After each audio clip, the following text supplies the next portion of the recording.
The CBS Radio Mystery Theater presents...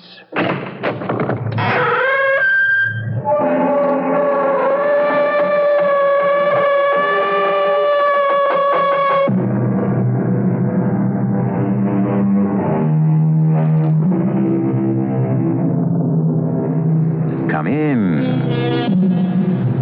Welcome. I'm E.G. Marshall. The fantasy world of a child. All diagonal squiggles of shimmering color. The effervescence of cascading balloons, mint candy sticks and sugar trees, gingerbread houses, and yellow brick roads. Or something dark and terrifying, because the logic of a young mind has no moral strictures yet to shape it. That's what this story is all about. Which is which? Yes, Mr. Charles. I heard you. I knew you wouldn't leave me. Mr. Charles? What does the child mean, Ellen? It's the name she's taken to calling her grandfather. Oh, Lord, take us. She's talking to the corpse. Of course I won't cry anymore now. I promise, Mr. Charles. Yes, I understand. What? Oh, I see. Well then, goodbye for now, Mr. Charles. Elisha, child, what are you doing in here, talking to the dead?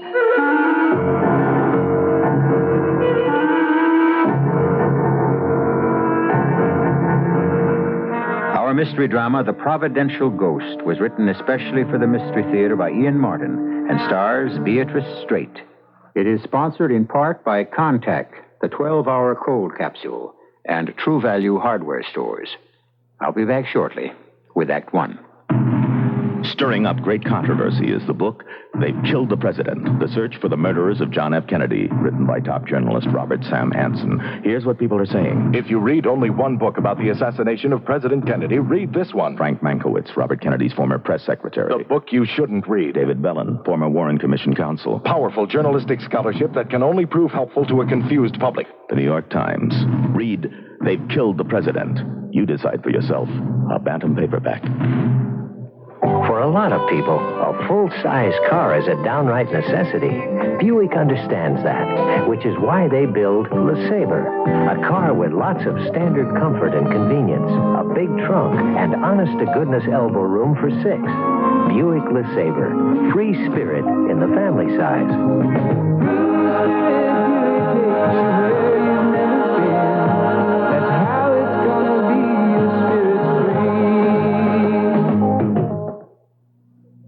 This is a message to some very special people.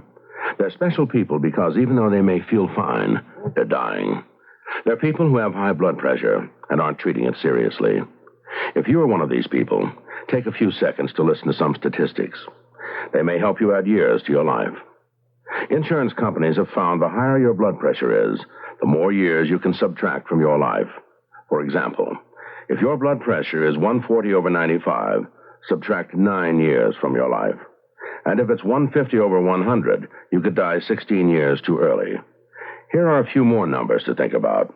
If you don't treat your high blood pressure, chances are 3 times greater that you'll have a stroke, and almost 5 times greater that you'll suffer from congestive heart failure. But you can lead a longer and healthier life if you treat your high blood pressure seriously. See your doctor. Get back on your treatment. Treat your high blood pressure and live. A public service message of this station and the Advertising Council.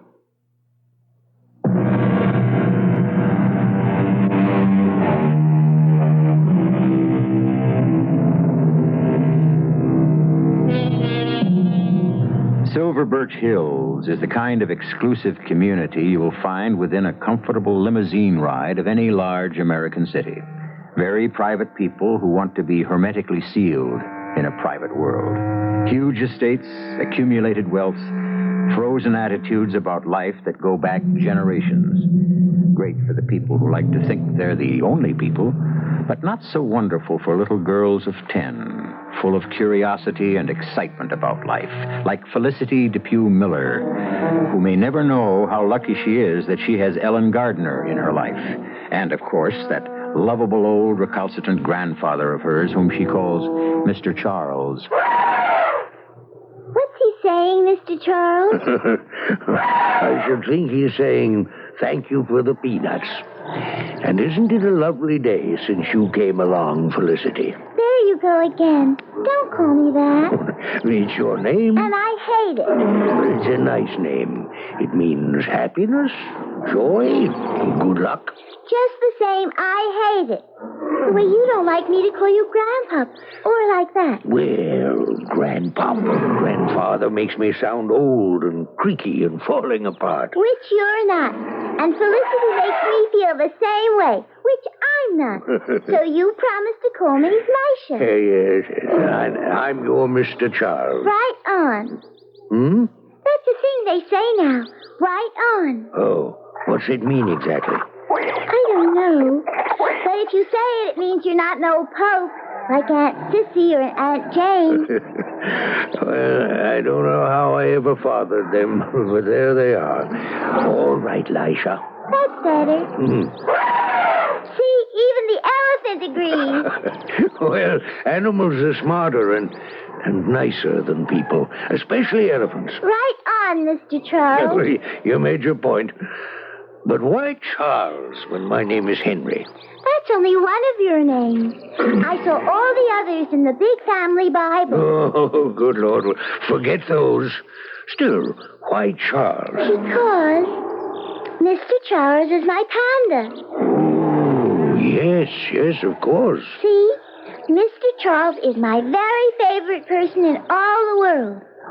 So, that's why when we didn't want to say Grandpa or those other things, I decided you were my real Mr. Charles. I'm very flattered.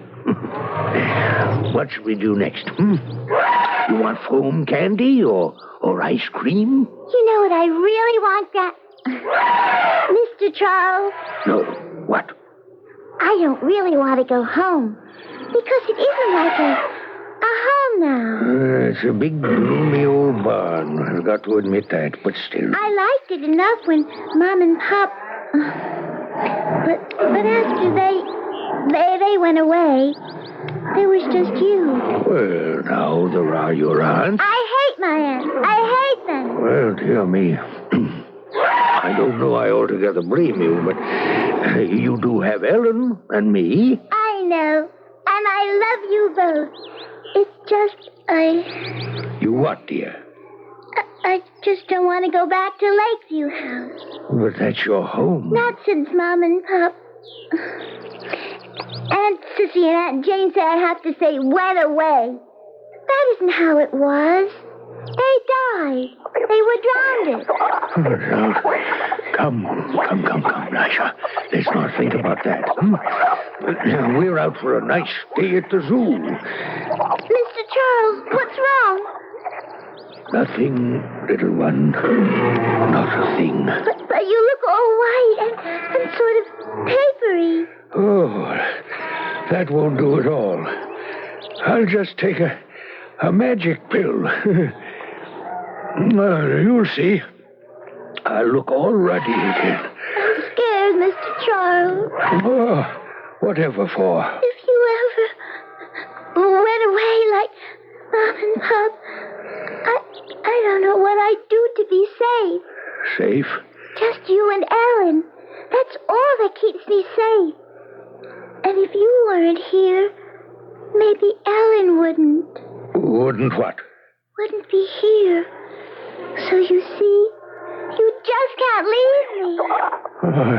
I promise you, I never will.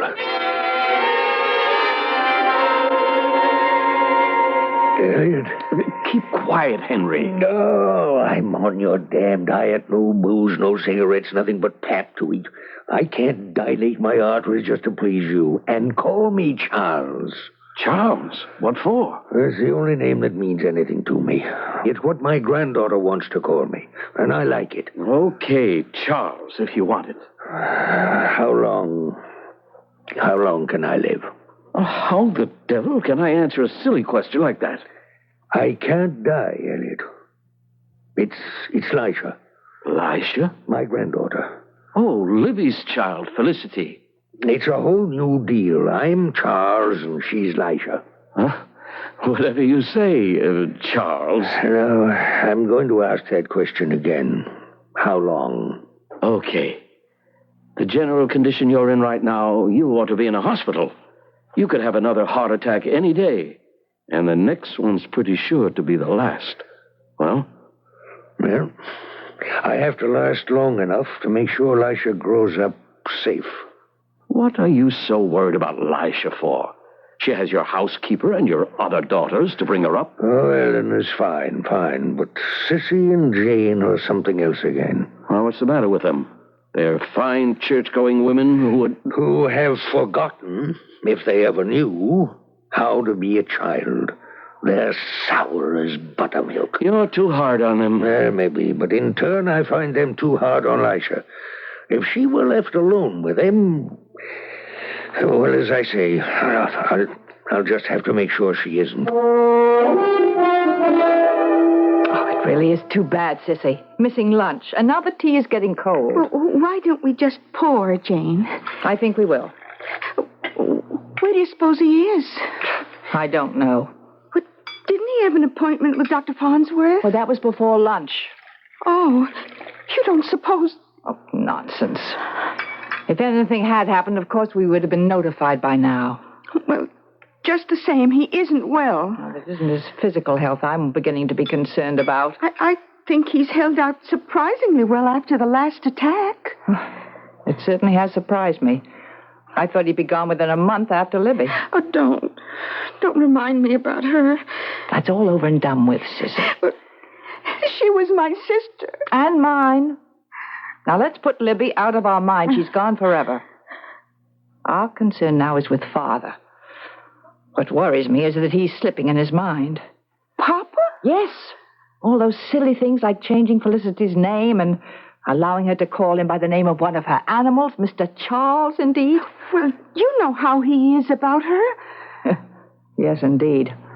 A child can wind him about her little finger, just like her mother. Well, Ellen spoils her, too. Yes. Believe me, when Father dies, she will be the next one to go. Felicity needs a firm hand and plenty of control, which I intend to see that she gets, for everyone's sake. Oh, you intend to see gets what, Jane? Father, I didn't hear you come in. Oh, I'm like the fog. I creep in on little cat feet. Do you feel all right?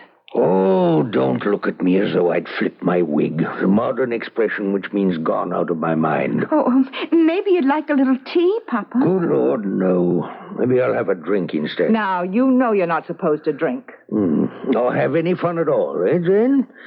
Well, you know my philosophy. Eat, drink, and be merry, for tomorrow we may die. At least I can be merry anyway. Where's Lisha? She's been sent to her room and told to go to bed without supper. Why? Now, you know how often I've spoken to her about tracking mud into the house. Well, she did it again today, and when I scolded her, she was unruly and impolite. And she said it didn't matter what I said, that Mr. Charles was the only one who mattered, and he wouldn't punish her. She really is very rebellious, Papa. Well, you can hardly blame her when she gets so little understanding from either of you. I knew it. Taking her part immediately. It's just like Libby all over again. Now, that'll be enough. I don't want to hear any more. I'm going upstairs to Lisha. I suppose you're going to countermand my orders. She has to get a little love from somebody in the family.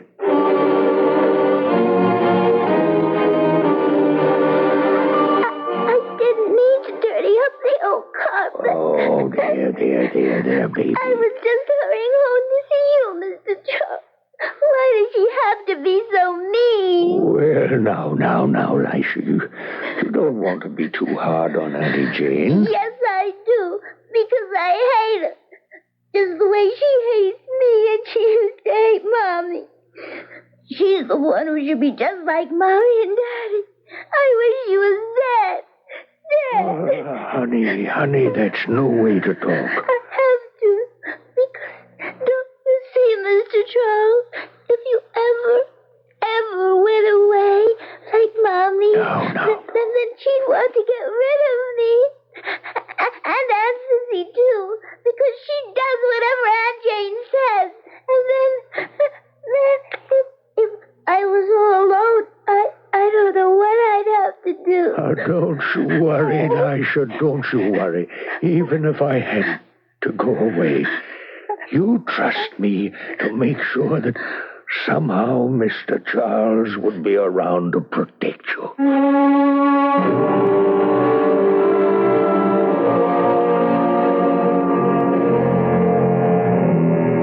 How can he promise to be around to protect her? And does Lisha need protection, really? Is what she says true of two strict old ladies, or does she fantasize them as witches? A simple enough situation, perhaps, but as you will see, far from it, as the fuse of Mr. Charles' life burns down to the powder keg of buried emotion. I shall return shortly with Act Two. True Value Hardware Stores offers 3 things that can help you get your income tax statement done faster and maybe get your tax return back sooner. Hi, Pat Summerall to tell you about them. First, the Rockwell 8-digit calculator. Its separate percent key is especially useful for figuring income tax math. Yet it's just $9.97 at True Value Hardware Stores. Second, the Rockwell 24RD calculator. It features easy 4-key memory entry and extra-large display, plus separate square root, percent, and change sign keys, all for just $19.97. And third, the Rockwell 30R slide rule calculator with memory, also just $19.97. It does reciprocals, square roots, percentages, and stores the answers for future reference. Get your income tax statement done faster and your tax return back sooner with help from Rockwell calculators from your participating True Value Hardware store. And now you can charge it on Master Charge at many stores. With the weekend daily news in view, well, Sunday's gonna come on Saturday for you. You'll get Sunday kind of features through and through. Take a look, we've got the weekend's first TV book. All you color comic fans take heart. We give you a day's head start. And Panorama has all the top movie and book reviews. So this Saturday, get the daily news. This weekend's daily news is packed with features for everyone, like an in-depth profile on pop singer Phoebe Snow. Then learn what it's like to be naked and cold while playing the doctor's office waiting game. And get the inside story on the anonymous man behind the scenes of Indiana's #1 basketball team. Don't miss the big weekend daily news. Hey, Chicago, get the daily news, 'cause there's more to you like it in the news.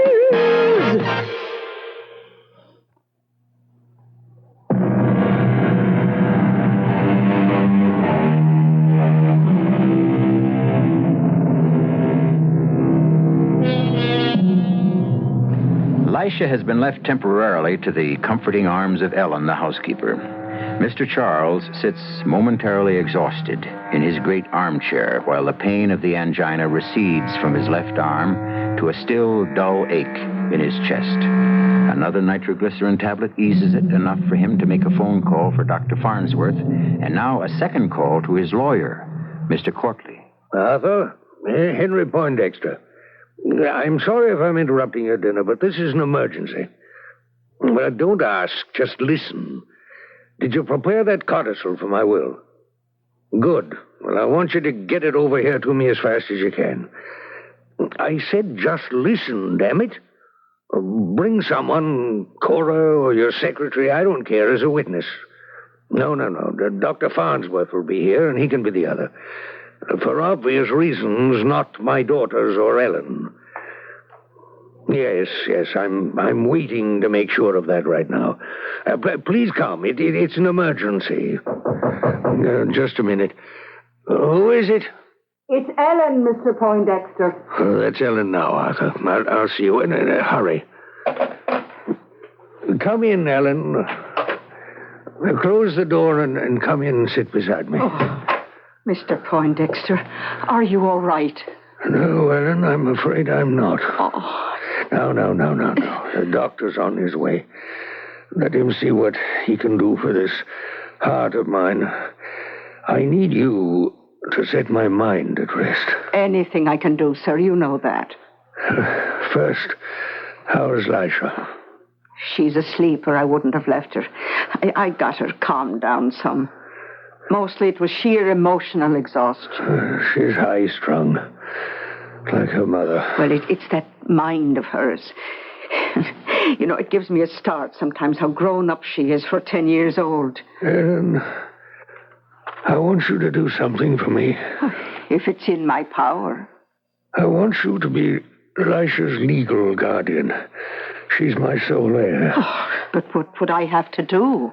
Be responsible for Lisha till she's of age, or till she gets married. You mean almost like I was her mother? I mean, I hope exactly like. But what about Miss Jane and Miss Sissy? Oh, they'll be well provided for, and they can always make their home here. I want to, Mr. Poindexter, but sure, I don't know what Dennis would have to say. Dennis? Oh, he's my intended, like. Oh, we've been going together ever since, well, for about a year now. We're going to be married in a couple of years when he retires from the force. The force? Oh, he's with the police, plain clothes. Oh, you might remember him when he was here in connection with... Oh. When Miss Libby and Mr. George had their accident. Sergeant Dennis Mullaney. Yes, I think I do. Well, why can't you be married, Ellen? Maybe you could take Lisha to live with you. There'd be plenty of money. Oh, it isn't that. That'll be the doctor or my lawyer. One or the other had better get here soon. I'll go and get the door. No. Let someone else. Ellen, I've nowhere else to turn. I'm going to name you anyway. Mr. Charles, oh, Granddaddy, Mr. Charles. I was so scared you'd gone away and left me. Oh, no. Now, little one, you know I promised you Mr. Charles would always be around. Oh, you have that papery look again. My father's right inside, Dr. Farnsworth. I had no idea. Thank you, Miss Poindexter. Hello, Ellen, Lisha. Henry? Now, I want all the rest of you out of here, pronto. No, don't take him away. Oh, come along, dear. Let the doctor help him. Don't leave me alone with them. Now, Lisha, that's quite enough. If you leave me alone with them, they'll kill me, Mr. Charles. Miss Felicity. Looks as though I may have another patient. But you first, Henry. Don't worry, Elliot. I won't be leaving this vale of tears yet. Oh, not until I've signed my will, anyway.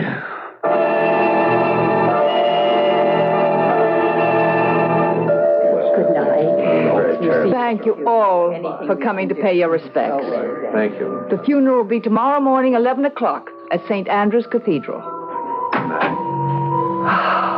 Thank heavens. I hope that's the last of them, Helen. Oh, Mr. Poindexter had so many friends. Yes. My father was somebody. But what are you doing downstairs? Why aren't you up with Miss Felicity? Well, I was looking for her. I was out of the room a moment, and she disappeared on me. Now, look, you were told to stay with her. Mr. Courtley is waiting in the library for the reading of the will. Go and ask Miss Sissy to come down there, and then find Felicity, and see she stays put. Yes, ma'am. I'll take care of it. And I'll take care of you, Ellen. Just as soon as the funeral is over, out you go. Oh, good afternoon, Mr. Courtley. Miss Poindexter.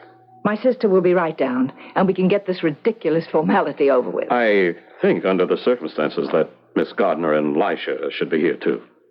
Who? Well, I mean Felicity and Ellen. Under what circumstances? They are both principals. Ellen? My father made her a legatee? Not precisely, but she must be here. I don't understand, but I see no reason for a child of 10 to be involved. Well, since Felicity is a minor and her interests will be represented, perhaps we can dispense with her. From your attitude, perhaps you'd like to dispense with me and my sister also. I think at least one of you should be here. absolutely inexcusable. I can't believe what I've heard. To be left practically unwelcome guests in our own house? At the whim of our former housekeeper? You know, as far as I'm concerned, you're more than welcome. Oh, thank you for your generosity. But will we be received with joyful open arms by our niece? Oh, sure you will, ma'am. Now, you give me the chance. I'll bring her around. You can't be seriously considering fostering this madness, accepting the terms of this will. He must have been out of his mind. I assure you he was not. In no sense. I have affidavits from Dr. Farnsworth and 2 psychiatrists your father insisted on having examined him the day before this will was signed and witnessed. You mean there's nothing I can do about this? In my legal and personal opinion, not a thing. That's something which we shall see about. Well, Ellen, it looks as though you're going to have a rocky time. If there's any way I can help... Oh, I'll manage. And I'll have to talk to you later, Mr. Courtley. Right at the moment, if you'll excuse me. It's Lisha I'm worried about. I don't know where she's got to, and she's that upset I've got to find her. I'll walk out with you. You know, this is a tremendous responsibility that's been thrust on you. I think if you have a lawyer or some friend that's close, perhaps you ought to talk it over with... I will, but wait a minute. Yes, Mr. Charles. I hear you. I knew you wouldn't leave me. Mr. Charles. It's what she's taken to calling her grandfather. Oh, the Lord take us. She's in talking to the corpse. Of course I won't cry anymore. Now I promise. Yes. I understand. What? Oh, I see. Well, goodbye for now. Lisha, child, what are you doing in here? Just talking to Mr. Charles. Oh, now, come away, dear. This is no place for a little girl. It's all right. I don't have to cry anymore now. What do you mean, now? I mean now that I know Mr. Charles hasn't really gone away. He just talked to me and told me I shouldn't be afraid. Would you excuse me, please? I have to go upstairs to my room and think about all the things he told me. Is that child all right? I don't know. The 3 people she loved most in the world, taken away from her in less than a year. I'm not wise enough to know what that might do to the mind of a child, especially one as sensitive as her.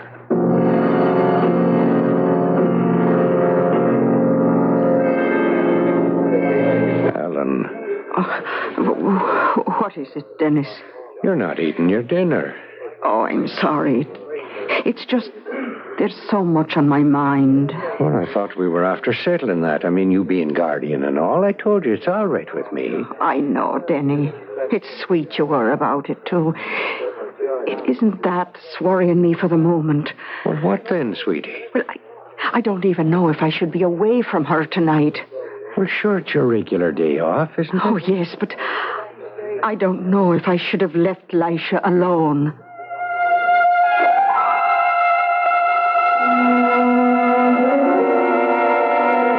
Yes, Mr. Charles. I understand. No, I'm not scared. I'll do just what you tell me. Yes? I know just where to get it. And do what? Oh, sure, that's easy. Just like magicians do. But what about Auntie Jane? Okay, just like you say. One thing at a time. Goodbye, Mr. Charles. I love you, too.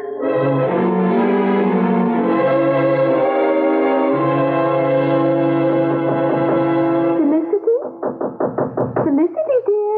You can come in. I'm not asleep. Oh, well, here's that nice cup of chocolate I promised you before you went to bed. Thank you, Aunt Sissy. Did you bring one for yourself, too? Oh, yes. We can have a little party. There, now, that's yours. And I'll put mine on the table beside it. I don't really like chocolate all that much. Oh, now you have to drink it. Could you get Mr. Charles for me? Mr. Charles? Oh, I didn't mean Grandfather. He's passed on now. I mean the other Mr. Charles. I left him in the bathroom. Oh, of course, dear. Your big woolly panda. I'll get him right away. Only he's not. I'm talking to you, Mr. Charles. My real Mr. Charles. I'm doing what you said now. There we are. Mr. Charles in person. You suppose he'd like some nice hot chocolate, too? He doesn't like it much either. Oh, well, then let's just show him how good it is. Now, you drink it all down, dear. I made it especially for you. You drink all yours, and I'll drink all mine. It's a deal.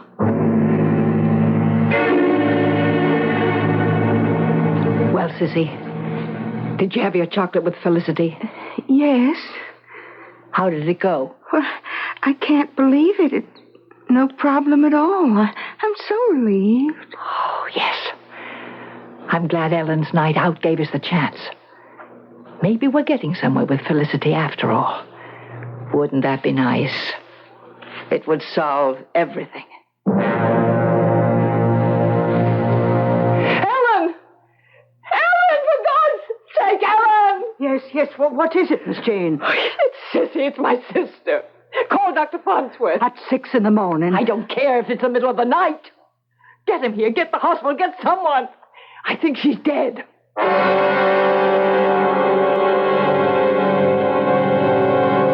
Now, what is going on at Lakeview House? What hallucinations can a child of 10 have? How real and sharp can they be? How terrible might their power of suggestion be? If Mr. Charles is a real ghost, or only a figment of the imagination, could a child be responsible for someone's death? I'll return shortly with Act 3.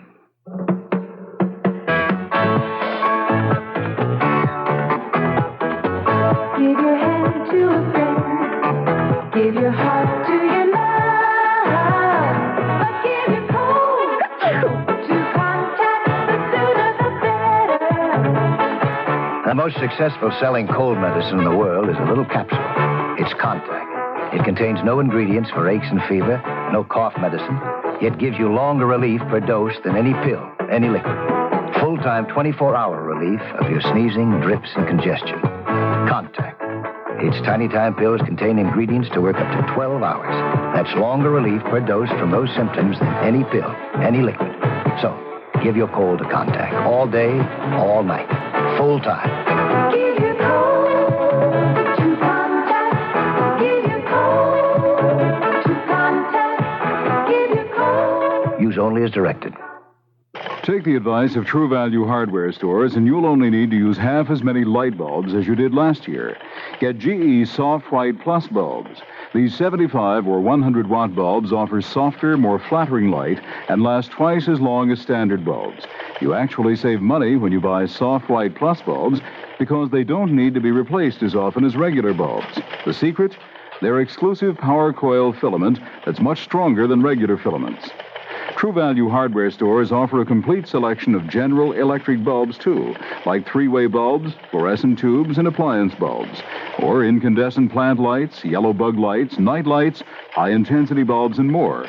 If you want to use just half as many light bulbs as you did last year, get GE Soft White Plus bulbs, or choose from the complete selection of GE bulbs at your participating True Value hardware store. And now you can charge it on Master Charge at many True Value hardware stores. This is WBBM Chicago.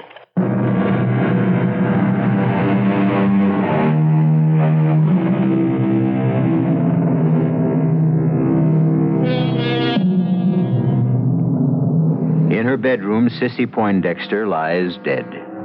Lisha has been mercifully packed off to school, as usual, to protect her, however briefly, from this new shock. And among the unexpected visitors at the house are Sergeant Dennis Mullane and, of course, Dr. Farnsworth.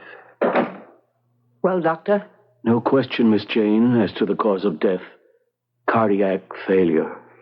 But that's impossible. It's been a long time since I examined either of you. I think perhaps I should do an autopsy, if you'll give me permission. No. Why not? I will not have the body of my sister desecrated. It might help to know why she had cardiac failure. How? Would it bring her back? No, let well enough alone, Dr. Farnsworth. This family has a curse on it. Leave us to handle it in our own way. Now, why do you suppose she's all that vehement about it? Who are you? Oh, I'm sorry. Sergeant Dennis Mullane. You'll remember we met on the sad occasion of the drowning of Miss Poindexter's young sister, little Elijah's mother, and her father. And that Ellen and me are engaged to be married. Of course, yes. What are you doing here today? Well, like I say, Ellen and I are engaged, so naturally I had a particular interest. And then again... Are you hinting at anything? I don't know. Why should you want an autopsy? I can give you the same answer. I don't know, for sure. Are you going to issue a death certificate without one? I reckon. No real reason why I shouldn't. Could you hold it off till tomorrow? I don't know if I want to. Why should I? Well, let's be frank, Doctor. For whatever our own reasons, we both think there's more here than meets the eye. I need a little time to trace a couple of things. I'm going to sign the death certificate. Heart failure. It happens even as early as 50. You got any more to say? Yeah. Let it go till tomorrow. You can sign it then. There's nothing to lose. But you're not like yourself at all, Denny. I don't know why you have to ask all these questions. Sure, it's only to protect us all. So what about that bottle? It was only a prescription the doctor gave to be filled for Mr. Poindexter. Was it digitalis? Something like that. Just before he died, he'd gotten a whole new bottle of pills? Yes, I picked them up myself. And after he died, was the bottle still there? Of course. When I cleaned up his room, I put it in the drawer by the bed. Is it there now? I suppose. Well, it's not. It's here. You took it from the drawer. I did not. I found it in the pocket of Miss Cicely Poindexter's dressing gown. Well, what would it be doing there? Well, now, that's what I asked myself, since it's empty. Did you know that digitalis in an overdose is a fatal poison for anyone, heart case or not? No. And didn't you tell me that Miss Sissy and the little girl had chocolate together last night? Didn't she tell you that? Yes. The pills would dissolve very easily in a hot drink, and they'd have no taste. Not in chocolate, anyway. But sweet Mary herself, what are you trying to say? That Lisha might have had something to do with it? A child of 10? I'll not believe such a thing of my little Lisha. Well, I don't want to either, Ellen. Miss Sissy didn't die of natural causes. And before any of us can be really happy and free again, we're going to have to pin down just how she did die. Well, what are you going to do? I'm going to go right out on a limb the way I should have a year ago. I'm going to get enough equipment to drag the lake.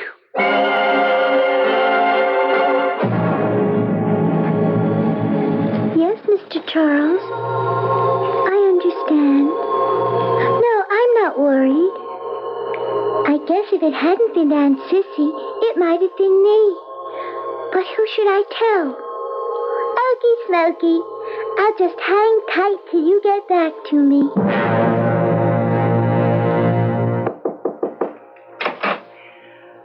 Oh, there you are, Felicity, dear. I was looking for you. What for? Why, Ellen has to drive in and do some shopping, and she thought perhaps you'd like to ride with her. That's funny. What is, dear? Ellen just told me she was going to have a bit of a lie down. A what? A lie down. That's what she says when she means a nap. Oh, well, she's changed her mind. She's down in the car in the small garage. She was just starting it up, and I was telling her some last-minute things, and all of a sudden she thought you might like to go along. Oh, I would. Well, then let's go down to her. I have something else to arrange. Is it just to Poulter's farm? Oh, no. You'll be going further than that. Quite a long way, in fact. I don't care. I don't care if we never get that. Such a nice thing to say, Felicity. And you know something? What? Neither do I.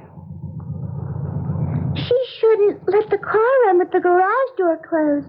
At school, in Safety First, they told us it's dangerous. There's a gas that could kill a person. Why? The things they teach you at school nowadays. But they're perfectly correct, Felicity. It's exactly what it's going to do. You pushed me. You scraped my knee. Don't worry. Soon it won't hurt at all. Nothing will hurt you anymore, Felicity. Going somewhere, Ellen? Oh, Miss Poindexter. Well, yes, I just wanted to see if Lisha was all right. Well, you won't have to worry about Felicity, or Lisha, as you call her, anymore. What do you mean? I better go to her. I know. It's too soon. That's a pistol. That's just what it is. And pointed at you, Ellen. Oh, what for? Oh, don't be alarmed. As long as you do as you're told. You see, you're not mistress of this house. No matter what the will said, I am. So back up, into the room, and sit down. I don't understand. And while we're waiting, I'll try to make it all quite clear. Make what clear? What we're waiting for, of course. Miss Jane, you really... Shh. Quite still. And don't think I'll be afraid to shoot. I have before, you know, when I killed Felicity's mother, Libby, with this gun, and her weakling of a husband. Oh, killed them? But they were drowned in an accident. Yes, that's what everyone thought. Just as I told Sissy we could make them think. You remember that day, don't you? Oh, I'll never forget it. I was away with Lisha at dancing school when we heard. Quite right. Father was in bed with his first heart attack. And I just found out about his will. Oh, it didn't surprise me that Libby was to get almost everything. She was always the favorite. From the time she was a baby, Libby was the center of everything. Libby always came first. Oh, Miss Jane, don't do this to yourself. Don't. Shut up. Now, you listen to me if no one else will. When it came to the point, I couldn't stand it anymore. It was all so easy. 2 shots. George and Libby even had the sails up. 2 shots. 2 shots was all I needed. It was to help stay off, and the wind was blowing offshore, away from the house. I locked them in the cabin. I lashed the tiller and shoved them off. There was a nice quartering wind to carry them on a reach straight out to the middle of the lake, where they sank without a trace. Because before I shoved them off, I'd taken care to remove the bilge drain plug. Her gunnels were awash within a quarter of a mile, and she went down like a stone to bury boat and them under 30 feet of mud and silt on the bottom of the lake. A perfect murder. Oh, dear Lord. But it was all for nothing. Felicity just took Libby's place in Father's love. So, when the will cut us out again, she had to go. You tried to do away with... Yes. Oh, it should have been so simple. All the rest of Father's pills and a cup of chocolate. Oh, but I should never have allowed Sissy to handle it. She's always bungled everything, clumsy little fool. She must have mixed up the cups. And it wasn't a heart attack. Where's Lisha now? Well, what have you done to her? I haven't done anything. Carbon monoxide will do that for me. I don't understand. She's locked in your little garage. The connecting door to the house needs a key. The overhead door is far too heavy for her to lift. And the car is running. Oh, Mother of God! Don't look so stricken, Ellen. It's a very gentle way to die.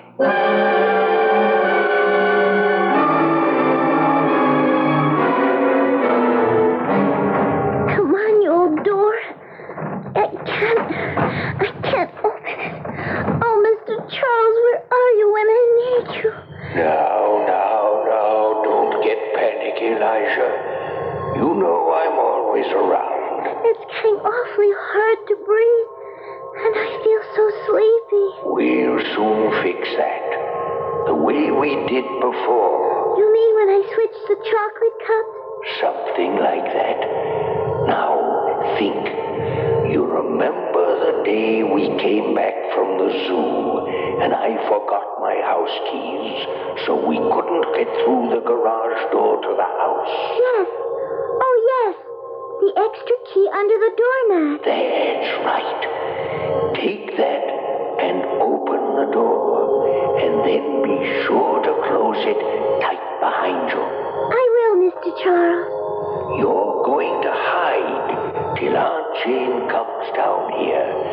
And as soon as she does, you go let Ellen out of her bedroom, and the two of you take my car and run for your lives.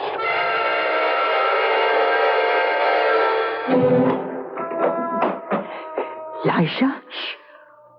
How did you escape? With the key. Mr. Charles told me where to find it. And he said we should take his car and run. Well, that's just what we're going to do. Your Aunt Jane is a raving lunatic, and she has a pistol into the bargain.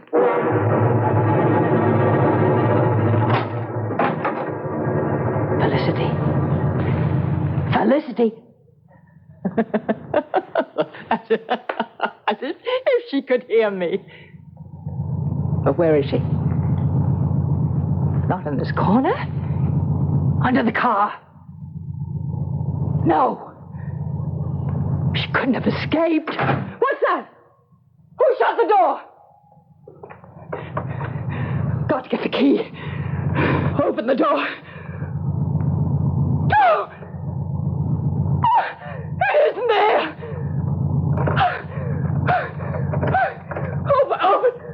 Open the overhead door.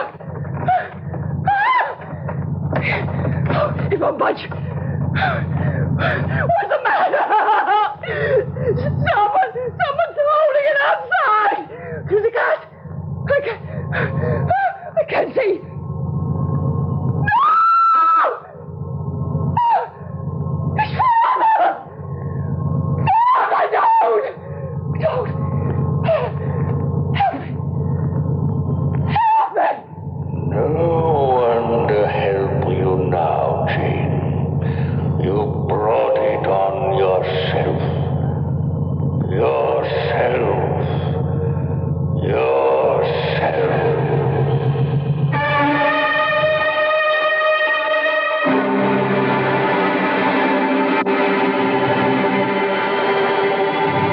Poetic justice?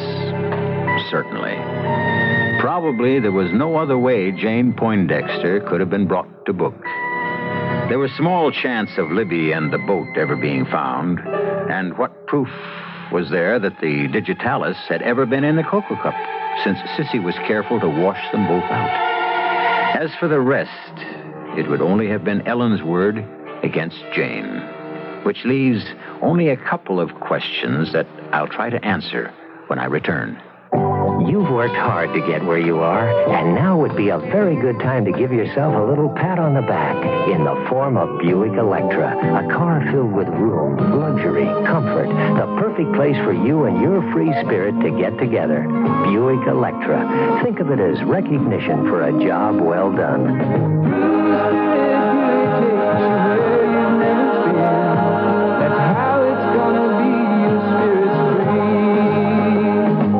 Son, you're a credit to your father. Oh, you never said that about him before. What'd he do now? Not him, the Internal Revenue Service. The new tax reduction law now lets us take a $30 credit off our federal income tax for each person we can claim as a dependent. Oh, I thought we got a $750 exemption. We still do, but for every such personal exemption for you, me, and the kids, we can deduct $30 right off the tax we owe, up to the amount of the tax, but no more. You know, my dad's over 65. He gets a double exemption. Does he get a double credit? Sorry, only one credit per person.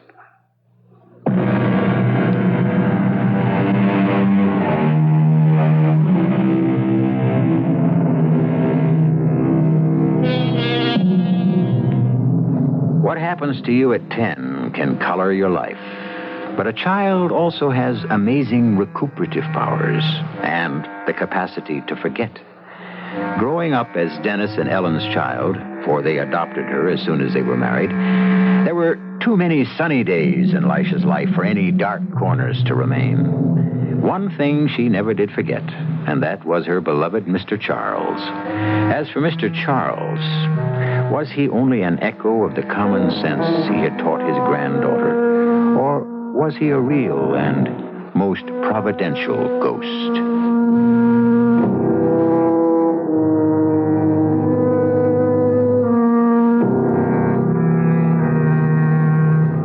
Our cast included Beatrice Straight, Hetty Galen, Bryna Rayburn, Court Benson, and Gilbert Mack.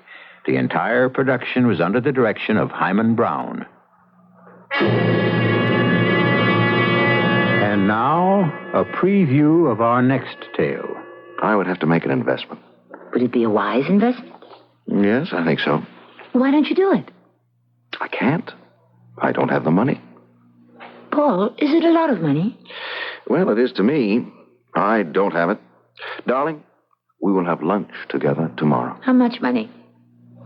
$10,000. 10,000? Well, it's for an initial startup expense. Paul, I have $10,000. Oh, no, I wouldn't touch your money. My money? Paul, there's nothing I own that isn't yours. But I couldn't. You're not used to sharing with another person either. But I could lose this money. Pick me up for breakfast, and we'll go to the bank. But I don't want to hear another word. Just tell me you love me. Radio Mystery Theater was sponsored in part by Buick Motor Division. This is E.G. Marshall inviting you to return to our Mystery Theater for another adventure in the macabre. Until next time, pleasant dreams.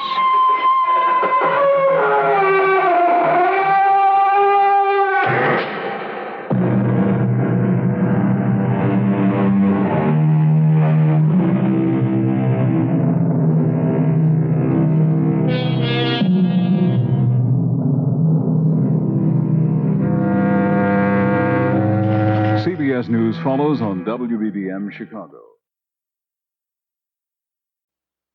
The CBS Radio Mystery Theater presents...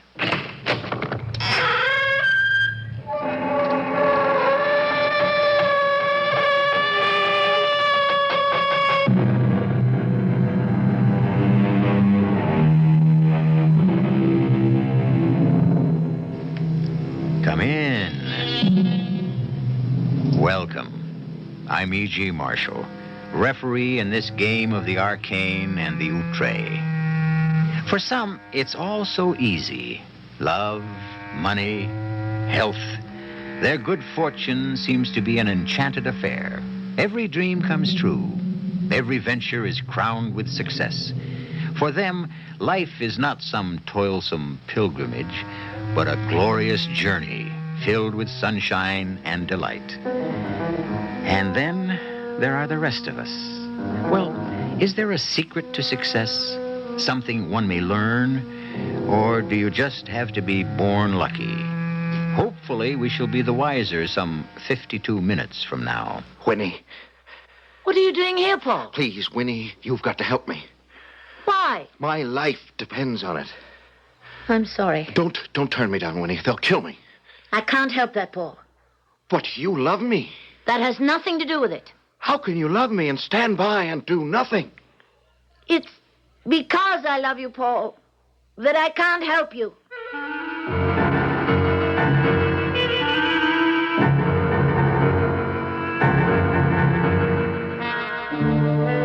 Our mystery drama, Half a Life, was written especially for the Mystery Theater by Sam Dan and stars Tammy Grimes. Broadcast permission for the following program is made possible by the Columbia Broadcasting System. Come along, you people, give your land its due. The more you see of America, the better it'll look to you. If you haven't seen your own country lately, this is the year to do it. The United States Travel Service reminds you that there's something special going on in every state.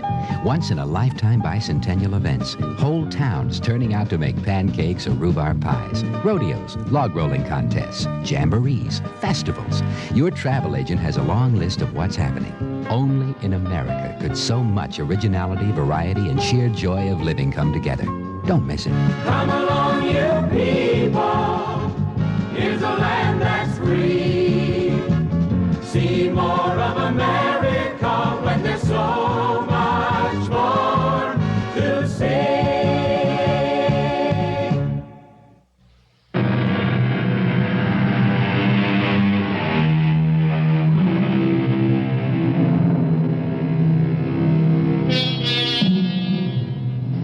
H.L. Mencken, who was probably the crustiest old curmudgeon of them all, once made a most touching statement. He said, "If, after I depart this vale, you ever remember me, and have thought to please my ghost, forgive some poor sinner, and wink your eye at some homely girl." Homely girls. Well, perhaps no girl is really homely, but so many girls are lonely. And when it comes to men, they just don't seem to have any luck. As they were growing up into young ladyhood, if I may use that old-fashioned term, they were very rarely asked out. And as the years went by, they dated less and less frequently until that point arrives when a woman realizes she had better make the best of the life that exists in reality and give up on the one that can only exist in her dreams, if she can. You wanted to see me, Mr. Mossman? Sit down, Dr. Prentice. Now, how to begin? How to begin what? Dr. Prentice, what's wrong? Wrong? Yes, doctor. Are you having a problem? A problem? Oh, hang it all, Winnie. Something is wrong. What are you talking about? I don't know. Something's come over you these past several months, and I... Really? Yes, that's what I mean. You're even fighting me. I'm not aware that I'm fighting. Look, now, just look at the mood you're in right now. You've got a chip on your shoulder, you're on the defensive. Well, why not? I've just been summoned to the presence. Oh, cut it out, will you, Winnie? Now, something's wrong. Do you want to talk about it? Talk about what? All right. I won't pry. Your personal life is your personal life, but we do have a problem. A serious problem. Thanks to you. To me? Yes, the last person in the whole world to antagonize is Senator Paradine. How did I antagonize? All right, I've received the following letter. Dear Mr. Mossman, and so on, so on, so on. As you know, I have long questioned the value of the services your agency performs for our government. Oh, that. Yes, that.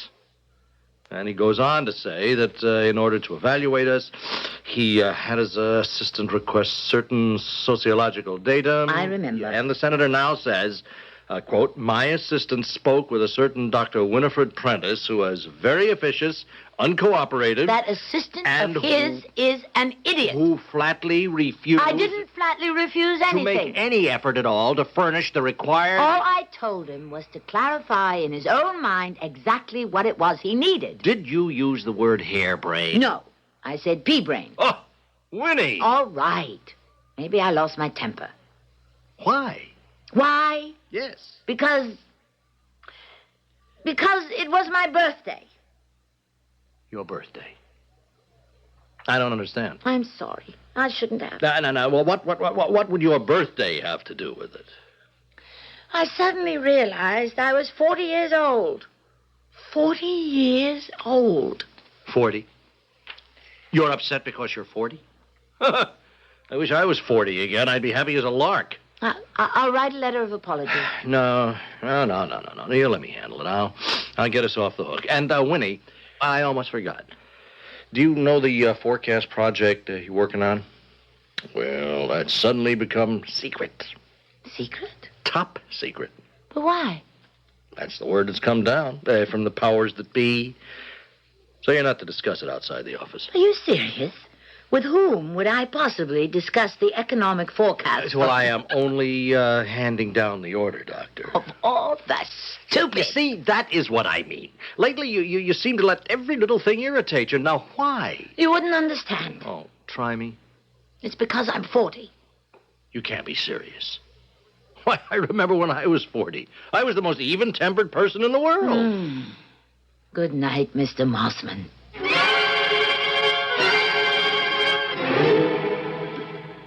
Winnie? Yeah, it's Winnie. Oh, my, but we're in a cheerful mood tonight. Now, shut up. This is all I need to come home to little Mary Sunshine. Any mail? What a question. It's September 1. Which means... We have to renew the lease. It's funny. Why is it funny? Well, remember the day we first looked at this apartment 15 years ago? No, I don't remember. Maybe I don't want to remember. Well, I can recall exactly what old Huffnickel said. That's because you have a fantastic memory for trivia. Well, he said, 9, I cannot rent the single girls. One gets married, and then the other has to break the lease. Forget it. Well, Winnie, but you charmed him into changing his mind. See? I charmed one man in my entire life. And who is it? Old Huffnagel. Well, where's all the acid coming from tonight? There was a collection for a girl at the office. She's getting engaged. Well, why take it out on me? I've been there 13 years. At lunch, I sat down and I figured out how many engagement showers I've contributed to. 13 years, I'd say 52. 38. How'd you get 52? Well, in my office, we average one every 3 months. That's 4 a year times 13. I guess my office is more conducive to spinsterhood. You want to go on a cruise? Why? Who did we meet last time? How about romantic Costa del Sol? Does it matter where we go? We never get to meet anybody anyhow. Now, who can that be? Maybe it's Prince Charming. Yeah, yours or mine. Hello? Oh, hi, hold on. It's Marge. And she's at Luigi's. Yeah, right. With Barbara Jo, Louise, and Janet. Well, you're hot tonight. And we'll join him for dinner. Do you want to? No. Okay, Marge. Winnie and I'll be along in a few minutes. I said I didn't want to go. Yeah, I know you did. Sue-Ann, I just can't stand those girls. Well, none of us can really stand each other, but what can we do? We're all we've got. When unmarried men get together, are they as boring as we are? Probably. Are they as mean, as petty, as vindictive? More? I'm so fed up. The same silly people every night, the same pointless, stupid chatter. Winnie, this isn't like you. But it's getting to be like me. It's getting to be more and more like me every day. Soon I'll be like this all the time. Sour, nasty, nervous. Winnie. It's even beginning to show on the job. Old Mossman had me on the carpet this afternoon. Well, you've got to learn to make the best of things. Don't preach. Well, let's be off. The group is waiting dinner for us. The group? How about the bunch? Well, I prefer the crowd. How about the gang? What do you think of the clique? Why don't we just call ourselves by our right name? The Leftovers.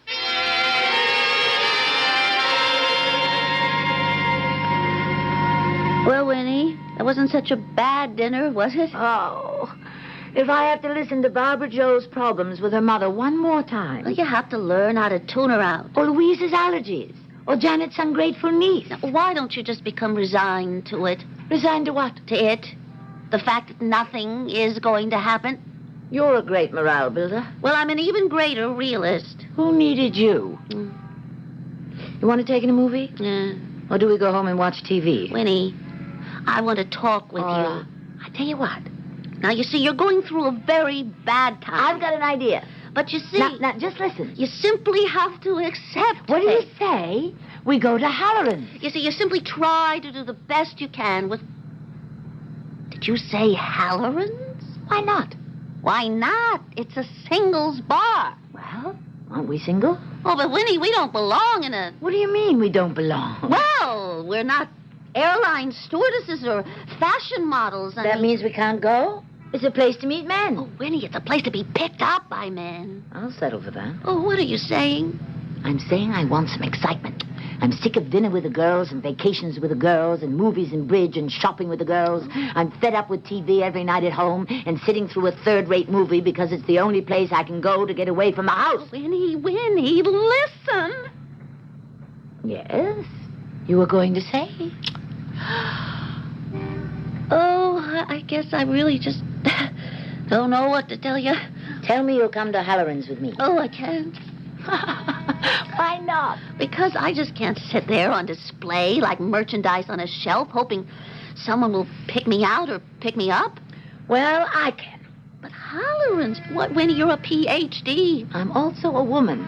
You coming? Oh, why don't we go home? I'll drop you off at the house and go by myself. All right. Let's go to Halloran's. Nothing else has ever worked. Oh, we shouldn't have come here. Just remember, the old rules apply. Yeah. If either of us scores, the other doesn't get in the way. Score? From the looks of this place, I don't see one of us even getting into the game. How long have we been here? Oh, about an hour. Want to go home? Well, I didn't want to come here in the first place. You were right. This isn't for us. Well, the truth is, we're a bit too old, a bit too plain, and the competition is much too keen. I was thinking about what you said. We are like merchandise displayed in a shelf, waiting to be selected. To any woman with self-respect and awareness. It's simply too demeaning. Well, finish your drink anyhow. Miss, Oh, no, thank you, bartender. I don't think we'll have another round. the gentleman standing at the end of the bar, to your left, Mr. Jones, would like to know if he might buy you a drink. Me? Yes, miss. You sure he means me? Winnie, he's the one who looks like Spencer Tracy. A youngish Spencer Tracy. What does he want with me? Well, go ahead. I've got the car key. See you later. But every girl in the place has been giving him the eye. What does he want with me? Do you want to find out, or do you want to go home? Will you have a drink with the gentleman, miss? Suan! Well, this was all your idea, Winnie. The merchandise has been picked from the shelf. Thank the gentleman, and I will have a drink with him.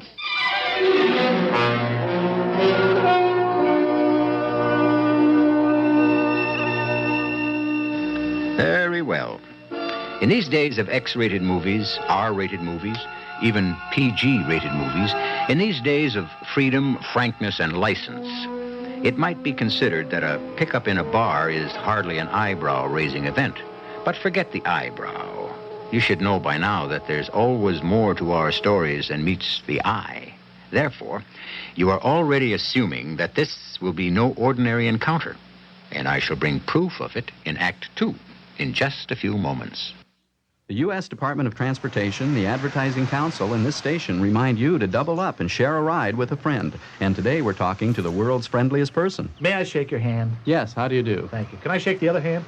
Yes, I've never had anyone shake both hands. That's friendly, isn't it? You are very friendly. Can I How did shake you your become nose? Tell us specifically what made you so friendly. A carpool. It's called Park and Ride, and I'm a friendly person. Everybody in the neighborhood wants to go with me. See, what we do is ride up to a place where we can get a bus. We park. Oh, yes. Then we get on the bus. Park and ride. That's right. And once you get to work, what is your attitude? Are you friendly at work? I'm so friendly that when I go to the water cooler, a lot of times the water evaporates, you know. So, actually, you attribute all of your friendliness just to the fact that you carpool to a park and ride? Absolutely. I save money by it. It helps the environment, gasoline, everything else. Well, that's friendly. And I'm a friendly person as a result of it. Mm-hmm. What would you say is the friendliest thing anyone listening to us right now could do? Walk over to a parked bus and kiss it right between the headlights. Mm-hmm.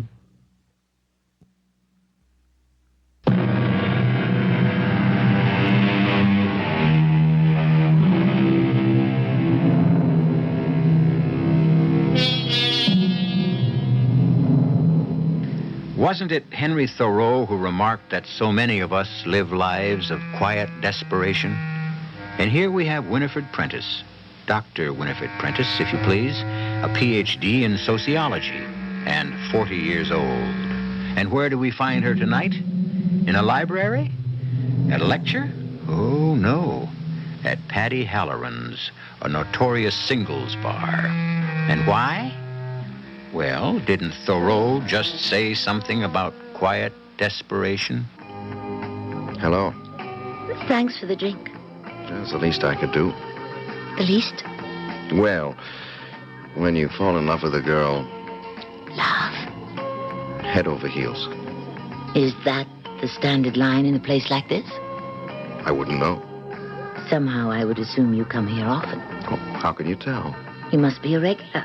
The bartender knows your name. As it happens, I do come here quite often. Do you know why? No. I was looking for you. For me? I came to the right place. Here you are. Yes, here I am. May I tell you something? I'm really very shy where women are concerned. Yes. Just like your famous namesake, John Paul Jones, suffered from seasickness. Why did you say that? I think you're the most handsome man I ever met. Oh? And what does that mean? It means women are attracted to you. No, not women. Girls. I don't follow that. Girls. Girls for fun and girls for frolic and girls to pass the time. But a man reaches a certain point where he realizes he doesn't have a woman. A real woman. Well, tonight I looked for a real woman, and there you were. Am I supposed to believe this? Oh, whether you do or don't, it doesn't change the fact. After all, nobody believed Columbus when he said the world was round. Did that mean the earth was flat? Continue, Mr. Jones. And so, I fell in love with you. Really? That's all I have to say. You don't even know my name. What is your name? Winnie. Winifred Prentice. Winifred Prentice. I love you. It's the first time in my entire life that anyone has ever said, I love you. I wondered who would ever say it and where. And it turns out to be just a ritualistic slogan for a pickup in a bar. Oh, is that what you think this is? What else is it? It's love. Love? No. Love requires time and a maturing process. Really? What do you know about it? I mean, who says so? Love is love. And when it happens at first sight. I don't believe that. No. Life is crazy. Maybe I should have waited. But why waste time? So much time has passed us by already. I'm not 18 or even 25. I'm 37. And I'm 32. Every day is important. The truth is, I'm really 35. It doesn't matter. Actually, I'm 40. I said it doesn't matter. I love you. What do you want me to say? Right now, you don't have to say anything. I realize you're very conservative. You weigh, you balance every word. That's fine. We'll be good for each other. Because I'm a crazy kind of a guy. I say whatever I think. I wish I knew what I was thinking right now. Okay. The timing is different for different people. I fell in love with you. Look at me. Do you think you could fall in love with me?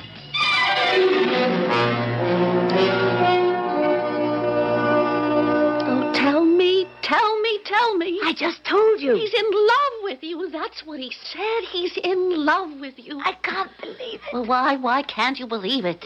Why should he be in love with me? No one ever fell in love with me before. What's wrong with him? I'm not pretty. Well, you're not bad looking. And he could have his pick of, well, maybe he's a peacock. What? Think about it. Stunning looking girls. Do you ever see them with really great looking men? No. They choose plain fellows. Yeah, but what has this have to do? They want to be the center of attraction. Men, too.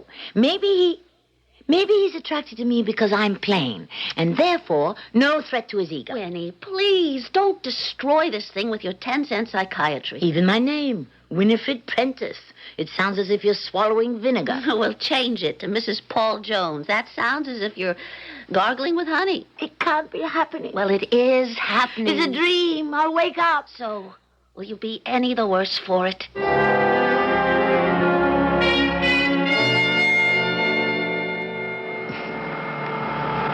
Oh, why don't we just drift for a while?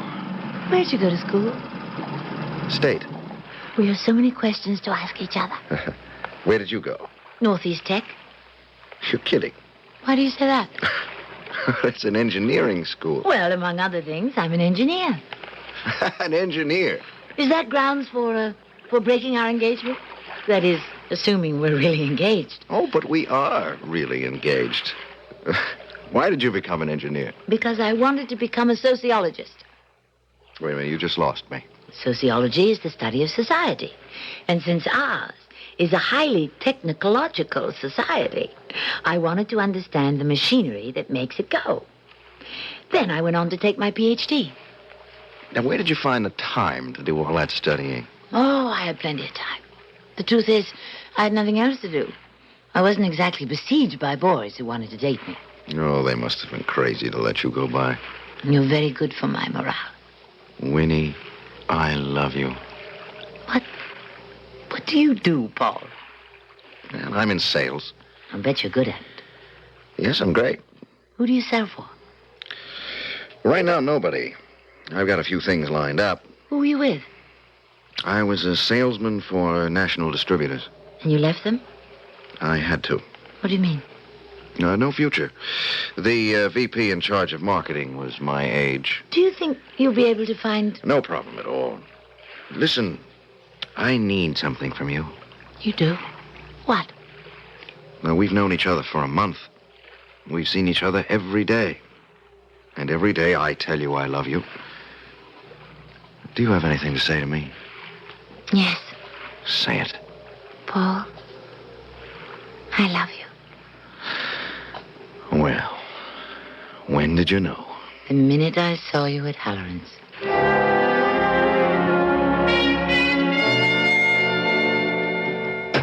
Winnie? Oh, yes, indeed. It's Winnie. Oh, I can't get over how marvelous you look. Why not? I feel marvelous. How's Paul? Divine. Oh, Suan. Dinner? No, Paul's picking me up. Have you set a date? He's willing to get married tomorrow, but I want my folks to come from the West Coast. Well, I'm off to you-know-where to have dinner with you-know-whom. Suan, I hope something like this will happen to you. Well, maybe it will. I just can't tell you how it feels to be in love, just to be part of something with someone. And I'd given up. You must always hope. Sure. Well... You don't know what I'm talking about. But maybe one day you will. Yeah. Well, I better not keep the girls waiting. I envy you so much, Winnie. Who would have dreamed it could happen to me? The most wonderful thing about him is his absolute sincerity. You just know that everything he says comes from the heart. Whatever did I do to get so lucky? Everything a girl ever dreams of. Handsome, intelligent, and such a wonderful human being.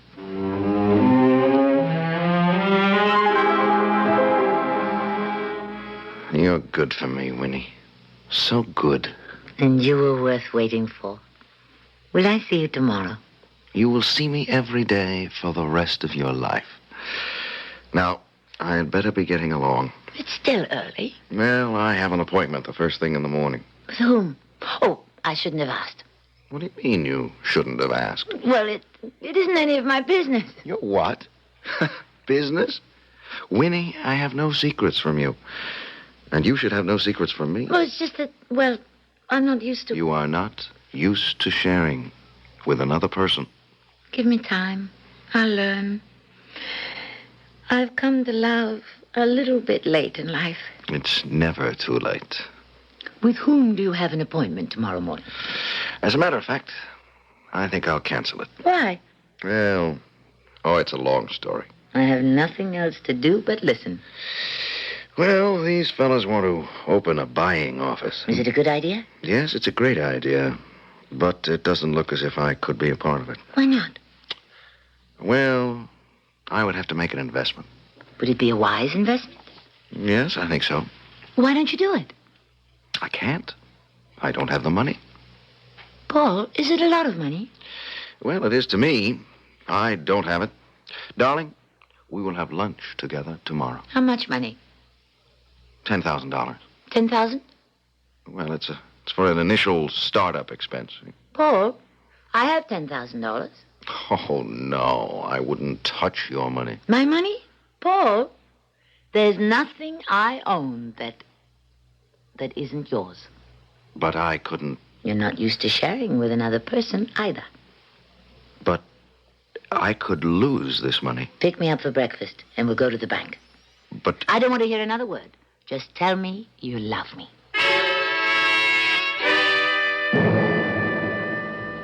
Winnie, are you sure you really want to? I want to do this, Paul. Yes, but it's such a lot of With money. all my worldly goods, I thee endow.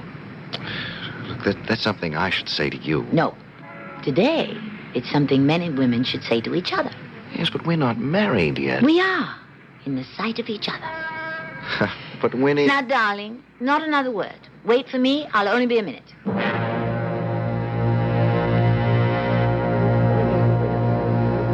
Well, hi. Suan, I picked your window because I'm in a hurry. Here's my book, my withdrawal slip. $10,000. Get me a cashier's check. Okay. To Mr. Paul Jones. Winnie, are you lending Paul $10,000? No, I'm not lending. I'm giving. You're Giving Paul 10,000. And I am in a hurry. Oh, but Winnie. Sue-Ann, will you please? Winnie, are you sure? Of course I'm sure. But you hardly know him. I know him well enough to know I love him. But you know him well enough to give him $10,000. I mean, love is one thing, but money.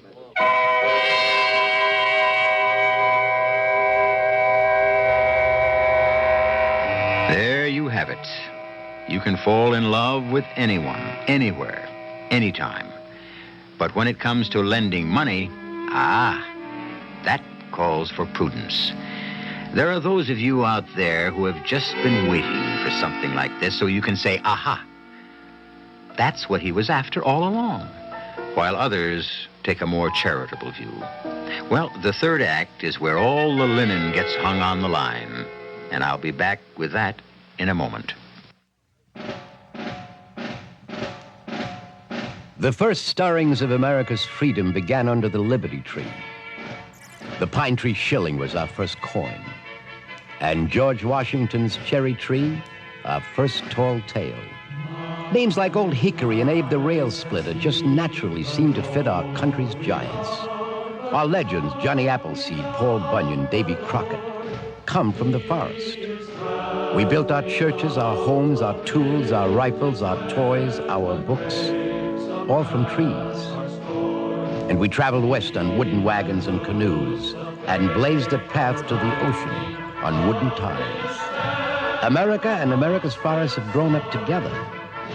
So please be careful with fire, because a country without its forests is a country without its future. A public service on behalf of your state foresters, the Forest Service, and the Ad Council.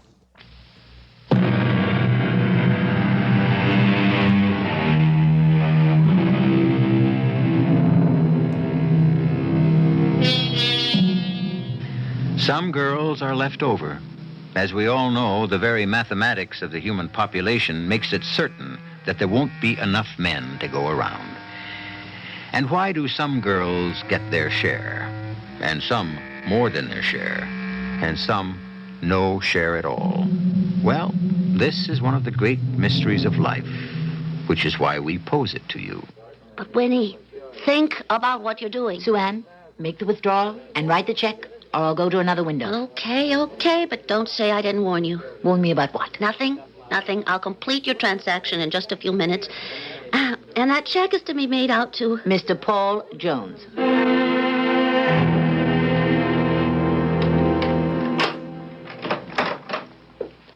Yes? Oh, it's, It's Mr. Starlight. May I come in? Well, I'm, And I understand you were at George's place the other night. You had $10,000? Yes. Well, Well, no need to go into any long-winded explanations. I know I owe you people a lot of money, so I raised $10,000 so I could... To see if you could run it up and pay us back, huh? Yeah. That's it. That's rather foolish, isn't it? Considering that your lack of luck or skill at gambling got you into this hole in the first place. I was only trying to make... Yeah, I know.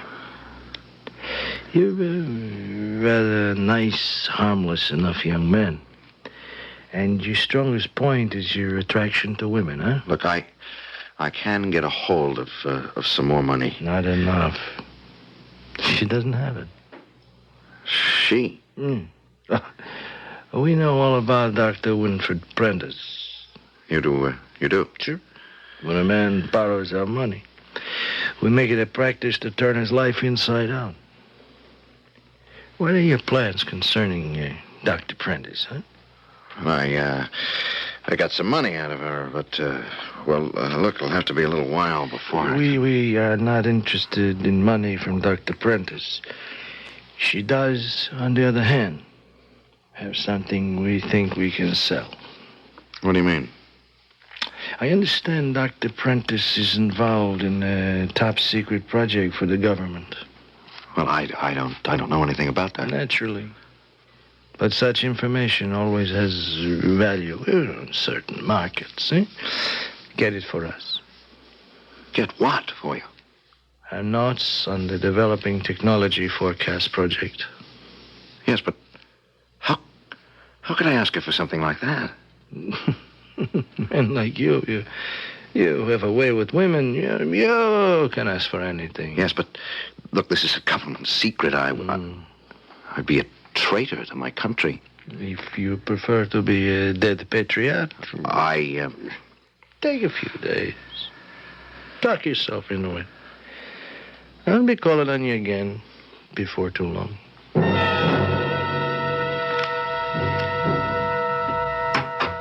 Oh, hi. Hello. What are you doing home? I thought you'd be out with Paul. He has a business appointment. Did you have dinner? Yes. Did you? Yeah. I ate with the girls. How is everyone? The same. You want to watch some TV? I suppose we better. What does that mean?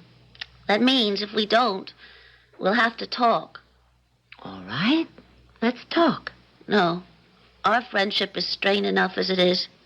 If it has to break, let it break. No. You're going to need a friend. Afterward. After what? After he walks out on you. What makes you think that he... How is his business venture coming, Winnie? Fine. How do you know? He told me. He told you a lot of things. You're right. We'd better watch TV. Winnie, he's a liar. I don't want to talk about it. Don't want to? Or afraid? What have I got to be afraid of? Well, as you know, I work in a bank. What has all this have to do... Well, I use some of our facilities to gather some data. Yes. Well, didn't Paul tell you he's been salesman for national distributors? Well? Well, they have no record of anyone by that name ever having worked there. What do you say to that? What do I say to that? Well, he was trying to impress me. You know the way a fellow will with a girl. Yeah, except he's not a fellow, and you're not a girl. He's a man, you're a woman, and both of you should be above playing such games. Is it a crime for a man to want to appear important in the eyes of a woman? Well, the point is, he told you a lie. It was a lie, wasn't it? What are you, a prosecuting attorney? Well, he told you something to get $10,000 from you. How do you know that wasn't a lie, too? And if it was? If it was. So?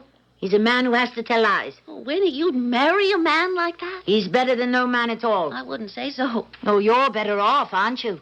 You and Marge and Louise and Janet. You're willing to settle for half a life. You can be lonely and love it. I can't. I need a man to love me. Any kind of man? He's not any kind of man. He's a very special man. He's my man. And I know it.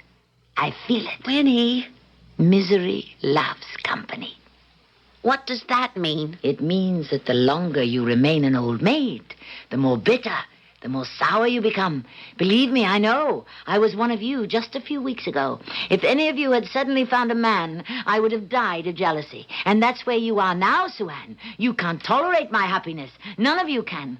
With all his faults, Paul is better than anything any one of you has. And any one of you would take him from me. If you could. Oh, Winnie, I'm only trying... You had your chance. You were with me in Halloran's that night. He could have picked you. But he chose me. Oh, you're crazy. And you'll never forgive me for it, will you? You'd love to see us break up. For your own good. But we won't. We love each other. Do you understand?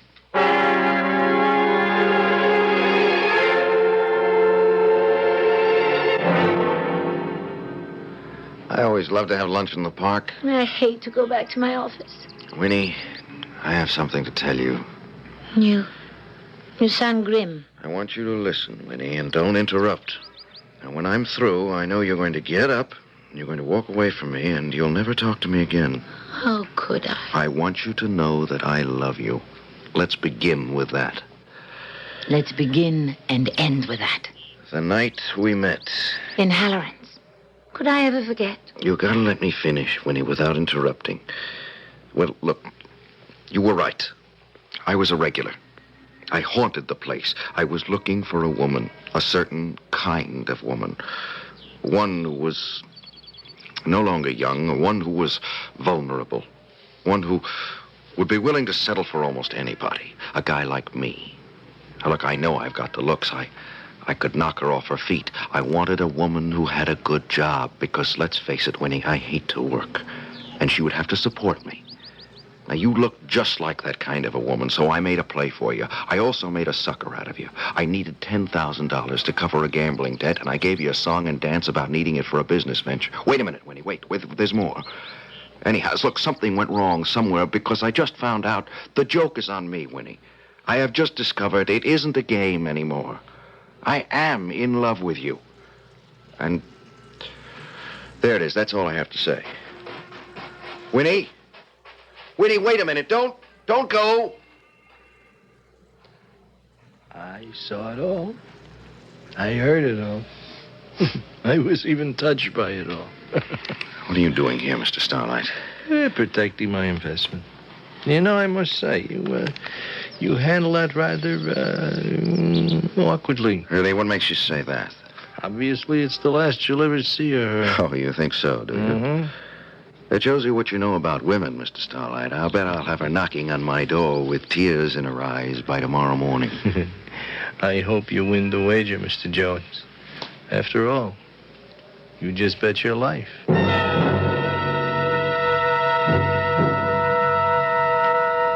Come in, Winnie, come in. What can I do for you? I want to arrange for some time off. Well, you've got plenty coming. I want to go away.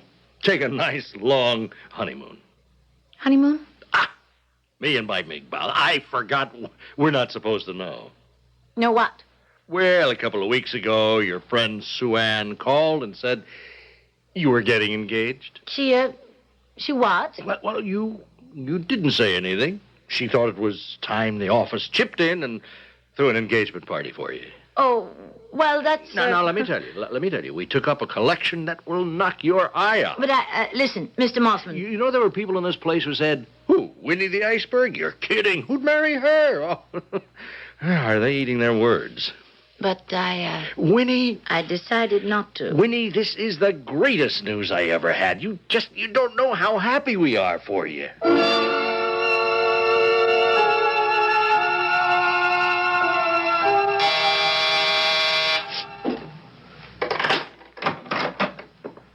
Oh. May I come in? Well, sure. Well, here we are. Winnie, at least I told you the truth. Did you, Paul? Yes, Winnie, I wouldn't hurt you. I couldn't. Paul, I love you. You know that. Yes.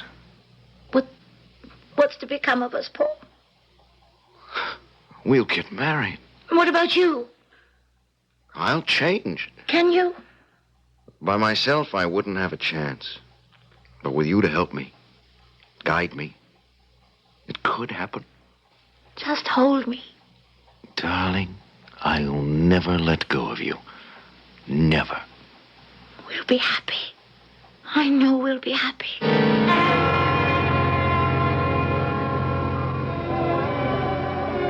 I never thought I'd see this day. Which day, darling? The day they'd be holding one of these parties for me. You have such wonderful friends. I do. Winnie, Mr. Mossman wants to know if you want to open your gift soon. Anytime he's ready. Okay, I'll tell him. Is it my imagination, or do I detect a little coldness between you and Sue Ann? It's your imagination. Darling, look, before we open the gifts, and sort of make this thing official, I want you to do something for me. Sure, what is it? I want you to get your notes on the Technological Forecast Project. How do you know there's a... I want your notes, darling. But this is top secret. Well, that's why they're valuable. But I can... Unless you get me those notes, I'll walk out on you. What? I'll embarrass you in front of all your friends, in front of everyone you know. But I don't understand why. I want us to get our marriage off on the right foot. I'm calling the shots. What are you saying? A marriage is a bargain, darling. Now, I'll keep my end of it. I'll be your handsome, devoted husband, so you can be the envy of all your friends. In return, I ask very little. But the few times that I do ask for something, I want it. And this is what I want right now. You told me you loved me. That was a lie, too. Yes, and you told me you loved me. That was a lie, too. I meant it. You don't love me. You love the idea of me. The idea of a good-looking guy. And you've got him. I'm the guy that takes you out of the class of all your old-maid friends. Well, let's just say you have to pay for me. No, I won't do it. Giving you money is one thing. Betraying my oath to my own country. I am your country. No. You'll do as I tell you. You need me for your vanity, and I need you to save my life. No. Walk out on me. Walk out on me right now. I don't care. You do care. They'll laugh at you. Can you imagine how everyone will laugh? Let them. All right, Winnie, think of me then. If I don't come across with your notes, certain people might even kill me. You're a big boy. Please, Winnie. Sue-Ann? What is it, Winnie? I have a headache. You what? I have to go home. Winnie, what is it? I'm afraid the party's over. Sue-Ann, look, you're her best friend. Talk some sense into her. She wants to throw me over. She wants to make a fool of herself in front of everyone she knows. Stop her. Winnie, what is it? Sue-Ann, later on, do you want to have dinner? You and me and Janet and Marge and Barbara Jo. The crowd? Listen to me, Winnie, listen to me. I love you. Truth is, I don't love you. Not enough. Tell the clique I'll be there tonight, Sue-Ann. How about the group? Why don't we use the right name? The leftovers. What a pity. We're the best part there is. And so few people know it.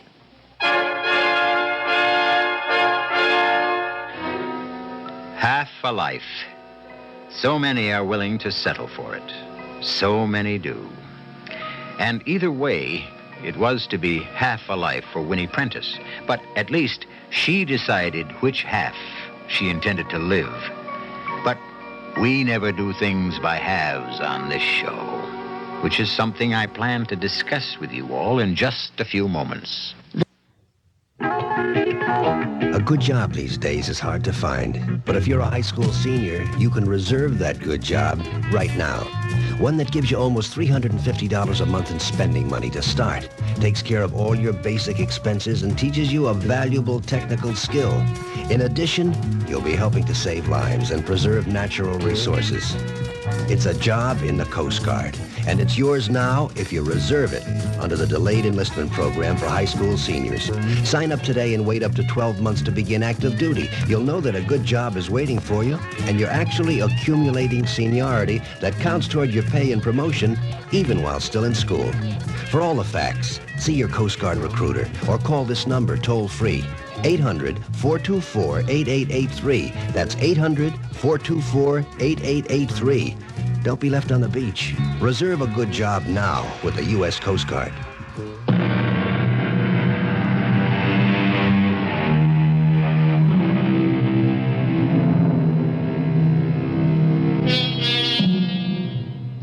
Whether you were aware of it or not, the story you have just heard was a true mystery. And why? Because love is the greatest mystery of all. Think of some of the loves you know. What does he see in her? Why does she love him? We shrug our shoulders and say, who knows? It passes all understanding. Love is subject to neither rhyme nor reason.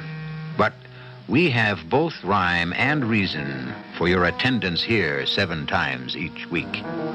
Our cast included Tammy Grimes, Tony Roberts, Marion Haley, and Earl Hammond. The entire production was under the direction of Hyman Brown.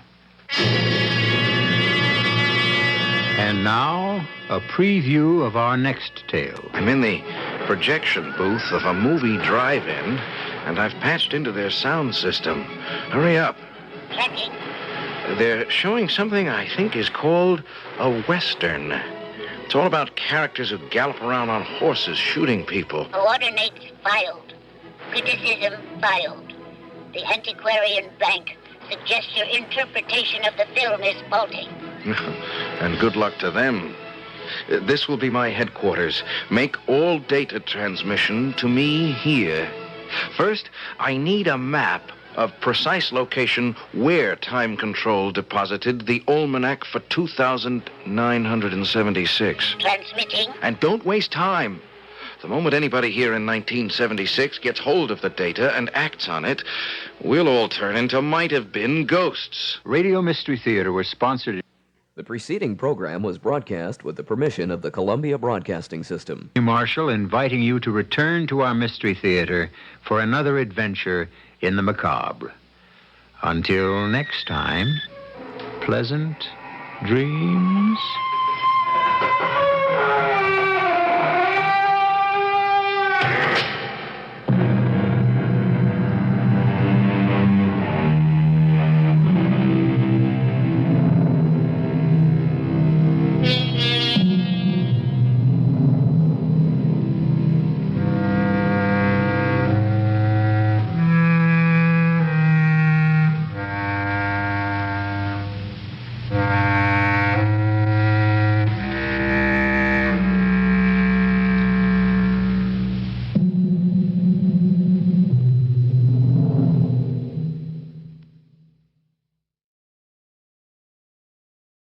The CBS Radio Mystery Theater presents...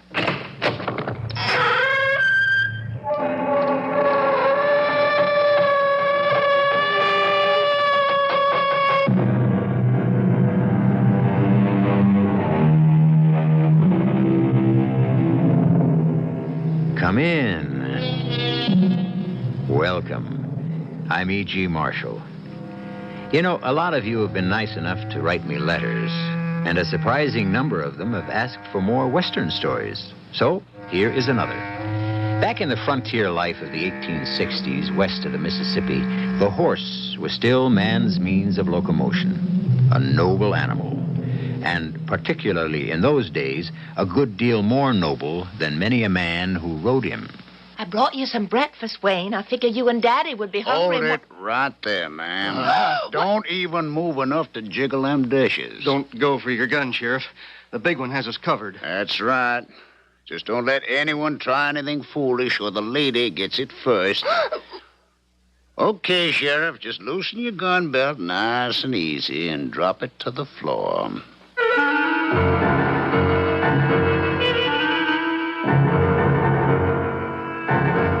Our mystery drama, The Death Trail, was written especially for the Mystery Theater by Ian Martin and stars Bob Caliban and Robert Dryden.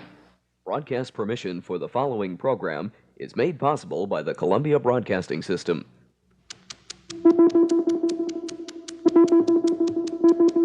Time is running out for millions of destitute people across the world who need help now.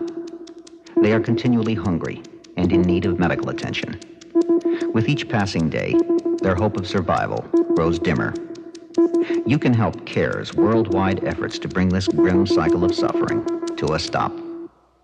Your contribution to CARE can provide nutritious food for malnourished children, tools and equipment for needy people to build homes, feeding centers, schools, clinics, safer water systems.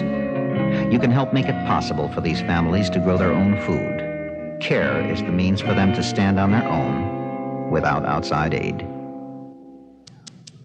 Now is the time to help. Send your check or money order to CARE, Department 2, Milwaukee 53202. Get some more wood over here. All right. Here, give me the torch. There it goes. Yeah, we'll teach her. Gets like a white woman to know better. In 1860, Myrtilla Minor, a white woman, had started a school for black children in Rhode Island. She was harassed in the daily press and forced to move from place to place. Miss Minor did everything possible to keep her school open until it was burned down. To commemorate her ideals and courage, a college in Washington, D.C. was named in her honor, the Minor Teachers College. Supporting black education once meant putting your life or liberty on the line. Fortunately, today, we just need your signature. Please, write a check to the United Negro College Fund and continue a great American tradition. A mind is a terrible thing to waste. A public service message of this station and the Advertising Council.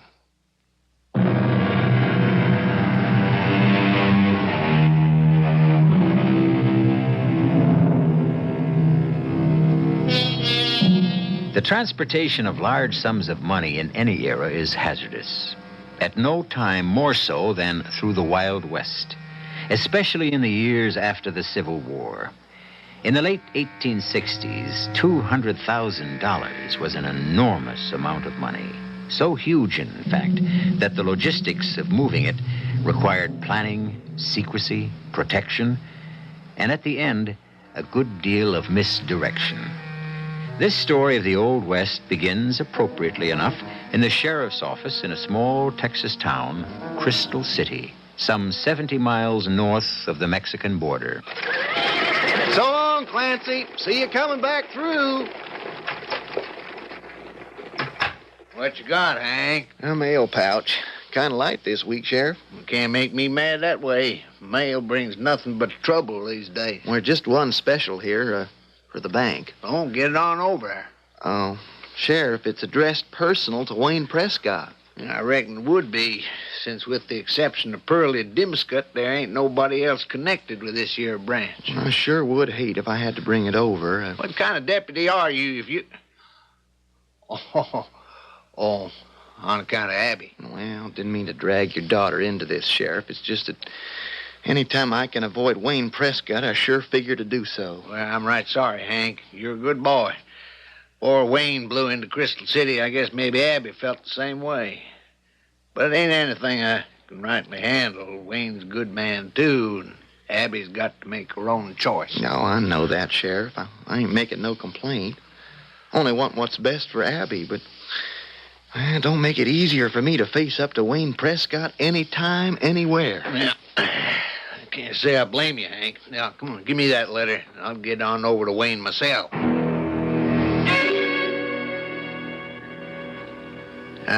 Bring you any trouble there, Wayne? Well, no, Sheriff, not exactly.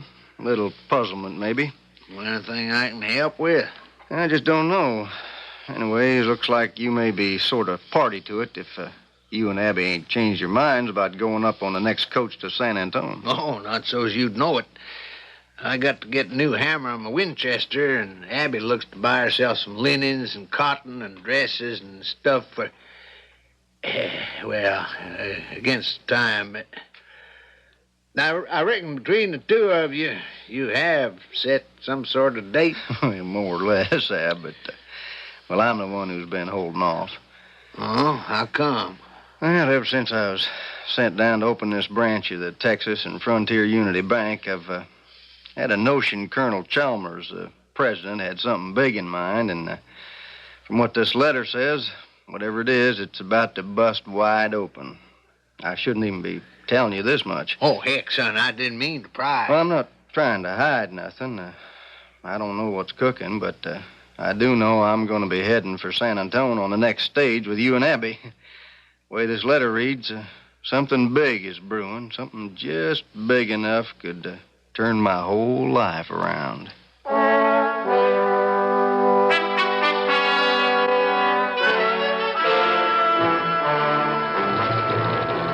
I swear, Abby, I don't know what I'm getting myself into. What are we lugging that old wedding trunk of your mother's all the way up to San Antone for? I won't give you more than one guess. Honey, I'm a sheriff. How much money do you figure I got stashed away? Enough for my dowry. Don't you think so, Wayne? Now, don't you get me involved. As far as I'm concerned, you don't have to bring me nothing but your own sweet self. Oh, no, sir. If I'm going to live off you the rest of my life, Wayne Prescott, I'm going to bring enough along to start off so you can't ever mean-mouth me. Don't try no argument, Wayne. You can't win, boy. Yeah. But that big old trunk is... Just let me do the buying, and it won't break you to fill it up. Well, that's why you brought that Winchester along? Oh, that isn't mine, Wayne. You know it. It's Dad's. There still is rough country, Wayne. Comancheros, riff-raff left over from the war, even some renegade Indians. And I hear tell some of the outlaw gangs are riding again. Had some wanted signs on a couple. Like who? Oh, the Ferry brothers, Black Mike and his crew. There's even word what's left of the Gunnysack gang may have drifted south. The Gunnysack gang? Oh, that was way before your time, honey, and the war. Yeah, I've heard of them. Who were they? Killers. Some said they was brothers. Who knew? Everything they pulled, bank robberies, holdups, raids on helpless people, even train jobs. They wore gunny sacks or flour sacks over their heads with holes cut out for the eye. Weren't they ever caught? No, sir. Sometime during the war, they kind of disappeared. How come, Sheriff? Well, nobody knows for sure. They hit a bank up Grant Bluffs way, and in the shootout, one of them was hurt pretty bad, according to everybody who's seen it. Some figured he was the leader. He must have died. So that broke him up. And the one that was shot, wouldn't he have had to go to a doctor or something? Well, maybe he just died and they buried him. Anyhow, they dropped Cher out of sight when the war was all. There's a power of outlaws abroad. More than ever, it seems to me, as a lawman during these Reconstruction days. Oh, Daddy, don't be so gloomy. This is supposed to be a kind of pre-honeymoon trip for me. So I didn't expect to have Wayne along with me. Now, don't think it isn't an unexpected pleasure, honey. But I can't promise you're going to see too much of me. That boss of yours sounds like a mean old bear. I hope he has nothing up his sleeves going to interfere with our plans. Well, I don't see how he can. Well, sir, whatever he has, you're going to know right soon. We're coming into San Antone now.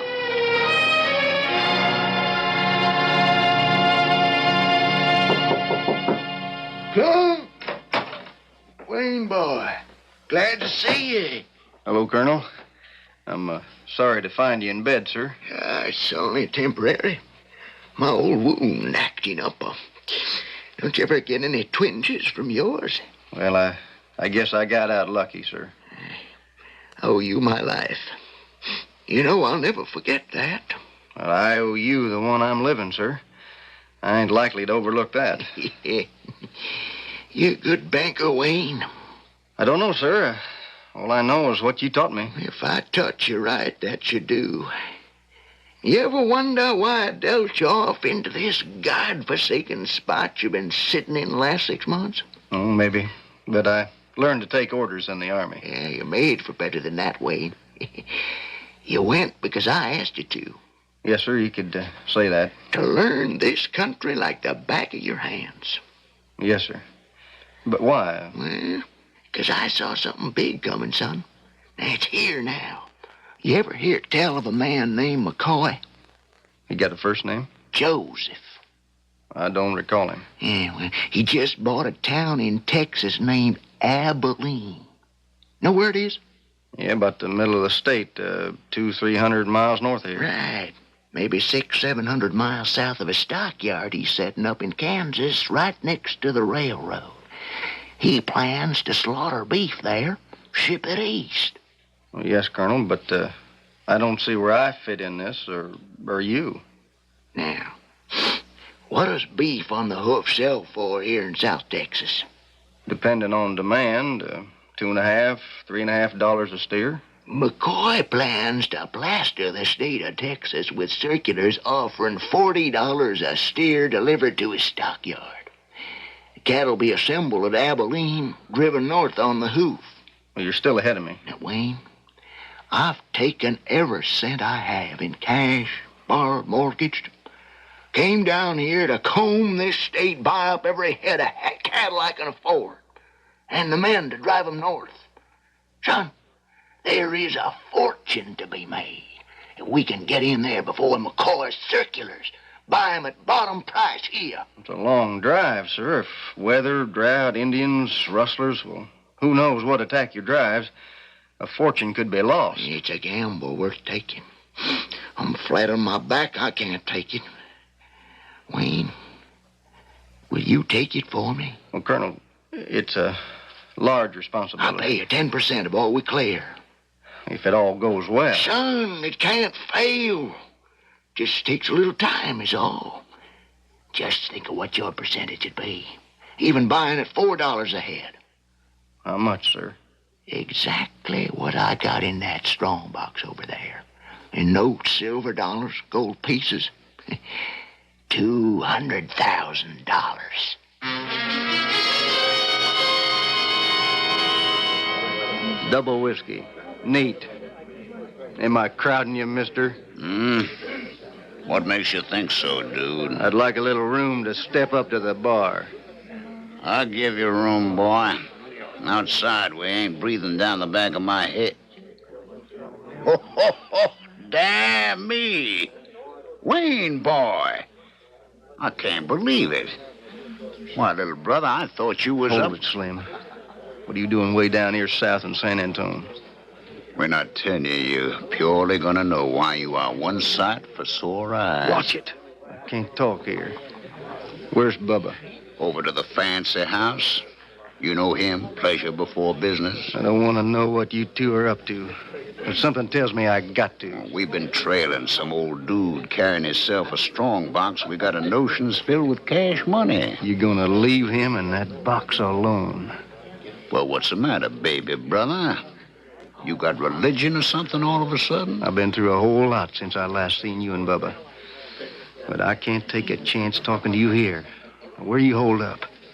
Well, if you're so high and mighty and lily white, I don't rightly know if us poor trash relatives want to see you, in case the dirt might rub off. I told you I can't talk here. Now, where? Well, if you was to ride out on the road toward the H-Bar Q Ranch, you know it? Yeah. Just outside of town, there's an old broke-down settler's cabin. We could meet you there. When? Just as soon as I'm sure the sheriff and me say goodnight. Sheriff? That the kind of company you keep now? I'm on the straight, Slim. That's why I never looked you up. I'm even getting married. Hoo-wee! But if you're on the side of the law, what's the sense of meeting up with us? Because I got a proposition to make you. Something big. Just might set your feet on the straight and narrow, too.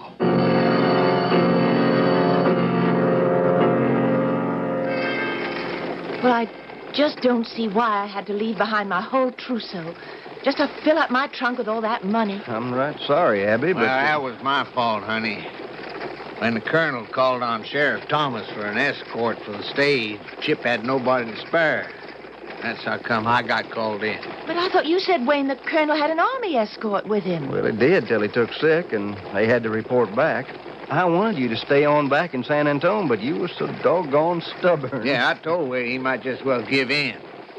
But just to give us a little extra protection, I figured we didn't want to be seen loading no strongbox. So, like they say in the Army, we commandeered your trunk. Yeah. I still don't see any need for all that fuss. Nobody knows about the money except us and the colonel, do they? Well, these days you never can... What was that? Somebody hit the man riding shotgun. Trouble. Plenty.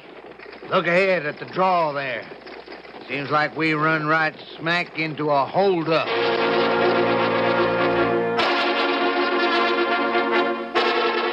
It was St. Paul who said, "The love of money is the root of all evil."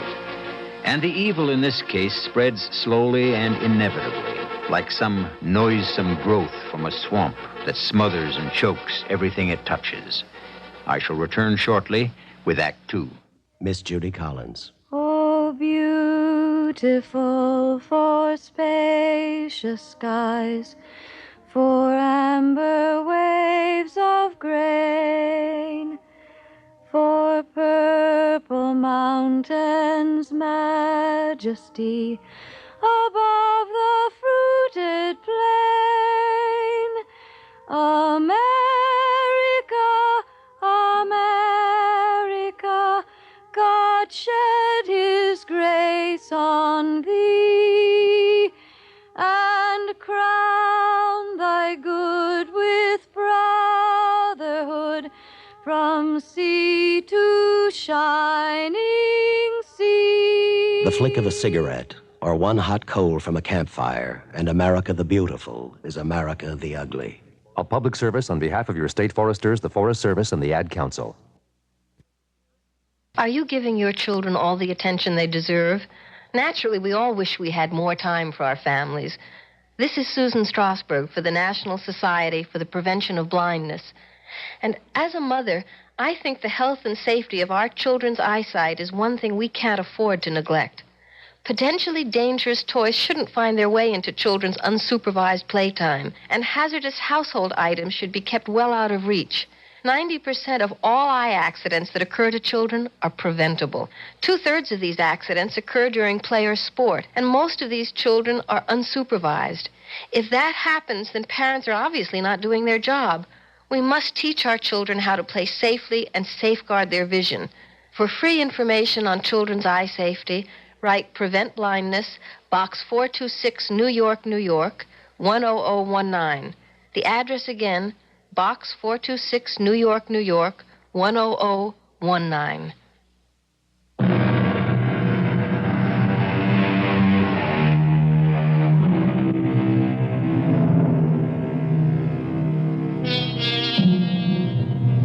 On either side of the careening stagecoach, the road dips away. On one side, to a natural arroyo. On the other, a drainage ditch dug to prevent washouts. But even if the driver had wanted to pull up short of the men up ahead, looming like creatures from another world with their heads shrouded in flour sacks, he would have had little chance. For the horses, startled by the first shot, are running out of control against the smoking brakes, the bits between their teeth. Give them their heads, driver. Go through as fast as we can. We'll cover you. How many of them, Wayne? Just 2 as far as I can tell. Hell, we outnumber them. You okay, Abby? Yes, Daddy, but it's hard to aim the way we're pitching around. Just keep firing until you empty that magazine. I got one of them, I think. Ah, you sure did. Wayne, they're running for cover. Get the other one, Wayne. Damn, missed him. I'm going to tell the driver to hold up. We'll go after them. Don't let him go. Who cares? Everything else came through safe. Let's powder on for home.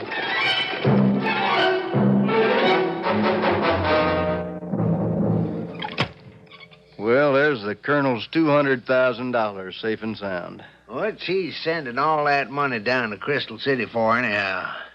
I get kind of uneasy with that kind of money lying here in our bank. And it's in the safe.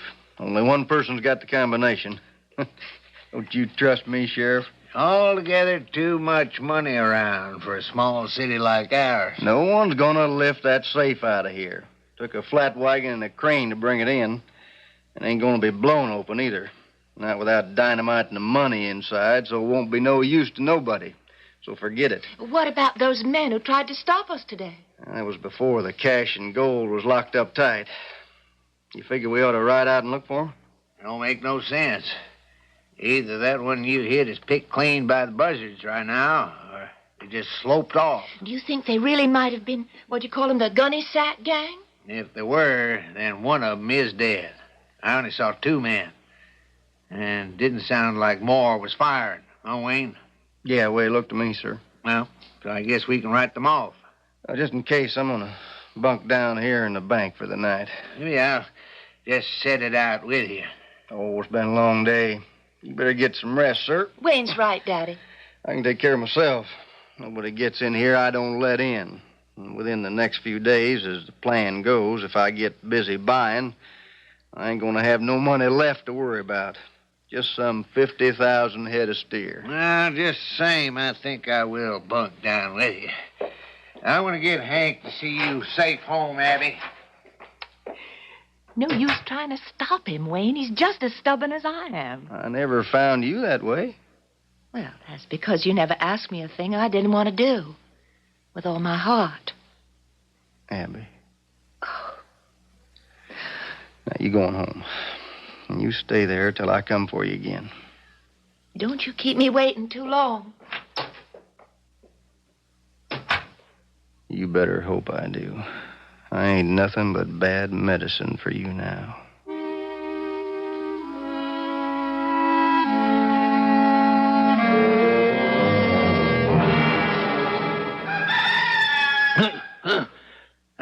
What was that?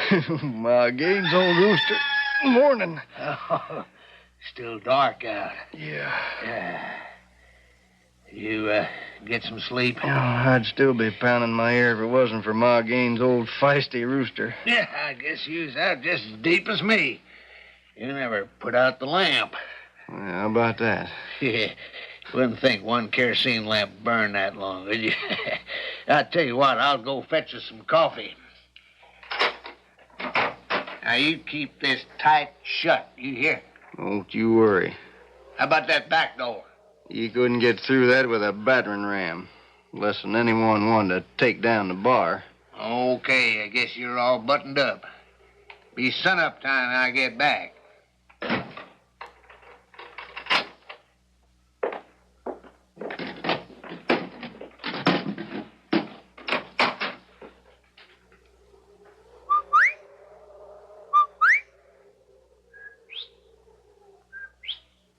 Slim. It's me, Wayne. I thought you'd never give the signal. I had to get rid of the sheriff first. Where's Bubba? With the horses?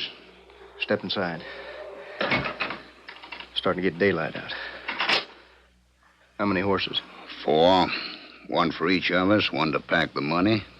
You got enough saddlebags? Yep. Better let me go get 'em while you open up the safe. No, Well, why not? because that's not the way it's gonna be done. We could load up and be out of here within 10 minutes. Sure.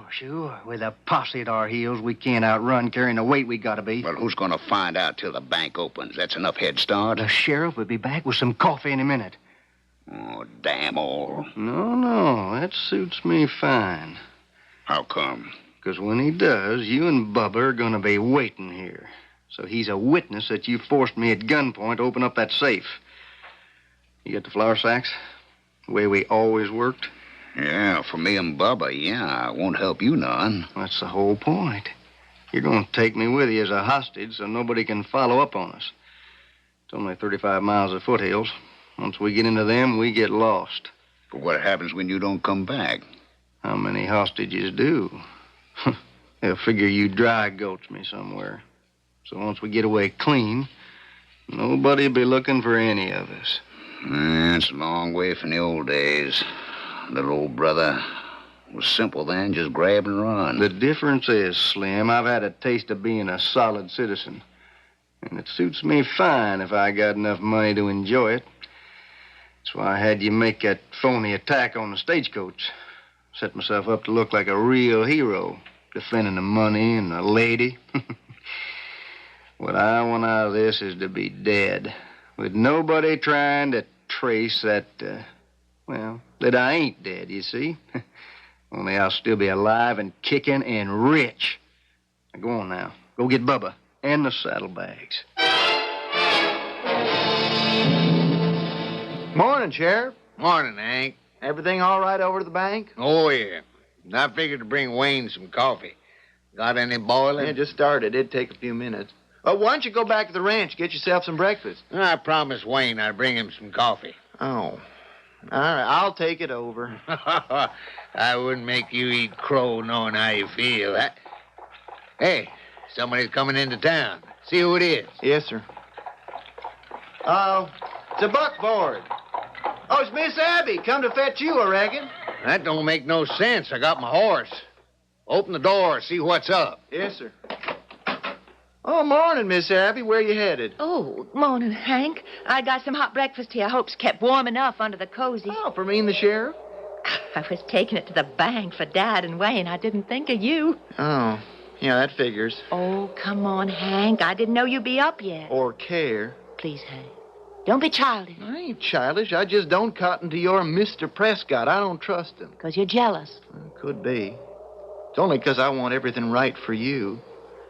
Something tells me he isn't the man to make it that way. Oh, stuff and nonsense. You want to help me unload? I wouldn't give him the time of day, let alone carry his victuals to him. You and the sheriff can run after him all you want. You just leave me out of it.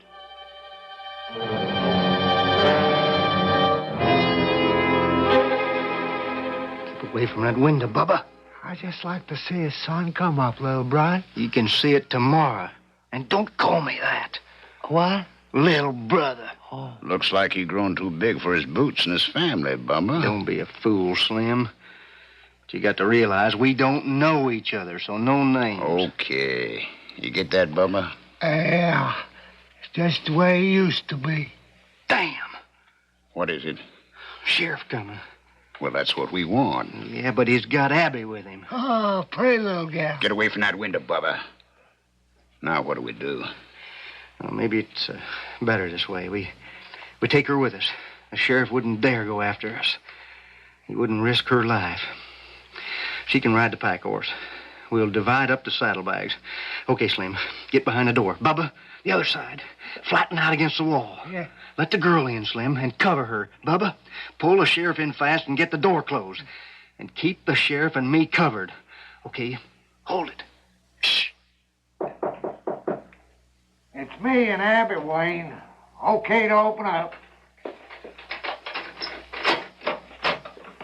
Go on in, Abby. I brought you some breakfast, Wayne. I figured you and Daddy would want Hold to... it right there, ma'am. What? Don't even move enough to jiggle them dishes. Don't go for your gun, Sheriff. The big one has us covered. Okay, kick that door shut. Lock it. Don't try anything foolish, Sheriff, or the lady gets it first.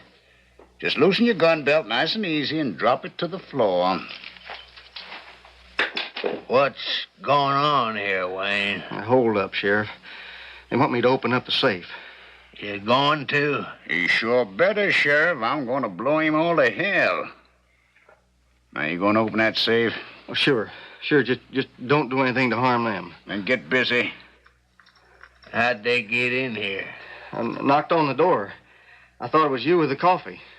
How you boys expect to get away with this? Right easy, Sheriff. Just tie you up and gag you. I'll be after you with a posse in 5 minutes after I get free. Oh, no, you won't. 'Cause you see, I'm taking a dude here along with us as a hostage. And just in case you don't care enough for his skin, we'll take the little lady, too. No, by heaven! Why, you killed him! No, if he acts up anymore, I just might. We don't need him all that much now. He's got the safe door open. I'm all right, Abby. When are you going to let them go? Oh, figure a day's ride across the plains of the foothills. Once we reach them, you'll never find us. We'll let them go then. Now, that's enough talk. Let's all get moving.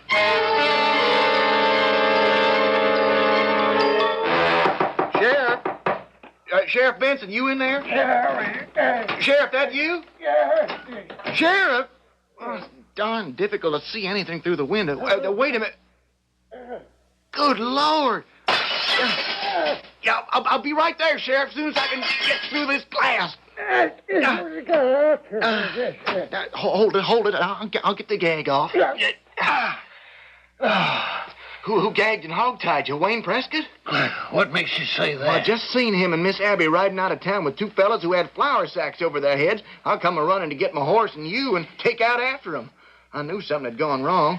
When I didn't find you at the office, I figured you might be over here. Hold up, huh? Yeah, got away with a pack of money. Well, let's go. Where? Well, after them. I'll saddle up and send out an alarm. No, sir. You stay put, Mr. Deputy. Well, Sheriff, you lost your mind? No. But I'm well on my way to losing a daughter and what would have been a son. They're holding Wayne and Abby as hostages. We take out after them, and we're as good as signing their death warrants.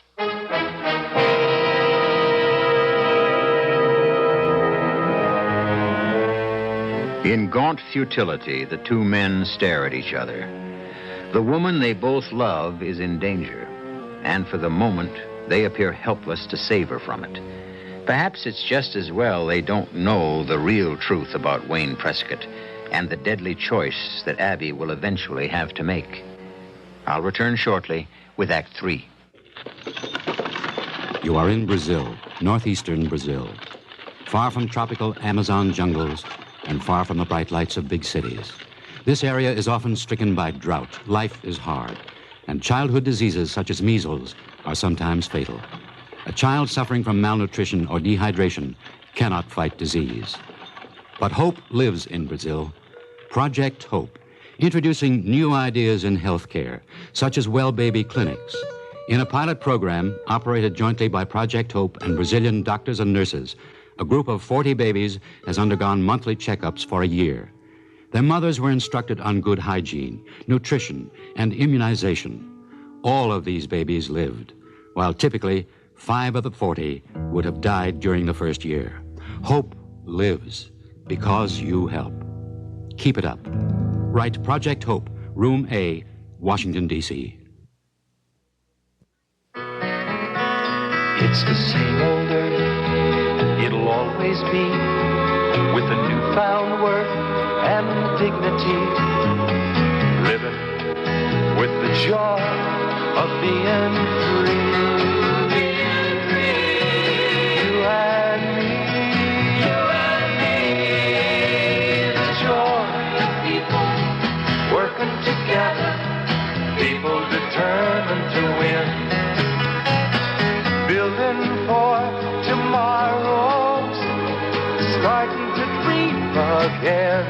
The campaign for human development is people together with hope, learning how to care. Learning how to care, learning how to love and hope, and learning how to share. Campaign for Human Development, United States Catholic Conference.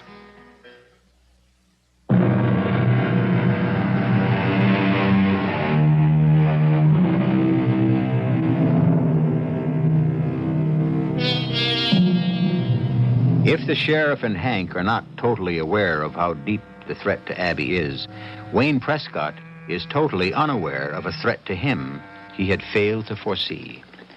As Abby and he, roped tightly to their saddle, ride through the chaparral towards the distant mountains, Slim and Bubba, their heads uncovered now, have fallen a little behind at Slim's signal. We're going to be rich now, Slim, huh? Sure are, Bubba. I like to have a pretty little gal like that to buy all them gewgaws and pretty dresses and all for. She ain't your gal. She's Wayne's. Oh, yeah. Well, Wayne always got more than his share. Any job we pulled. Because he has brains. He ain't the only one. I've been doing some thinking. Oh, you got brains too, Slim. Yeah. Enough to know 3 don't divide even into 200,000. It don't? Nope. But 2 does. Just right on the nose. I don't get you. I'll explain it as soon as we get to the river and stop to water the horses.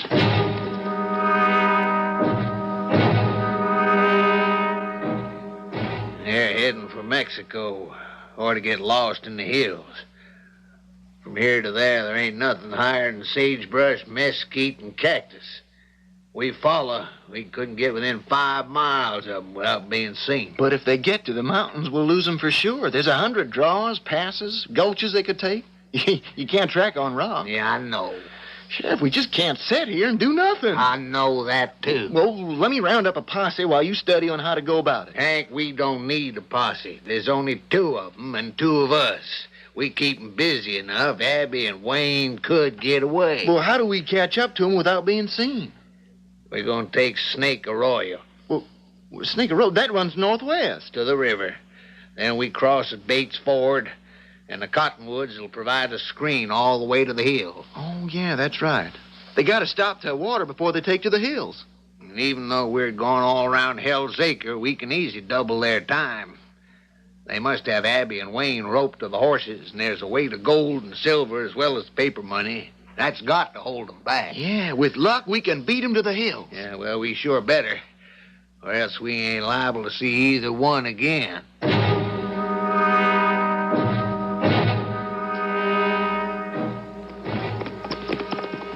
I'll untie the lady, Bubba. You can take the 3 horses and her down the river. Maybe she'd like to freshen up a bit while they water. You can untie me, too. Oh, not just right now. One at a time. I'd just as soon stay here with Wayne. Or do as you're told, lady. I'm running this. You, better listen to him, Abby. But I'm afraid that if he gets Don't worry about me. I'll be all right. Come on, little lady. Let's go with Bubba. Bubba don't figure to do anyone so pretty no harm. Come on, Slim. Get me loose. You didn't have to tie me so tight. You ready to reveal to your sweetheart what a bad guy you are? No, what I want you to do is to let her go now. Our prize hostage? We bought enough time. But we can't let her go now, Wayne. She knows who we are. What'd you take the sacks off for? Well, it's mighty hot and uncomfortable riding all smothered up. Besides, it didn't make no difference, because Bub and me, we kind of decided we liked company. Any objections? Yes. Yes. Same little old brother. Always wants a lion's share. Only this time you ain't exactly in a position to make demands now, are you? You threatening me? Oh, I'm just figuring to cut you down off your high horse so as you can learn something. What? That you ain't one whit better than either of your brothers. As you're going to find out once I tell a lady just who you are.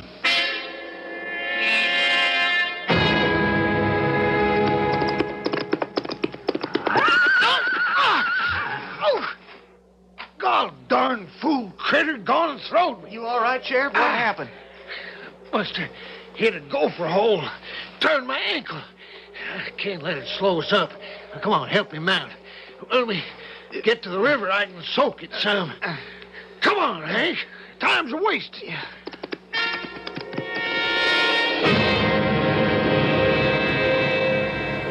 Is it true what those men just told me? Yes. They're your brothers? Yes. You were one of the Gunny-Sack gang Dad talked about?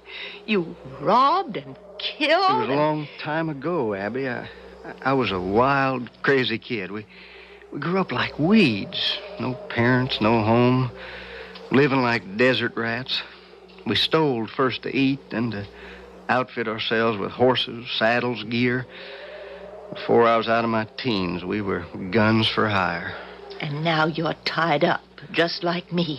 You're a prisoner just the same. That wasn't the plan. After you were released, all I had to do was ask to be untied, I thought. And now? Where are my brothers? The way they have me tied to this tree, I can't see. They're talking to each other. They're glancing up this way.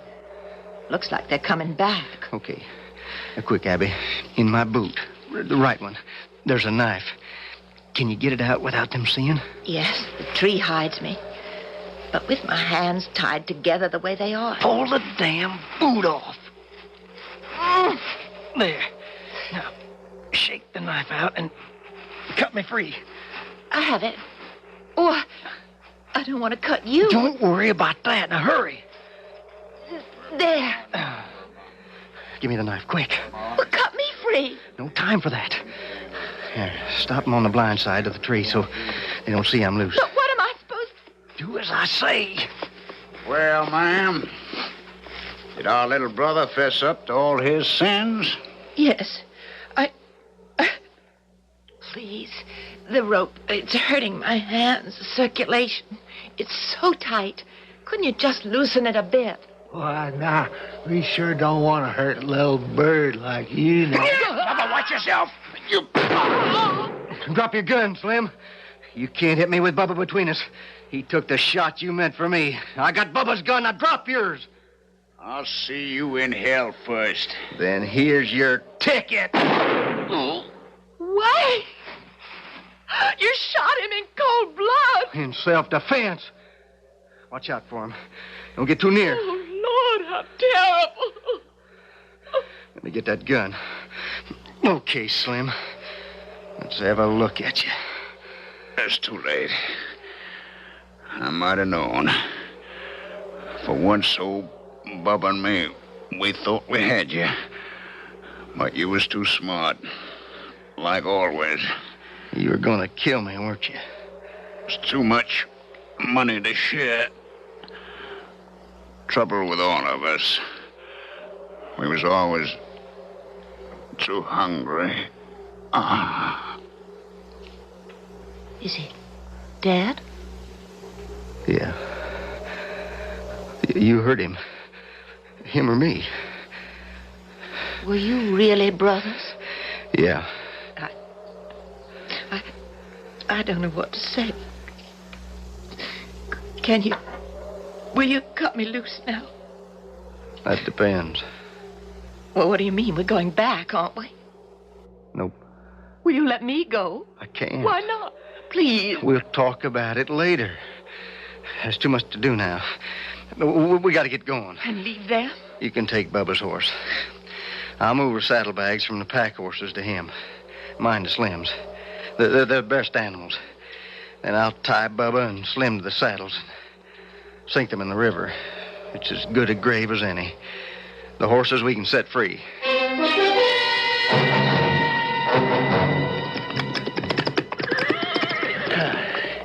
What is it, Sheriff? The ankle? Yeah.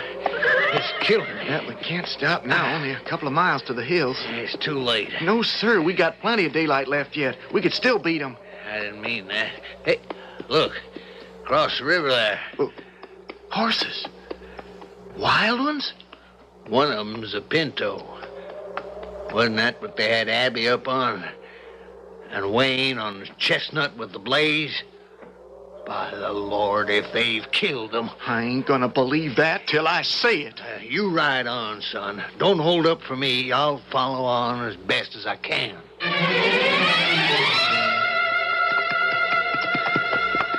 Can't we stop? I'm so tired I'd fall off if I wasn't roped on. Hang on. We're almost into the stretch. It's so dark. I can't see where we're going. I can. The moon will be up soon. We've taken so many jigs and jags, so many draws and passes. No one could find us now. And I aim to make certain nobody does. You just sit. I'll lead us where we're heading.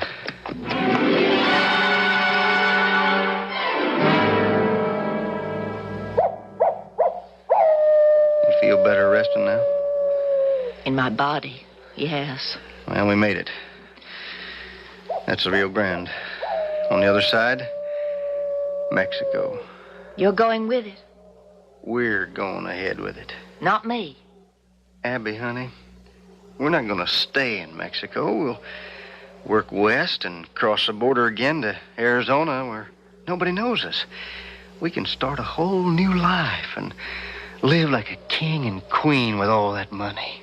Well, we could have stayed home and had it all just the same. Oh, why, Wayne? Why?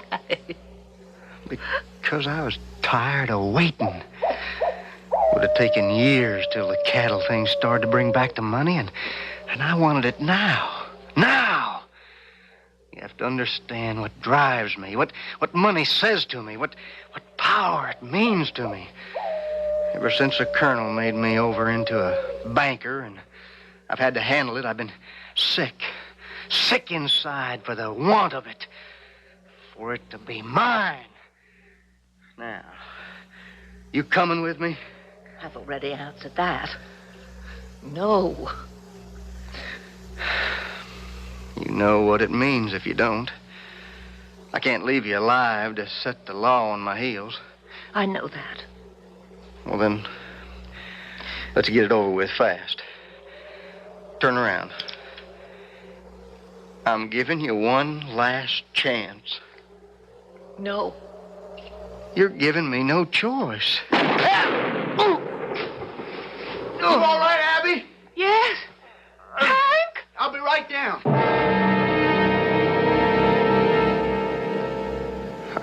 How come you could track us?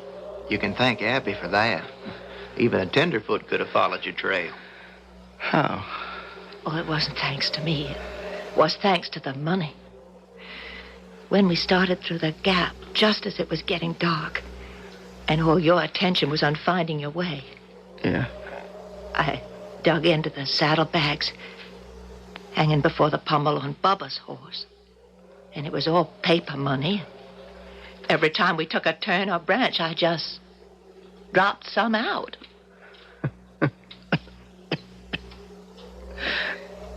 The joke's on me, all right. I thought this money was buying me all I wanted out of life. Instead, all it bought from me was death.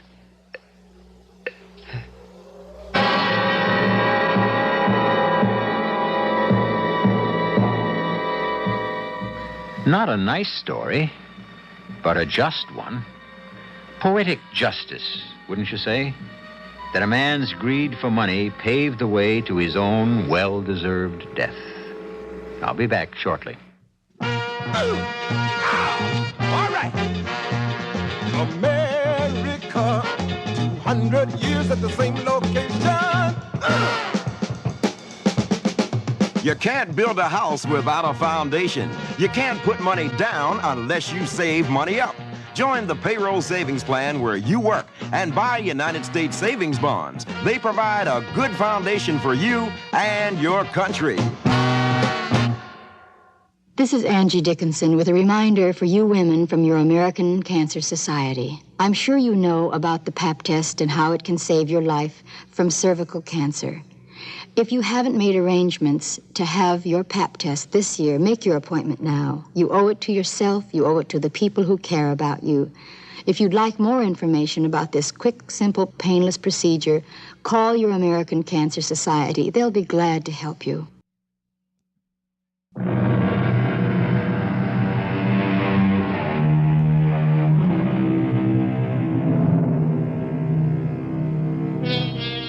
Colonel Chalmers never did make his fortune in cattle, for his old wound carried him away before he could learn the truth about a young man he loved as strongly as his sons.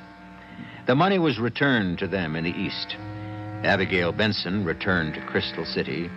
She's Mrs. Hank Price now, and Hank is sheriff in her father's place.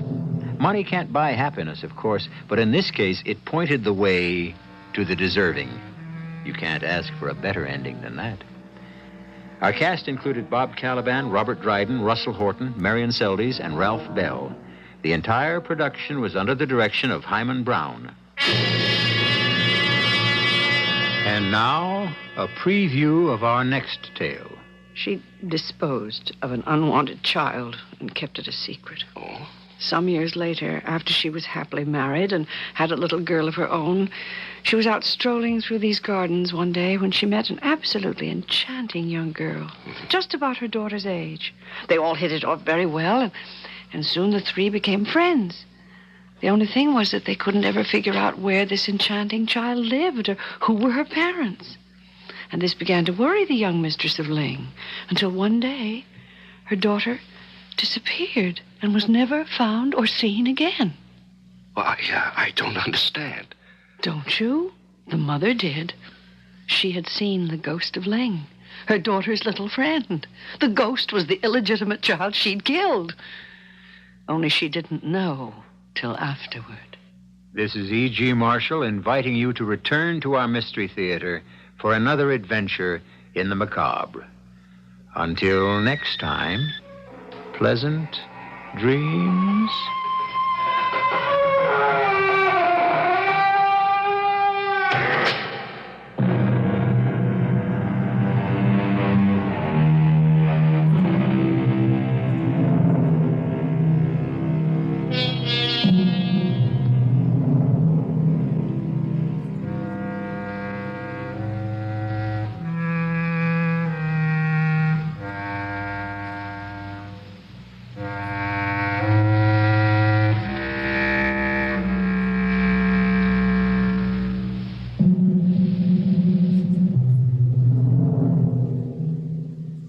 The preceding program was broadcast with the permission of the Columbia Broadcasting System.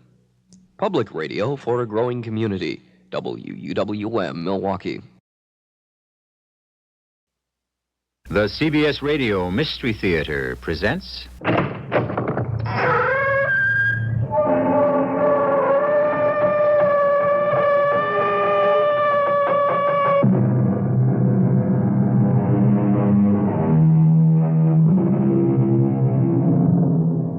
Come in. Welcome. I'm E.G. Marshall, bringing you, hopefully, an enjoyable shudder. Certainly, fans of the occult like the dark and dangerous tales we spin because of the vicarious enjoyment that comes from the delicious shivers of the supernatural. But let me issue a warning to all you ghost lovers. Do not, I repeat, do not ever make the mistake of thinking that ghosts are fun. Mrs. Mary Boyne and her husband did, and this tale tells what happened to them. I stood at the library windows of the beautiful old house of Ling and peered out in the gathering dusk, and I saw a figure. For a moment, a shudder ran through me. I thought I'd spotted the elusive ghost of Ling. And when the figure entered the library, I gasped. What's the trouble, Mary? Would you believe it, Ned? I mistook you for our elusive ghost. Oh, Mary. Mary, we've had a great marriage up till now, and my problems stem from America and not from any crazy old ghost. Oh. And if you'll forget the ghost, we'll all be a lot happier.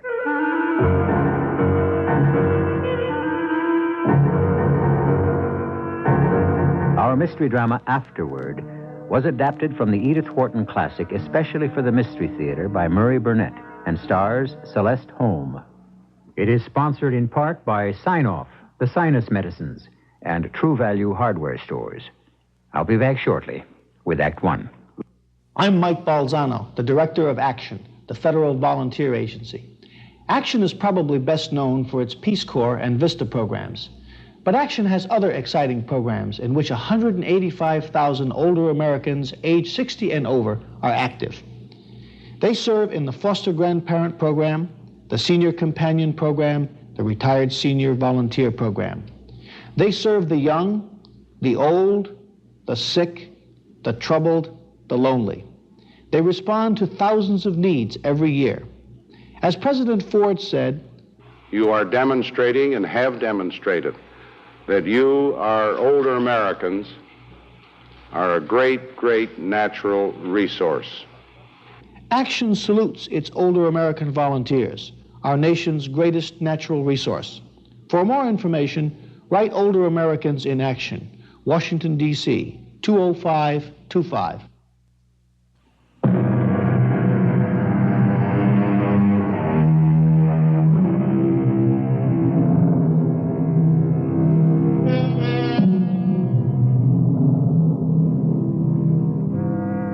Remember the phrase, Kilroy was here, so popular back in the days of World War II? I feel certain most of you remember, but if we go back a few years farther, how many of you recall the phrase, the little man who wasn't there? What do all these phrases have to do with our tale? Well, stretching a point, we might say that our story concerns the ghost that wasn't there, or at least not when you expected him. If this sounds confusing, let's listen to the lady whose story it is. My name is Mary Boyne. My address is Suite 357 in a Wood, Dorsetshire, England. Of course, I'm American and alone and sane. The reason I mention sanity is because they call this place a rest home, but actually it's a place for people who have money and who are supposed to be not quite right in the head. I told you I'm sane, but I must confess it's difficult to understand how I managed to retain my sanity after what happened. But you be the judge and jury. I'll start at the beginning, back in America, in the little town of Waukesha, and the little house where I lived happily with Ned. Ned, you're home early. You bet. I'm not only home early, darling, but I'm home for good. I've sold the Blue Star Mine for $5 million. Oh. Mary, my love, are you all right? Oh, yes, just fine, darling, but you're joking. Never more serious. We're finished with drudgery, darling. Finished living in this house, in this town, and don't even bother to pack. Let's just make our dream come true today.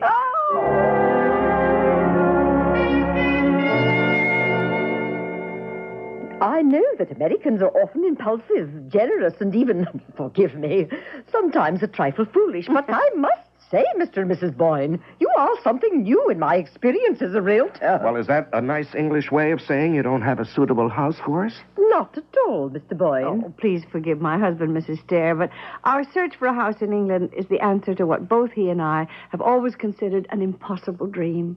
You see, I was born in England, and I went to America as a child, and I've always wanted to return, and now we can. Is it so strange that we want a house we ourselves can remodel and modernize? No, that's understandable. But to be so far from any means of transportation. Perhaps I should say that Ned and I are really looking for two things: to get away from our old lifestyle in America and to find our roots. Yes, I have a house that seems to be made to order for your specifications. It's been on the market for years because it needs so much remodeling, and it's 14 miles from the nearest rail station. Great. Let me finish. It was built in the time of the Tudors. Needed a tremendous amount of modernization, particularly in the matter of heating and hot water. Sounds super to me. But how about a ghost, Mrs. Stair? Oh, Dorsetshire's full of ghosts. That's nice. But I did so want one of my own, right on the premises. Mrs. Boyne, you shouldn't ask for anything like that. There is a traditional ghost that goes along with the house. Particularly nasty ghost. Also a rather strange one. Strange? How so? Because the history of the ghost of your house at Ling is that no one knows that they've seen a ghost until long afterward. Well, that's crazy. What in the world makes a ghost, except for the fact that you know when you see it? It either moans or wears white shrouds or touches you with icy fingers. Well, the only thing I can tell you is that there are stories about the ghost of Ling, and every single one of them is identical. The person who sees the ghost doesn't know it's a ghost until afterward. Oh, forget it, Mary. No. Life is too short to enjoy a ghost. You've got to wait to find out if it's a real ghost or not. No, but this house at Ling seems to have so much else going for it. Darling, I think we really should take a look at it. We went, we looked, and we were conquered. Both Ned and I fell instantly in love with Ling. It was a lovely old Tudor house, just as the agent had described it. Exactly what we'd both dreamed of, and it was definitely secluded. We bought it and moved in. But although I was in seventh heaven and up to my ears in planning for remodeling the old house, there was something definitely wrong with Ned. Oh, these powders don't do a thing for my headaches. Well, the doctor said... I know what the doctor said, darling, and I followed his prescription, but I still have the headaches. Darling, Hmm? do you think perhaps we've made a mistake about this house? No, Ling is perfect. Perfect.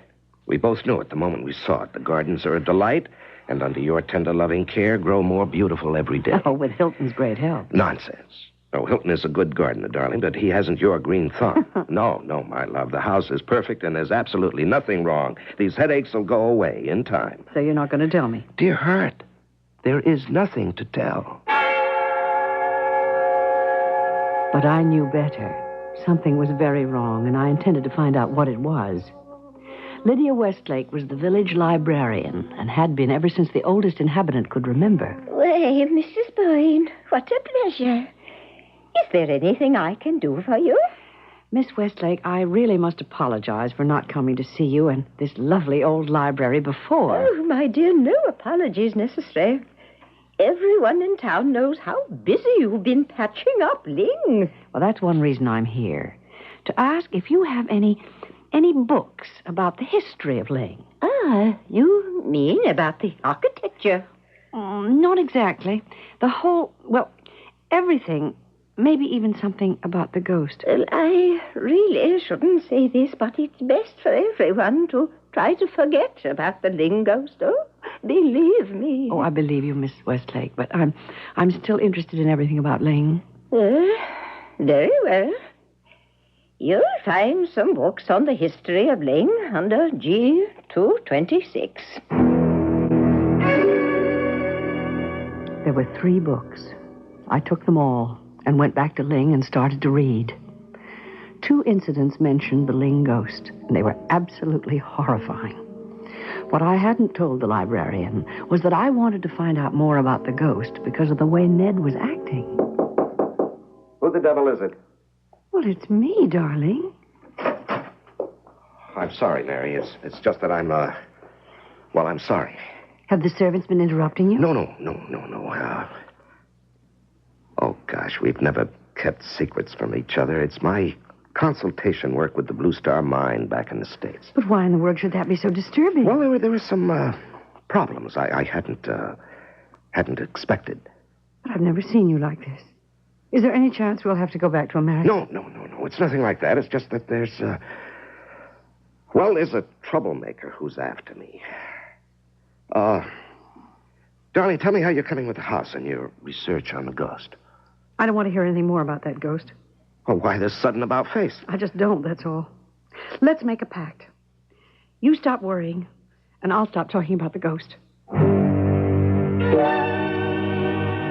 The pact didn't work. Oh, how I wish it had. Perhaps things would not have turned out the way they did. If we had left Ling and I had listened to my presentiment about the Ling ghost, Ned grew more irritable, and I ever more frightened. What's the matter with those fools back in Waukesha? They can't handle the simplest matters without asking me a million questions. Ned, why don't you give up the consulting job? We don't really need it. I mean, do we? No, not the money, but in a way... Well, in a way, we do need it. I don't understand. Well, it's a complicated business, Mary, involving lawyers and a lot of legal matters that would only bore you. Bore me? I'd rather be bored or sad or anything. If only I could see you more relaxed. Well, you will, darling. It'll just take a little time. Time for what? Well, I have problems with the Blue Star. So, look, why don't you bring me up to date on your ghost, huh? Oh, Ned, because I'm frightened. I read a story in one of those books I took from the library about the young wife of the son of the man who built Ling. Uh-huh. And what about it? Well, it seems she had fallen madly in love with one of the men here before she met the Ling's son. And, oh, Ned, must I? Well, please, darling. It can't be all that shocking now in this day and age.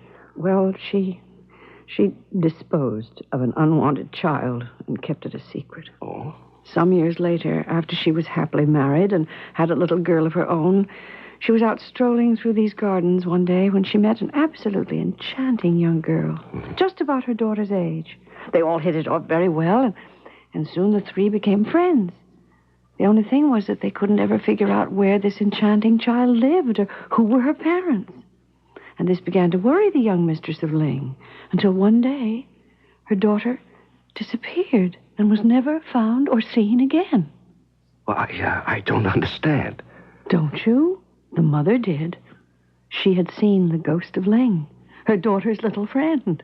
The ghost was the illegitimate child she'd killed. Only she didn't know till afterward. I'm sorry, Mary, for making you tell me that story. It's all right. There's more in those old books. There's something about a secret staircase. Oh? I should be able to locate it. You get a marvelous bird's eye view of the entire country. Well, that sounds like fun. Why don't you help me search for it? Can't. I have to work on my correspondence, but if and when you find it, give me a shout. I'll be in the library.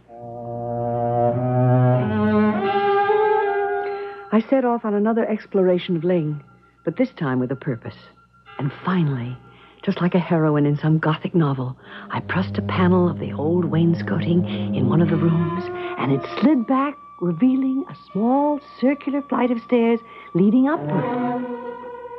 I climbed the tiny corkscrew staircase to the roof of Ling. Oh, the book hadn't exaggerated the beauty of the view. I called excitedly down the stairs, Ned! Ned! I found it, and it's beautiful. Come up here and see. Wow. Oh, darling, this is really something. Why, you can see for miles. How did you find it? Just followed the directions in the book. Went around pressing the paneling, and suddenly there it was, the staircase. Just look. Of course, I know you can see farther than I can. Oh, but, darling, your eyes are more beautiful. Well, hello. Oh, who's that? Who? Where? Well, can't you see that man coming towards the house? I've got to go down and see who it is. Ned! Ned! Wait for me! There you are, darling. I've been looking all over for you. Well, I've been right here in the library. Well, you dashed off that roof and went running out the front door. Who was it? Who was what? The man you saw coming toward you in the garden. Oh, that man. Well, you see, dear, I thought I saw the gardener, and I ran after him to tell him about some of the drains which need tending. But, you see, he'd disappeared before I reached him. Disappeared? Mm-hmm. But he seemed to be walking so slowly and toward the house, not away from it. Well, that's the way it seemed to me, too. But I guess we must have been wrong. Unless it could have been the ghost.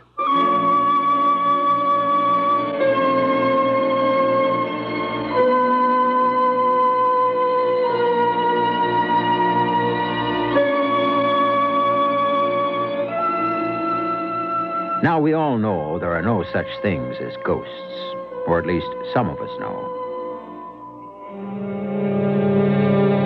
But one thing we would all agree upon is that if there really are ghosts, they won't go away even if you don't mention them.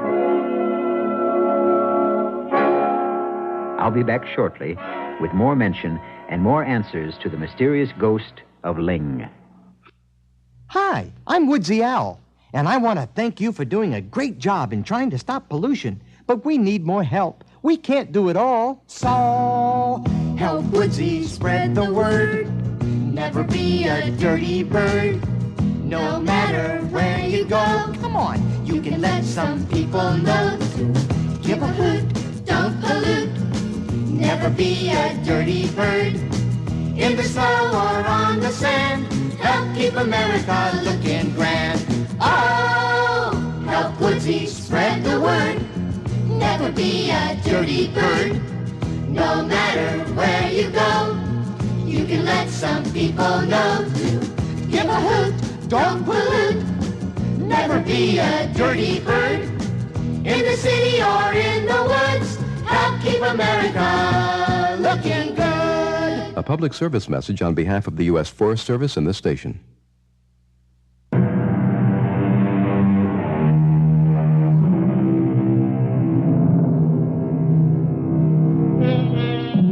Institutions for the mentally ill have come a long way.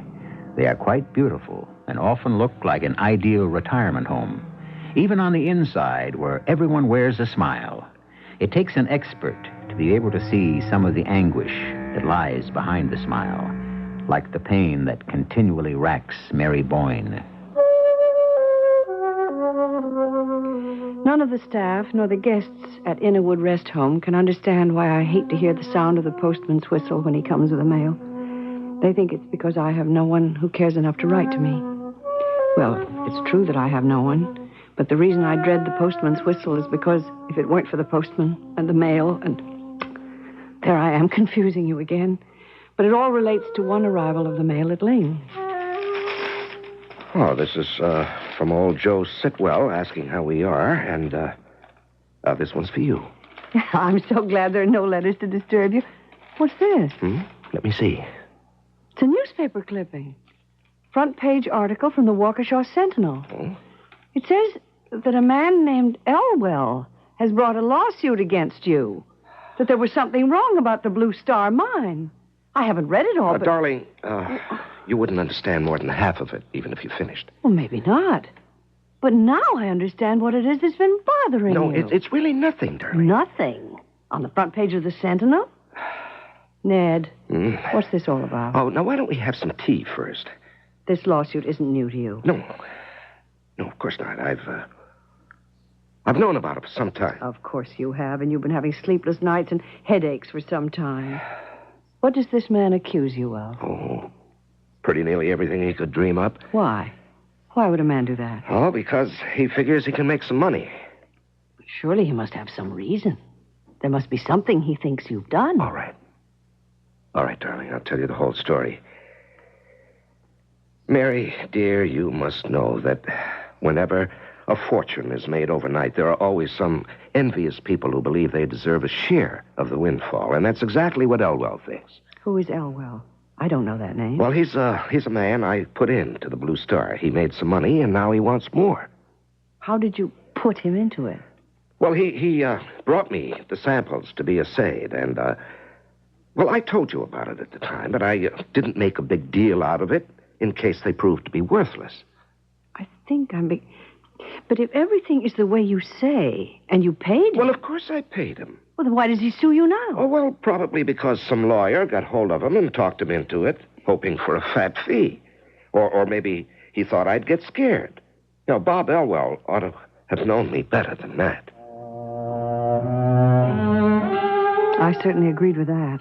Anyone did business with Ned would know he wasn't the sort to be frightened of anything. But there was no question that he was worried.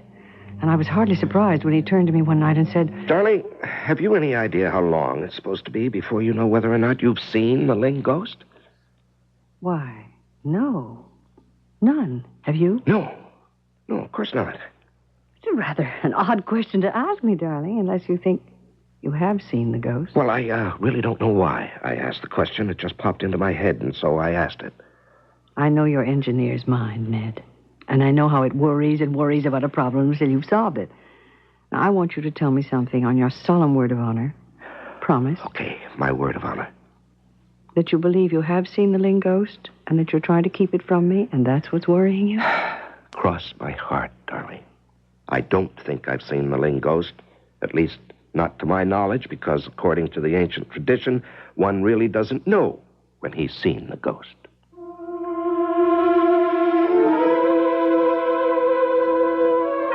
And with that, I had to be satisfied. I knew my husband. There was no more to be gained from questioning him. But I thought to myself, maybe there was something to be gained from questioning the ghost. That is, if I could manage to locate the elusive spirit. Of course, I knew that you weren't supposed to be able to know you'd seen the ghost, but I was haunted by the idea of the disappearing figure we'd seen from the rooftop. So once again, I climbed the small secret stairway and stood on the roof ledge. I cupped my hands and shouted to the sky, "Oh, spirit, specter, shadow, whatever you choose to call yourself, we've done you no harm. We want to live here in peace. Oh, ghost of Ling, break with the past, break with tradition, and show yourself to me." Mary, what on earth do you think you're doing? That's obvious, isn't it, darling? Well, if you mean you're making a darn fool of yourself, and incidentally of me, yes. Well, I'm sorry if I was stupid. It isn't stupidity, Mary. It's just this obsession of yours with a ghost. You're only adding to my worries. I don't want that. You know I don't want that. Well, then maybe we should leave Ling. Oh, but I love this house, and so do you. Well, but I think there's something else we have to do, and let's get right on with it.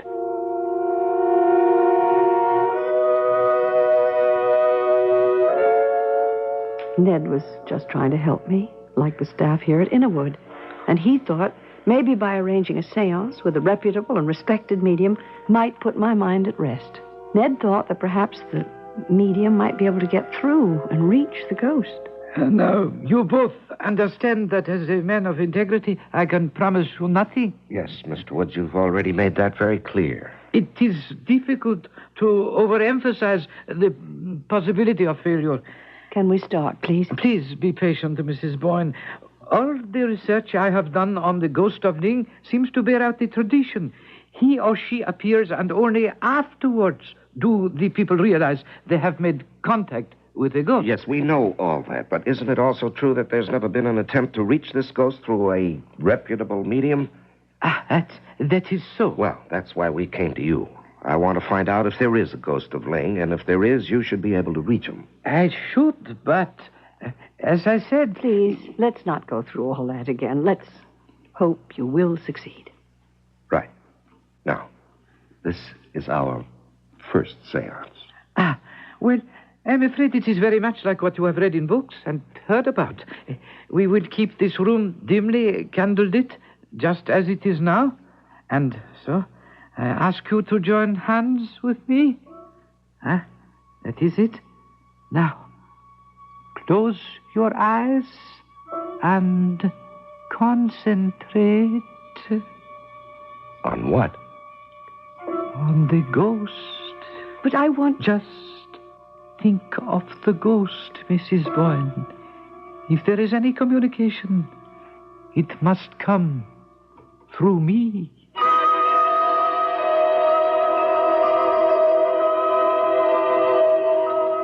Is that all? Is it over now? It is over, yes. Well, you said you might fail. I did not fail.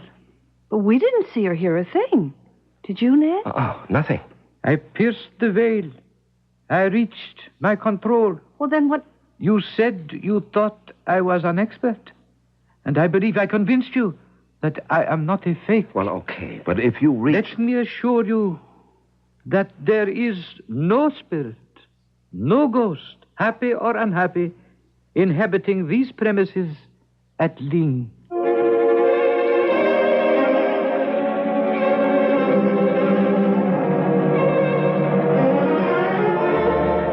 Ned, tell me, did you believe Mr. Woods? Well, darling, he's supposed to be the best, and he said there definitely wasn't any ghost at Ling. Hey, something's happened to you. What? It's happened since the seance. I don't know what you're talking about. You're different. Oh, come on, Mary. Maybe something did happen at that seance. What? I mean, those drawn lines in your face have disappeared. Smiles come back into your eyes. You slept better last night. Come on, admit it. All right, I admit that, but it has nothing to do with the seance. Well, then what caused the change? Well, perhaps it was a cable I received yesterday saying that I could probably expect some very good news about that Elwell suit very shortly. Then it was the lawsuit that bothered you after all. Yeah, well, yes, perhaps more than I knew. Well, at any rate, we'll find out with tomorrow's mail.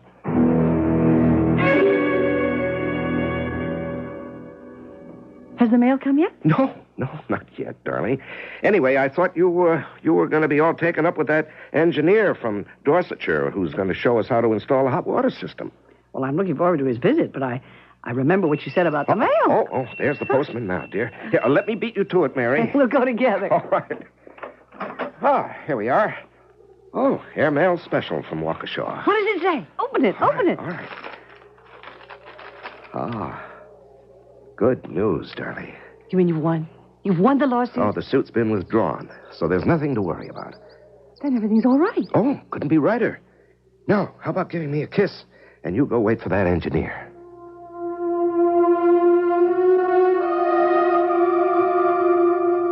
One of the strangest things I remember was my total sense of security as Ned held me in his arms.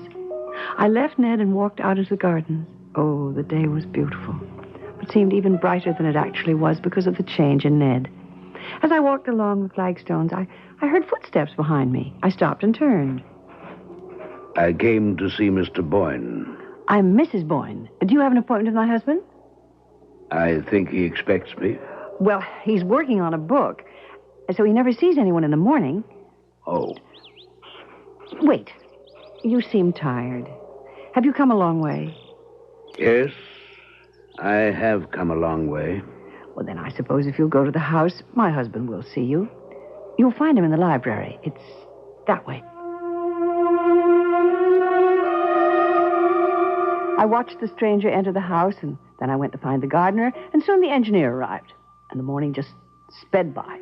We'd finished with the plans for the hot water system, and it was time for lunch. I went to the dining room, but Ned wasn't at the table. Nor was he in the library. I remember calling, and then asking the servants whether they'd seen him. But Ned was nowhere to be found. Not at the luncheon, not in the garden, not in the house. He didn't come back that afternoon, nor was he there for dinner. By that time, I was frantic and called the police. The local police shook their heads and called in Scotland Yard. Now, Mrs. Bourne, I can only try to reassure you by telling you that we haven't found your husband's body. Well, that's very reassuring, Inspector. You're telling me my husband has just disappeared into thin air, vanished without a trace? Oh, no, ma'am. What I'm trying to say is that if there was any foul play, and in these cases sometimes there is, we usually find the body of the dead man within 48 hours. So perhaps I was clumsy, but I was trying to tell you that there is hope that Mr. Boyne is alive. Well, then where is he? Oh, of course, I can't answer that question for you at this time. But I promise you, Mrs. Boyne, all the resources of Scotland Yard will be employed to find him for you.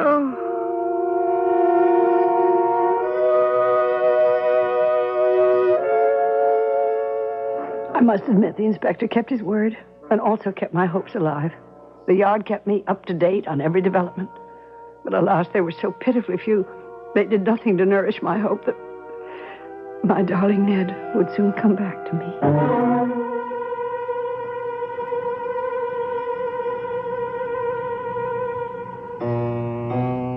All the resources of Scotland Yard, will they prove to be as ineffective as all the king's men and all the king's horses in putting Humpty Dumpty together again? Or will they come up with some strange and sinister solution to the disappearance of Ned Boyne? I'll be back with the answers shortly.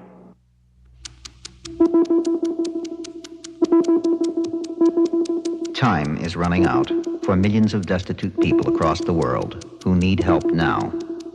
They are continually hungry and in need of medical attention. With each passing day, their hope of survival grows dimmer.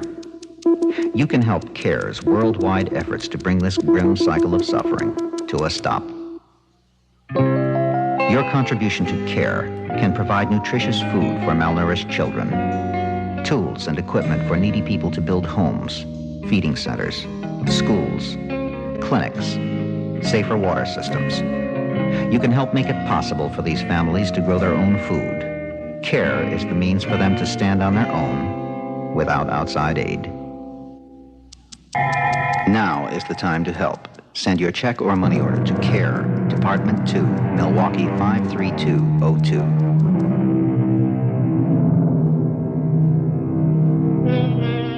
The disappearance of husbands is usually regarded by most police as a mystery with fairly obvious solutions. Most commonly, the police look for the runaway mate who's been unable to cope with a nagging wife, or, secondarily, a woman who has decided to strike out looking for a new mate by disposing of the old one. Of course, neither of these theories was even entertained for a moment by Scotland Yard in the case of the disappearance of Ned Boyne. Now, Mrs. Boyne, we all know what a good marriage you and Mr. Boyne had, but we're momentarily at a loss. A man just doesn't vanish off the face of the earth. Not without leaving clues. Something that will help us find him. Now, if you don't mind, we'll just go back once more over the way you found out he was gone. I spent most of the morning with a Mr. Loomis, an engineer from Dorsetshire, going over some plans he had for installing a hot water system. If you don't mind, I'd like to get to the stranger who asked for your husband. Well, I've told you everything I know about him. And told it well, Ma'am. A good description. Much better than we got from Nellie, the housemaid. She saw him, too? Oh, yes, indeed.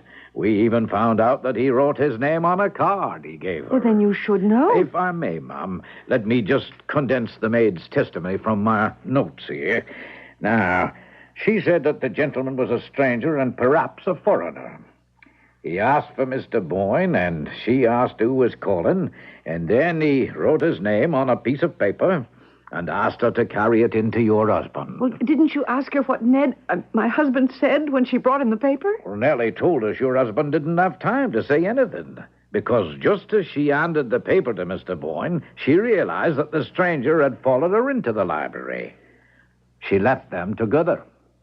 If Nellie says that she left this stranger alone in the library with my husband, how can we be so sure that Ned left the house? It isn't the maid's evidence we're going by, Mum. Hilton, the gardener, swears he saw your husband leave the house by the front door, accompanied by a gentleman. And he gives a description which pretty much tallies with yours and Nellie's. But why? Why would Ned just go off like that without a word to me or to anyone? You've already said your husband has been worried. So if you could give us some clue as to what it was that was bothering him. Well, I told you about that lawsuit back in America. But you didn't tell us about the seance and your attempts to locate the Ling ghost. Now, surely, Inspector, you're not going to tell me that Scotland Yard is taking ghost stories seriously. Oh, no, Ma'am. But if Mr. Boyne did, it might be some explanation of his erratic behavior. Are you telling me that you think my husband was mentally ill? Well, now, Mum, we need something to explain a happily married, wealthy man walking off in the middle of the morning, accompanied by a stranger, and so far leaving no trace. But what about that unfinished letter you found in the library? Obviously had to do with that business in America, which you, Mum, assured us wasn't bothering your husband one bit. But he did write the word safer, didn't he? Who was Parvis? Now, we've checked, and Mr. Parvis is a perfectly respectable attorney back in Waukesha. And your husband's unfinished letter simply reads, "My dear Parvis, I have just received your letter announcing Elwell's death, and while I suppose there is now no farther risk of trouble, it might be safer..." There. He says trouble, doesn't he? Oh, he does indeed. And you believe that trouble could be so serious as to make him disappear without a word to you about it? Or the reason for leaving? Oh, no, we just can't believe that, Mrs. Boyne. Then what do you believe? I mean, what has happened? Mrs. Boyne, has your husband ever suffered from amnesia? Never. Does he have any medical history you could tell us about? Ned was always healthy. Well, England is a hard place to get lost in, Mum. It's almost impossible for two men to slip unnoticed through or out of the country. How about just walking? Mrs. Boyne, we have every official means of investigation working, and we've found nothing. And so things remained at a stalemate for the next fortnight. despite the fact that my husband's name was headlined in every newspaper and his likeness looked down into my anguished eyes from the walls of every town and village. There was still not one single word of him, and no trace of his movements. And then one morning, Nellie brought a card to me in the library with the name Edward Parvis on it, and a new hope flooded my heart. Mrs. Boyne? Mr. Parvis, from Waukesha. You're the attorney my husband wrote to. Yes, I found myself here in England, and I thought I should visit you. Oh, I'm so glad you did. You've heard, of course, of my husband's disappearance, and I'm hoping that you've come to shed some light on it. Well, I'm afraid you're in for a disappointment. My errand is of quite a different nature. But his last unfinished letter was to you. I mean, surely... Mrs. Boyne, is it possible you're unaware of what went on back at Waukesha? Oh, my husband and I were very close. We had no secrets from each other. Well, I'm wondering what you mean to do about Bob Elwell's family. Bob Elwell's family? I'm completely confused. I don't know them. Mr. Parvis, you must bear with me. I do need your help. And I'm almost beginning to believe you. What? First of all, Bob Elwell is dead. His wife's a proud woman, and she fought on as long as she could. It's come out now how badly off the family is, and we're taking up a fund for her. Elwell? Wait. That was the man Ned told me had helped him with the Blue Star. That's what he told you, is it? Well, it's true, isn't it? Well, it's true, and yet well, all I can say is that it was business. I don't understand at all. Bob Elwell just wasn't smart enough, let's put it that way. It's the kind of thing that happens every day in business. Mr. Parvis, I think you're trying to tell me nicely that my husband did something dishonorable. I don't want you getting the wrong idea about Ned. He committed no crime. What exactly did he do? He went into business with Bob Elwell, and Bob should have been more careful about what he signed. Why don't you come right out and say that Bob Elwell should never have trusted Ned? Well, it was Elwell's claim that he came to Ned with the first samples from the Blue Star. You see, the Blue Star had been started and then abandoned. And Elwell believed there was a chance the previous owners had quit too soon. But he came to my husband with this sample. That's right. And your husband assayed. They both wanted to keep the whole thing quiet because if there was any chance the Blue Star was still worth something, well, I don't have to tell you what that would have meant. And Ned decided that the Blue Star was still a gold mine. Right. Your husband and Elwell had to buy the Blue Star. They bought it together? They did. Elwell borrowed most of the money he put up to purchase the mine. Well, so far that all seems pretty straightforward. Uh-huh. Ned had the papers drawn up, and Elwell, well, he should have read them more carefully. Why? What did the papers say? That after Elwell had been paid back for the money he'd invested and received a profit of 5%, the entire ownership of the Blue Star reverted to Ned. Oh, no. Well, it was business, Mrs. Boyne. Elwell didn't have to sign it. Well, evidently his lawyers felt that there was some merit to his claim when he sued Ned recently. Well, they soon found out they didn't have a leg to stand on. But if Elwell was so badly off, where did he find the money to hire lawyers? A lot of people thought Elwell had been treated badly, and his lawyer was one of them. You mean they took the case for nothing? On a contingency basis. But when they saw they didn't have a case, they advised Elwell to withdraw the suit. Elwell became despondent and shot himself. Shot himself?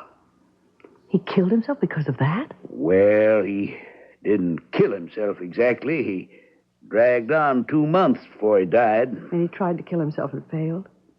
And then tried again? No. He didn't have to try again. Well, the newspapers got hold of it, and it's all been raked up again, and this collection thing's been started. You know, most of us back in Waukesha like Bob Elwell. Here's an account of the whole thing from the Sentinel. Maybe it would help you if you looked it over. From the headline, it would seem the Sentinel knows who's to blame. Widow of Ned Boyne's victim, forced to appeal for aid. And I thought maybe you might care to... This picture! This picture! It says this is Robert Elwell. Yes, it is. But this is the man who came for my husband. I mean, I'd know him anywhere. Mrs. Boyne, I don't think you're very well. Shall I call somebody? No, this is Robert Elwell. This is the man who spoke to me in the garden. That can't be the man. It's Robert Elwell. It was Robert Elwell who came for him. Came for Ned? Elwell was dead. You know that now, don't you? Robert Elwell came for him. Now, Mrs. Boyne, well, surely you remember your husband's unfinished letter to me. It was written after he'd heard of Elwell's death. Robert Elwell was the man who spoke to me. That's impossible. You think I'm mad? I'm not. I'm quite sane. Will you answer me one question, please? When did Robert Elwell try to kill himself? When? Yes, the date. Please try to remember. I don't think we should continue this conversation, Mrs. Boyne. I have a reason for asking. I'm sure you have, but... Well, I really can't remember. I'd guess about 2 months before he actually died. I need the exact date. We might find it in the paper here. Yes, here it is. Last October. The 20th, wasn't it? Yeah, the 20th. Then you did know about Elwell all the time. I know now. Sunday, the 20th. That was the day he came here first. Came here first? Yes. You saw him twice then? Yes, twice. First on the 20th of October. I remember because that was the day I first discovered the secret staircase, and we saw him from the roof. He was dressed just as he is in the picture in the newspaper. My husband saw him first. He was frightened and ran down ahead of me, but there was no one there. He had vanished. You say Elwell vanished? Yes. I see now what happened. He tried to come then, but he wasn't really dead. He couldn't reach us. He had to wait 2 months to die. And then he came back again, and Ned went with him. Oh, good Lord. I sent him to Ned. I told him where to go. I sent him to this room. That's what they say about the Ling ghost. One never really knows that he's seen the ghost till afterwards. Long afterward.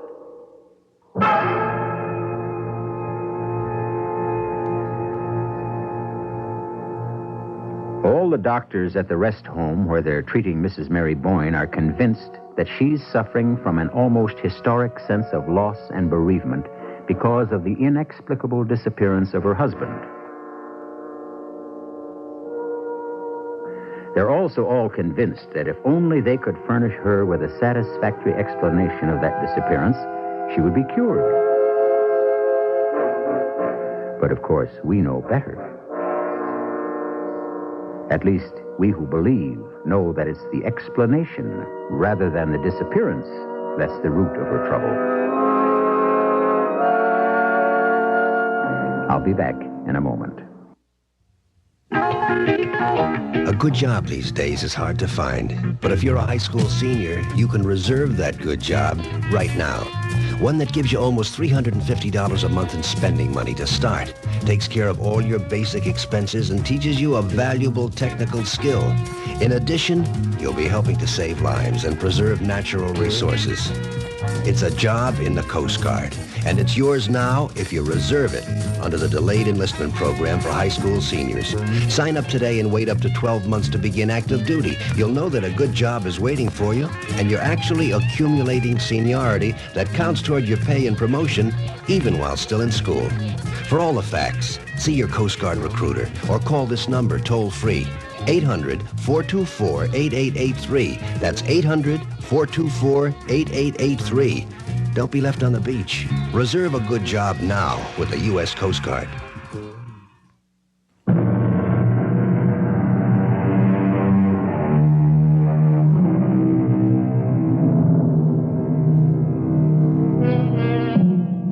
And now, the shortest ghost story in the world. The long, dark, memory-filled corridors of one of the great art museums of the world just before closing time. A man hastens to the exit.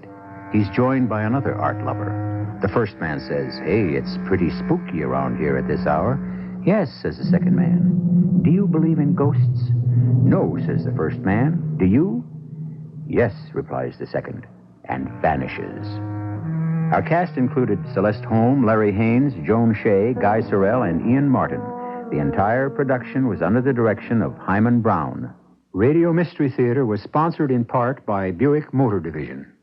This is E.G. Marshall inviting you to return to our Mystery Theater for another adventure in the macabre. Until next time, pleasant dreams.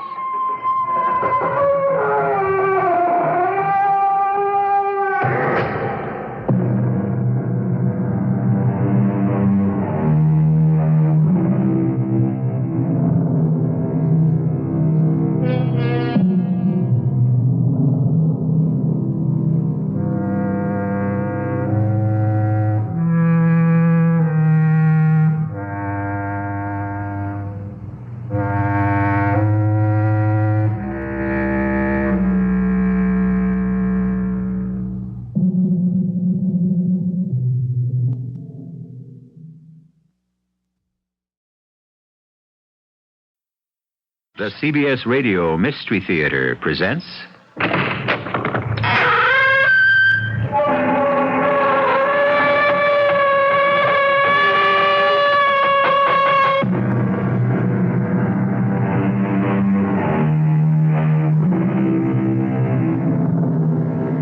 Come in. Welcome. I'm E.G. Marshall. This is a story about conscience. That small, still voice within most of us that whispers to us and tells us what is right and what is wrong. It has been said that conscience is God's presence in man. A man without a God is a man without a conscience. If this is so, how then could it be possible for a man of God to love what he believes is right and at the same time yield to what the rest of the world considers wrong? You have brought shame on yourself and on all of us, Brother Ambrosius. Now, what have you to say? I meant no harm, Father Andreas. The girl is so young, her father's not well, and she came to the church alone. What devil possessed you that you should walk into the house of the Lord side by side with the daughter of the hangman? I pitied her, and I followed my conscience, Father. Your conscience? Your conscience is the voice of God, not of your own making. Why do you not accept my censure and say that you repent? My feelings for Benedicta are mercy and compassion. Would you have me repent those? You leave me no choice. You will be confined to your cell where, God willing, fasting and self-chastisement will lead to the clearing of your mind and the salvation of your eternal soul.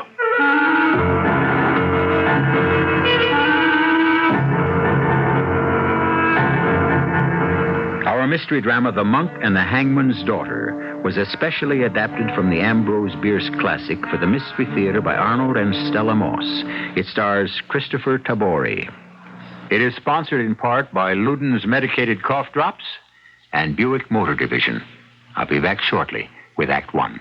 Breaking up is hard to do, but your True Value Hardware store offers the True Test 5-horsepower garden tiller to make breaking up almost any kind of ground easier. Hi, Pat Summerall to tell you about it. The True Test tiller's engine weight is directly over its 16 tines for extra stability. High horsepower means you can till at slower speeds without stalling. It has power reverse, so it's easy to maneuver when you run up against a fence or come to the end of a row. It lets you adjust both tilling depth and tilling width, and all the controls are conveniently located on its handle. Yes, breaking up is hard to do if you don't have the True Test 5-horsepower garden tiller to help you. True Value Hardware stores offer it at a price that's even slightly lower than last year's, just $239.88. This 5-horsepower model is part of a complete selection of power garden tillers at participating True Value Hardware stores. And remember, you can charge it on Master Charge at many stores. Come clean with Magicist. Now when you can really use it, Magicist is making it more attractive than ever to get your whole house Magicist clean. Hi, this is Carmelita Pope with good news. With any order for cleaning or when you buy a Magicist rug, you'll receive a 16-ounce bottle of Sparkle Glass Cleaner and Sprayer at no additional cost. Call Magicist for pickup and delivery of your rugs and draperies, or save 20% by bringing them into Magicist and get your Sparkle and Sprayer. Have Magicist come to your home or office to clean your carpeting or furniture and get your Sparkle and Sprayer. Call Magicist for pickup or delivery or more information. Chicago phones 378-8600. Suburbs see your phone book. Master Charge and Bank AmeriCard welcome. Come clean with Magicist and get your bottle of Sparkle Glass Cleaner and Sprayer at no additional cost. And remember, Magicist sells rugs, too. Come clean with Magicist and get your whole house Magicist clean.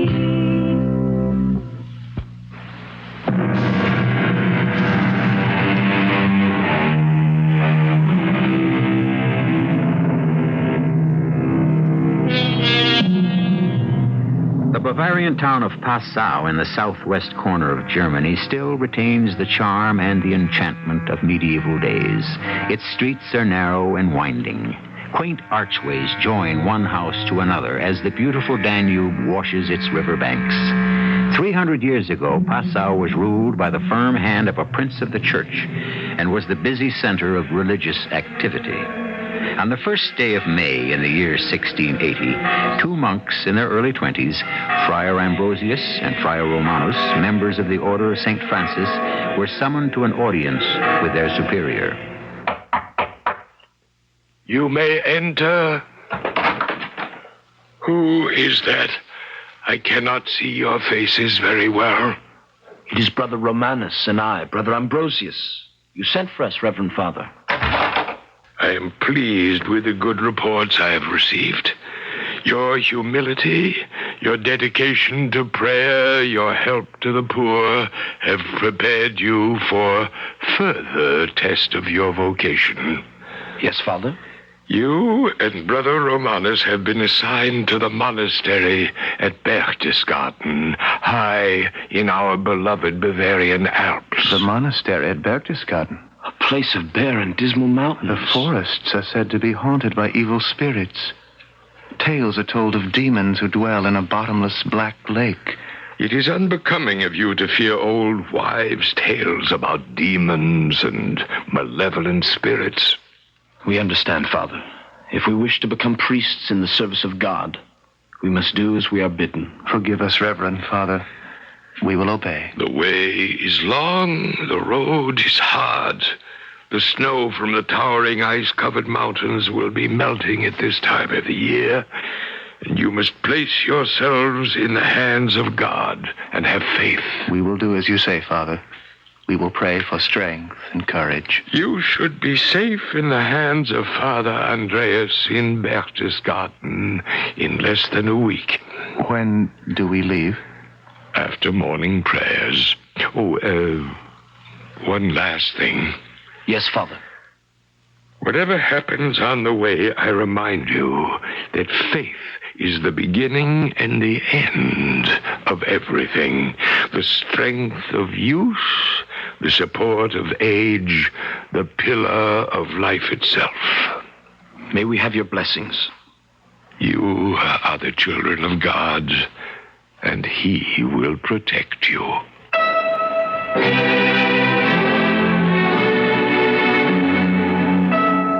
Within an hour, Brother Romanus and I were on our way. The first few days of our journey made us forget the sadness of parting. Ah, how bright the colors of the countryside are. The air smells so clean. The first signs of spring. How good the earth is as God made it.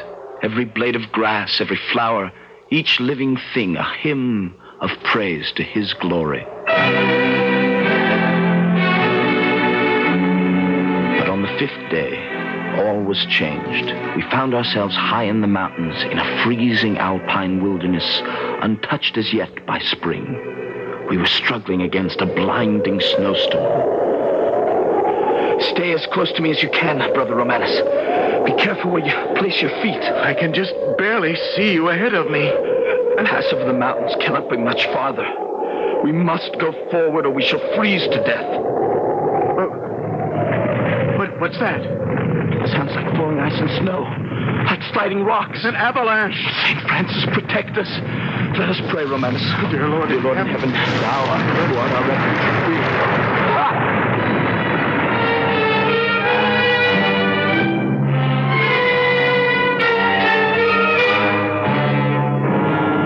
Brother Romanus, where are you? The Lord be praised, I'm unharmed. And you, Ambrosius? I've been spared too. It is a miracle the avalanche did not touch us. Strange. How still everything has become. The snow and wind have stopped as suddenly as they began. Huge trees plucked from the earth by their roots, hurled down the mountainside. Look, Ambrosius, we've arrived at the pass we were searching for. The way over the mountain to Berchtesgaden. Twisted gorges, tangled, ill-smelling forest. The mouth of hell must look like this. Why is the air so cold and hard to breathe? There's nothing to fear, Romanus. Lift up your crucifix and hold it before you as we walk. We must move on. Ambrosius, look above us. Those great, ugly birds of prey. They must have startled them from their nests. They sit like mournful sentinels. Waiting for us to take one false step to plunge us to our death. That will not happen, Romanus. You and I have a mission to fulfill. Nothing can bar our way. No bird, no beast, no devil.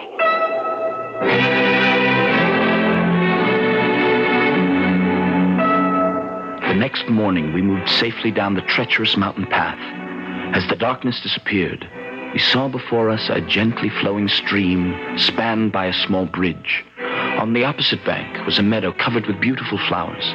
For several days we had seen no dwelling, no human being. But now we beheld a sight that made our blood run cold. Oh, I feel faint, Brother Ambrosius. Look there. On the other side of the bridge. In the center of the meadow. A gallows. And hanging from it, the lifeless body of a man. A rope round his neck. The face looks toward us as if it had been turned to welcome us. The body is not yet stiff with death. He must have been hanged this very day. But why here? Why should there be a gallows here where there seems to be... Whose voice is that? A dead man swings from the gallows and someone sings. Another evil spirit? The smell of death is in the air. You wicked bird! Do not touch that body! Let us hide ourselves behind these bushes, Brothers Ambrosius. Please! Only heaven knows what creature of Satan that girl may really be. How beautiful she is. See how she chases the vultures from that poor lifeless body and places flowers at the foot of the gallows. Oh, you terrible bird! Leave this place! Let the dead man find his rest! Ambrosius! Go! The air trembling has suddenly become like ice around me. But I am warm. The sun feels good to me. The chill is worse than that of the highest mountain. It cannot be a human chill, or I would feel it too. No human chill? What are you thinking? There is an ancient belief that when a chill seizes a human body for no good reason... Yes, I remember. It is a sign that someone standing close by is stepping on the very spot that will someday be your grave. How strange.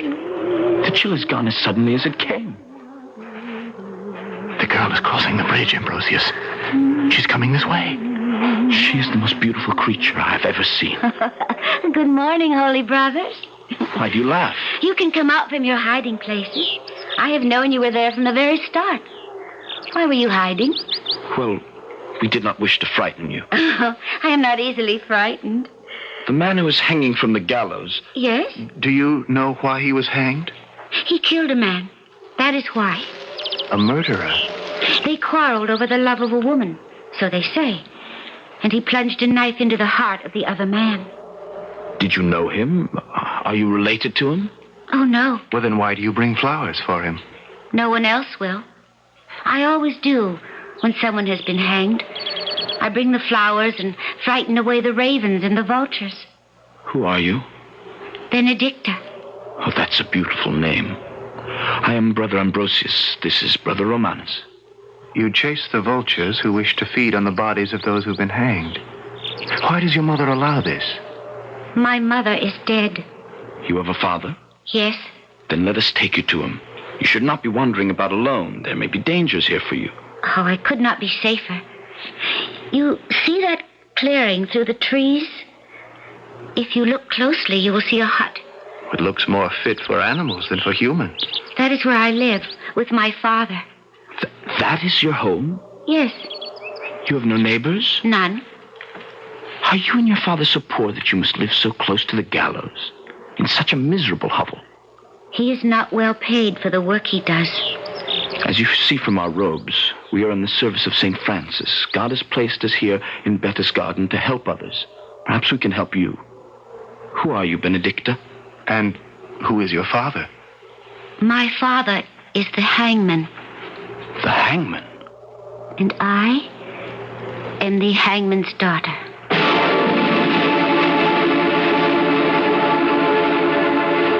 The sins of the father shall be visited upon the child.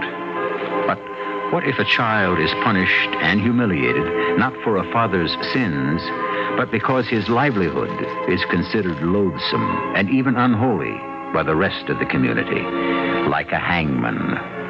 I'll be back shortly with Act 2. You can have great taste, lots of great taste and taste with Ludens. They're medicated cough drops with great taste in every box. Wild cherry, sweet and savory, menthol cool and flavory, honey the way you wish with lemon or licorice. Oh, you can have great taste, lots of great taste and taste with Ludens. Ludens, the medicated cough drops that don't taste medicated. They taste great. Use only as directed. Hey, you kids! You go play somewhere else now. Who am I kidding? Where are those kids going to find a place to stay out of trouble around here? Tough problems call for real solutions, not just talk. If your community has a problem, you need action. Action is skilled volunteers of all ages working together to help solve tough community problems. Write Action, Department Q, Washington, D.C., 20525. Between us, there's got to be a solution. This is a public service of this station and the Advertising Council. The name is Beverly. No, this Beverly isn't a girl. It's a factory-approved auto tune-up shop established 20 years ago. Beverly Auto Tune-Up Service in Oak Lawn, Illinois at 4545 West 91st Street, 2 blocks east of Cicero Avenue. The phone number is 636-0808. When your car isn't running right and needs a tune-up, you don't have to go through the inconvenience of taking it someplace, leaving it all day, being without it, and picking it up. It can be done in 45 minutes while you wait. Call Beverly and make a definite appointment for a specific time. When you get there, the team at Beverly starts working on your car right away. There's no waiting. You can watch the work being done and ask questions if you like. 45 minutes later, your car is finished. They use modern equipment and genuine factory parts. The hours are 7:30 a.m. to 4 p.m. So stop in and look it over, and remember, Beverly is open Saturday. Why not put Beverly's name and number in your little black book? Beverly Auto Tune-Up Service, 4545 West 91st Street, Oak Lawn, Illinois.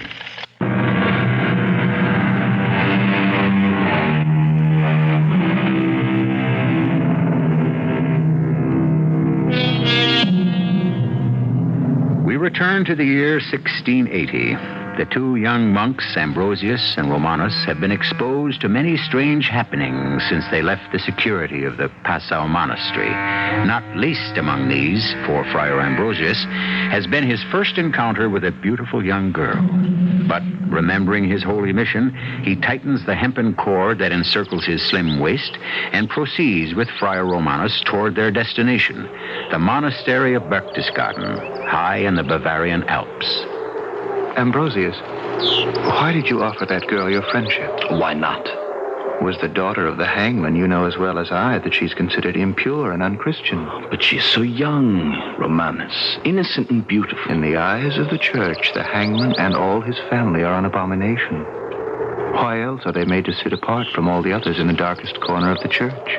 Why should Benedicta deserve such a fate? That is not for us to decide. A hangman, after all, is only a tool of the law. He must do as he is told. And we must do the same. It is not for us to question. Put Benedicta out of your thoughts before she takes possession of your soul. Come, brother. Father Andreas awaits us.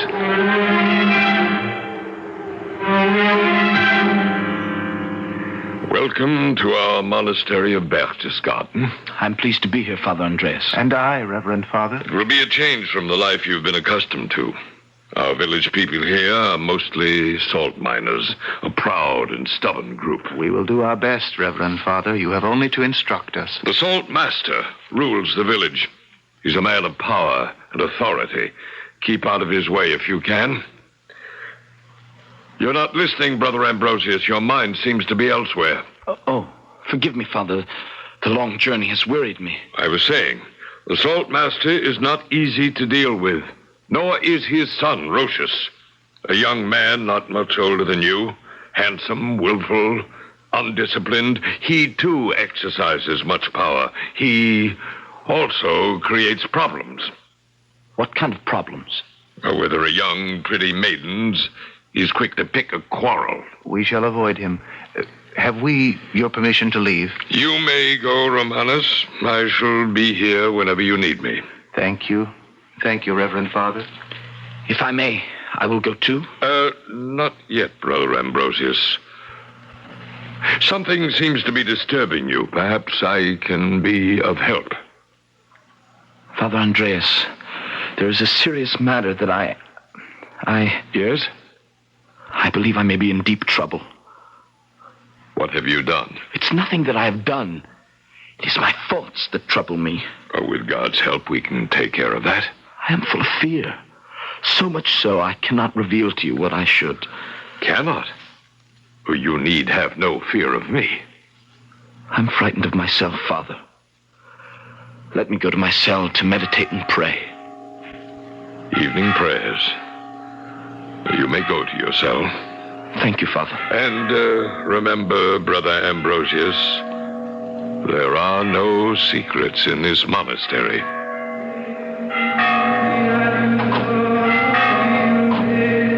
My spirit remained in turmoil. I could not find the strength to confess to Father Andreas. Why can I not wipe out all thoughts of Benedicta from my mind?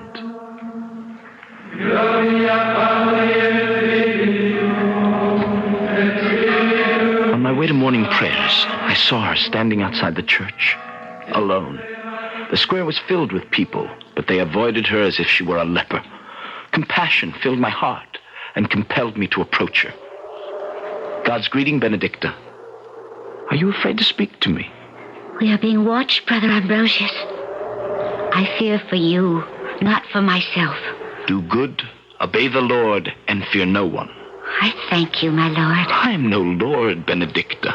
I am a servant of God. I must go into the church. See how they are watching us and whispering? Come, I will go with you. It is not wise, Brother Ambrosius. They will make you pay dearly for this.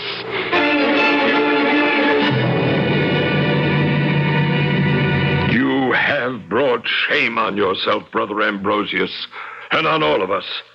What devil possessed you that you should walk into the house of the Lord side by side with the daughter of the hangman? I pitied her. The people treat her as if she were mortal sin itself. You have angered and outraged everyone in Berchtesgaden. The saltmaster and his son Rocius have already brought complaints against you. I followed my conscience, Father. Your conscience? Your conscience is the voice of God, not of your own making. Now, what has come over you that you show so little respect, so little humility? Why do you not accept my censure and say that you repent? I ask your forgiveness, Father, but I cannot say that I repent. My feelings for Benedicta are mercy and compassion. Would you have me repent, though? Hold your tongue! Father, Silence! I have heard enough. You sadden and anger me beyond patience and endurance. I'm sorry, Father. You leave me no choice. I must commit you to a long period of strict atonement and hard penance. If it be your will. You will be confined to your cell, where silence, fasting, and self-chastisement will bring you to your senses.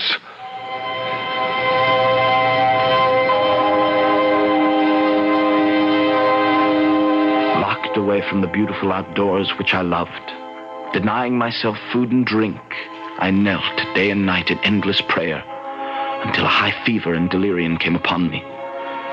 When the fever finally subsided, I stood one day at the grating of my cell window, looking out at the high, mysterious mountains on which the monastery had been built, so that no unwanted visitor could disturb our seclusion.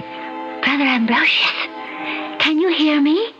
What evil spirit torments me with Benedicta's voice? I am no evil spirit. I am here at the bars of your window. No, that's not possible. No one can climb these rocks. I can, and I have. Look up.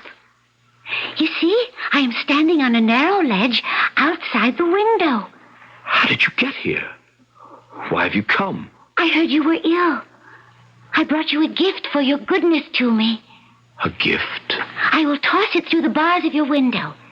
There. Do you like it? Oh, it is the most strangely beautiful bunch of flowers I've ever seen. There's no fragrance. Only woolly leaves that are as soft and white as snow. It is called Edelweiss. Edelweiss? It grows only among the highest and most fearful rocks. Oh, then it was dangerous for you to gather them. I'm as sure-footed as any goat. Now promise me you will never again climb these evil rocks. I fear for your safety. I must go, Brother Ambrosius. They must not find me here. Darkness is beginning to fall. I will see you soon again. Who knocks? It is I, Brother Romanos. I bring your food and drink. Come in. Please, set it down. Why is your face so flushed? Your eyes so bright? Have you a fever again? Oh, no, it's only... What are you hiding behind your back? A bunch of Edelweiss. Where did you get it? Benedicta brought it for me. She threw it in through the bars of my window. Benedicta? No girl could scale those mountain peaks. She was here, standing on the ledge just outside my window. Let me have the Edelweiss. It is against the rule of austerity to have flowers in your cell. It can only lead to more trouble for you. Will you tell Father Andreas? Do not be concerned. I will put them on the altar in the church. Then let them be an offering in Benedicta's name. No, Brother Ambrosius, it will be an offering in your name. It is you who need it even more than Benedicta. Why do you say that? Because in Berchtesgaden, these flowers are a sign of faithful love. Faithful love? Young men present them to the girls they wish to marry. What are you saying? However you came by them, brother, these flowers are not meant for you.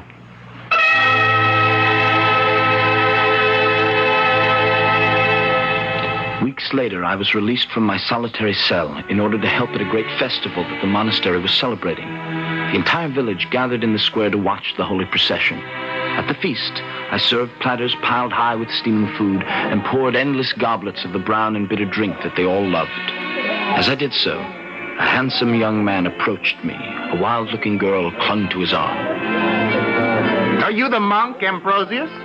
I am Friar Ambrosius. The same who gave offense to this village some weeks ago with his attentions to the hangman's daughter? Oh, let the handsome monk be. Shut up, Amulet. I'm the son of the saltmaster. My name is Rochus. I've heard of you. Then hear more. If you ever again show friendship for Benedicta, I shall teach you a lesson you will not soon forget. I intend no offense to anyone, my lord. Rochus, take my hand and dance with me. Find yourself another dancing partner, Amulet. I have other plans. Someone is waiting for me. Brother Ambrosius. Yes? Rochus has his eye on the hangman's daughter. Warn her against him.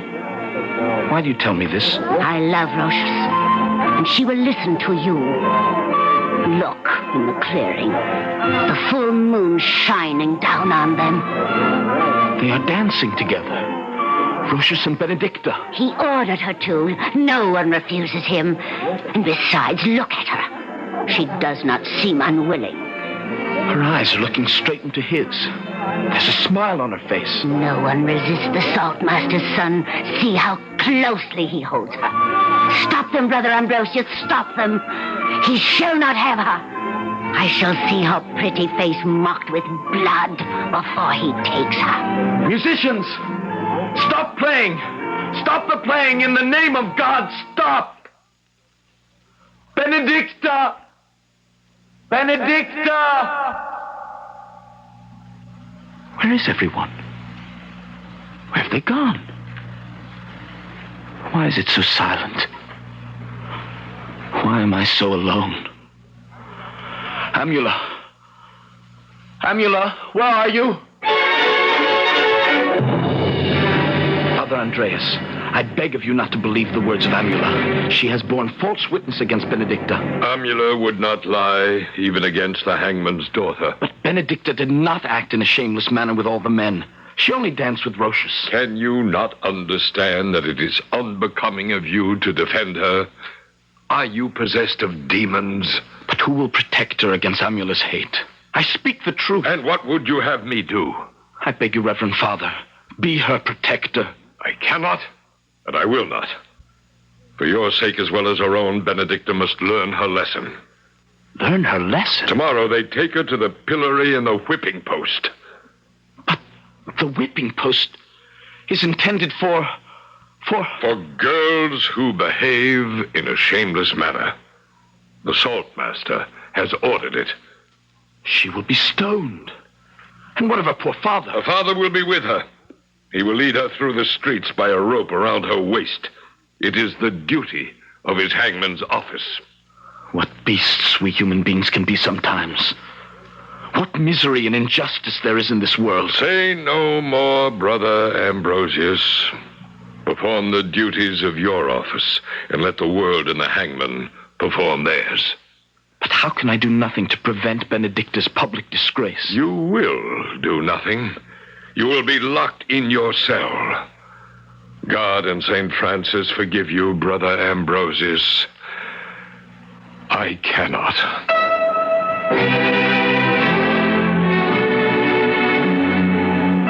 Dear God in heaven, heed my prayer.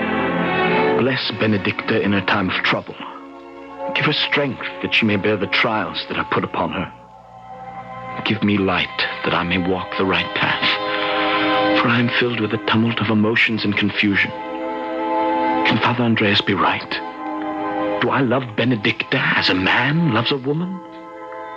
Forgive me if I sin, but I cannot put Benedicta out of my mind.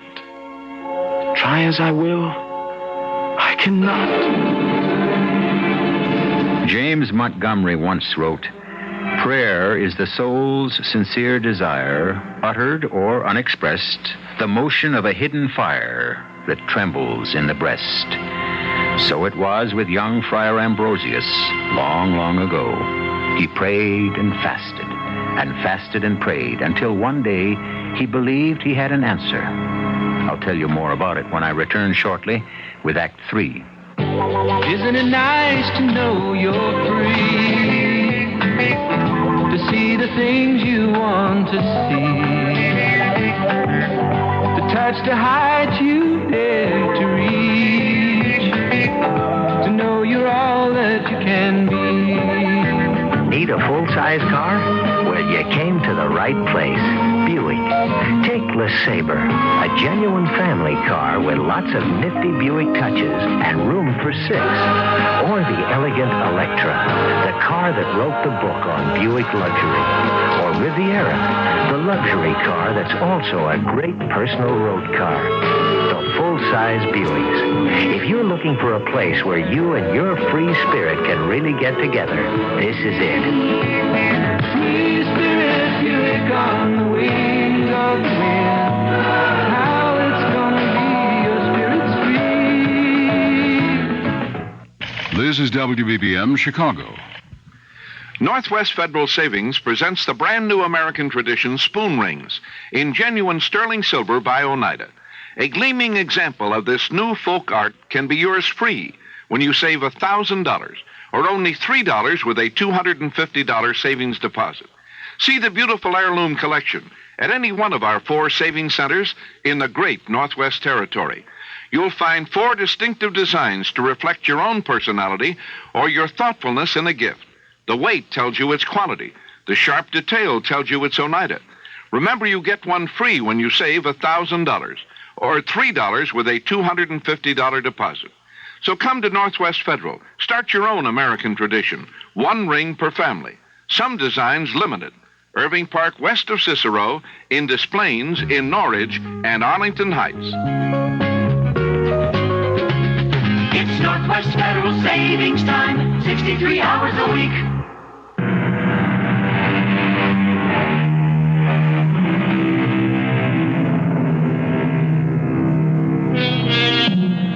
Tormented by Benedicta's public disgrace and weakened by the long rigors of solitary prayer and fasting, there was a recurrence of illness and fever in Ambrosius.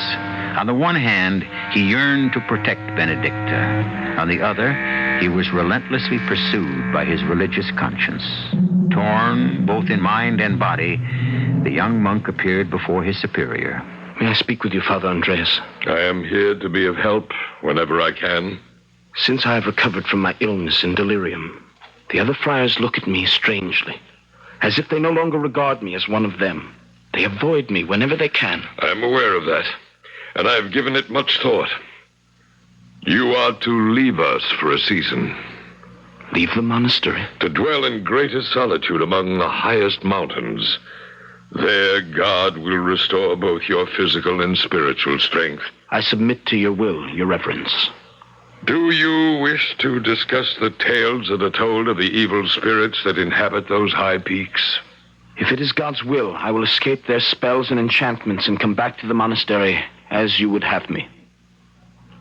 Someone will show me the way? Yes, and then leave you. As you say, Father. And, Ambrosius, my son. Yes, your reverence.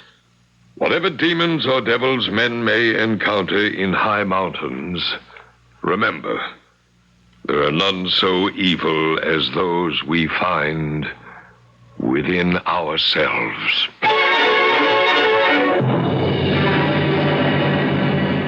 Uphill and down, through shadowy forests and across dark ravines, my guide led me to my new destination. We crossed a fearful lake in a clumsy little boat and saw strange objects become dimly visible and then disappear. Trees, half submerged, clawed the air like bones of some monstrous skeleton. I stared, awestruck, at the terrifying stone peaks piled to the sky. He led me to a miserable hut built of rough rock, where a narrow stone bench was to be my bed. You must be cold and hungry, Brother Ambrosius, after your long trip. Benedicta's voice? It cannot be.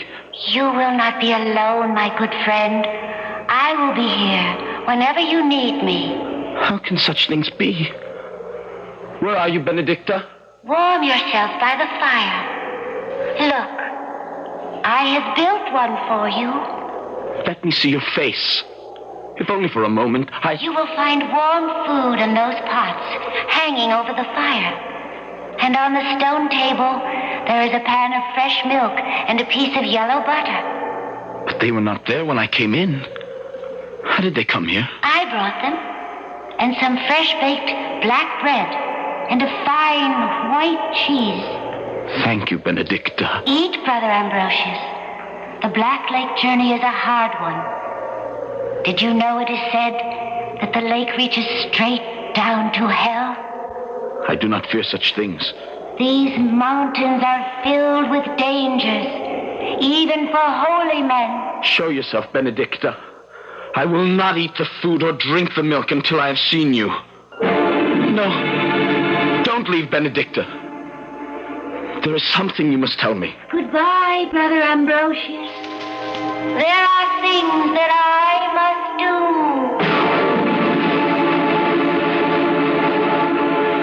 The next morning, I felt as one in a dream. A fire burned brightly in the fireplace. Bread, butter, small cakes, and fresh milk were again on the stone table. There was even fresh dried grass for my hard stone bed. As I ate hungrily, I am glad to see you eating, Brother Ambrosius. You will need your strength in this new way of life. the sound of a voice is welcome in these lonely mountains. But it is not enough, Benedicta. It must suffice. Why? If only you would tell me why. I cannot.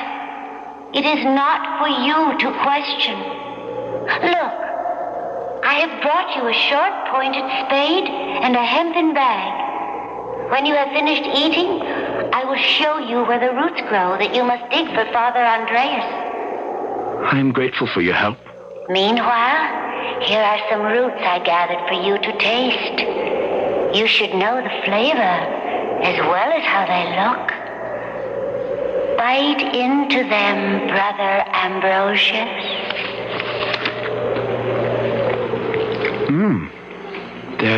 They're like... It's like nothing I've ever tasted before. Good.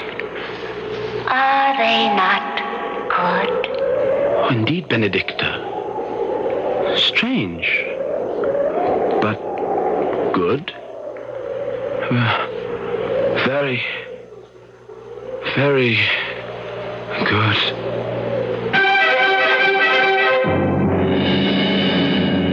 The next thing I knew, I was on the brink of an abyss directly above the terrible Black Lake. On another cliff overhanging the water, I could see a few cows and sheep grazing in an unexpected pasture. A thin column of smoke was rising from a perilously placed stone cabin. Leaning against a tree, her face pale as marble, her eyes sunken and sad, her hair flowing over her shoulders like threads of gold, was Benedicta. Tears streamed down her cheeks. Benedicta, what has happened? What are you doing so far away from home? Oh, why do you weep so? My father is dead. God rest his soul. Dead? Oh, poor Benedicta. I share your affliction. How did he die? Of grief, as my mother did before him. He would not kill a worm or a beetle. Yet he was compelled to kill men with a hangman's rope. Oh, Brother Ambrosius, he was unhappy in every way. Do not weep so, Benedicta. His father and his father's father before him. Hangman all. And the awful inheritance fell to him. Shh, Benedicta, hush. Dry your tears. Oh, Brother Ambrosius, it was the salt miners who killed my parents as surely as it was they who unjustly laid hands on me. You must find it in your heart to forgive them, Benedicta. Terrible injustices have been committed against you and your family, but you must trust in God. What is to become of me in this lonely and desolate place? There is only one person who cares to see me, and he... We will help each other, Benedicta. I will pray to God, and he will surely show us the way. Evil attaches to everything I touch. No, I had better go. No, one moment, Benedicta. There's something I must ask you. What is it? Although now I see you clearly, why could I not see you when you came to my hut? Why is it I could only hear your voice? I did not come to your hut, Brother Ambrosius. It is a sin to lie. I speak the truth. I did not come to your hut. Forgive me, but I must go now. Rocius is waiting for me. Rocius. The name of the saltmaster's son struck against my heart like a stone. That night my hut seemed too narrow to hold me, the air too heavy and hot to sustain life. Going outside, I lay upon a rock and studied the sky, dark and glittering with stars. Brother Ambrosius. It was unmistakably the voice of Benedicta. Brother Ambrosius. Now it came from one direction, now from another. Brother Ambrosius. It came from the earth, from the air, from the sky. Wait! Benedicta!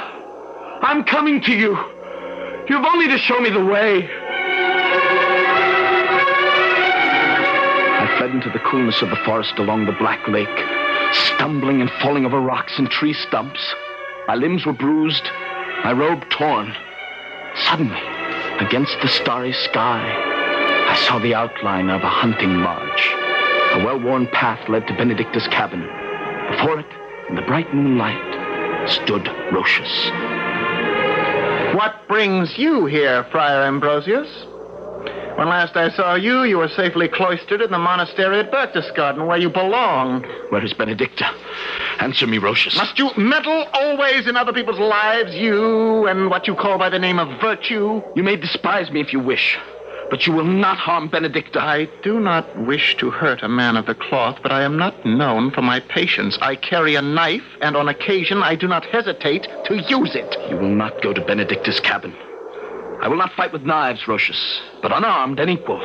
We will fight to the death if you wish, and the Lord shall decide. Oh, you're a brave monk. Very well. I will toss my knife to the ground. But I warn you, you face a strong enemy.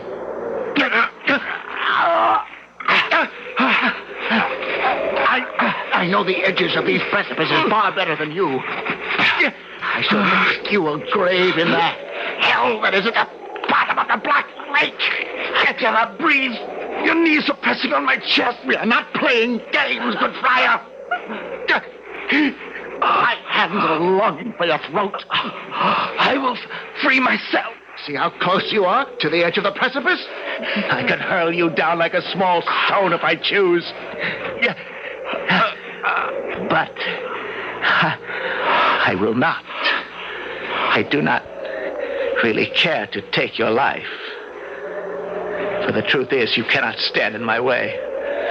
You will leave Benedicta to me, for she is already mine. Benedicta is yours? I've kept her waiting long enough. You may rise, Brother Ambrosius. The Lord, as you said, has decided.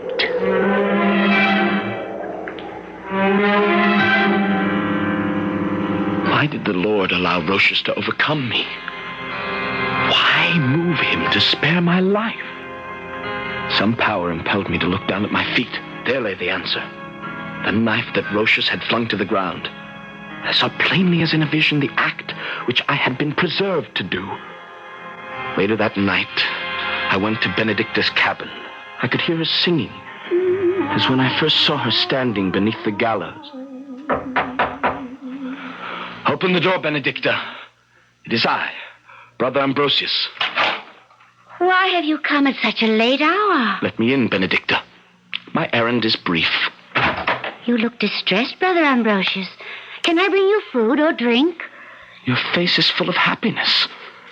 And only a short time ago I left you in sorrow and despair. Why have you come here? Oh, you are pale and shake with cold. I'm here because God sent me. Tell me why you were singing, Benedicta. Tell me why you look so radiant. Is it because you are the mistress of Rochus? I sing because tonight I am happy. Happy? I am sorry to hurt you, but I'm not ashamed. Rochus has been here.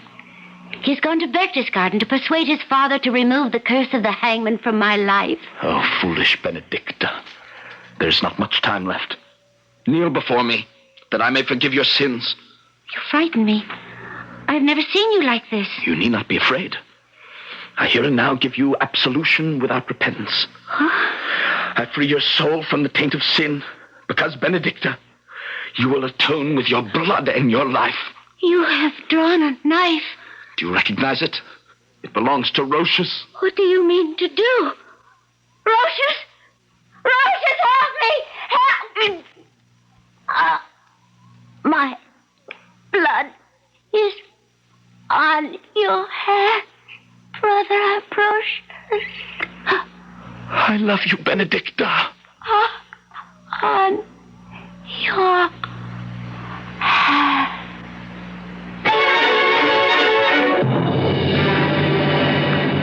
What terrible thing have you done, Ambrosius? I cannot wash the blood from my hands, Father Andreas, nor the stains from my garments. I've tried, but I cannot. Whosoever slays a fellow being, he shall be slain. That is the law of God and of man. I am prepared, Reverend Father.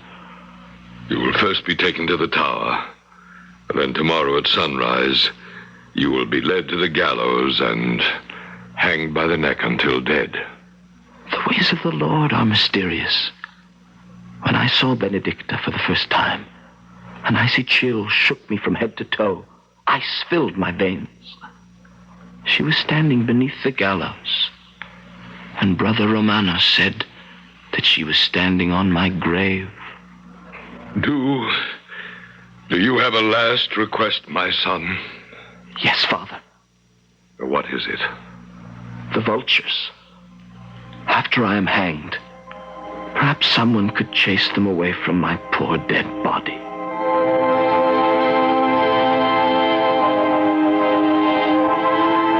And so, according to the diary of Brother Ambrosius, on the 15th day of October, 1681, he was hanged by the neck until dead. On the day immediately following, he was buried in the unconsecrated ground beneath the gallows, close to the body of the girl he murdered. But the tale of the monk and the hangman's daughter did not end with their deaths. According to an old manuscript discovered years later in the monastery, but I'm getting ahead of myself, this story has the strangest ending. I will be back with it shortly. If I could leave one thing with you when I'd leave this earth behind, I'd like to leave a bright blue sky as my gift to all mankind. If I could choose just one small thing to the children, I'd be queen. A life forever healthy, something nice to breathe. Yes, this is my legacy. This is my prayer. Most of all, I'd leave you all with a breath of your fresh air. Air pollution is a man-made product that grew up in a machine age, the result of a means to an end. But the end must change if we're to continue breathing. We can clean up the air, perhaps even in your time, but we need your help. Won't you? Join with your lung association in the fight against air pollution. It's a matter of life and breath.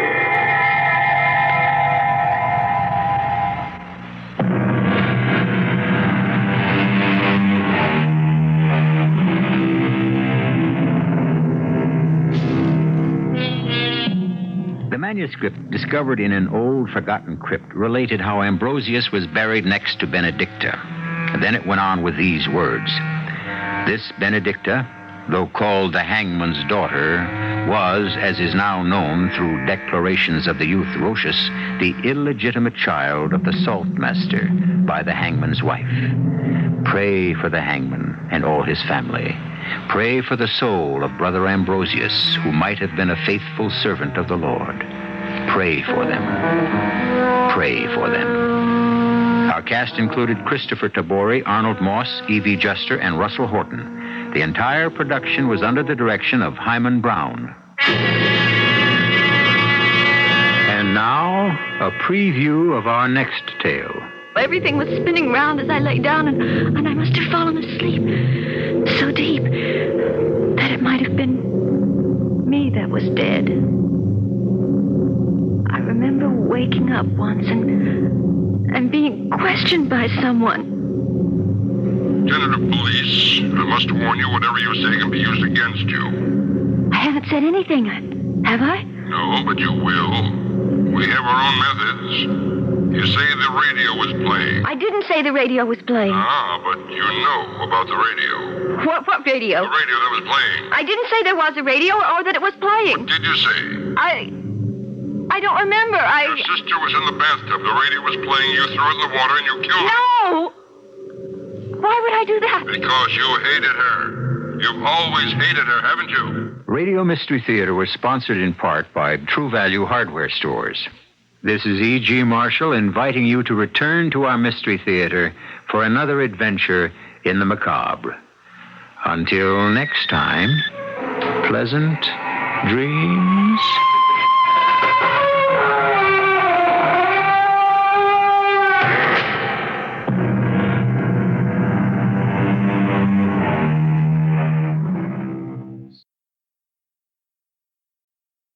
The CBS Radio Mystery Theater presents...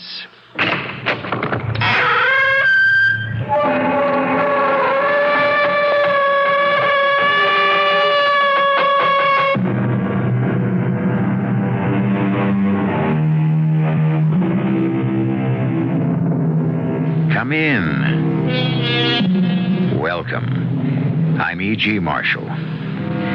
Queen Elizabeth I of England once said, I will never, by violence, be constrained to do anything. History records that good Queen Bess was more attentive to truth with another statement, I shall make you shorter by a head.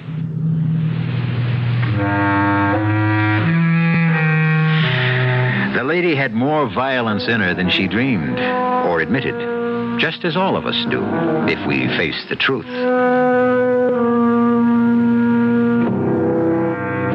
There is no one of us who has not thought murder at some time or another, and no one of us who is not capable of it, given enough provocation and the right circumstances. It is the nature of the human animal. Stop the car a minute, Hugh. Why? I have something to say before we get home. I'm afraid it will have to wait. It can't. Look, I'm ready to shoot you if you don't. Anne, put that gun away. Now, listen to me. No, I've listened to you too long. Now all the rest is silence. And now there's only me. As it always has been. I'm alone.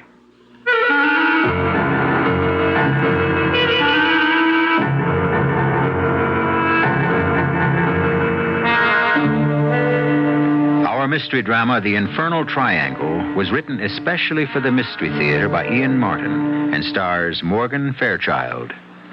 It is sponsored in part by True Value Hardware Stores and Luden's Medicated Cough Drops. I'll be back shortly with Act One. For a lot of people, a full-size car is a downright necessity. Buick understands that, which is why they build LeSabre, a car with lots of standard comfort and convenience, a big trunk, and honest-to-goodness elbow room for 6. Buick LeSabre, free spirit in the family size.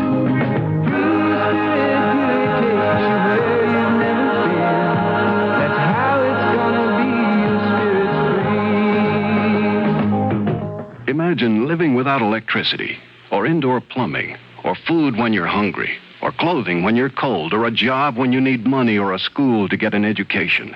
Millions of children around the world don't have to imagine. They live that way. But there is hope, and you're it. By contributing to Save the Children Federation, you can help erase a lifetime of misery. All it takes is a few dollars. Won't you please send your check to Save the Children, Box 970, Grand Central Station, New York, 10017. There's a spirit in the air, you can feel it everywhere. It's that great community motor spirit, and just for you. People come from far and wide, 'cause we sell our cars with pride. It's that great community motor spirit, and just for you.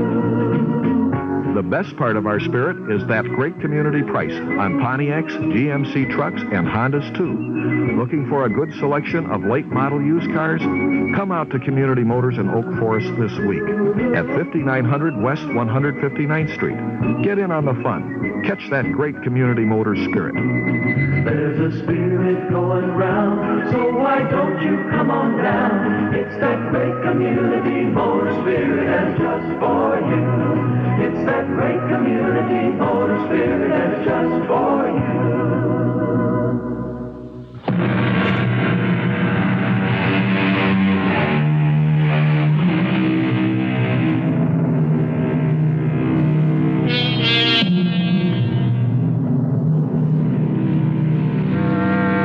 On the morning when all this begins, nothing could be further from Anne Fairchild's mind than violence.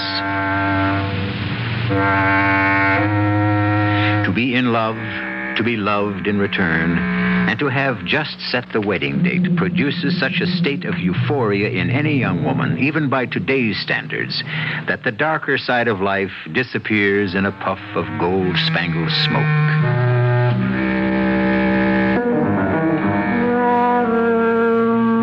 Unfortunately for Anne, that smoke is as impermanent as castles in the air, and the forces of darkness are brooding and gathering to descend, bringing with them a disaster beyond her wildest dreams.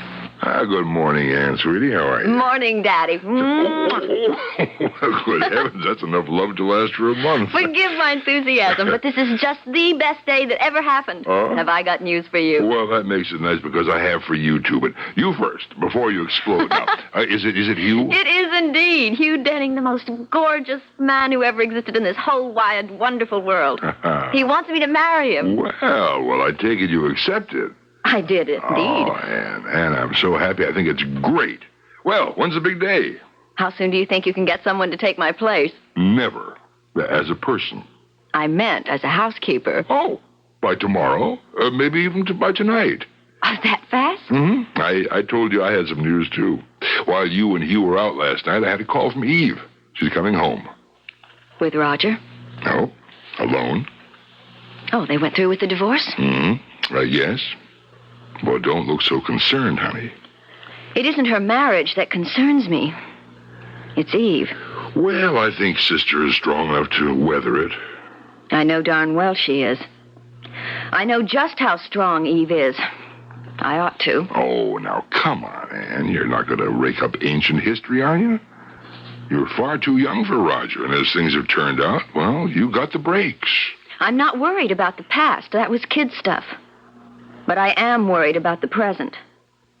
I'm warning you, Daddy, if Eve doesn't keep her hands off Hugh, now, Annie, be fair to your sister. I thought you were over this childish jealousy. There's nothing childish about my reaction to Eve. I hate her. Anne. I've never said it right out before, have I? I always swallowed it. Choked it down because I didn't want to hurt you. I didn't know how to hurt Eve. The way she's always hurt me. Anne, I didn't mean to just blurt it out. But as long as I have, you might as well know the way I feel, Dad. It was bad enough when Mother was still alive, but after she died, Eve was really queen of the hill. Don't try to blink it off. You just never could see through her. No, I think you're being very unfair. How else would I expect you to feel? All my life, she took away from me everything I wanted or loved the most. Even when she didn't want them. Like Roger. All she wanted from him was his money. Anne, now please. I want you to stop this. Eve has had a very rough time. She's coming home to try to bind up some very fresh wounds, not open up old ones. I want you to help her. Let some of your own happiness rub off on her. Just as long as she doesn't try to poach. But if she even so much as looks sideways at my man, there's going to be real trouble. I'll kill her.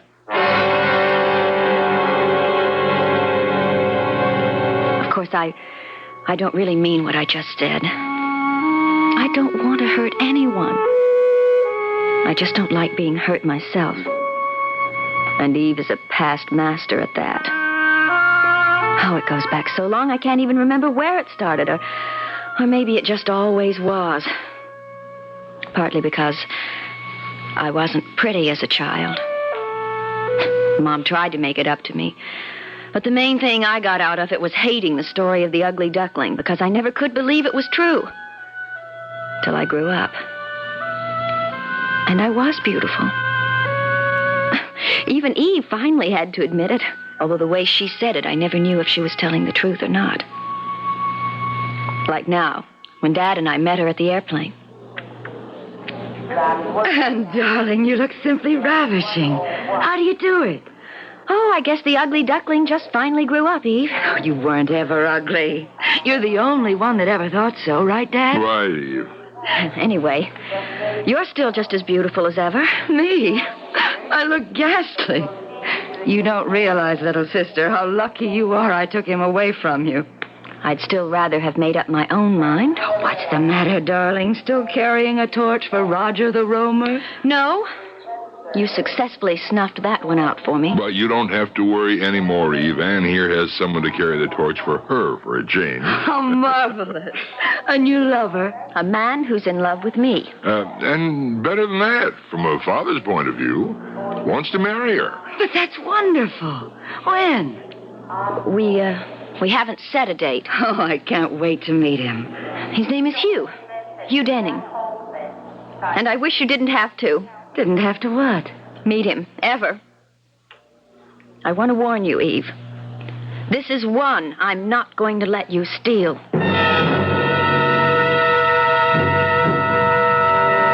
I don't know when it first started, but all the things that were nearest and dearest to me seemed to end up as Eve's. A teddy bear I once treasured. Skates I got one Christmas. Dresses, clothes. Eve got all the ones I wanted. I got the leftovers. And then when we were old enough, boys. Anyone who came to see me always ended up trying to date Eve. Now she was back again. How could I hold on to Hugh? So you're Hugh Denning. I can't deny it. And you're Eve. I've heard a great deal about you. Oh, I wish I could say the same about you. But I'm willing and anxious to learn. I'm here too, remember? Of course, Anne. You're not forgotten. Never for a moment. It's just that this is a big moment. And a man I'm most anxious to meet. Eve, I warned you. I think maybe it's time we all went into dinner, huh? Not that I mean to interfere, Anne, but don't you have everything ready? Oh, yes, Dad. Suppose you and Hugh sit down, and Eve will help me bring the things in. Eve? Of course. You'll excuse us, Mr. Denning. It's Dr. Denning, Eve. Oh, I'm sorry. I didn't know. I guess I have a lot to learn about you. Are you going to help me in the kitchen? Of course. We must have a nice long talk after dinner, Dr. Denning. Good. I'll look forward to it. Eve, you're not going to start it again. Start what? I told you to lay off Hugh. Oh, for heaven's sake, Anne. What's the matter with you? I'm just trying to get to know someone who's going to be a member of the family.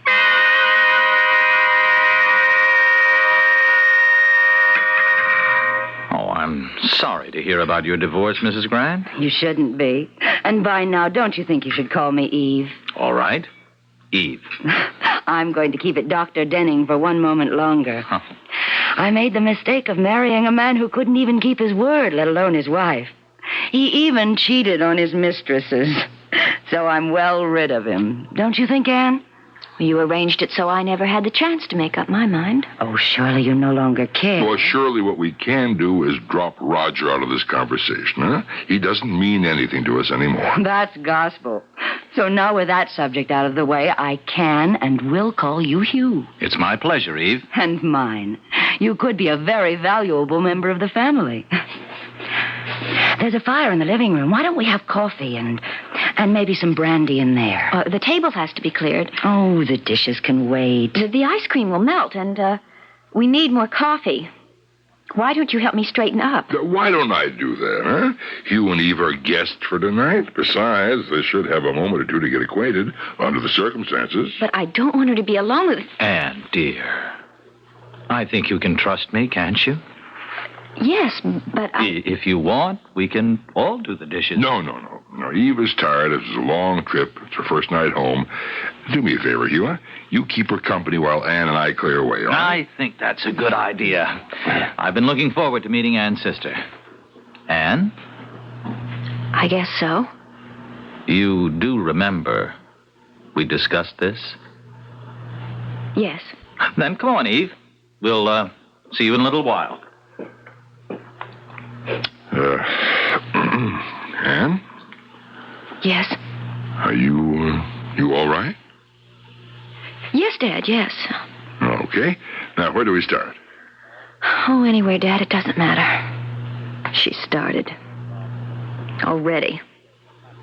Only this time, she isn't going to get away with it. But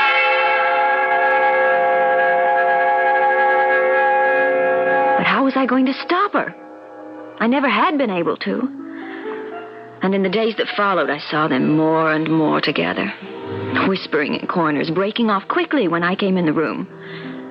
Hugh was avoiding me. Never seeing me alone, he claimed his schedule was jammed, pleaded solid appointments every day. I was getting more and more frantic. I knew I was losing him to Eve, but how to stop it? And then one morning, I started out shopping and had to come back for my pocketbook. Nobody saw me come in the door.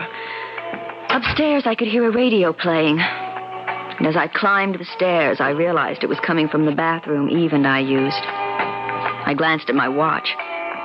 11 o'clock. Sure, just getting up. And as usual, playing that darn radio while she had her bath, in spite of the fact that Dad had warned her how dangerous it... And suddenly, I saw how it all could be. Only first, I would give her one more chance. Oh, who's that? Me, Anne. I'm having a bath. Do you mind? What are you turning the radio down for? I want to talk to you. All right, Anne, later. No. Now. I just want the answer to some questions.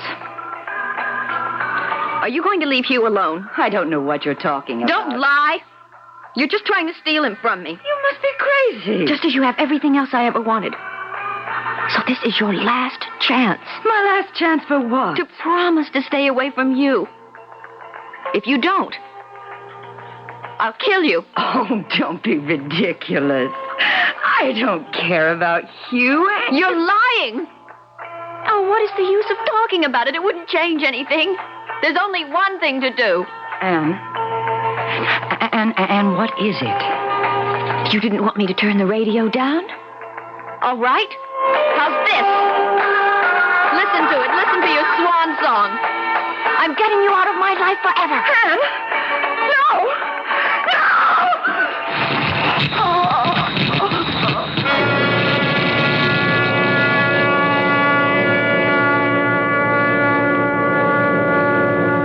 I read it somewhere, but I never quite believed it. It's just as dangerous as people say it is. And you're dead. Eve, dead. I never have to worry about you again. And nobody needs to know I had anything to do with it.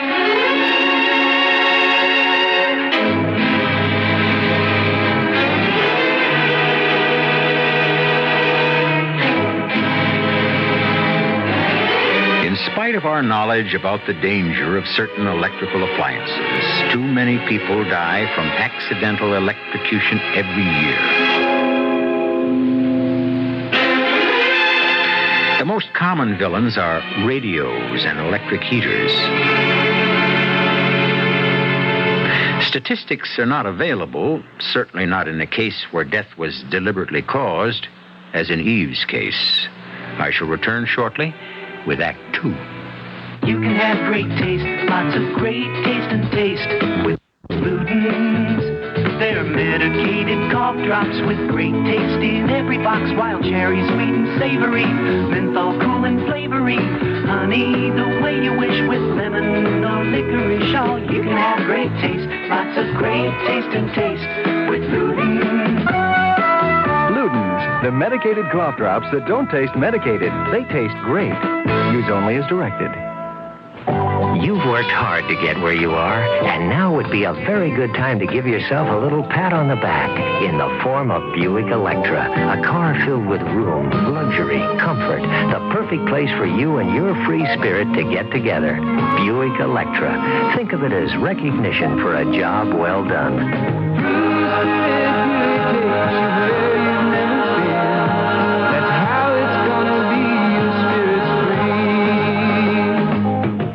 Now, from Business Week, here is Peter Roberts with your summary of this week's top stories. For many American families these days, inflation in food prices is a problem. It's also a problem to America's food processors, for an end to cheap food may well cause big changes in this basic U.S. industry. Another industry facing changes, the nation's airlines, where precedent-shattering no-strike labor agreements at national airlines may be changing the rules of the game. In the auto industry, where sales have been on the rebound, an increase in volume no longer guarantees car makers an increase in profits. And the recent recession has stimulated growing executive interest in going back to school to acquire competitive job edges. It's not a decision to be made lightly, however, so you'll need the facts in the exclusive Business Week supplement, A Guide to Executive Education. Would you like complete details on these stories and much more? You'll find it all in this week's issue of Business Week. On newsstands now. Pick up your copy today.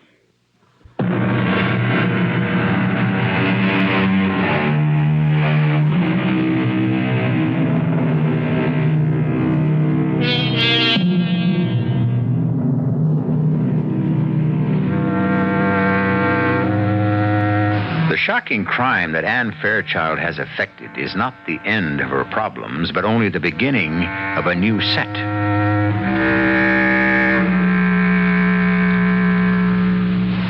Starting with the moment when, after sneaking successfully past the door to her father's medical office, she is just about to let herself out the main door of the house when... Anne? Yes, Daddy. Oh, you're just coming home, huh? Yes. I thought I heard you come back sooner. No, I just drove up. I got all the way to the supermarket and found I'd forgotten my pocketbook. I left it here on the hall table. Oh, then you haven't been shopping yet. No. Good. My drug salesman hasn't been by this month. Could you stop in at Citrine's pharmacy and get me this prescription order? I'm all out of phenobarbital. I've called them. It's a large order, but they'll let you have it since they know us both.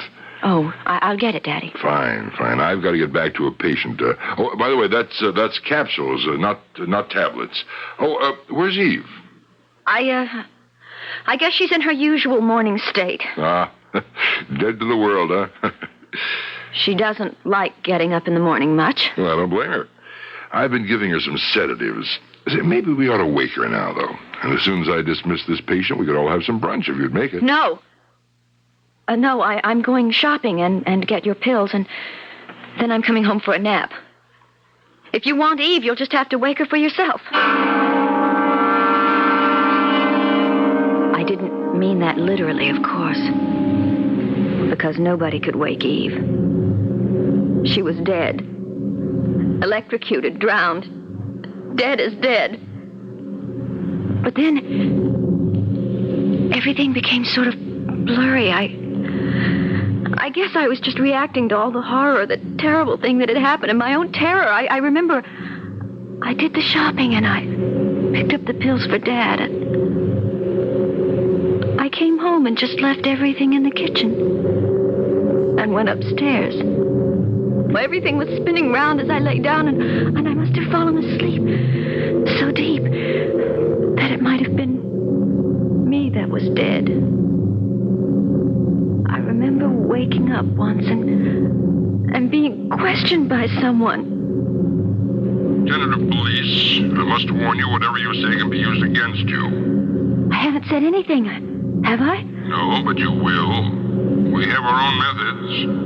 You say the radio was playing. I didn't say the radio was playing. Ah, but your sister was in the bathtub. The radio was playing. You threw it in the water and you killed her. No! Why would I do that? Because you hated her. You've always hated her, haven't you? Who did you say you were? But don't you know who I am? Someone from the police, a lieutenant something or other. Lieutenant Anne. Annie, it's me, Dad. Dad? You're not from the police. You're not the lieutenant. Of course not. Well, then why did you ask me all those questions? What questions? Anne, I was concerned because you were in such a deep sleep I couldn't get you awake. You found Eve. Found Eve? How long have you been upstairs? Well, I just came back from the dispensary. I saw your car outside and I knew you were back. I was wondering about lunch or brunch or whatever. I came to wake you up first, and then I thought we'd get Eve and eat together. You can't get Eve. She's dead. Dead? We told her about having that radio in the bathroom while she was in the tub. It fell in, and she got... Good Lord. Good Lord. How do you know this? It doesn't matter. I saw her lying there in a dream, perhaps. Nobody could prove anything else. I wasn't there when it happened. You know that. What are you talking about? It was a clock radio. You could tell when she died, and anyway, you're a doctor. You could tell, too, and you know I wasn't even there when it happened. You can't prove I was. I know that you don't know what you're talking about. My God, what have you done? You stay right here till I find out. He didn't have to worry about my staying because I was so woozy again, and suddenly it was like a curtain dropping. The black came and I was asleep. And when I got wakened again, I would have given anything not to be, because the voice that brought me out of sleep was Eve's. Hello, little sister. Heard any good music on the radio lately? Eve. Who else? Your loving sister. You're not dead? What do you think? I shouldn't have to think. I know you're dead. You ought to know. You killed me, didn't you? No, it was an accident. You wanted it to look like that. With you dead and out of the way, at least I could have something for myself. You mean Hugh? Yes. He doesn't love you. He wants me to marry him. Are you sure? Isn't it the other way around? What other way around? Isn't it you that wants to marry him? And under the circumstances, he had to pretend. What circumstances? You know as well as I do. Better, in fact. I don't know what you're talking about. That's what I'm afraid of. I'm not reaching you, am I? How can you reach me? You're not even here. You're a ghost. You're dead. Dead. The blackness came swirling around me again, and there was peace for a little while. The blessing of nothingness, of not knowing, of not being. And then, like being in seawater, you can't fight the buoyancy forever. And gradually you rise back through layer upon layer, back to the surface, and life again. The hard and terrible facts of life. No! Why are you shutting me up here? Because you're condemned. Why? Didn't you kill your sister? No, it was an accident. Didn't you want to see her dead? I didn't want her to steal a man I loved. Couldn't you hold the man by yourself? Couldn't you trust him not to betray you? I don't know. I felt that if I didn't have to compete with Eve, I would be safe. So you killed her? Who are you? I might be yourself. No, you're not. You're Hugh. Of course. Who else? I don't want to see you. You don't love me. That's silly. Everyone loves you, Anne. Not you. Not the way I want you to. It's Eve, isn't it? It's always Eve. Easy, darling. Easy. Don't talk to me like a child. I was your child. You could have told me to do anything and I would have done it. Till Eve came back. And then it all changed. Nothing has changed. Everything has. I didn't want it to. So I killed her. You know that, don't you? It was an accident. Oh, no. No, I took the radio and threw it into the tub to kill her. Why? Because she was trying to steal you away from me. And she'd never have stopped until she had. Stealing me from you? Yes. You are in love with me, aren't you? Yes. In a sense. What does that mean? In a sense. You said you loved me. As you loved me. No more, no less. You didn't want me as a woman? It's difficult to explain. What's difficult? Well, you have nobody to run to, Hugh. She's dead, no matter how much she tries to haunt me. And you'd better make up your mind to settle for second best. Because I'm all you have left.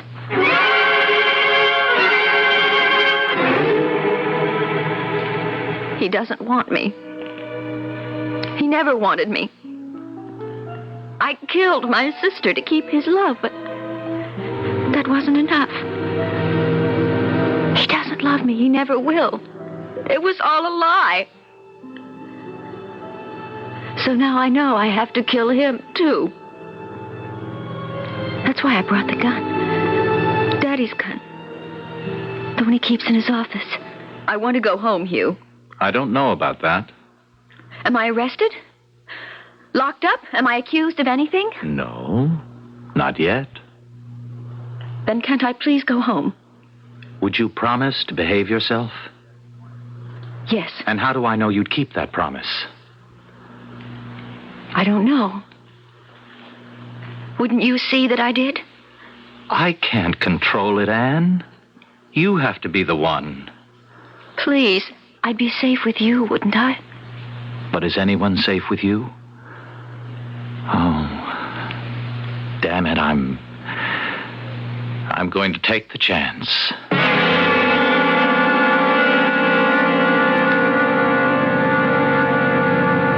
Could you stop the car a minute, Hugh? Why? Oh, right here by the river, please.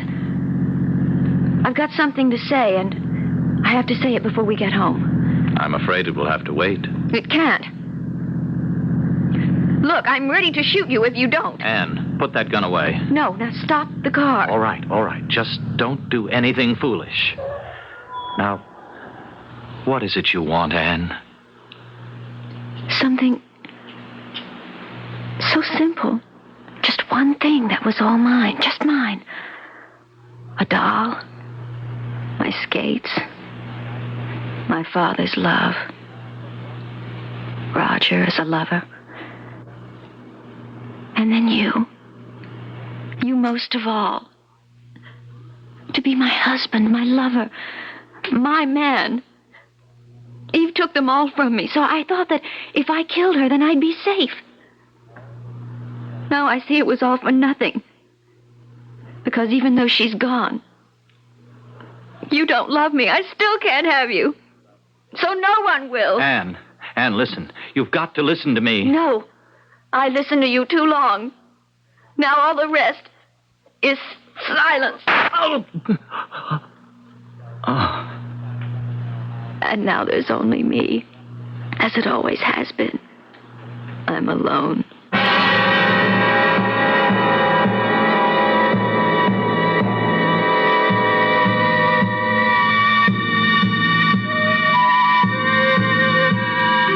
Anne Fairchild.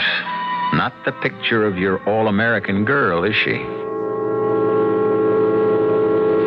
What drives her? How does she expect to get away with 2 murders? Will the second return to haunt her as the first? And what possible redeeming quality makes her story worth retelling? I'll return shortly with Act 3. WBBM Chicago. How you apply paint is just as important as what paint you use. Hi, Pat Summerall to suggest your nearby True Value hardware store for help with both. The what is their True Test paint. And the how? True Test Orel paint brushes and the True Test 5-piece roller painting set. True Test paint brushes have Orel polyester bristles that won't droop, even in latex paints. They outwear ordinary bristles by 3 to 1, and they come in many sizes and shapes. Choose flat edge brushes for painting large areas, or angular chisel edge brushes for trimming jobs. And True Value hardware stores have the True Test 5-piece roller painting set. That includes a 9-inch roller frame, 2 roller covers, an extension pole, and a ribbed metal tray. These True Test painting supplies are ideal companions to True Test paints, and they're just some of the many values you'll find at the participating True Value hardware store near your home. And you can charge it on Master Charge at many stores. Northwest Federal Savings presents the brand new American tradition spoon rings in genuine sterling silver by Oneida. A gleaming example of this new folk art can be yours free when you save $1,000 or only $3 with a $250 savings deposit. See the beautiful heirloom collection at any one of our 4 savings centers in the great Northwest Territory. You'll find 4 distinctive designs to reflect your own personality or your thoughtfulness in a gift. The weight tells you it's quality. The sharp detail tells you it's Oneida. Remember, you get one free when you save $1,000 or $3 with a $250 deposit. So come to Northwest Federal. Start your own American tradition. 1 ring per family. Some designs limited. Irving Park west of Cicero, in Des Plaines, in Norridge, and Arlington Heights. It's Northwest Federal Savings Time, 63 hours a week.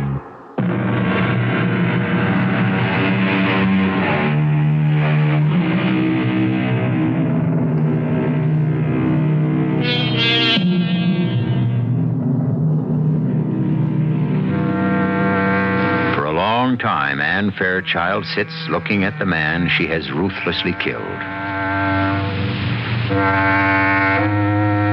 She is immobile, frozen, except for the tears which run silently from her unblinking eyes. For the moment, her body is as dead as Hugh's. Only her turbulent mind is alive.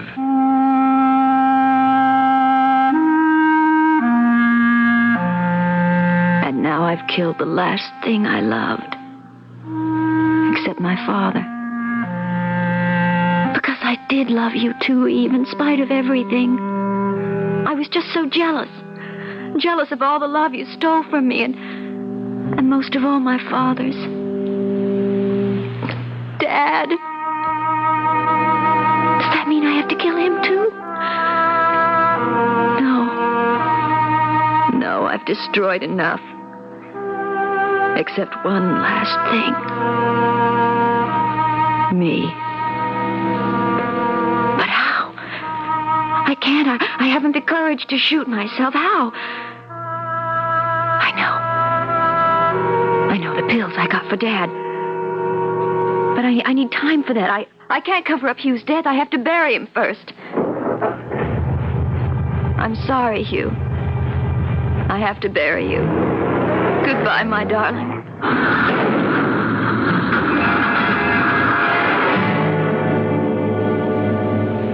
I don't remember how I got home. Somewhere I must have fallen because my stockings were torn and I had bruises on my elbows. And there must have been some rain because I could feel my hair plastered to my head. It's funny that I could feel anything outside. Because inside, I was dead. Dead as Eve and Hugh, and as I hope to be soon myself.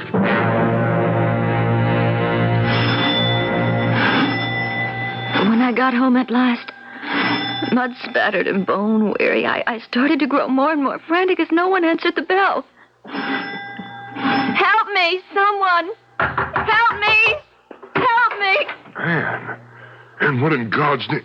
Come in, child, come in. I thought there was no one here, that I was all alone. No, come into my office. I'll get you something to calm you down. Have a look at how badly you're hurt. I'm all right. I just slipped and fell or something. Now, just a minute, Anne. How did you get away from there? I asked Hugh to bring me. And he let you out? We started off in his car, and then I... Yes, and then? And then I had to kill him. Because he doesn't love me. That isn't true. He doesn't want to marry me, does he? Well, I don't know how to answer that. It doesn't matter. He can't anymore. I made him dead. Just like Eve. Anne. Yes? You say you killed Hugh just as you did Eve. How? How? Yes. How did you kill Hugh? I shot him. Then I got out and put the car in gear and let it roll down the embankment. You say you shot him? With what? With your revolver, the one you keep in the drawer. I thought about shooting myself first and then again afterwards, but I didn't have the courage. Just a moment, Anne. What did you do with the pistol, Anne? Afterward, I mean. The gun, I don't know. Maybe I threw it away. I don't know. I don't remember. But you haven't got it now? No. You can see I don't even have my purse. And you're sure Hugh is dead? Yes. The phone is ringing. Let someone else get it. How can you be so sure Hugh is dead? Because if the shot didn't kill him, he'd have to drown in the river. The phone has stopped ringing. I know. Someone answered it. Anne. What? Why did you want to kill them? Eve and Hugh? Because they stole love from me. The only thing I ever wanted and never could get all my life. But I'm sorry I killed them. Sorry. Anne, there's no need to be sorry because you haven't. Yes. Yes, there is. Because, you see, it didn't do any good. It didn't make me safe or give me what I was looking for. The only person I should have killed was myself. Myself. It's the only way I'll ever be free. Come in. That was Hugh, Dad. He called to say that... That what? Anne had escaped. I told him she was here. No. No, he couldn't have called. He's dead, just like you are dead, Eve. You can't be alive. Why won't you die and leave me alone? I see it now. The only way I'll ever be rid of it is to die myself. Watch it. Ann, stop it. Let go. Let me alone. Here. You all want to be rid of me. Hold her, Just let Eve, me Eve, die. hold her. Can you handle her just long enough for me to get... No, I got her. I'll get a hypodermic. Make it quick. That's it. Why did Hold her I there. think I'd ever win? I just... Easy now. Die, please, God. Ann. Please. Ann, if you'll help me, Rest. if you'll just help me, I'll bring you rest. Can't help me. I can't. Why do they haunt me? I've got to hide. Darling, my little daughter Ann, let me help you. You know I will because I love you. You love me, Daddy? Daddy loves me? Daddy loves you. And then the dreams, stretching backwards through all my life, swirling back into the past, darker and darker, till finally I came to the darkest moment of all. I don't know what age I was, very young, 8 or 9 perhaps, and I woke up and couldn't sleep. I climbed out of bed and I listened at my door. Far away, I could hear Mother and Father talking grown-up talk. And I thought, if they'd just hold me for a moment, I wouldn't be scared of night shadows and those goblins that hid in the dark. So I started down the stairs. Absolutely not. But halfway down, No, that's not the truth. I was frozen by what I heard. I never have been very good with children. You know that. I bore you one child. That's all I promised. And what a child. Eve, everything I could ever have wanted. Bright, beautiful, brimming with life. With only one fault, so I tried again. I'm sorry I couldn't give you the son you wanted so much. Oh, poor, ugly little Ann. You could be a little kinder to her, Jim. Don't you realize that poor, overweight, stumbling child dotes on you, centers her whole life on you, waits trembling for even the slightest word of acceptance, of love? Oh, I'm sorry, Jim. She made it so I couldn't have any more children. Oh, and I don't blame you. That's fate. Then for the love of heaven, Jim, you, of all people, a doctor, can't blame a defenseless child because she turned out to be a girl. There's no way we can change that. Or that I can have any more children even if I wanted to. I know. If only she weren't such a little... Nothing. I mean... Don't sell Anne short. Some children develop late. Maybe Anne is an ugly duckling now, certainly next to Eve, but give her time. Oh, better than that. Give her love. To love. And not to be loved in return. I think it must be the most terrible thing in the world.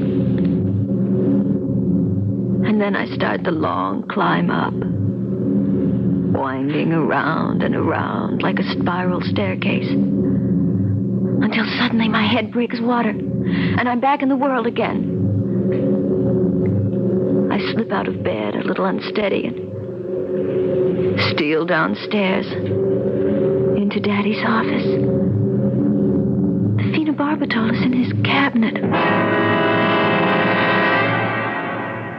And then they were doing things to me. I could only hear their voices as though they were at the end of some long tunnel. There's nothing more to pump out. We've got to keep her moving. Eve, get all the hot black coffee you can. Your father and I will keep her walking. No, please,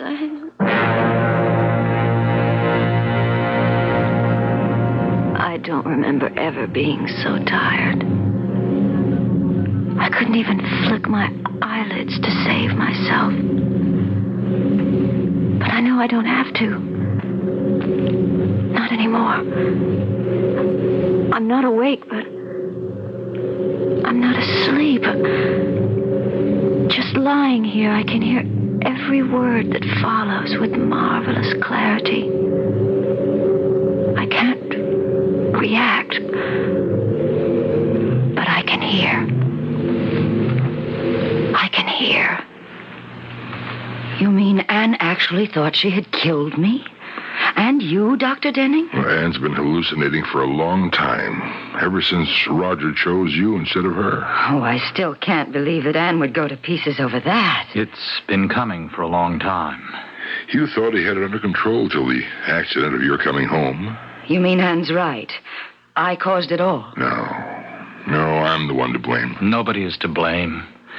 It was only unfortunate that just as I had gained Anne's confidence, at the expense of accepting for myself the love she still harbored, unrequited for her father, you came along, Eve, and were the catalyst that blew things wide open again. Then it is my fault.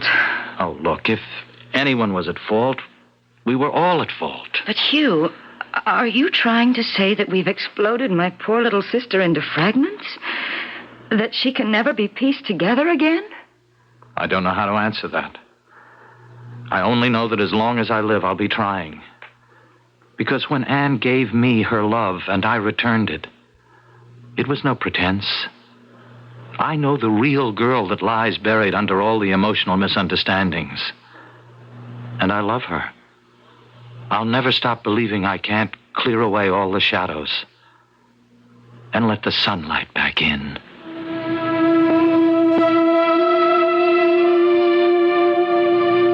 I guess there's a long road ahead. But I don't care.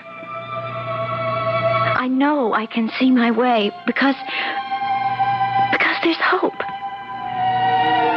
Hope. That lovely word. And the reason there's hope is because I know all any woman really needs to know. That there is one man who loves me completely. Better than anything else in the world.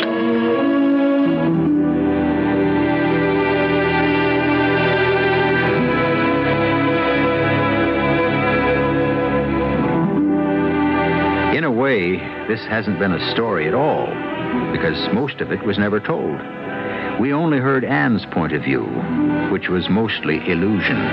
So rather than a story, we might call it a vista to a girl's mind, to a place of shadows that suddenly faded in the light of truth and understanding. A strange visit to a dark room. I'll be back shortly. Okay, I made a mistake. My first mistake. But they say guys like me coming out of jail usually wind up coming right back. I like sitting in the park, but not every day. I want to do something useful. People around here, though, they think you're over 65. You're useless. The man crossed and shoot. Who you kidding, girl? You're nowhere unless you can read. Tough problems call for real solutions, not just talk. If your community has a problem, you need action. Action is skilled volunteers of all ages working together to help solve tough community problems. Write Action, Department Q, Washington, D.C., 20525. Between us, there's got to be a solution. This is a public service of this station and the Advertising Council.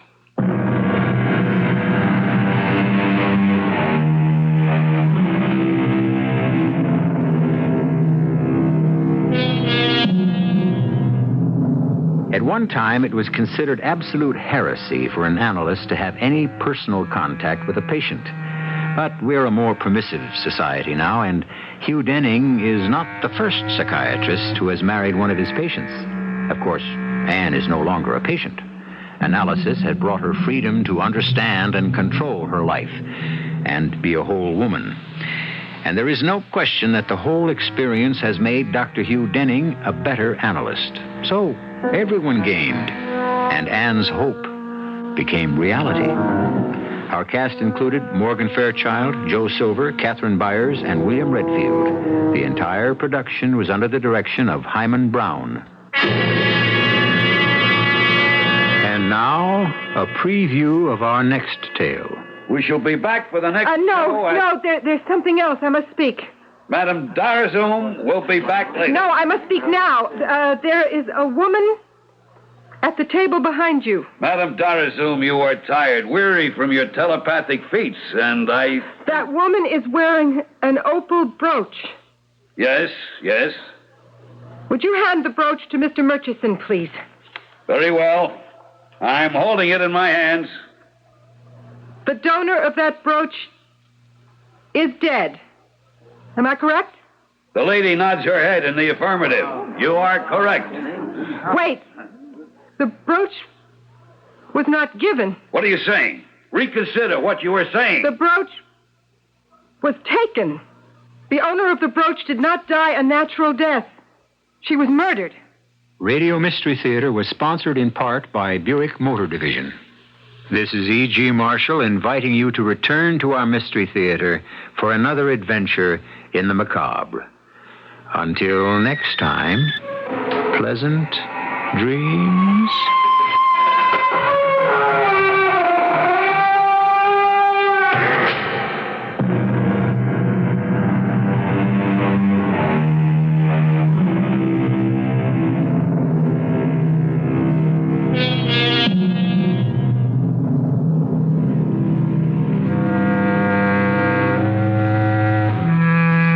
CBS News follows on WBBM Chicago. The CBS Radio Mystery Theater presents...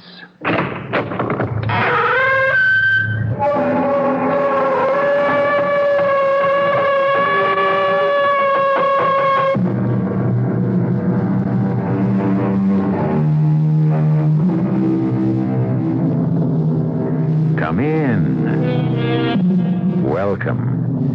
I'm E.G. Marshall, amanuensis to those shadowy figures whose outre experiences are so faithfully related here at this point on your dial. Gambling, said George Washington, is the child of avarice, the brother of iniquity, and the father of mischief. But does that include a friendly little game?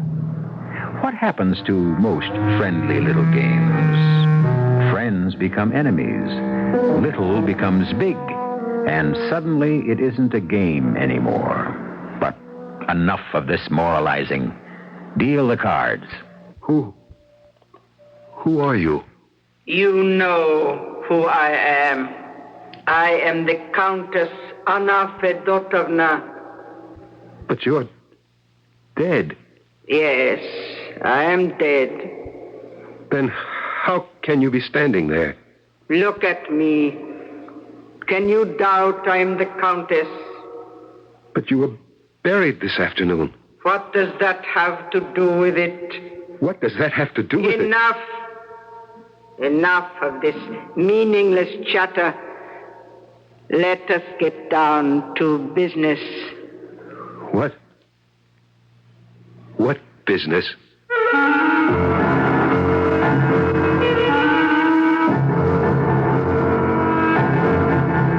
Our mystery drama, The Queen of Spades, was adapted from the Alexander Pushkin classic, especially for the Mystery Theater by Sam Dan, and stars Michael Tolan. It is sponsored in part by Buick Motor Division and Anheuser-Busch Incorporated, Brewers of Budweiser. I'll be back shortly with Act One. Isn't it nice to know you're free? To see the things you want to see. To touch the heights you dare to reach. To know you're all that you can be.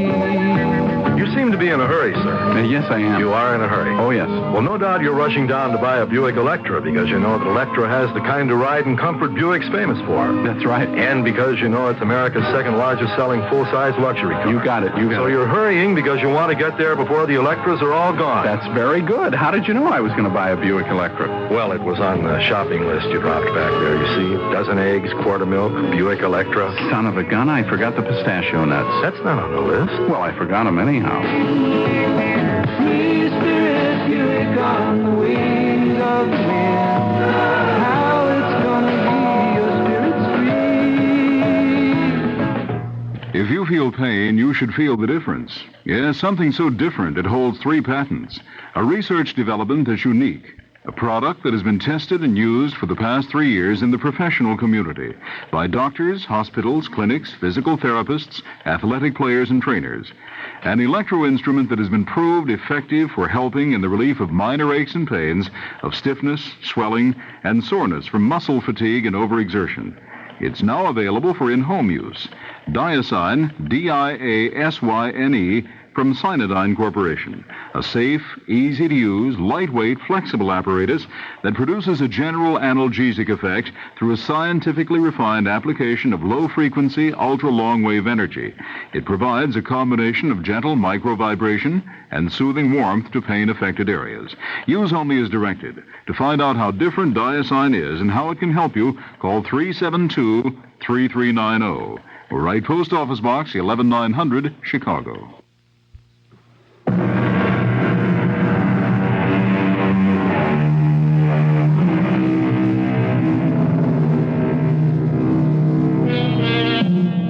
Let us go back, perhaps 150 years to the Moscow of Imperial Russia. And let us make the acquaintance of some handsome young officers who have been engaging in the second most favorite pastime of handsome young officers, a friendly game of cards. It is now 5 o'clock in the morning, and supper, or breakfast, if you will, is being served. The winners, of course, have better appetites than the losers. But the champagne is flowing freely, and soon the entire company is in good spirits. Well, Namarov, this should be a lesson to me. What kind of lesson, Tomsky? Never to play with members of the Horse Guard. Oh, don't begrudge me a little financial success this evening. After all, you're the one who's lucky in love. Luck, gentlemen, is merely the verdict of mathematics. Hey, what's this? Herman, are you still here? Yes. It was an interesting evening. Well, gentlemen, your attention, please. Now, what do you think of our friend, Lieutenant Herman here? For example, is it true, Herman, that you have never held a card in your hand? It's true. Is it true that you've never made a wager in all your life? It's the gospel truth. And yet you come here every night and you sit till 5 in the morning and watch the rest of us play? Yes, Herman. Why? Why? Gambling interests me very much. But I am not in the position to sacrifice the necessary in the hope of winning the superfluous. Oh, that's Herman. That was spoken like a true German. Yes, my father was German, and he was a prudent man. Herman, I'll wager you still have the first ruble your father ever earned. Yes, Herman. Is it true that your father left you $1 million? Oh, it's all very well for you to talk, Tomsky. Your father is a prince. You have estates, you have serfs. But I must live on my salary. Well, if that's the kind of living that pleases you... Oh, it's easy to understand our fanatically economical friend here, but there's one person who has me completely baffled. And who is that, Tomsky? My grandmother, Countess Anna Fedotovna. She absolutely refuses to play cards. Well, what is there so baffling about an old lady of over 85 who will not gamble? Because this particular old lady knows the secret. What secret? I thought that would fetch you, Herman. No, what secret? The secret of how to win. The secret of how to win? How to win each time you play. How to win as if you could actually read the back of the cards. Oh, there is no such secret. Now I'm about to tell the secret. Pay attention, everyone, now. Some 60 years ago, my grandmother paid a visit to Paris, where, naturally, she created a sensation. She was hailed as the Muscovite Venus. The visit was a triumph, except for one little detail. Grandma lost her entire fortune, 1 million rubles, at a gambling house run by the Duc d'Orléans. Think of it. 1 million rubles in one night. 1 million rubles in one night? Impossible. That's precise, unpractical Herman rebelling against the very idea. But believe me, it happened. Now, to continue. There was Grandma ruined, but she had made the acquaintance of a rather remarkable man. I dare say you've all heard of the fantastic Prince de Saint-Germain. He was known to be fabulously wealthy, and he paid Grandma a visit. He was curious to see the lovely Muscovite Venus, who was even more beautiful in distress. Will you get to the point of the story? Well, my grandmother asked him for a loan. And you know what he said? He said no. Oh, you would have said no. But he said, Your Highness, I could advance you the sum you require, but I know that you should not rest easy until you had paid me back. However, there's another way out of your difficulty, a way that will allow you to win back your money at the gambling table. And in return for one of your dazzling smiles, I shall reveal it to you. Was that all he wanted? One of her smiles? Oh, and you forget, this was a Frenchman, and those people invented chivalry. At any rate, he told her a secret. I almost believe I would sell my soul to know that secret. But armed with it, my grandmother returned to the casino, chose 3 cards, and played them one after the other.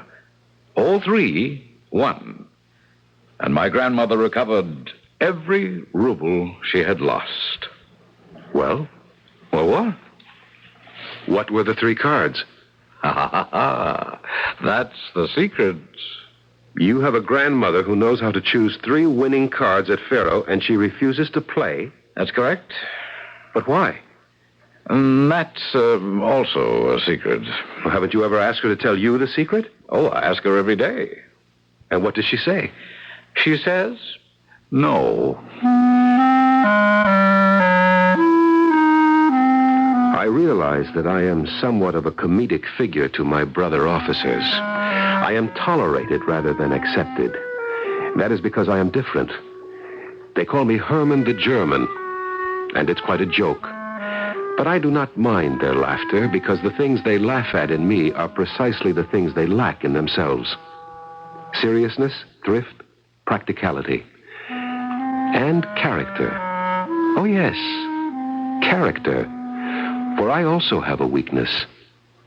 Gambling. I would love to wager on the throw of the dice, the turn of the cards, the thrill, the excitement, the fever in the blood. But no. I control myself. And yet, if I knew the secret, Tomsky's grandmother's secret, what are those 3 cards?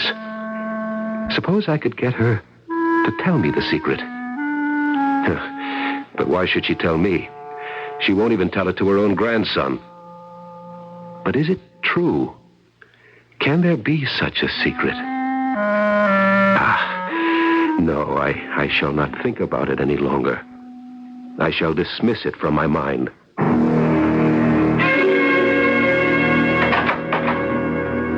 No, it's you, Herman. Oh, I see you are about to go out. Let me call on you another time. No, that's quite all right, old man, if it's urgent. Well, yes? Hang it all, I don't know how to say this. Tomsky, could you introduce me to your grandmother, the Countess Anna Fedotovna? You wish to be presented to my grandmother? Why? Well, she is, without a doubt, the most famous noblewoman in Russia, the Tsarina aside. And she goes way back to the ancient regime. I thought I would like to pay my respects and yes? And perhaps I could ask her to tell me the secret of the 3 winning cards. You'll ask her to tell you? Oh, that would be a treat. Will you do it? My good fellow, I wouldn't miss it for the world. As a matter of fact, I'm going there right now, so come on along. I've never seen such magnificence, such splendor. The painting, the statues, the carpets. Oh, this is just awful. You should see her palace in St. Petersburg. And so he gazed deeply into her eyes and saw his own soul. And he knew that in her love lay his salvation. We'd better wait outside the door. Lizaveta is still reading to her. Well, go on, Lizaveta. But that's the end, your ladyship. A charming girl, poor Lizaveta. The end? How can it be the end? A distant cousin. Too bad she has no dowry. I'm sorry, your ladyship. So she is my grandmother's companion. Buy me a new novel. As you say, your ladyship. I want to go out driving. Why aren't you dressed? Well, I thought we would read this afternoon. Order my carriage this moment. Yes, at once. Come quick before they leave. Grandmama? And Lizaveta? Oh, well, you scoundrel. You have finally decided to favor an ugly old lady with a visit, have you? Ah, Grandmama, you are and always shall be the Muscovite Venus. May I present Lieutenant Alexei Petrovich Hangman. And my grandmother's companion, Lizaveta Ivanovna. Charmed. How do you do? And what are your duties in the military service, Lieutenant? If you are a friend of my grandson's, I dare say they are wenching, drinking, and gambling. Oh, no, Grandmama. Lieutenant Herman is very serious and sober. As a matter of fact, I brought him here because he has a request to make of you. Indeed. Well, you said you wanted to learn a certain secret. Secret? Secret? What sort of secret? Go ahead. You might as well, old boy. Your Highness, please hear me out. I'm a very sober person, a hard-working person. Your nephew will bear me out. Oh, yes, it's true. I was born poor. Oh, respectable. Indeed, my father was a member of the merchant class. But he never had much luck, and therefore I was left with very little, and so... Well, on with it. On with it. I need a considerable sum of money. Not just for myself, but for the chaste and pure woman I shall someday meet and marry. And what has this to do with me? What has this to do with you? Well, your ladyship, Highness, you can make it all come true. Indeed? How? I could win my fortune at the gambling table if you will tell me the secret of the 3 cards. If I will tell you... If I will tell you... Oh, this is too much. Oh, please, madame. Did you hear him? Oh, he's a rare bird, all right. But what can you expect from a German? Why should I tell you? Oh, no. I must control myself. But I can't.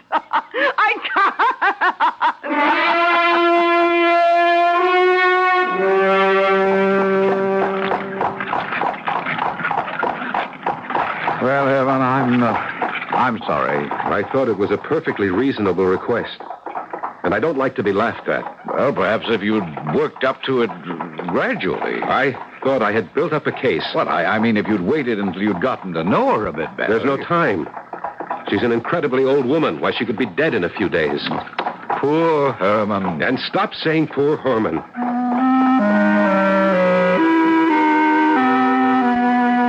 But that was my name.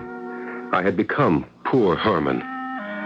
Tomsky isn't a bad fellow, but who can resist telling a funny story? Well, I didn't see anything funny in it, but everyone else did. I may not have a sense of humor, but what I do have is a sense of determination. And I have determined to learn the secret of the 3 cards. And I shall learn that secret. After all, I asked her once, and I asked her politely. I asked her the way a gentleman should. She laughed at me. Well, there are other ways. Yes, indeed. Laugh, my lady. Laugh, my friends. But Lieutenant Alexei Petrovich Herman will yet have the last laugh on all of you.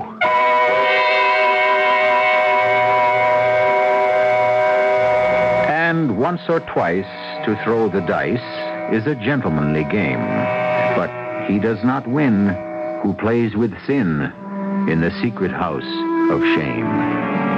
Since we're involved with gambling here, we thought we'd express some of Oscar Wilde's feelings on the matter. Well, we have the incredibly old Countess who says no, and the incredibly insistent young Herman who says yes. The collision course is set and ready for Act 2.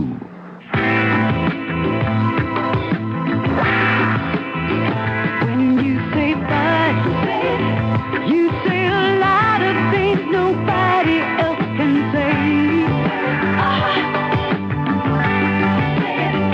When you say bye, you gone as far as you can go to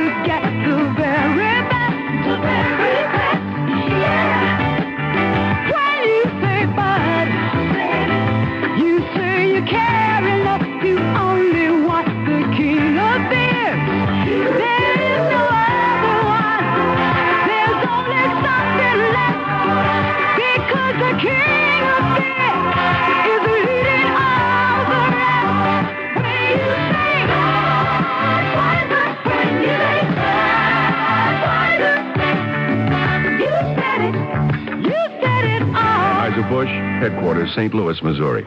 What kind of a governor was he?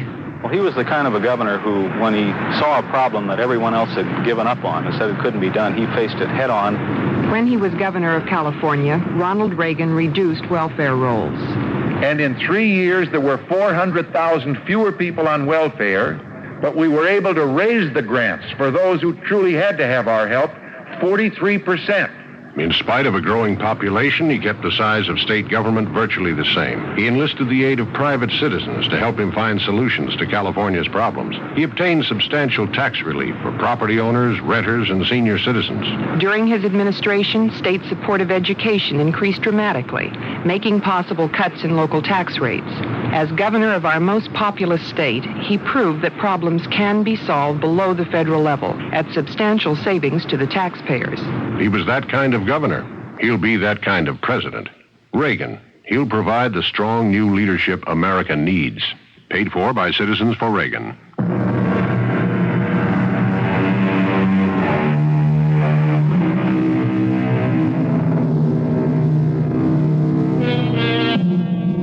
Success, we are told, is a secret, a magical secret, a mysterious key that unlocks the door to wealth and happiness, to love and everything the heart will desire. And so many of us devote our lives to searching for the secret, the fabulous formula, the trick, the gimmick. And this is the present occupation of Alexei Petrovich Herman, a lieutenant in the engineering battalion of the Tsar. Did I say occupation? I should have said obsession. Yes, I was determined to wrest that secret from that hideous old hag by fair means or foul. But how? She would no longer receive me. And even if she would refuse to divulge the secret. I would have to force it out of her. I would have to be alone with her, alone. But how could I ever manage to be alone with her? I wrestled with the problem. I even went to church to pray for the solution. And of course, when one prays with a sincere and earnest heart, his prayers are usually answered. My prayers were answered, and the how was revealed to me. She was sitting there just up ahead of me. The servant girl. No, not the servant girl, the companion. What was her name? Lizaveta Ivanovna. She is the how. I shall make a declaration of love to her. But how do I do that? I have never spoken of love before.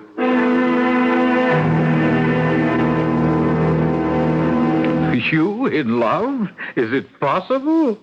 Well, who is the young lady, the fortunate object of such overpowering adoration? Will you or won't you help me? Of course I will, old fellow. How? Well, that's it, Tomsky. How? How does one tell a girl one is madly in love with her? One says, I am madly in love with you. Is that all there is to it? Well, one either says it directly or one hides it in the midst of a flowery speech. Which method would you prefer? I'm a direct sort of person, but I think I would, for the first time, use a flowery speech. Well, here is a novel by the famous Valentinian Protopopov. Browse through it. It contains all the ammunition you need.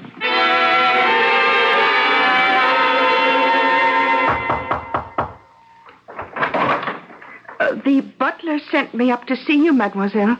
He did? Why? Oh, because I have a letter for you. For me? Well, there must be some mistake. You are Lizaveta Ivanovna Surin, are you not? Yes. But I don't know anyone who would write to me. Well, this is your name on the envelope, and I was instructed to give... For me, a letter? Well, thank you. Thank you very much. I am touched to the very depths of my soul by your charm, your beauty, your goodness. The light of heavenly angels shines from your eyes. I am the dirt under your feet. I am nothing. I am no one. And yet I dare to aspire, to dream, to hope. Oh, my beloved, speak the word that raises me to paradise or hurls me into the pit.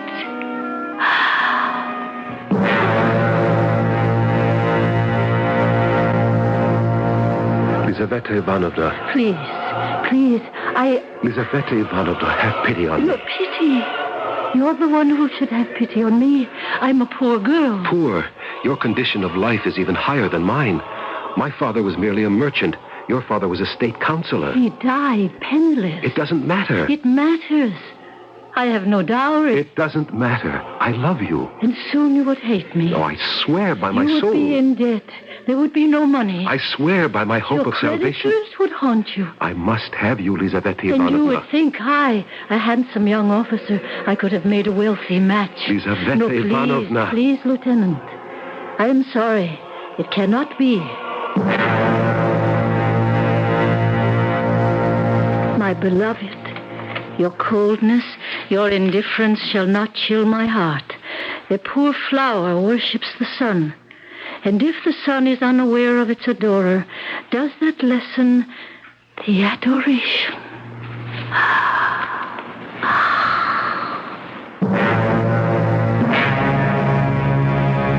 Dear Lieutenant Herman, what you propose is impossible. I have the honor to remain Lizaveta Ivanovna Surin. I long for you, as one who has spent weeks in the burning desert yearns for water. Please, I beg you, cool the fire that flames in me. You must forget me, because it is impossible for us to marry.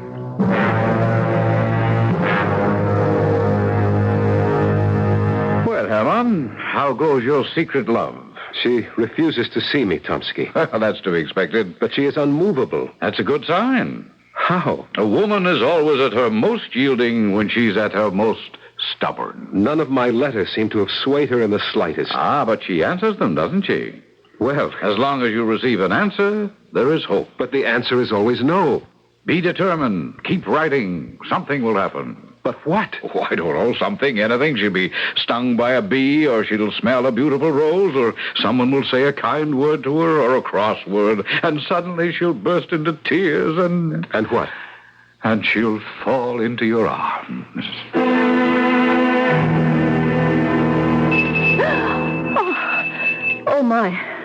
Oh, my goodness.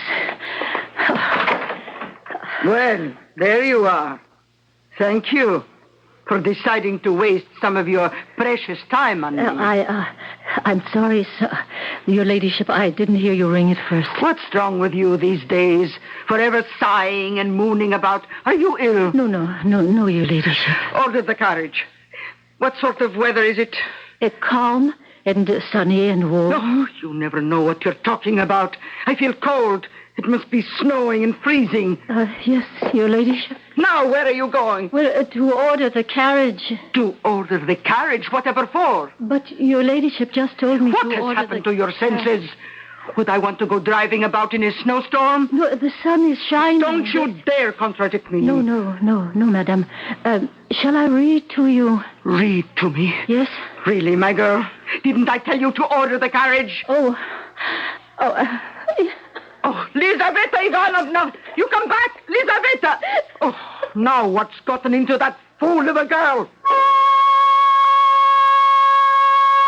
I am convinced that your intentions are honorable. I believe your declaration of love. And I see you as the knight in shining armor I have always yearned for. Oh, how I long to be my own mistress, and not the terrified creature of a tyrannical old woman. Come to me. Save me. Tonight, the Countess and I shall return from a ball at the French embassy at midnight. The servants shall all be asleep. I will see that the small gate at the rear of the house will be open. Enter and then go to a rear door. Once inside is a staircase that leads up to a hallway. The first door is the Countess's bedroom. The second is mine. Remember, I love you and rely upon your honor.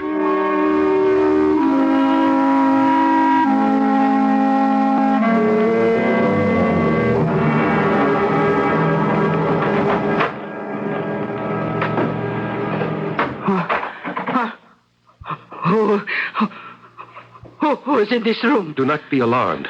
For heaven's sake, do not be alarmed. Who are you? Lieutenant Herman. You remember me? How did you get in here? It doesn't matter. You can ensure the happiness of my life. Go away. Go away. You can name 3 cards. 3 cards? 3 secret winning cards. How to call them. The secret told you by the fabulous sorcerer, the Prince de Saint-Germain. There are no cards. There was no prince. Tell me the secret. It was a joke. Do you understand? A joke. Tell me the 3 winning cards. There are no cards. For whom are you keeping the secret? There is no secret. For your grandson? He's rich enough without it. I tell you, young man, there is no secret. You're old, as good as dead. Why do you refuse? Why? Because... Reveal the secret. And not only shall I bless you, but my children, my grandchildren shall revere you as a saint. Well? Speak, you horrid old hag. Speak, or I'll blow your brains out. There is no secret. You think I'd hesitate to kill you? I have a pistol. See? No. All I have to do is pull back the hammer. So. You hear it click? All I need to do now is pull the trigger. And I will pull the trigger if you don't... No!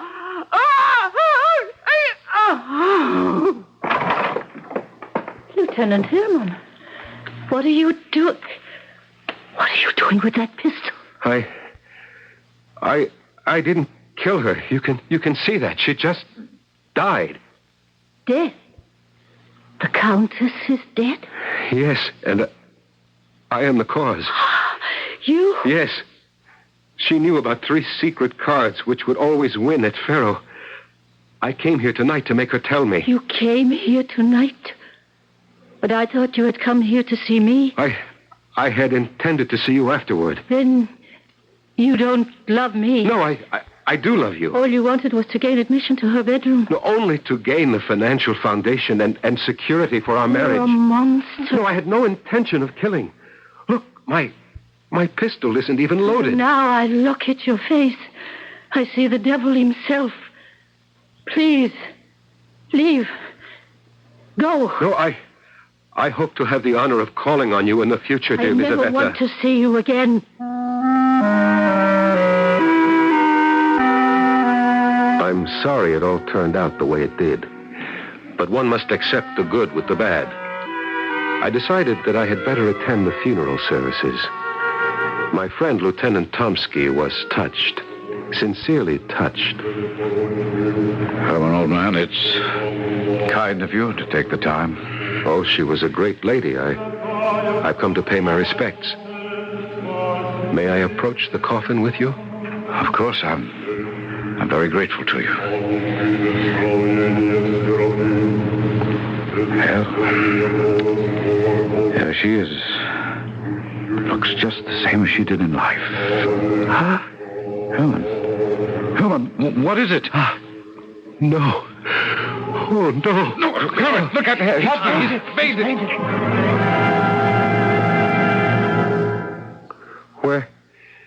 Where am I? In your rooms, Herman. What happened to me? Oh, I remember. I fainted. I saw... Well, what did you see? You must promise not to laugh at me. I promise. She winked at me. She what? She winked at me. Oh. You say that as if you think I'm crazy. I'm not. I'm the sanest person you know. But the old Countess, my grandmother, is dead. I know. But she winked at me. Right, if you say so. I don't care what anyone says. I looked at the old Countess lying in her coffin, and suddenly she darted a kind of mocking look at me. And with her left eye, she winked. And that's the truth. Is someone knocking at the door? Well, stop your knocking and come in. Come in, the door's open. Who are you? You know who I am. No. I am the Countess Anna Fedotovna. But you're dead. Yes, I am dead. Then how can you be standing there? Enough of this meaningless chatter. Let us get down to business. What business?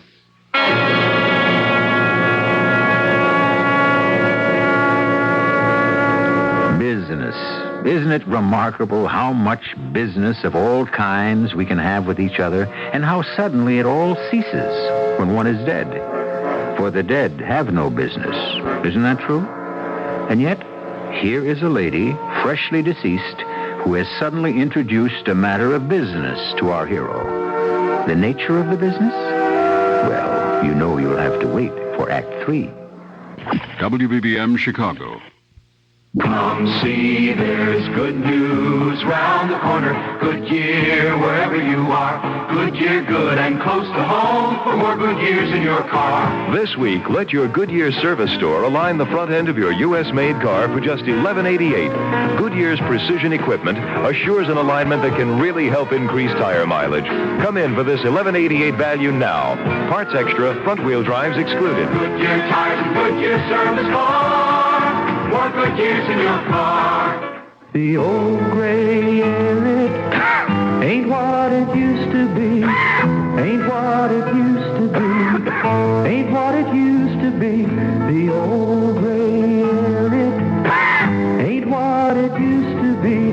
Many long years ago. Keep your car in tune, your furnace working properly, and never burn trash. This reminder from your lung association is a matter of life and breath. These radio mysteries are great for keeping you guessing. But there's no mystery about going to Northwest Federal Savings to get the highest interest rates possible. And you know you'll get the best help possible from neighborhood people who work there. For 50 years, Northwest Federal Savings has been helping people save for a new home, retirement, or for peace of mind. And today there's a variety of savings plans, from the regular 5 3/4% passbook savings account to the full 7 3/4% savings certificate. Of course, there's a substantial penalty for early withdrawal from savings certificates. Saving at Northwest Federal Savings is a great way to invest in your future without guesswork. So visit Northwest Federal Savings anytime. Irving Park west of Cicero, in Des Plaines, Norridge, and now Arlington Heights at Algonquin and Gulf Roads. Remember, they're open 63 hours a week. It's Northwest Federal Savings Time, 63 hours a week.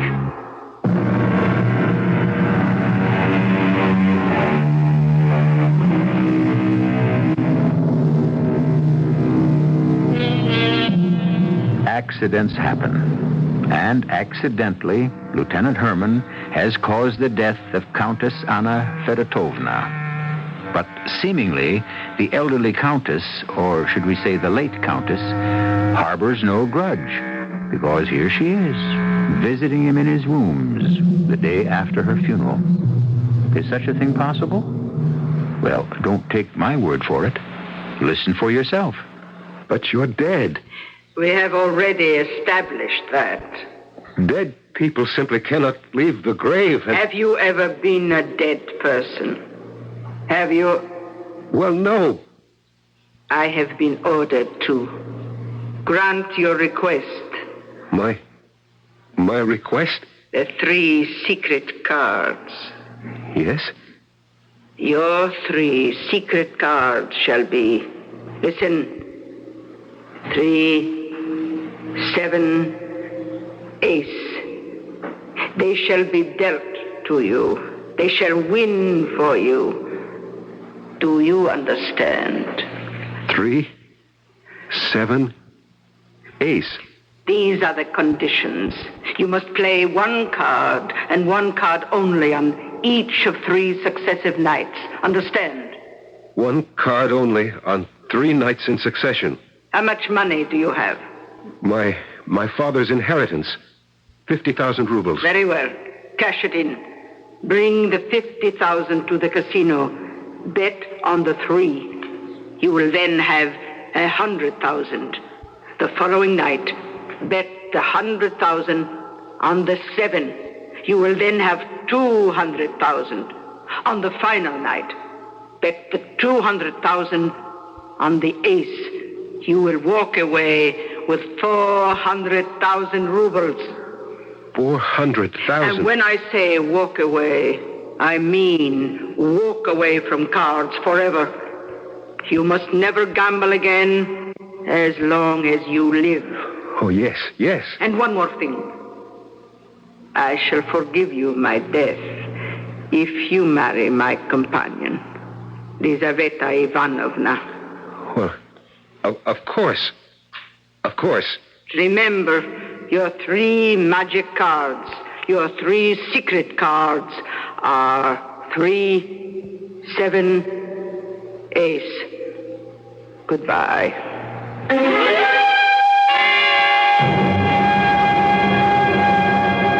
Herman, my good friend, I came as soon as I received your message. Are you feeling all right? Well, yes, yes.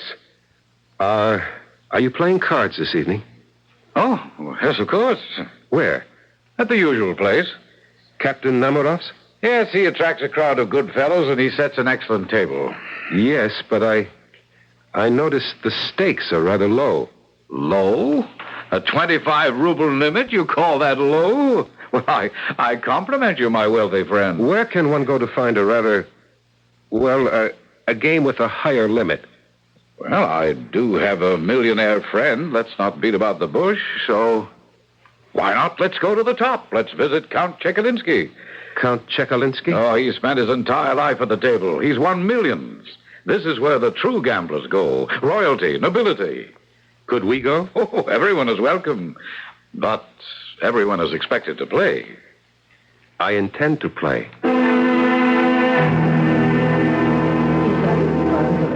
Count Chekalinsky, may I present my good friend, Lieutenant Herman. I am honored to make your acquaintance, Lieutenant. Well, do not stand on ceremony. Please make my humble home yours.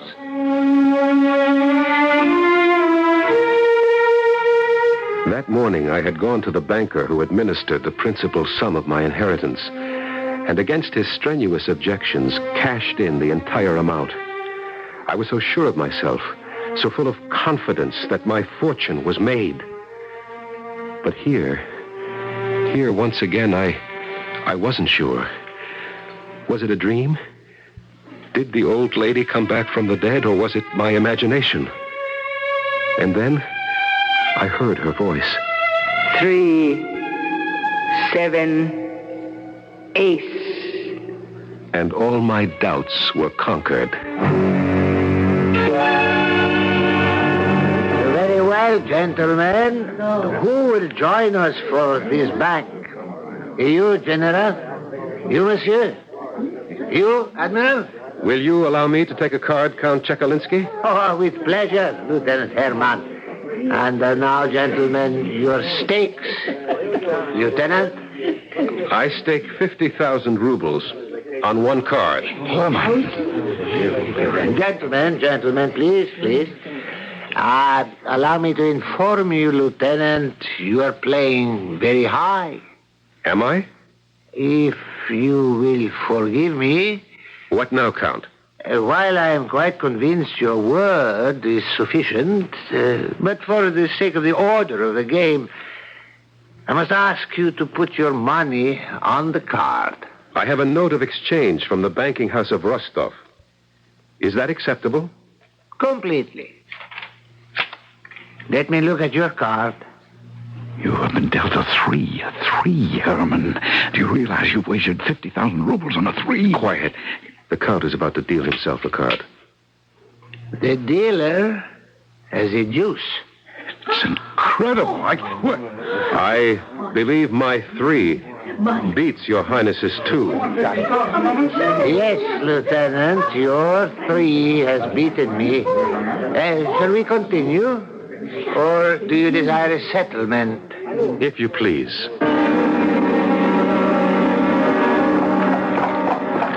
What luck. What fool's luck.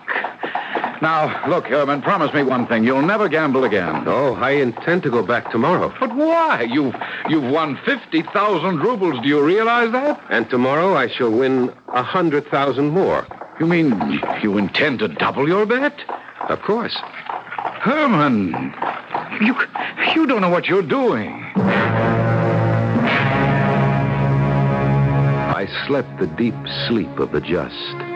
I awoke late, breakfasted, attended to a few details, and as evening fell, summoned a carriage and returned to Count Chekalinsky's palace. As I entered, all conversation ceased. Every eye turned toward me. The Count himself came forward and took my hand. Ah, good evening, Lieutenant Herman. And what is your pleasure this evening? I wish to wager. Shall you accommodate me? Of course. This way, please. 3, 7, ace. 3, 7, ace. It's foreordained. Ready for the deal, Lieutenant Herman? Ready? I wager 100,000 rubles. Accepted? Accepted. Your card, my card. I have a 6. I have a 7. I see. Shall we continue? I should prefer to receive my winnings, if you please. Of course. Here you are. Your 100,000 in cash. Thank you. Till tomorrow evening? Till tomorrow. You're not going back there. I won't let you. My good Tomsky, by now it should be apparent that I know what I'm doing. Herman, you have 200,000 rubles. Isn't that enough? It's just half of what I need. Half? Do you intend to wager the entire 200,000 on one? Of course. Well, you are a man of iron, a man of ice. 200,000 rubles on the turn of a single card. You are also insane. My good friend, I simply cannot lose. Your stake, Lieutenant Herman? My stake is 200,000 rubles. Lieutenant, I must remind you, this is a fantastic wager. Can you cover it? Of course. For a moment, just a fleeting moment, I felt that twinge of doubt. Was it luck? Could it turn? No, the old Countess had told me about the 3 cards. She was right about the 3 and the 7. Are you afraid to double your fortune, you fool? Didn't you commit murder for those 3 cards? Yes. 3, 7, ace. Stake your fortune on the last card. How can you lose? You are destined to draw the ace. My stake is 200,000 rubles. Covered. Your card, my card. My card is a king. My ace beats your king. Your queen loses. My queen? I have an ace. I don't have a...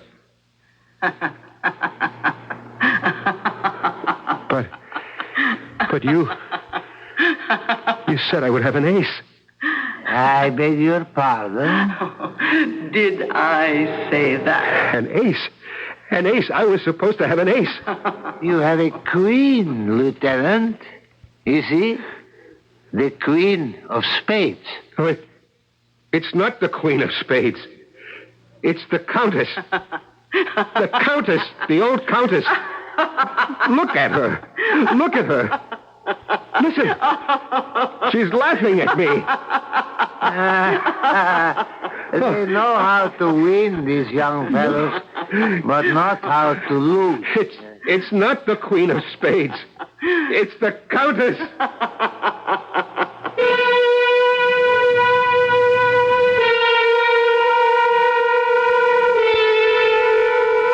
Whoever, whatever it was, poor Lieutenant Herman went went out of his mind and is now confined in room number 18 of the Obukov Hospital, where he constantly mutters 3-7 ace, 3-7 queen. As for Lizaveta, she married Lieutenant Tomsky. See how unpredictable life can be? We're only sure of one thing, which is that I shall return in just a few moments. Allstate asks, do you own a small business? Go over these questions with your present group health and life insurance agent. If your agent doesn't say yes to every one, then talk to the good hands people. First question. Does your present major medical benefit keep on paying no matter how expensive the accident or illness becomes? If not, talk to the good hands people. Is your present plan designed to pay up to 95% of hospital expenses? If not, talk to the good hands people. You're in good hands with Allstate. See your Allstate agent to find out what an Allstate plan costs, what is and isn't covered, including benefit reductions and terms under which insurance continues in force. Allstate Insurance Companies, available in most states to businesses that qualify.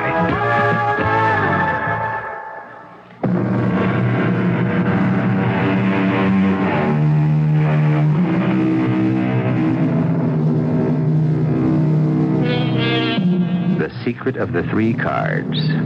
The secret, which turned out to be no secret at all. And if you want to apply that lesson to life, how many secrets actually do exist? How many mysteries, on closer examination, prove to contain absolutely no hidden meanings? Is life a simple affair that we attempt to complicate? Well, 7 times each week, we try to answer that question, and who knows, one time we might actually succeed. Our cast included Michael Tolan, Ann Shepard, Ian Martin, Bryna Rayburn, and Robert Dryden. The entire production was under the direction of Hangman Brown. And now, a preview of our next tale. Why do you say that? For some purpose, this man of science is making a study of you. I know that look of his. I have seen that cold illumination as he bends over a bird, a mouse, a butterfly, which, in pursuit of some experiment, he has killed by the perfume of a flower. Now, if you know him not, how should he know you? I would only be surmising, and it is a subject I would rather not pursue. And an acquaintance you had better not either, for... heed me carefully, Signor Giovanni. I would stake my life that if you are not already one of Rappaccini's inhuman experiments, you are marked for it. Radio Mystery Theater was sponsored in part by Allstate Insurance Companies and your nearby Goodyear Auto Service Center. This is E.G. Marshall inviting you to return to our Mystery Theater for another adventure in the macabre. Until next time, pleasant dreams.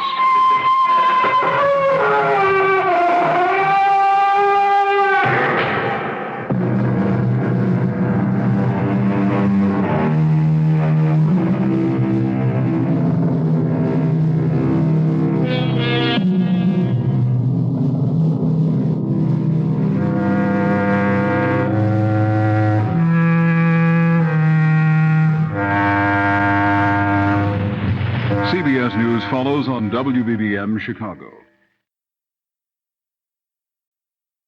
The CBS Radio Mystery Theater presents...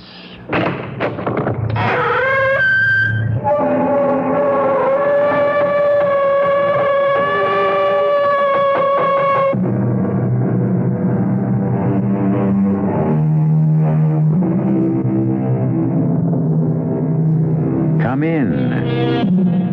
Welcome. I'm E.G. Marshall. I'd invite you to sit down, but at the moment we're in a laboratory. The laboratory of Dr. John Gilbert and Stephen Kaplan. 2 research scientists at State University. Nothing but sinks and test tubes and Bunsen burners, and only 1 chair at a desk where Dr. Gilbert is now sitting alone, talking into a small tape recorder. I think without disturbing him, we might just listen. Tape 26. 4 p.m. Friday, February 17. Tomorrow, we will make the supreme test. The serum I-23 has already been effective on mice and rabbits. Tomorrow, if it works on the human body, there's no end to the potential. I have no qualms at all. The serum won't kill me. At least, I don't think so. But we cannot know its true worth until we try it on a human. On me.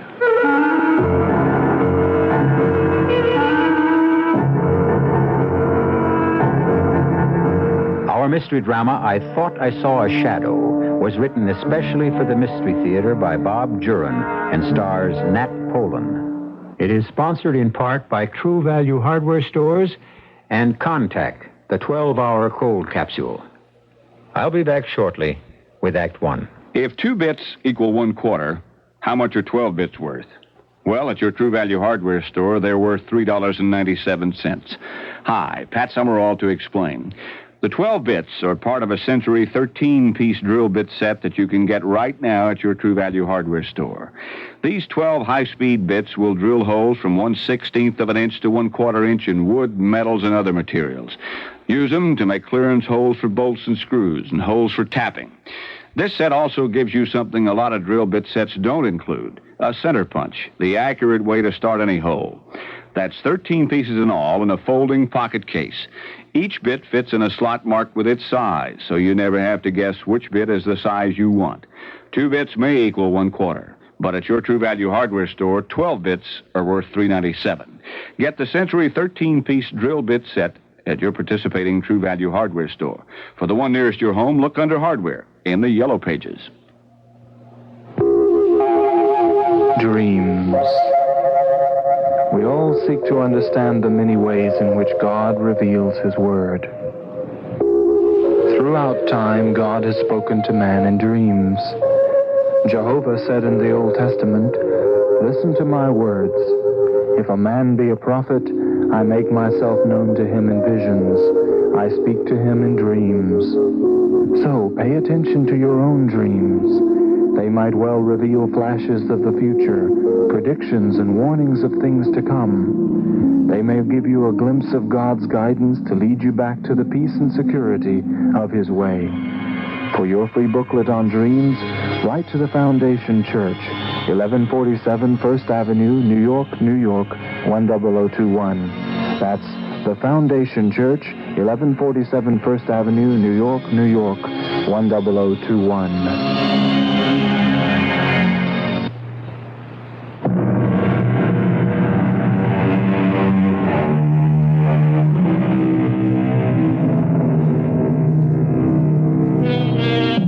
When man tampers with the forces of nature, sometimes great things are revealed to him. Radio, for instance.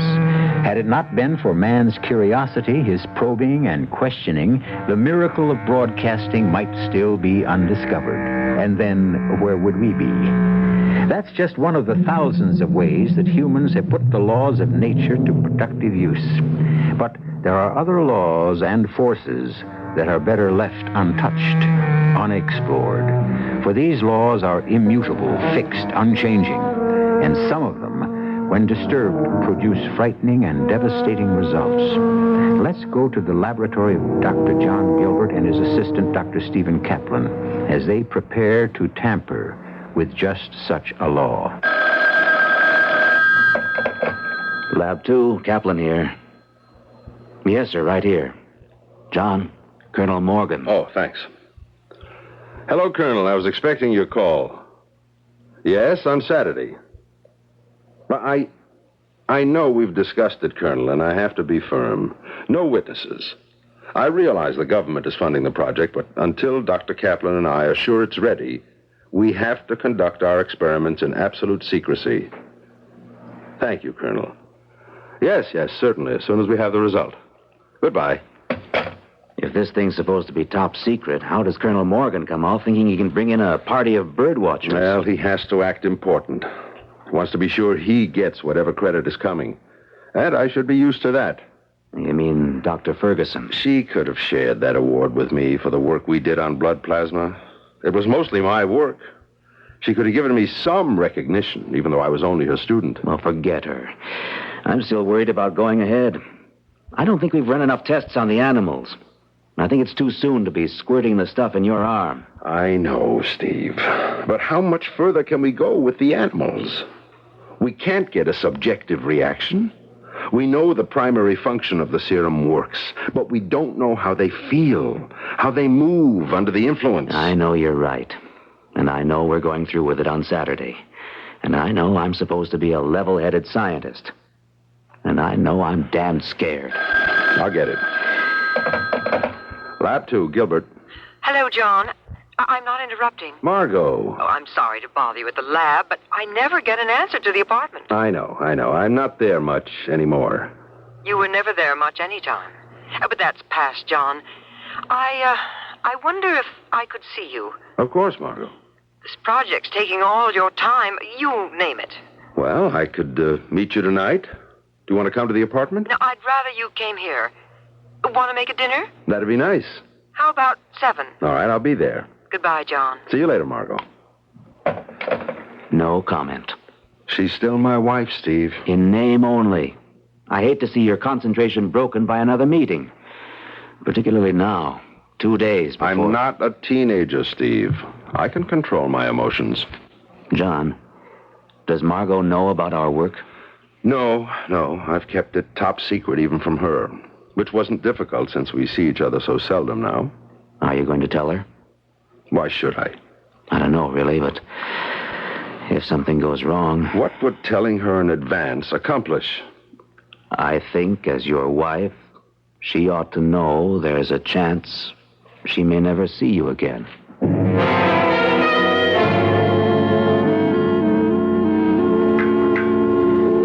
More coffee, John? No, thanks, Margot. I'd rather get down to some serious talk. Okay. Well, we've been through the wine, the candlelight, and the steak. Now we've got to face the facts. The fact being? I want a divorce. I was afraid of that. John, don't make it any more difficult for me. We've been separated for almost a year. I want to be free. Do you? Really? No, yes. A few months ago, I might have had doubts. But now I know I want to marry Bill Watkins. I want to be free to marry him. Well, I can't blame you. I'm not going to drag up the old neglected wife routine. You'll always be a deep part of me. But I want more out of life than the shadow of a man. Well, I can't argue the point. But you'll always be a deep part of me. You know, working in the lab, those many nights, those lonely nights for you, for me, you were always there. I love you. Even though you were home and I was working, we were there together. I may have been there for you, but for me, it was lonely. Is lonely. Well, I'll do whatever you want, Margot. Thank you. No, damn it, I don't mean that. I don't want Bill Watkins to have you. John. Give me one more chance. Let me finish this project I'm on now. It'll only be a few weeks, and I'll take a sabbatical. We'll travel. We'll be together every minute. And then I'll settle for a teaching position in California. A nice, quiet, steady life. In other words, your career is the price you'll pay for me. Yes, if I have to. And you'll hate me for it. No, John. I want it my way. Well, it doesn't have to be settled tonight. Things can change. Maybe you will be free. What do you mean by that? Well, Steve thought I ought to tell you. It's supposed to be top secret, but as my wife... What is it, John? The project, the government project. Well, I know that. I know it's taken every minute for 2 years. But you've never known what it was. No. No, I could have put up a fight against another woman easier than that secret project. Well, Steve thought I ought to confide in you as my wife. Because, as he put it, you may never see me again. What? You've got to swear to secrecy, Margot. No one on Earth except Steve and a handful of government officials know about this. All right. I swear. Steve and I have developed a serum. A serum that's injected into the body and renders the body totally invisible. Invisible? It changes the molecular structure of the body. It works on the nucleus of the body's atoms. We've proved it with the lab animals. Invisible? But why? Margot, its use in the military is beyond imagination. For spies, troops, invisibility could turn the outcome of battles. And it works. On lab animals, it works. Well, that's fantastic. And on Saturday, we're trying it on me. On you? John, you mean you're going to become invisible? Well, that's the hope and the plan. The effect only lasts for an hour or so, but we can't be sure of it until we try it on a human. On the rats in the lab, it lasted 1 hour. Then, gradually, they reappeared. No worse for the experience. Then it's not dangerous? Not to the animals, but we've got to try it on a human to really find out. To get the subjective reactions. I mean, will I see myself? Or will I look down and see nothing but space? How will I move? My body will still be there. I won't be able to walk through things like a ghost, or will I? These are the questions we have to answer with a human subject. You. Me. You'll come out of it all right. We hope and expect so. The effect has to wear off. And if it doesn't?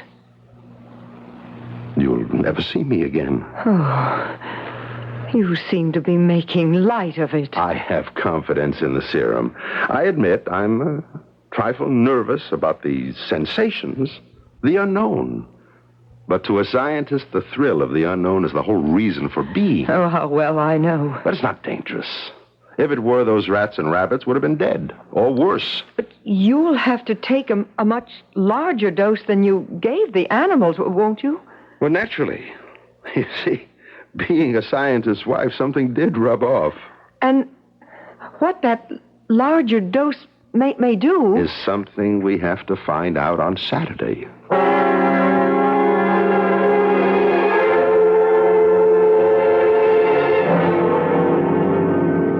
Are you ready, John? Yes.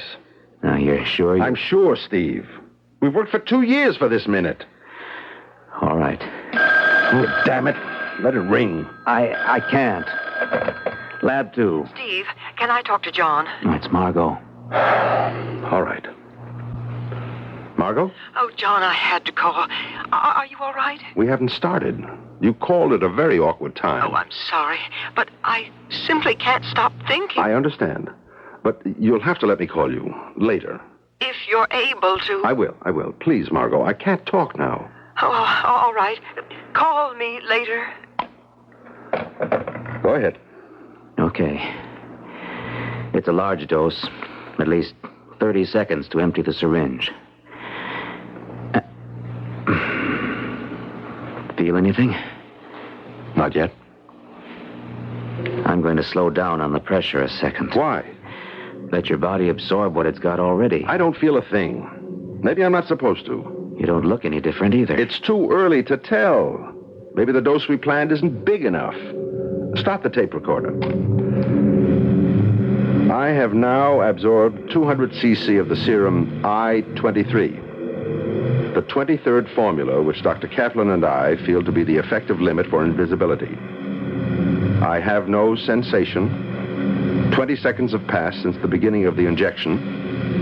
In our experiments with mice, invisibility began within the first 10 seconds and was complete by 30.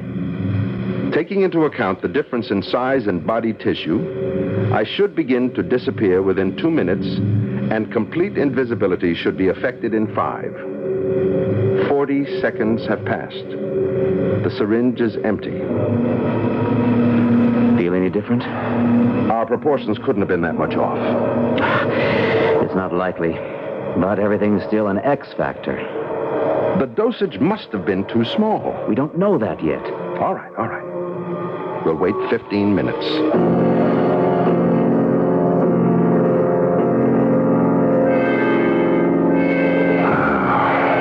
Failure number 1. I don't understand it. I'm too tired and discouraged to rethink it now.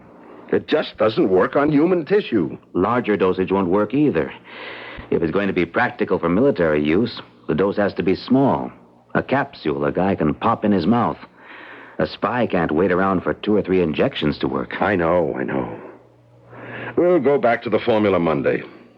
I'm going to forget it for 48 hours. What time is it? 4:10. All right, I'm going out and have the biggest martini I can find. How about you? I'll take 2.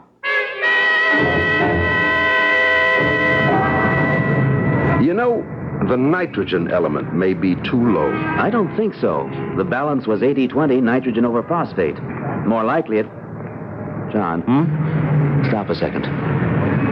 What's the matter? Look. On the pavement ahead of us. What? The sun's behind us. Look at my shadow. So? In front of you, there is no shadow. You're right. Your body isn't casting any shadow at all.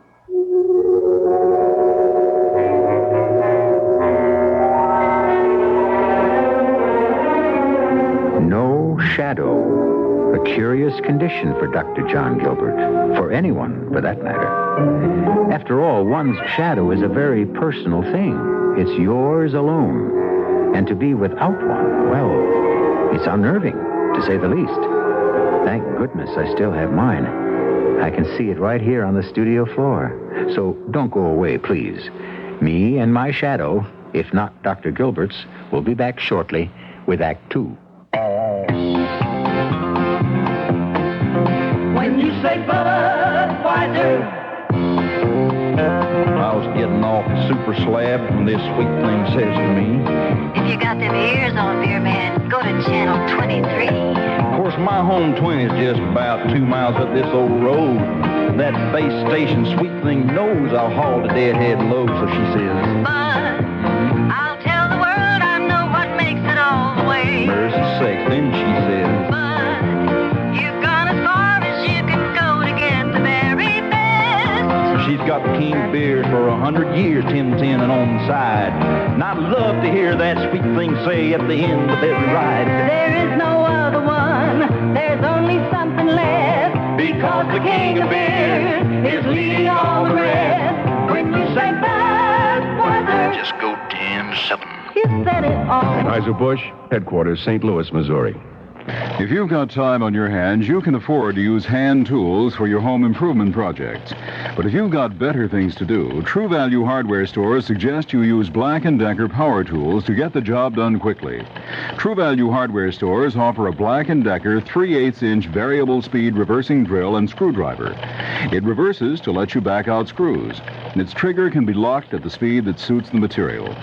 True Value Hardware stores also offer the Black & Decker variable speed jigsaw. It cuts through 2 inches of softwood, gives better control, and makes pocket cutting easier. And it has a tilting shoe for bevel and miter cuts. Get a Black & Decker 3/8-inch variable speed reversing drill and screwdriver or a Black & Decker variable speed jigsaw for just $24.88 each at your participating True Value Hardware store. And now you can charge it on MasterCharge at many True Value Hardware stores. And now let's return to the CBS Mystery Theater.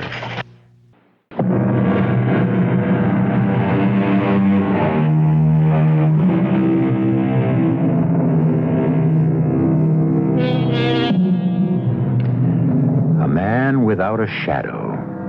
Something strange happened to the body of Dr. John Gilbert when he tried to make himself invisible by injecting a serum into his veins.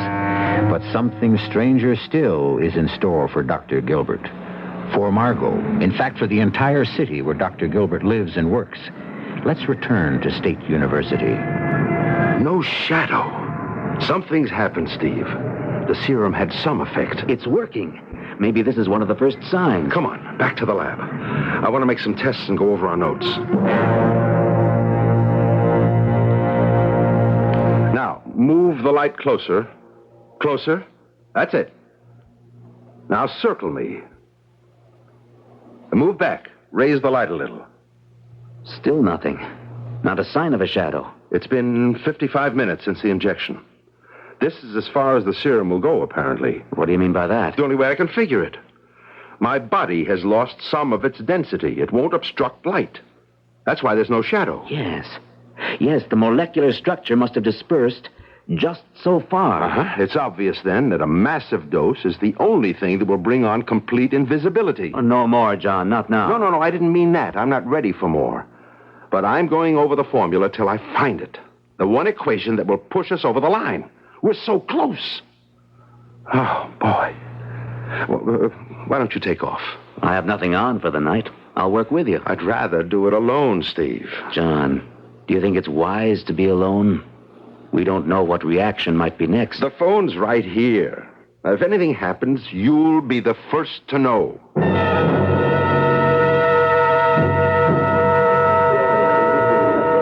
You're not hiding it very well, Margot. I know, Bill. I'm sorry to spoil our supper. Margot, I love you. We're going to be married. Your problem is my problem. Not exactly. It's John. I'm worried about him. Is he giving you a hard time about the divorce? No. But he was going to call me today. I was expecting to hear from him before you picked me up. What's he calling you about? I can't tell you. You still seem awfully interested in John. I am interested in his work. It's important. I thought his work was the whole problem between you two. It was, but, well... Then why all this sudden interest? The concern? Oh, Bill, you have a way of twisting things, I say. Margot, level with me. I can't tell you any more than I have. Only that I may never see John again. That would be fine with me. Oh, stop it, Bill, please. If you knew my reasons, you'd understand. But I can't tell you.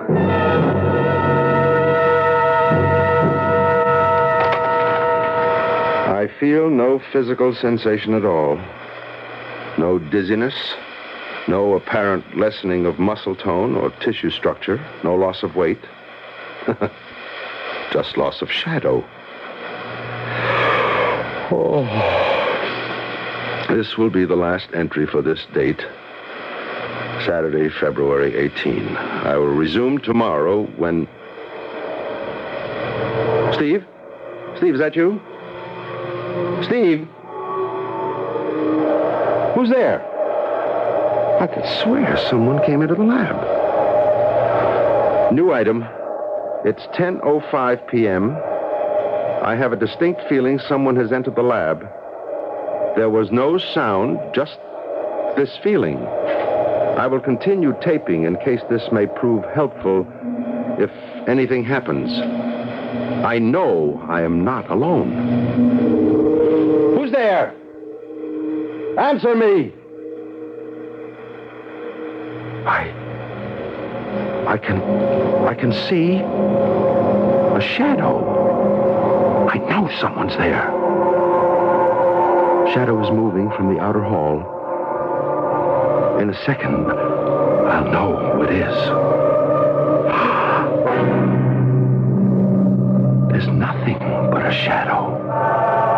A man's shadow moving into the lab. It glides across the floor now, not toward me, toward the wall. Within all reason, this can't be. But it is happening. Now it moves along the wall and stops. It hangs there on the wall, waiting. The shadow of a man. Now I know with all certainty that shadow on the wall is mine. Still, it hangs there, waiting for the last of the serum to wear off. Now, it moves again. Moves with a will of its own. across the wall toward the window. There, it pauses by the window. And now, disappears into the night.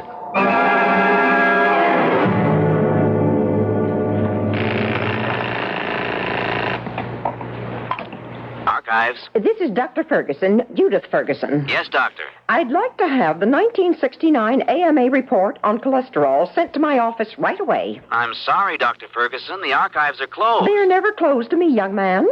I'll expect that report within the half hour. But, doctor, the files are locked for the night. I have no authority. Then who has? Only Mrs. Abrams, the director. Then get her at home and get me that. Just a minute.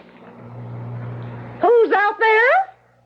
Dr. Ferguson? I've got to go. Someone just came into my outer office. Get that report and get it now. Who's there? Funny. Thought I saw a shadow. It is a shadow. But who's there? Answer me. Just a shadow? It can't be. Oh, get away, please. Get away, don't.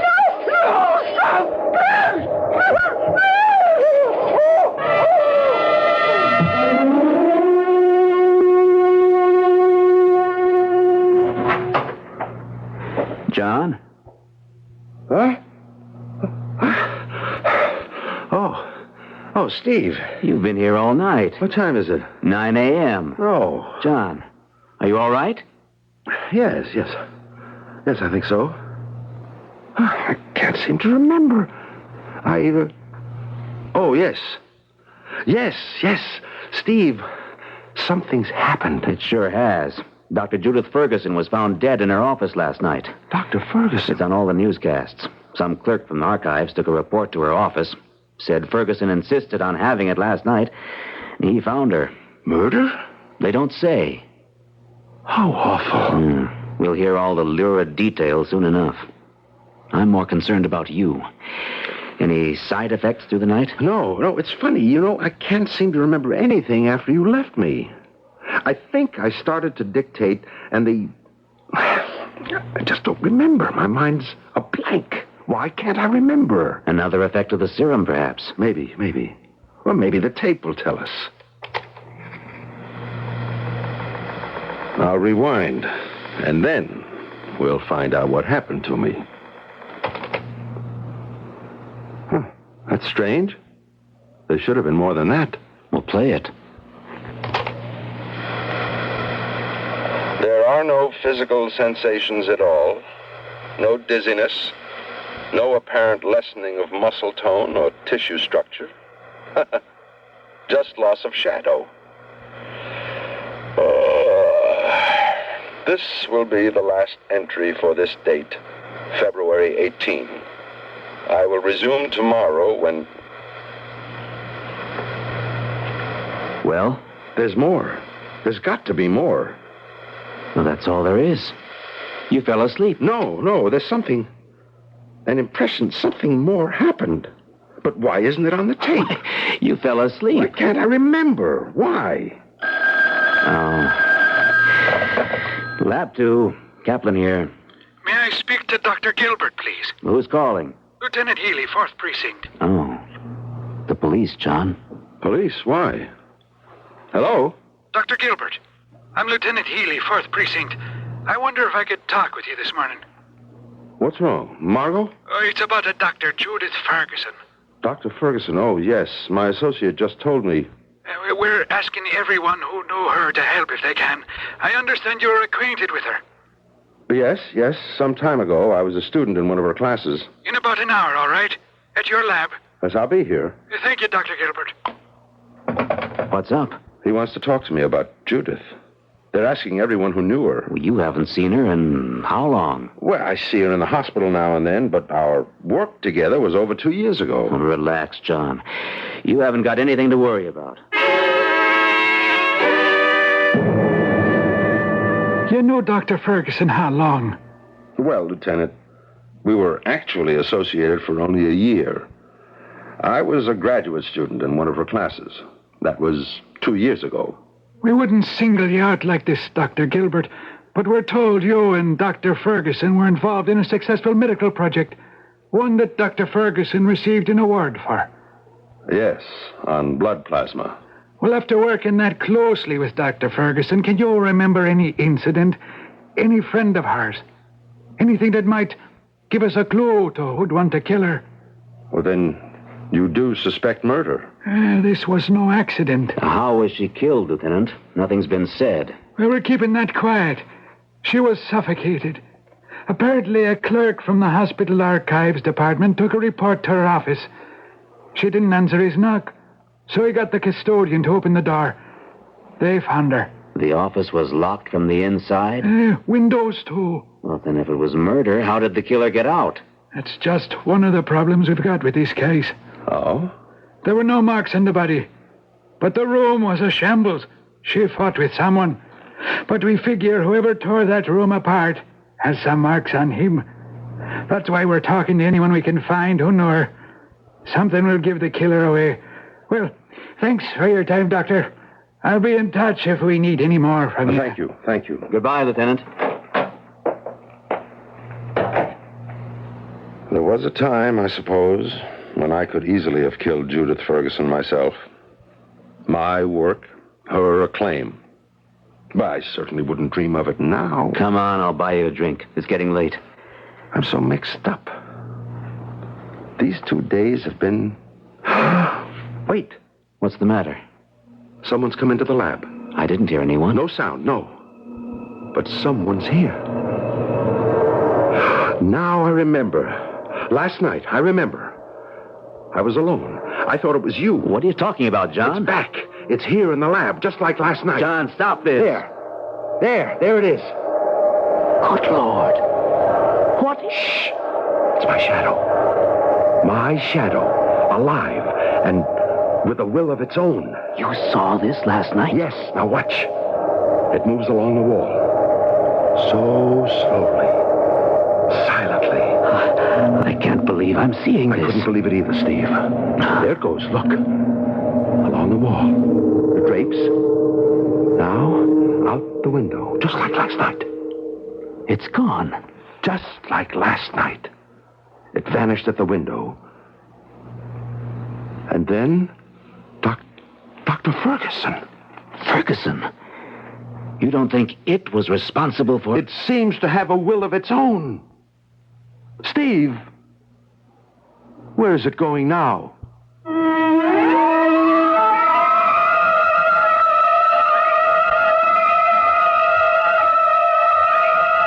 You've heard it said that some people are afraid of their own shadow.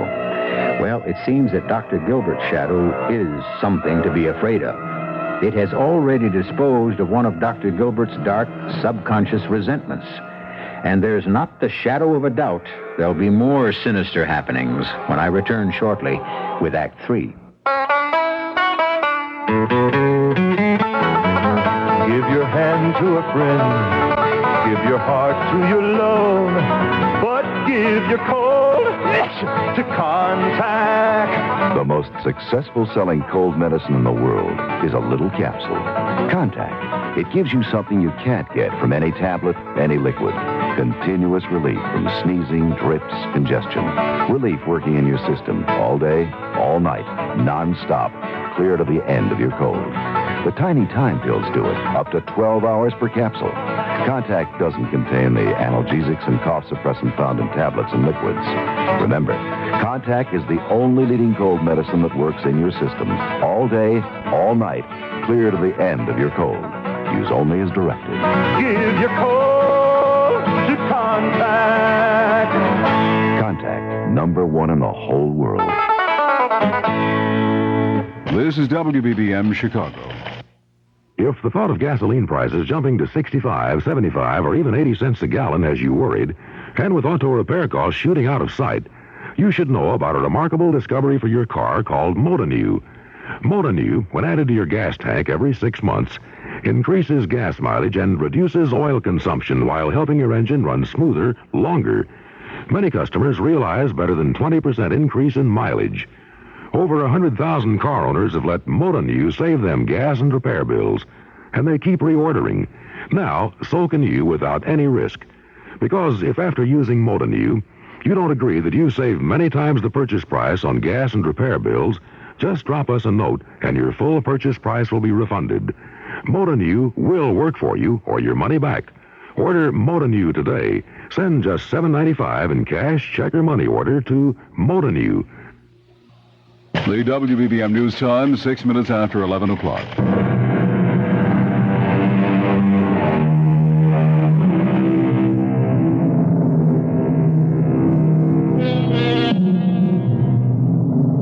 A shadow is on the loose. A shadow with a will of its own, now drifting, gliding. And where, indeed, is it going next? What or whom is it after? Both John Gilbert and Steve Kaplan saw it pass through their lab. There's no doubt that Dr. Gilbert's shadow has an existence of its own. And Gilbert seems to think he knows what it's been up to. John, are you suggesting that this thing killed Judith Ferguson? I'm quite certain it did. That's impossible. The policeman said Judith died of suffocation. No marks on the body. A locked room. Does that sound like an ordinary murder? No, but why Dr. Ferguson? I don't know. Perhaps because I wished her dead at one time. I think we should notify this Lieutenant Healy. And tell him what? That we think a shadow is out killing people? Your shadow? He'll lock us up. Oh, I know. It does sound like nonsense. If this thing is a part of you that disengaged itself when you took the serum, it should return to normal when the serum wears off. Steve, it has worn off. I took that injection more than 24 hours ago. But that thing still exists. I'm still not sure I buy it, John. We don't know how long the serum might stay in your body. We found no trace of it in the mice after 4 hours. True, but their shadows didn't go wandering around either. Perhaps mice don't have resentful souls. Oh, you've really sold yourself on the idea that some astral part of you killed Judith Ferguson. When the serum changed my molecular structure, who knows what it released? I am changed permanently. The serum wore off long ago. And that thing out there continues to exist.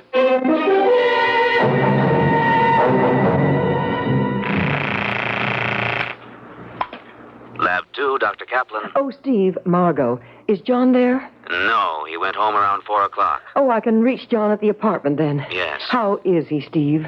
I mean, really, after the experiment. Tired. Very tired. We both are. But there were no serious effects. Oh, I'm glad of that. How did the news of Dr. Ferguson affect him? He was shocked. The police were here this The morning. police? Why? Well, they're questioning everyone who knew her. But why John? They certainly don't suspect him. Of course not. It's routine. Well, I'd better call him. Thanks, Steve. Bye, Margot. Oh, that must be Bill. Coming! Come in, Bill. Feeling better today, darling? You were pretty upset last night. Yes, I'm sorry I spoiled our dinner. Margot, we've got some things to talk about that can't wait. I know. John. No, not John. You're the one who's making my life complicated, not John. Do you want me or don't you? Of course, Bill. But why do you insist I cut off every mention of John? I won't share you. Oh, Bill, that's kid stuff. It's not kid stuff, and it's not only this weekend. I felt it for weeks. I am trying desperately to control myself. I've had a nerve-wracking weekend, and you won't let up on me. Then tell me what's so special about Dr. Gilbert this weekend. Bill, let go of my arm. Tell me. He's doing an experiment. So? Well, he's trying to... To what? Bill, there's someone in the bedroom. What? I just saw a shadow pass the bedroom door. But how could anyone get in through the... Bill, what is it? A shadow. Moving along the wall. The shadow of a man. I see it. But how? This doesn't make any sense. Oh. There's no one here. Just a shadow. Oh, Bill, I'm frightened. It stopped. Now it's sliding down the wall. Coming along the floor. Coming towards us. Oh, Bill, it's covering you. I can't breathe. I don't know what to do. Oh, get off. Oh, Bill. Get away, Margot. No, Bill.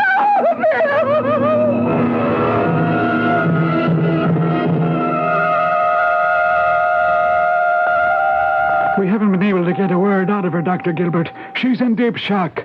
Then you don't know what happened in Margot's apartment. I'm hoping you'll be telling me. This smacks of more than coincidence, Dr. Gilbert. 2 people whose lives touched yours, dead within 24 hours of each other, and killed the same way. Are you ready to believe me? Ready? My shadow killed them both. I don't know who will be next. Now look, Dr. Gilbert, if you're going to make light of this, I'll be damn sure you're sorry. Oh, I'm not making light of anything. My shadow is loose, with a will of its own. Now, you may be an eminent scientist. Look at the floor, Lieutenant. Look! There's your shadow. Where's mine? Oh. Well, okay, I've read enough science fiction to believe it, but don't ask me to be putting out an all-points bulletin on your shadow. Shadows don't kill people, Doctor. People do. Is that you, Bill? Margot, it's John. John. Oh, Bill's dead. Relax, Margot. Don't try to talk. Oh, it was so horrible. The shadow on the wall. It came at us.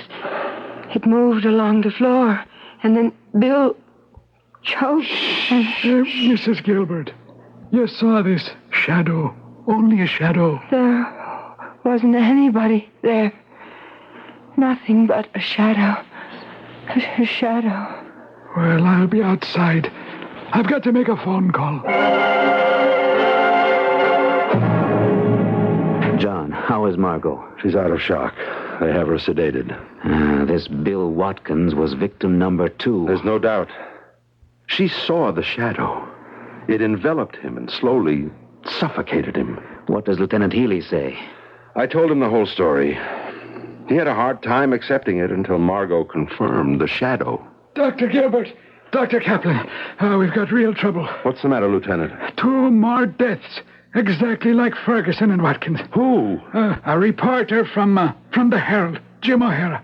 I never heard of him. Well, how about a Helen Morris, a bridal consultant at Long's Fashion Center? No, I don't know her either. Oh, you're positive there's no connection? None at all. Well, that means the thing is hitting at random. Oh, Lord, what have I done? Well, look, is there any clue, Dr. Gilbert, anything that might help? There hasn't been time to study it. It only started yesterday and... Wait a minute. There is something. The shadow always returned to the laboratory. I saw it first before Dr. Ferguson did. And then we both saw it there this morning, before it went after Bill Watkins. Then your lab is the most likely place to look for it. I don't know. I don't know what it will do. Still, I'm responsible. How can we stop it if it does show up? Well, we'll worry about that later. If this leaks to the press, we'll have a panic.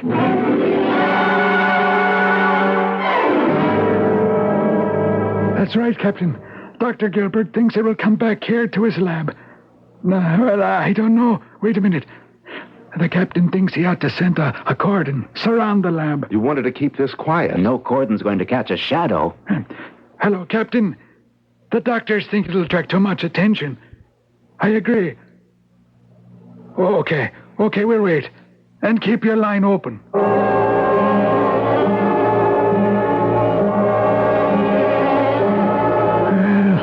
Almost an hour. 9 o'clock. I wonder if we're driving it off waiting like this, Lieutenant. I think it'd be better if I were alone. No way. I'm going to be staying. Dr. Gilbert has a point, Lieutenant. Well, there's nothing any of us can do if it does appear. You can't shoot it, catch it.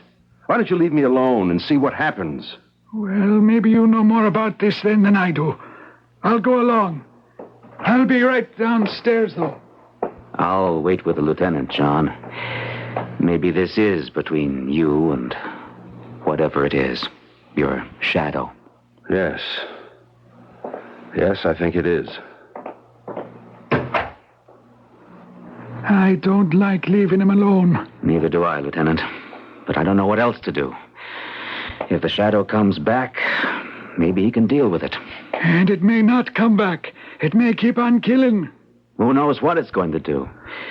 Who ever heard of anything like this before? I can't believe I'm staking out a shadow. We can wait in here. Faculty lounge. Well, I only wish I knew what we were waiting for.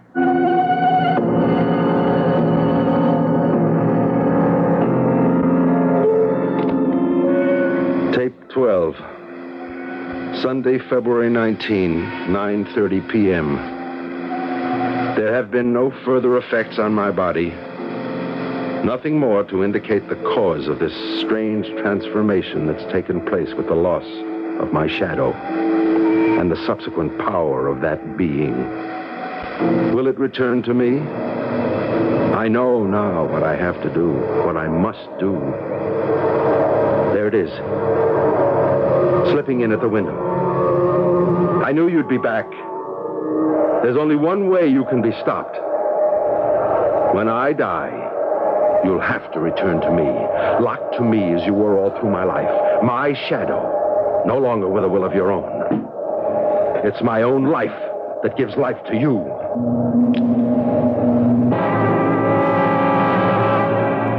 Almost 9:30. I think we ought to go back up. At least we can see if he's okay. Maybe you're right. Come on. Yeah, no, I got my doubts about anything happening like this. That's John. I'm getting my gun ready. John! He may still be alive. John! Or let me get to the phone. Police emergency. Get me. He's dead. Never mind. The gun's still in his hand. He never fired a shot. And there's not a mark on him. The thing. Just like the others. We'll never know. Oh, John. What are you doing, Doctor? What I should have done long ago. Destroying the formula and everything about this fiendish project. The chemicals, the notebooks, even the tapes. I don't want to know anymore. I hated this thing from the start. I gotta call headquarters. That thing may still be on the loose. No, it isn't, Lieutenant. Look on the floor. Oh, yes, I see. Yeah. The shadow of a man slumped over in his chair. Do you have any doubt it's Gilbert's shadow? As still as he is.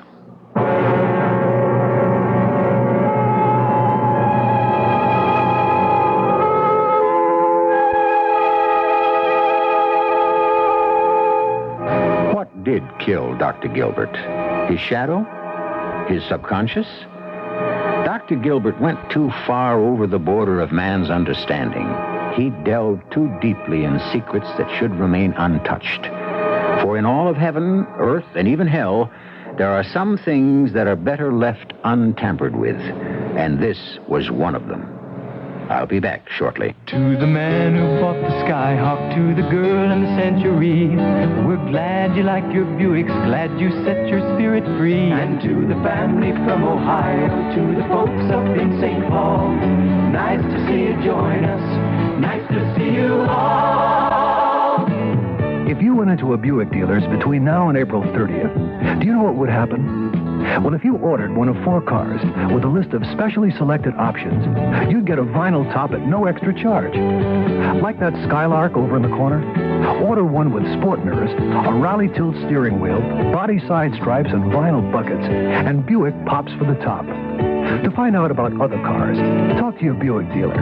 He knows all that stuff. It's nice to see you join us. We're glad it came to be. Nice to see you join us. Glad your spirit's free. Buick, dedicated to the free spirit in just about everyone.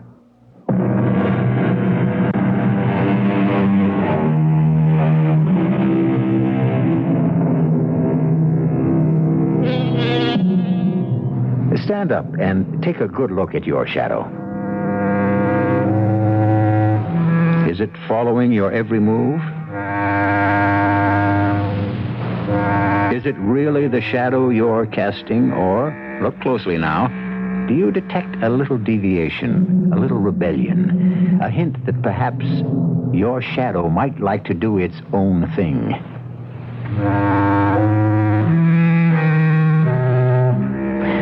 Maybe you'd better turn off the lights. That's the surest way I know of getting rid of shadows, wanted or otherwise.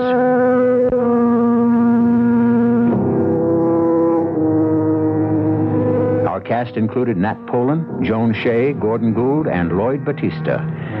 The entire production was under the direction of Hangman Brown. And now, a preview of our next tale. But surely Roland is reasonable. Of course. But the problem goes deeper. She will not go with him because, obviously, she is unhappy. Her refusal must make him unhappy. His unhappiness must, in turn, be transferred to someone else. Thus, a disease is created and spread. The disease of unhappiness.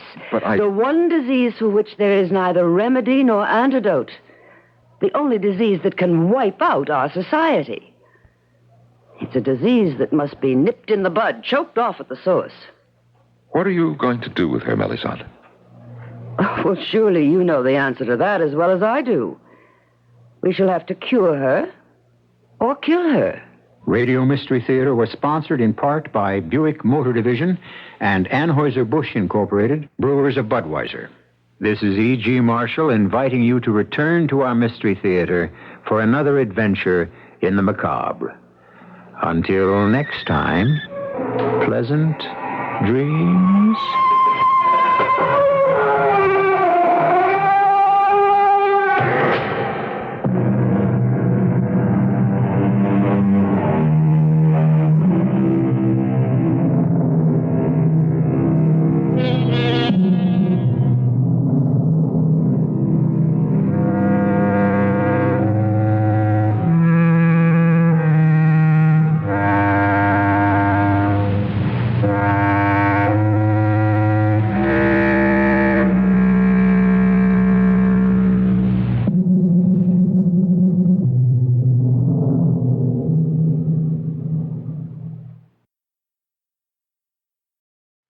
The CBS Radio Mystery Theater presents...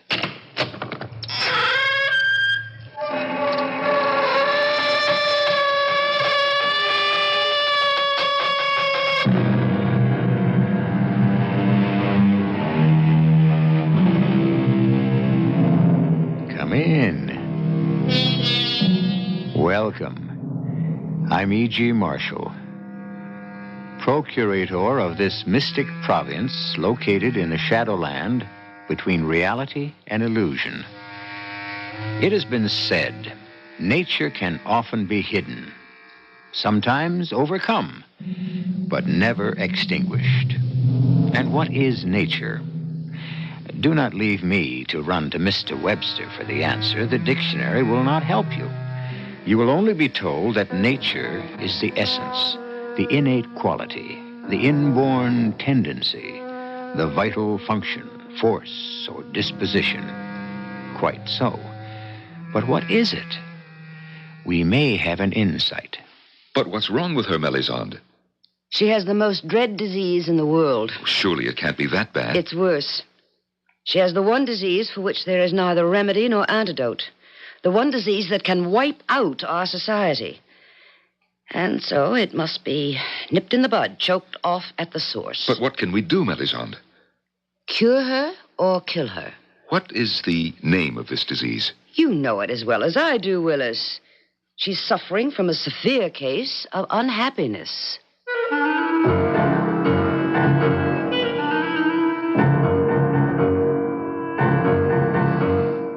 Our mystery drama, Pandora, was written especially for the Mystery Theater by Sam Dan and stars Patricia Elliott and Norman Rose.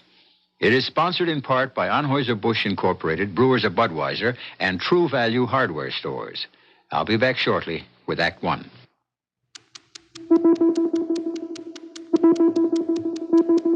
Time is running out for millions of destitute people across the world who need help now. They are continually hungry and in need of medical attention. With each passing day, their hope of survival grows dimmer. You can help CARE's worldwide efforts to bring this grim cycle of suffering to a stop. Your contribution to CARE can provide nutritious food for malnourished children, tools and equipment for needy people to build homes, feeding centers, schools, clinics, safer water systems. You can help make it possible for these families to grow their own food. CARE is the means for them to stand on their own without outside aid. Now is the time to help. Send your check or money order to CARE, Department 2, Milwaukee 53202. At one time, according to Greek mythology, mankind dwelt in a perfect paradise. And then a young lady named Pandora permitted her curiosity to get the better of her, opened a forbidden box, and thus loosed upon the world all manner of suffering and sorrow. And ever since, all men look back upon a paradise lost. What must it have been like to live in a world without conflict, sorrow, disease, or death? We will never know, but future generations may, for science is slowly but surely finding remedies for all the ills of Pandora's box. And 100 or 500, 1,000 or 5,000 years from now, once again, there may be paradise. Ah, Roland. Willis, am I disturbing you? No. I was about to rest for a while. You're painting, I see. Yes. Do you like it? Oh, yes. It's an excellent contrast of light and shadow. I wished for the style of an almost prehistoric Dutch painter. The particular painter is named Rembrandt. And after a time, I shall adopt the styles of some of his contemporaries. You know, they were a most unusually talented group. Roland, what have you been doing with yourself lately? Oh, nothing. Nothing? It makes me happy. Well, then, by all means, continue. But not happy enough. Oh, I'm sorry to hear that. Is there anything you need? Rather ask who. Very well, then. Who? Mara. Mara? Of course. Come, we'll go to her.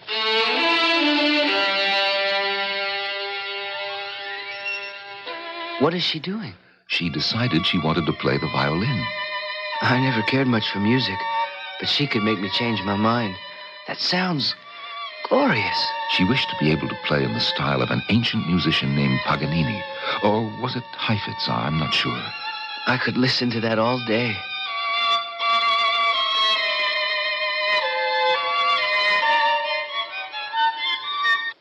Oh, Mara, my dear, we disturbed you. It's all right. Hello, dear Mara. Hello, Roland. Roland wishes to speak with you. About what? I need you, Mara. Oh?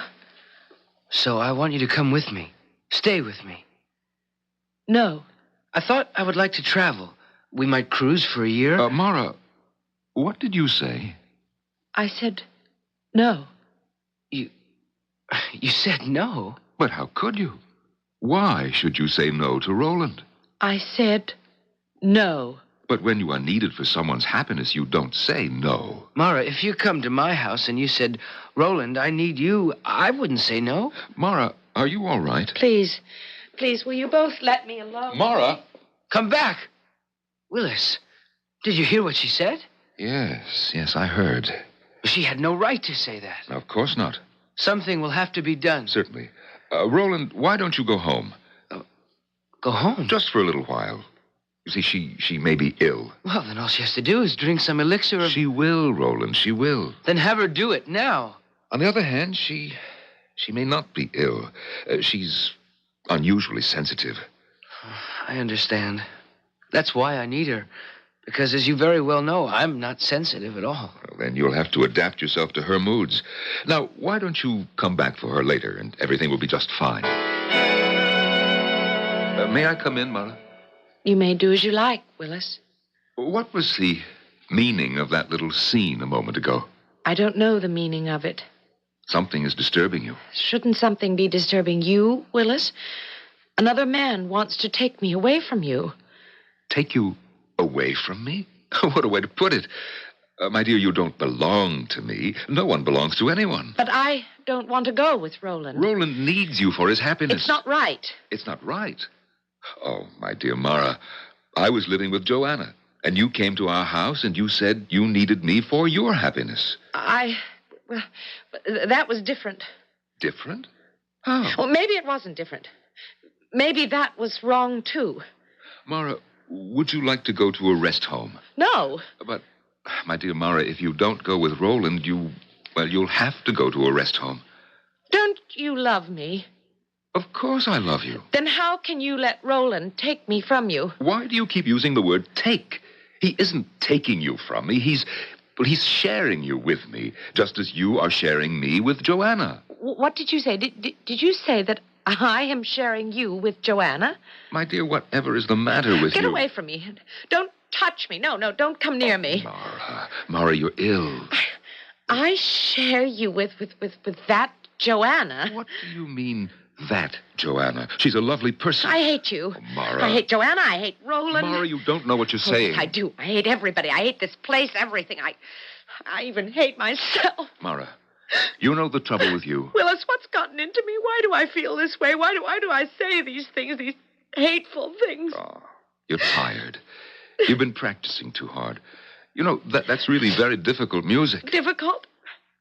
How can you say that? Well, you play it easily, but subconsciously you're making a fantastic effort. Believe me, dear Mara. Well, then you mean I say these things and I feel this way because I'm tired. Of course. And that there's nothing really wrong. Nothing at all.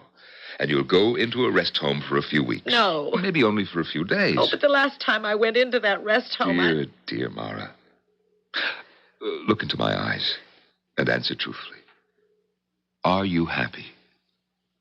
Well, the truth. Are you happy? No.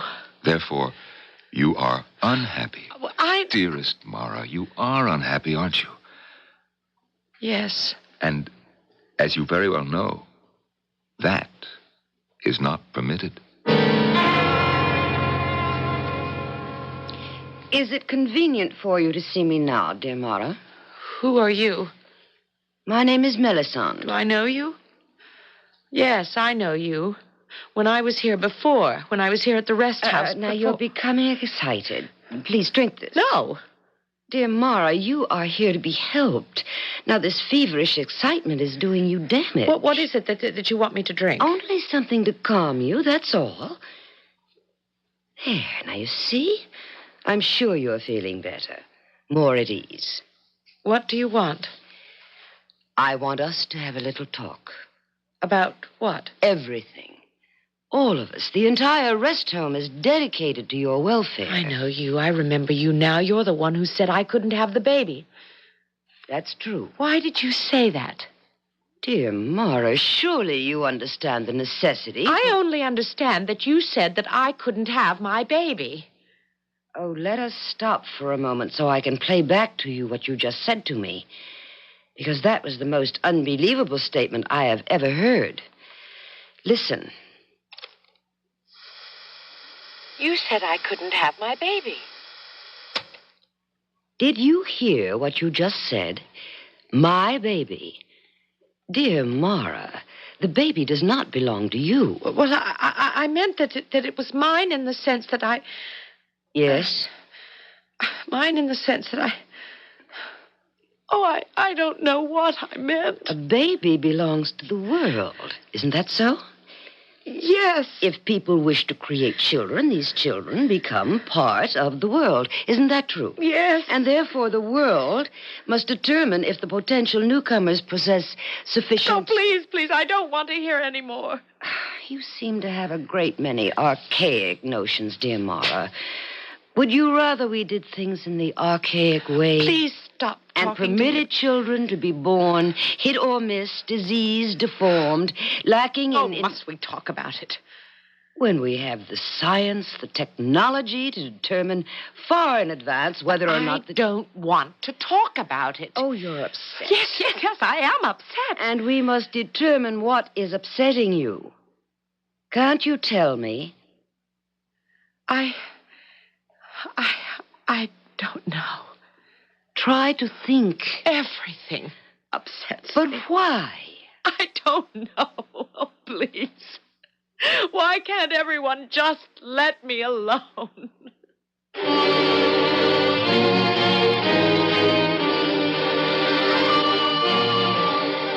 How long has she been this way, Willis? Well, the first I knew something was wrong was this morning. This morning. But had she manifested any signs some months ago when she was told she was not to be permitted the baby? No signs at that time. And what occurred this morning? Well, this morning, Roland arrived and told her he needed her. Hmm? And that's when I saw the signs. Please describe them. She became acutely uncomfortable, emotional. And refused to go with Roland. Oh, yes. And, well, the rest you know. Do I?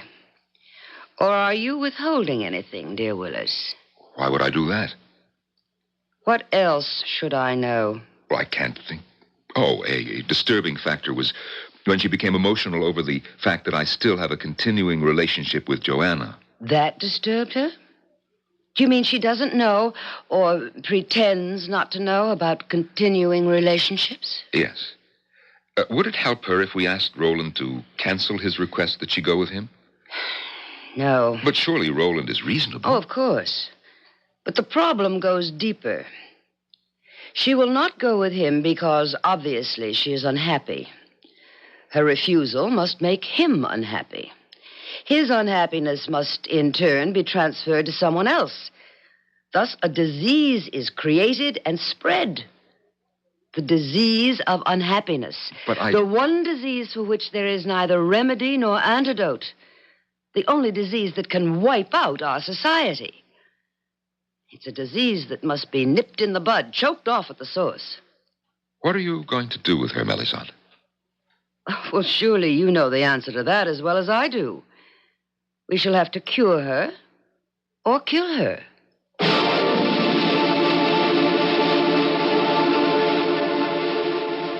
Happiness seems to be a rather serious business in the social order of the future. You better be happy or else. But in a paradise where you can have anything you want just for the wanting, why should anybody be even remotely unhappy? Why? You're dealing with human beings, aren't you? Doesn't that answer the question? We'll have a great many more questions and answers when I return with Act Two in just a few moments.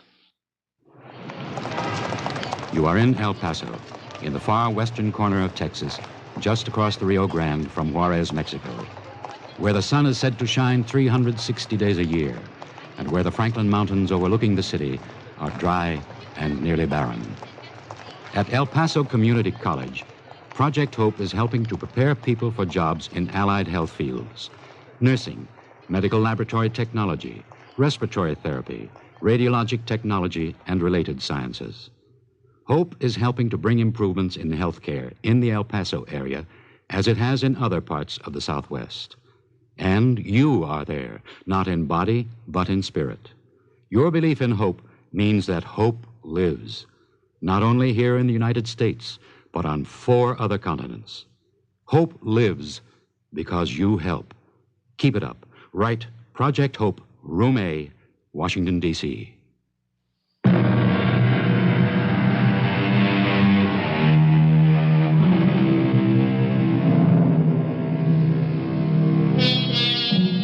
Men of goodwill have always struggled to create a better world.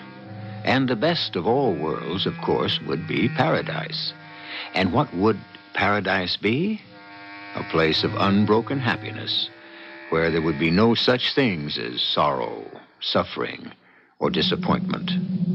Could such bliss, such unrelieved bliss, become a bore after a while? How long do I have to stay here, Willis? You can leave any time you're ready, dear Mara. I'm ready right now. No, Why do you say no? because you're unhappy. You are unhappy, aren't you? But I don't want to stay here. Dear Mara. Don't call me dear Mara. But, if anybody calls me dear Mara, I'll scream. You're screaming now. Mara, you are in trouble. Why should I be in trouble? Because you're unhappy. That's my affair, isn't it? No, dear. Unhappiness is an infection. I'm sorry. I can't help the way I feel. You will have to. I don't care. Dear Mara. Don't call me please. dear. Do you know how many hundreds, how many thousands of years it has taken the world to become happy? Willis, take me home. If you insist on being unhappy, this will become your home. No. Mara, look at yourself. You're beautiful. It means nothing. Anyone can be beautiful. talented. It doesn't matter. Anyone can have any talent they want. Just by wishing. What do you want, Mara? What do you want? I want you. Mara, you've got me. So does Joanna. And so does anyone else who wants you. Mara, do you realize what you're driving at? Yes. What you want is for one person to own another. In ancient times, that actually existed. It was called slavery.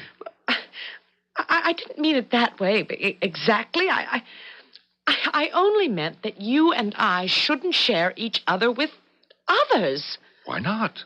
Why not? Because I love you. And I love you, too. But do we have the right to be selfish and keep others from sharing this love? Oh, please, Willis, I don't know what to say. I only know how I feel. If another person wants me and you refuse to share, do you know what happens to that other person? She becomes jealous. But if I do share you, I become jealous. But no one is supposed to be jealous ever. Because jealousy creates unhappiness. And we can't have any of that. I've always been unhappy. And I guess I'll remain unhappy. Mara, if you talk like that, then there is absolutely no hope.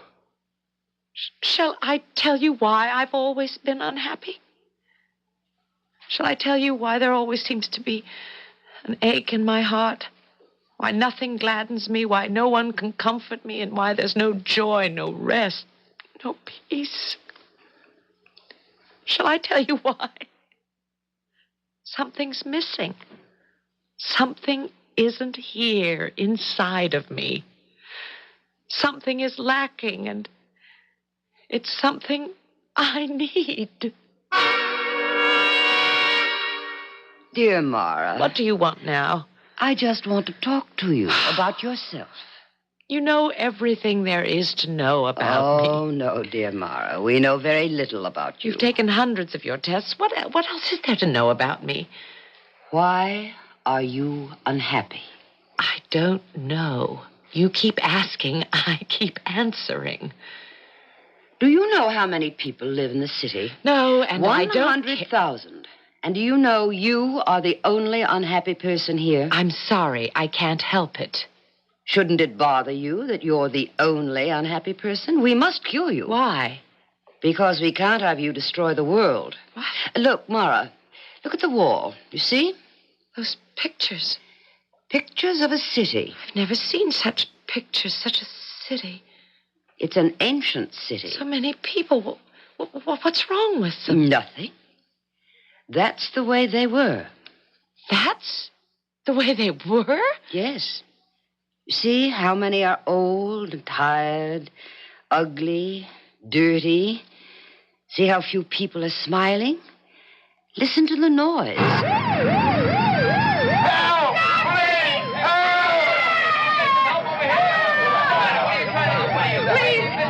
stop it. Stop it.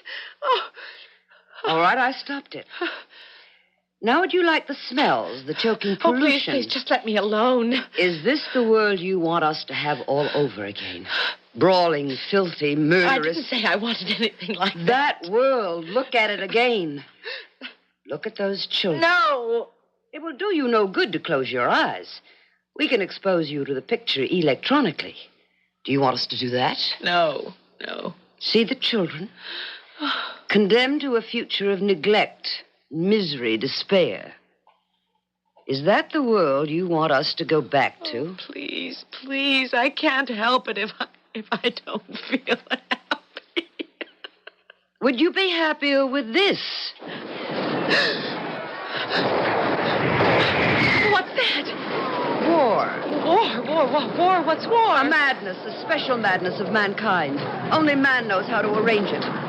Do you want us to go back to the time where it was arranged with nightmare regularity? Why do you make me look at all this? Because all this comes from unhappiness. I don't believe it. Unhappy people who are deprived, people who are envious, people who want something that belongs to someone else. But I don't want anything that belongs to anyone else. I only want what belongs to me. Nothing belongs to you. Don't you understand? None of us can own anything. For in that ownership lies the seeds of envy. You want Willis. Why? Because I love him. You can't own love. Love belongs to us all. Therefore, any of us can love all of us. But it's not right. Would it be better the old way? When men and women killed for each other, even started wars for each other? Was it better when love was just another mask for jealousy and hatred? Was it? I only know that I love Willis. Love, talent, everything belongs to each of us. The ability to play the violin, the ability to paint a picture, compose a symphony, write a play. Why should this great ability be doled out, hit and missed to a random, fortunate few? Why shouldn't it be all within the reach of everyone? So much of what you're saying I don't understand, and I don't even care about. I only know that every day I feel more and more sad. Something is missing. Nothing I have said has made any impression.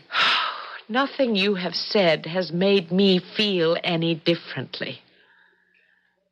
Perhaps you are one of our very few mistakes. Mistakes?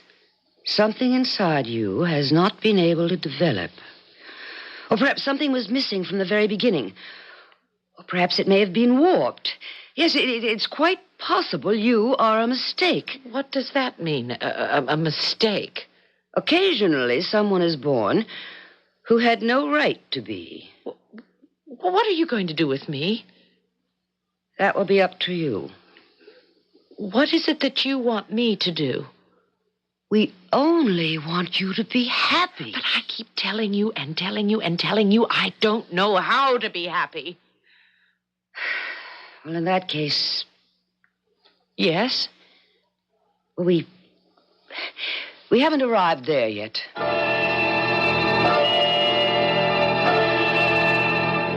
Dear Mara. Roland? Yes, I came to tell you how sorry I am. Sorry? Well, I caused you all this trouble. No. Oh, I'm sure of it. After all, if I hadn't come to ask you to go with me... I don't know, Roland. It would have been something else, someone else, sooner or later. What's wrong, dear Mara? I suppose that's what's wrong. Everybody calls everybody else dear. We all can't love each other. But we must. You know what happens when there's no love? There's war. Oh, have you seen those pictures, too? Yes. That's why I hate history. I hate it because it's so bloody and brutal. But that isn't important. Come away with me. No, they won't let me out of here. They will, if you come with me. Actually, it's the only way you could ever get out of here. Oh, please, Roland, I like you, and you're very... It will be very serious for you. I can't go with you, Roland. Why? Because I don't love you.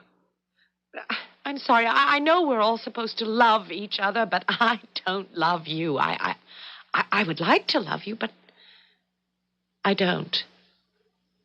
I can't. Mara, suppose you were just to say you love me. But I don't love you. I know, but couldn't you just say so? But that would be a lie. Yes, I suppose. I can't do that. I just can't lie.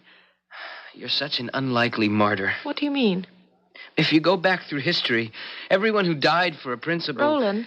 You're just a slip of a girl. I mean, you can't be more than 200 or 300 years old. I doubt that you're even aware of the implications of what you're doing. What do you mean I am going to die? Did I say that? Yes. You said it, and you know you said it. Mara, let's end this nonsense. Just smile and say you'd be happy to come with me. Do you mean that they would kill me if I don't? Oh, that's not the way it really is. It's just... Oh, look, before it's too late, please. It doesn't matter. That's what you have to do to live. Now tell them. Tell them you're willing to come with me. Ah, dear Roland and Mara. I've brought Mara here because there is no longer any difficulty. There isn't? No. Mara is quite happy. Are you, dear Mara? Oh, yes. Wonderful news. Mara wishes to go with me. There's wonderful news, if true. Oh, of course, it's true. Tell her. Tell her, Mara. Mara agrees to go with me. That is not what you just said, dear Roland. Let me play it back for you. Listen. Wonderful news. Mara wishes to go with me. You said originally, Mara wishes to go with me. What you said just now is, Mara agrees to go with me. What's the difference? The difference is one of life and death. You see, Mara, if you wish to go with Roland, that is a sign that you are happy and therefore fit to live in our world. If, however, you merely agree, it means you are only making the best of a bad bargain, and you are still unhappy. But I'm afraid we've arrived at the point of judgment. Do you wish to go with Roland? Or do you agree to go with Roland?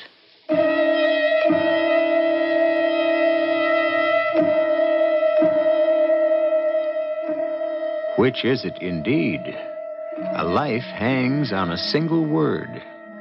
When you think of what words have meant in history, why, our own catastrophic Civil War was basically caused by a single word, wasn't it? Didn't the South say, the United States are? And didn't the North say, the United States is? We'll have a few provocative words in Act 3, which I shall bring you in just a few moments.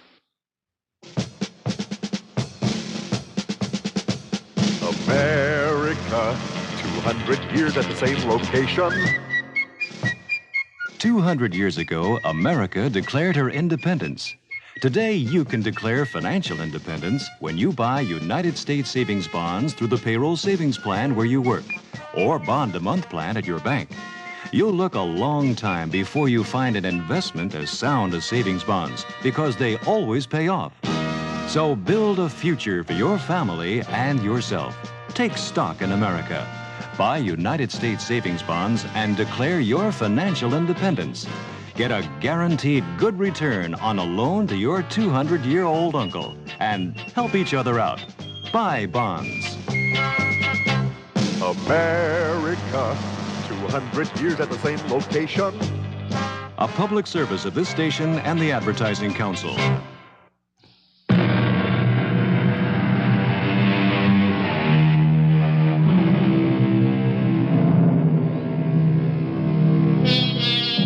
And what is paradise? What was paradise?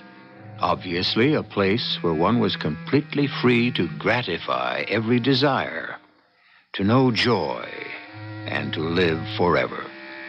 At one time or another, man enjoyed this particular situation, or so we are told, and yet paradise has always been lost. Is there something within the human condition that rejects perfection?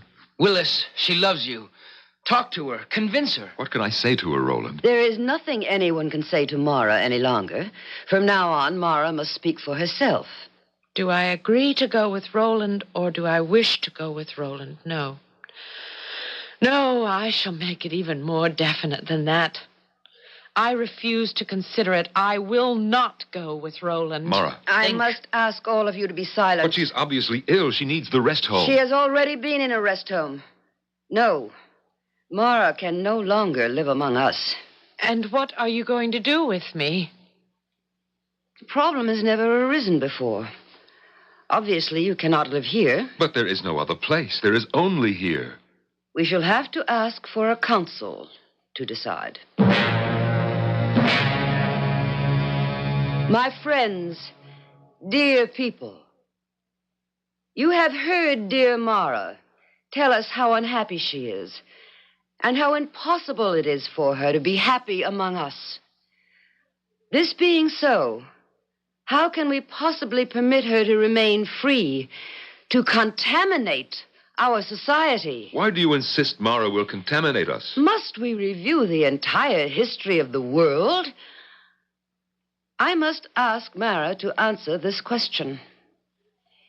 Is there any way you can be happy here? Well?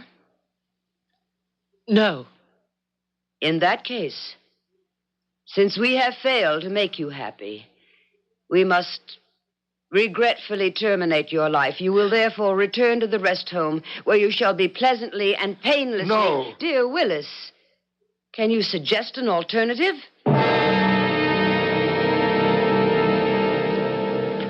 Mara? What have you got there? A drink. The drink? Oh, you'll find it very pleasant. Oh, it will kill me. There is no other way. Why do I have to die? Why can't everyone just leave me alone? You in peace? have an illness. What illness? Is it possible you still don't understand what we have been talking about? You are unhappy. You cannot be permitted to live. Take the cup. No. I told you from the beginning. There is no other way. No! Mara! Let me out of here. You can't go anywhere. You struck me. Let me out of here. Mara! Come back. There's no place you can go. Mara! Willis? Mara. Be quiet. Someone will hear you. Are you alone? Mara, everyone is looking for you. I know. Can you hide me? It's impossible. Sooner or later, you'll be found. I don't want to die. You should have thought of that before. Is that how you talk to me? It's the truth. I thought you loved me, Willis. I do. But no more than anyone else. I'll tell you what we can do. We'll go back to Melisande and the council. No. We'll say that you will make every possible effort to be happy. I can't be happy here. You must try. Oh, don't you think I have? Don't you think I've been trying all my life? What is it, Mara? Why are you the only one who can't be happy in our world? I don't know. I feel as if... I feel as if I were dead. Dead? As if there's no life in me. Perhaps something physical. No, they say I'm in perfect health. But why do you feel dead? Because there's no suspense. Suspense? Mara, what do you mean by suspense? I mean, I never have to wonder if I'll ever get what I want. Of course not. All you have to do is wish. That's the trouble. It just happens, and I don't have to do anything. I want to play beautifully on the violin. I just wish for it. And that's bad? I read that the person who I wanted to play like, whose style I admired, worked and studied and practiced every day of his life to be able to do it. But is that right? That I should just wish for it? Of course it's right. And your painting, the man you pattern yourself after, he's a genius. Is that fair? Was it fair for only a few people to have talent? Shouldn't everyone be able to paint or perform or write if he wants to? What do I have to look forward to? If only I could just feel alive like those people. Which people? Well, the people Melisande showed me in the pictures. Who? The ones who lived thousands of years ago, the ones who had wars and Mara, poverty. how can you say that? I looked at their world and it frightened me. It was filled with strife and anger and danger, but I envied them. At the same time they were killing themselves and destroying themselves, I envied them. Mara. Because they knew what life was like. Life? That was a world of death. I suddenly saw it. I saw the whole thing. Roland was right. I am just an ordinary young woman. There's nothing remarkable about me, but suddenly I saw what it all meant. You can't know the wonder and value of life unless death is always near at hand. You can't know love unless there is hate. There's no pleasure without pain. Oh, don't you see, Willis? Don't you understand? All of us here, we only lead half lives. We're only half people. Maybe we can make you happy. No, Willis. I can never be happy here. Here? Who said anything about here? But where else is there, Willis? Where? Why, the past, of course. The past? Yes, the past. What is our only duty in this world? To make ourselves and others happy. Why don't we make you happy, Mara? Send you back to a time when people, as you put it, lived. Can it be done? Can you do it? Mara, would you want to go back there to a time when things might be happier for you? Oh, yes, yes. I shall wish for the type of technology that can take you back. You must realize that you don't know how to do anything. And in those days, people had to have some sort of skill. But I do know how to do something. I can play the violin. No, my dear. You create the illusion that you can play. Illusion? Well, that's what I wish to be free of. I want reality. In a more primitive world, you would actually have to learn to play. You would have to work hard at it. Oh, I don't mind. And you could work day and night, and yet, if you didn't possess talent... Talent? Yes, talent. That inexplicable, mysterious spark. Without it, you could never learn at all. Talent? Well, how does one get talent? Do you still want to leave here, Mara? Yes. Very well. Where would you like to go? I would like to go back to a time when there was conflict and people had to fight for what they wanted. How about the latter part of the 20th century? Yes? It was very turbulent. Wars, violence, but... But what? But it was the beginning of civilization. If you got sick, medicine had advanced far enough to give you a chance. Yes, that's the time. What do you think? Yes, all right. Your name is Mara. Your father's name was Philip. Therefore, your new name will be Mara Phillips. You are 200 years old here, which would be the equivalent of, say, 20 back there. 20? Close your eyes, Mara. When you open them again, you'll be a 20-year-old girl living sometime in the 1970s. 1970s. I see you now. You work in a diner. What's a diner? You're a student of the violin. Am I good? You love a boy named Tom. Does he love me? This is the meaning of suspense. Close your eyes. When you open them again, you'll be living in another world at another time.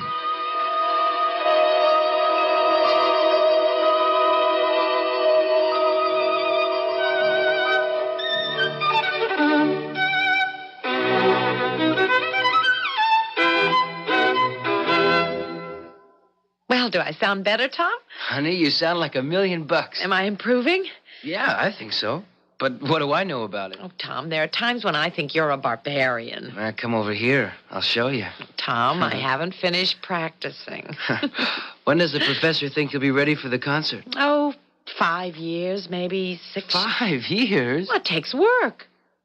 Do you want me to give it up? Hey, baby, don't get so all uptight. I mean, it's your thing. You got to stay with it. Well, just be patient and try to understand. What do you have, sir? I'll have a small date with the waitress. Huh, give me one good reason why I should go out with a fat, bald, ugly creep like you. Hey, Mara, come here a minute. Listen, kid, let me set you straight. That old character's a pal of Jerry's. Does that mean I have to go out with him? No, you don't have to go out with him, but just don't insult him, that's all. Excuse me, I gotta answer. Jerry's Diner. Oh, yeah, hold on. It's for you, Mara. Hello?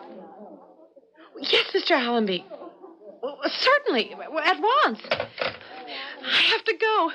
I've got an audition. But you can't leave. It's the lunch rush. It's my big chance. Cover for me, will you please, Sally? I'll make it up to you. Okay, but if Jerry comes in and doesn't see you, kiss the job goodbye.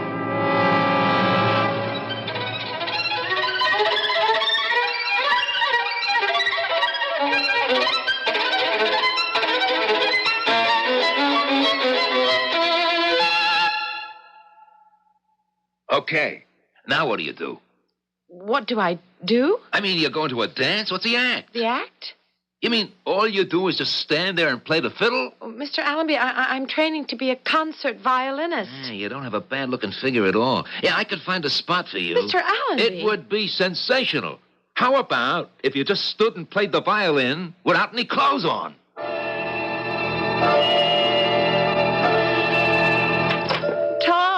I don't know what to do. I'll never find a job. And you're still years away from becoming a concert artist.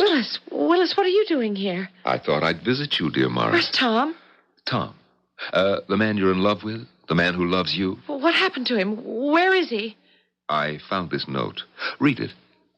Dearest Mara, it was fun while it lasted, but it was starting to drag.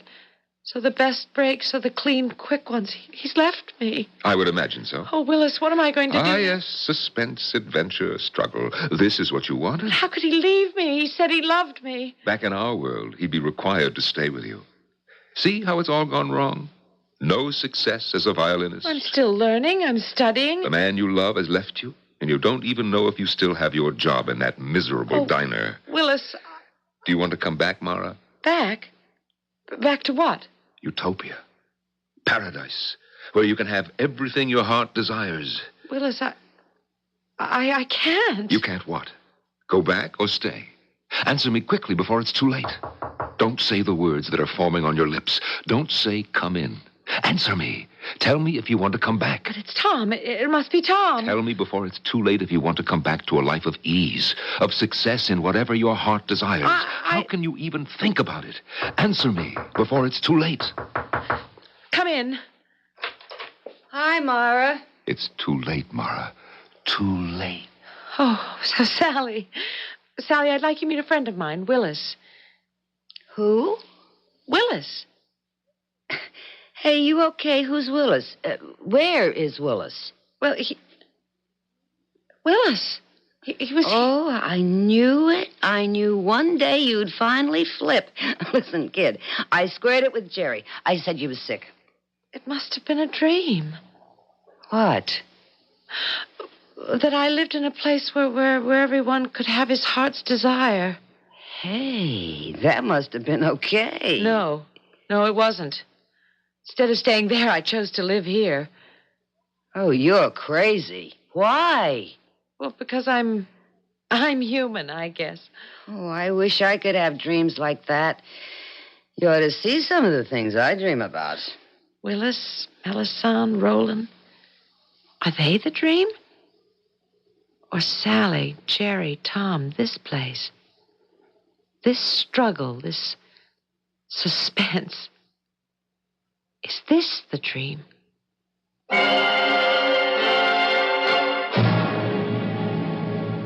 You'd be surprised how many people have that kind of problem. They simply do not know where they are. Dreams and reality blend until you can't tell one from the other. If you have that problem, our advice to you is don't fight it. Relax and enjoy both your worlds. I'll be back shortly. Whenever I feel like smoking, I play a little Indian game. I use the matchless way they had of conjuring up a flame. I rub two sticks together, and it never seems to fail. 'Cause by the time I get a light, my cigarettes are stale. I gave the air to smoking when I stopped to smell a rose, and found that every smoke ring was a noose around my nose. Though quitting may be rough, if you like yourself enough, throw your cigarettes away and breathe in the beauty of each day. There are lots of ways to quit smoking cigarettes. If yours doesn't work, contact your American Cancer Society and we'll send you a booklet with some of ours. Throw your cigarettes away.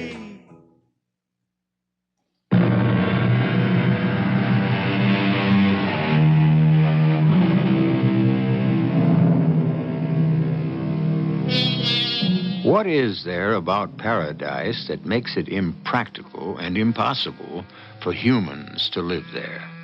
Why do they all fail, all those gardens of Eden, from the ones created by the gods to the utopias created by men and women? Is it because man can never really be happy on a constant level of happiness?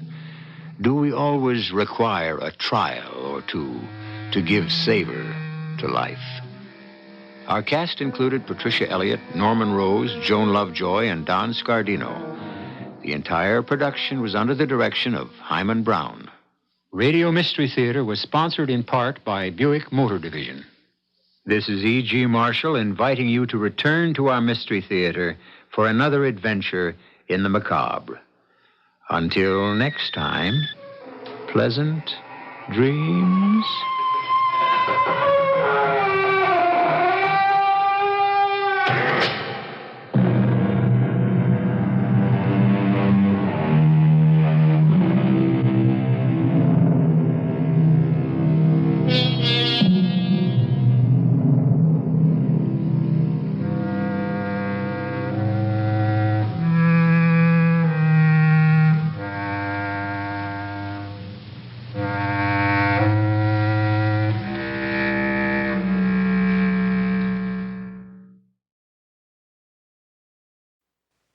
You're tuned to 89.7 FM, WUWM, Milwaukee.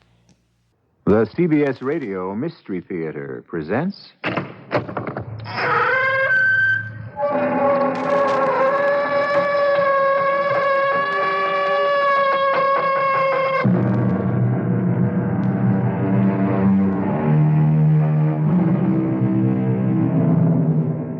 Come in.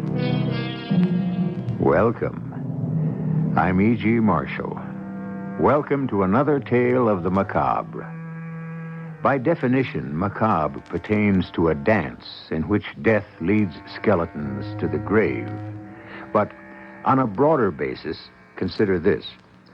In the course of one's life, each of us picks up a personal skeleton or two which alter our futures just as surely as wind in the desert forms new dunes.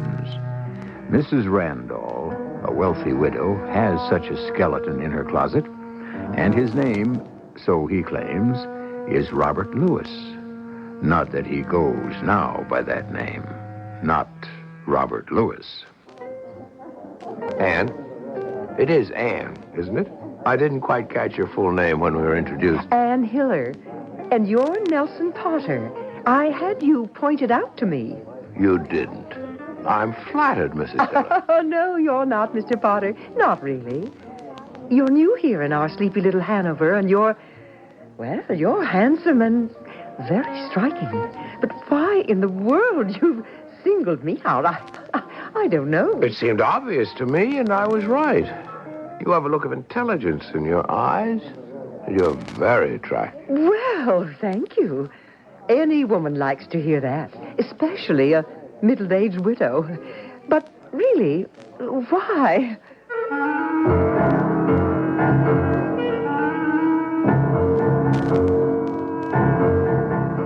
Our mystery drama, The Man Who Preyed on Widows, was written especially for the Mystery Theater by Roy Windsor and stars Mason Adams and Russell Horton. Broadcast permission for the following program is made possible by the Columbia Broadcasting System. I'll be back shortly with Act One. What do you want most in the world? Fame? Fortune? Love? Then join the club. I'm David Hartman, and that's what I want too. But that's because I'm in good shape physically. If I weren't, if I'd been hit by dystrophy or a related disorder, the only thing I'd want would be to have my muscles work again, to be able just to walk like I used to. You see, muscular dystrophy robs you of mobility a step at a time. First, you're a little unsteady on your feet. Then the day comes when you can't walk without braces. Next comes a wheelchair, and then, sooner or later, bed, for good. But steps are being taken to help. The Muscular Dystrophy Association has launched the most concentrated search for a cure in all medical history. And meantime, MDA is expanding its program of patient services to provide practical aid, free, to people with dystrophy in your community and elsewhere across the land. Help MDA do even more. Support your march against dystrophy as generously as you can. Clanking, hissing steam engines bring back the year 1876. We visit a part of America as it was 10,000 years ago, and a new Air and Space Museum opens its doors. These are highlights of the Smithsonian Institution's bicentennial celebration. In Washington, the National Mall has come to life with special exhibitions and programs at all Smithsonian museums. You can see the story of the American people in an exhibition called A Nation of Nations. See the works of immigrant artists at the Hirshhorn Museum and Sculpture Garden. And rub elbows with native performers and craftsmen from the U.S. and 30 foreign countries at the Festival of American Folklife.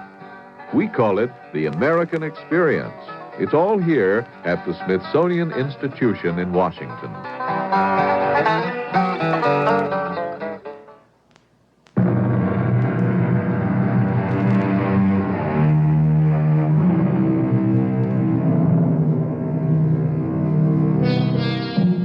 There's nothing unusual about a man who marries a widow, but a man who preys on them?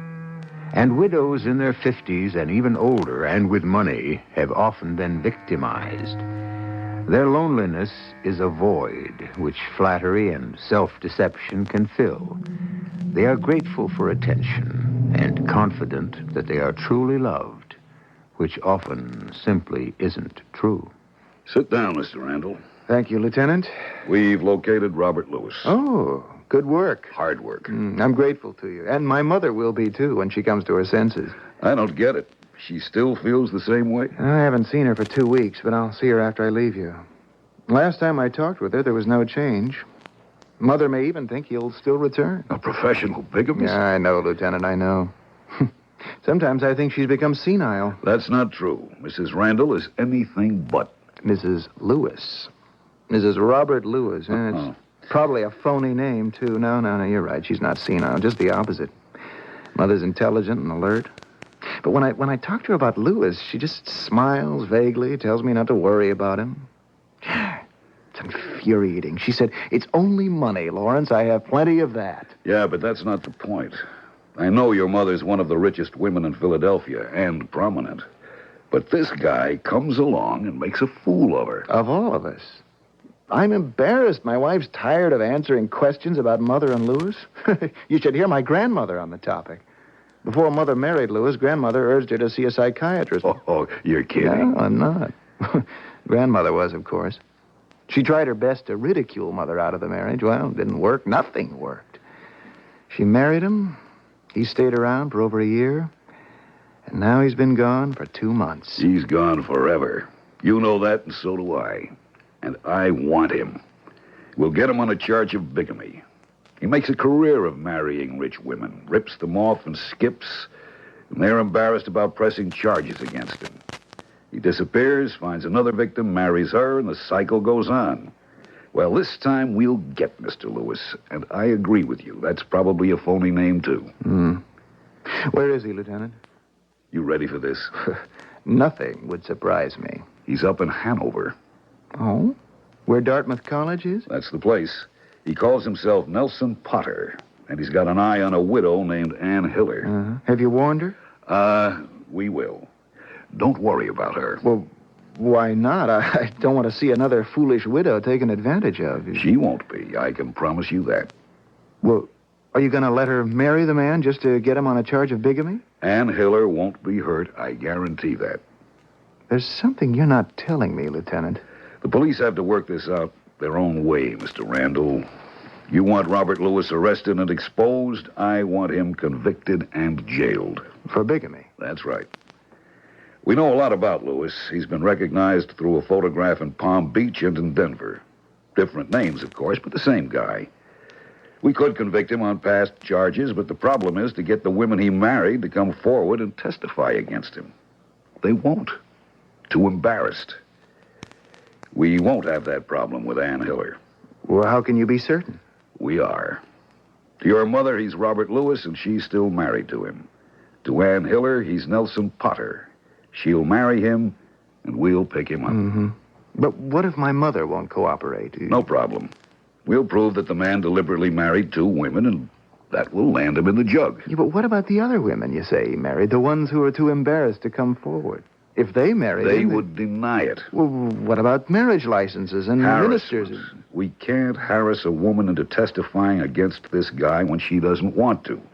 Even if one of them admitted marrying him, his name was X, Y, or Z, not Lewis or Potter. He's slippery. And he counts on the feelings of the women for him. Incredible. What's he got that we haven't got, Lieutenant?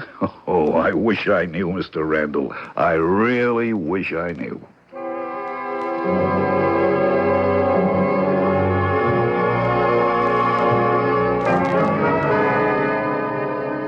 You're looking well, Mother. Thank you. Would you like some tea? No, thank you. Sherry? No, not a thing, thanks. Oh, do sit down, Lawrence. Don't stand there like a prosecutor. Well, now, why would you say a thing like that? Now, let's not quarrel. You will admit that the few times you visited me in the past 2 months, you paced around the room and ranted gently about what a foolish old woman I've been. And you still can't see it. Oh, dear, can't we talk about something else? Robert Lewis is still my husband. You seem to forget that. Your husband was my late father, not the hypocrite you married a year ago. A crook who married you for your money, not because he cared for you. How do you know that? Mother, how can you ask such a foolish question? He came out of nowhere. He rolled his eyes at you. You fed your line of talk about music and art. Well informed, Lawrence. Books. He read a few books, homework, and fawned on you. It was outrageous. I want you to admit your mistake and help the police put Mr. Robert Lewis in jail. Why? Because he's a charlatan who preys on rich widows, a hypocrite, an amoral opportunist. Have you ever asked yourself if some rich widows want to be preyed upon? You can't be serious. Oh, but I am. But that's stupid. You're not stupid, Mother. How nice of you to say so. I really don't understand you. Well, then why bother about it? Haven't you anything else to talk about? I'm harmless. I don't think I committed a heinous crime in remarrying. For over a year, he lived here like a crown prince on the money you squandered on him. A fortune, I'm sure. I don't resent it. Why should you? Because you're my mother. And Lewis made a fool out of you. You may not know it, but there's a lot of gossip about you and Lewis. And, well, it's made Nancy and me very, very uncomfortable. We ignore it, but all the same, it's there. Yes, I suppose it is. I do regret that. I know how sensitive Nancy is to gossip. Apologize to her for me and suggest that if the subject comes up again in her presence, to tell the scandalmonger to telephone me. Either that or have her say that I am none of her business. But you are our business. I'm your son. Yes, I know that, Lawrence. And may I suggest that you follow that same advice? Consider you none of my business? That's absurd. Oh, dear, how unmodern you are, Lawrence. Isn't this the era of the emancipated woman?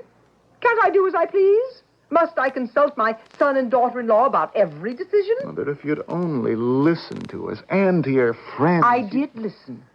And you talked twaddle. You're an old, foolish widow going on 60. He wants your money. You're lonely. He knows that and is going to take advantage of it. People will laugh at you. He'll rob you blind and skedaddle. Well? All true, of course. Don't you think I knew all that? You said I wasn't stupid, Lawrence. You're not, but you behaved stupidly. Everything you said was true. Robert Lewis knew that Father left you a fortune. He planned to marry you. He did. I couldn't prevent it, and then he left you. So he did. To marry another foolish widow with a lot of money. Well, that's news at last. Has he married again? Yeah, he's about to.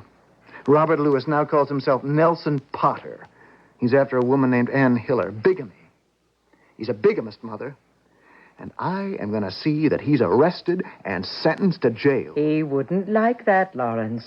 Well, how can you be so indifferent about it? Have you lost all sense of judgment? Values change. You really don't care what Nancy and I think of this farce you've made out of your life. Well, I really can't say that I do, Lawrence.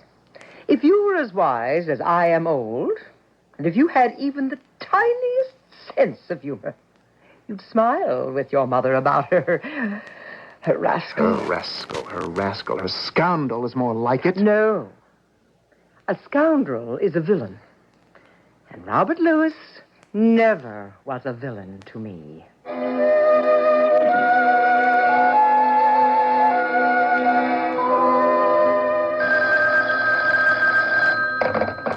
Lieutenant Eccles speaking. Oh. I see. Day after tomorrow. Have the necessary papers been... Good. So Lewis, as Potter, has captured the heart of the widow Hiller. I want to meet this guy. He's got something most of us must be lacking. Hey, tell me, what's the weather like up in Hanover? That cold, eh? Well, Mr. Randall and I will bundle up and be on hand for the ceremony. You know what to do. Thank you. Good luck. Beats me. Lieutenant, I got your message. I left the office as soon as I could. He's marrying her day after tomorrow.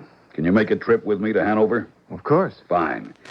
Then we'll have Lewis or Potter or whatever his name is in jail before the week is out. That's where he belongs. I still don't like what's happening to Mrs. Hiller.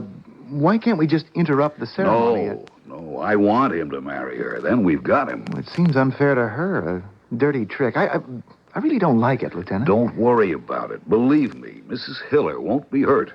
She's fallen for the bomb. She'll recover. You know something that's puzzled me, Lieutenant? How does this guy work this marrying game? Now, why did he pick Hanover, of all places? And how did he get to meet a rich widow who was ripe to get married? Good questions. We wondered the same thing. I can't answer why he went to Hanover. It's small, and from what the police there have told us, it's kind of an intimate, democratic place. A stranger in town, especially a good-looking guy like Lewis with a sports car and well-heeled, wouldn't have much trouble getting acquainted. How he got acquainted with Mrs. Hiller? That's easy. He went to a real estate broker and asked to see some houses. Mrs. Hiller's house had just come on the market. Lewis saw the house and struck up an acquaintance with her. That simple. I see. Lewis uses real estate agents the way insurance men watch engagement notices and births. That's right. Lewis gets the real estate guy to talk, then does the rest. Be ready to leave tomorrow and bring warm clothes. It's 0 up in Hanover. I still don't feel right about Mrs. Hiller. We do, Mr. Randall. All I can tell you is that the police are protecting her, and she knows it.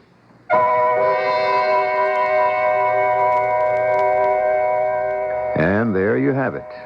Robert Lewis, alias this, alias that, seems to have made a career of preying on rich widows. A widow and her money can be parted by an unscrupulous man. He takes advantage of the emptiness she feels when family and friends have departed, and, like Mrs. Randall, finds herself alone in a house in which only memories remain. Mrs. Randall, however, seems to be an exception. What about Mrs. Hiller? We'll find out when I return shortly with Act 2. Today, you can help us realize a 200-year-old dream. For all qualified blacks to get a college education. The United Negro College Fund and its 41 colleges are helping make this dream a reality. All it takes is money. And what's money compared to a 200-year-old dream? Once, it was against the law in some states to teach a black child to read or write. But the law didn't stop blacks from learning, and it didn't stop whites from helping, despite the danger to their lives and liberty. Supporting black education won't cost you your freedom anymore. Today, it just costs money. You can help make this dream a reality by giving as much as you can afford to the United Negro College Fund. Our future is on the line. Put your signature on the line today for the United Negro College Fund.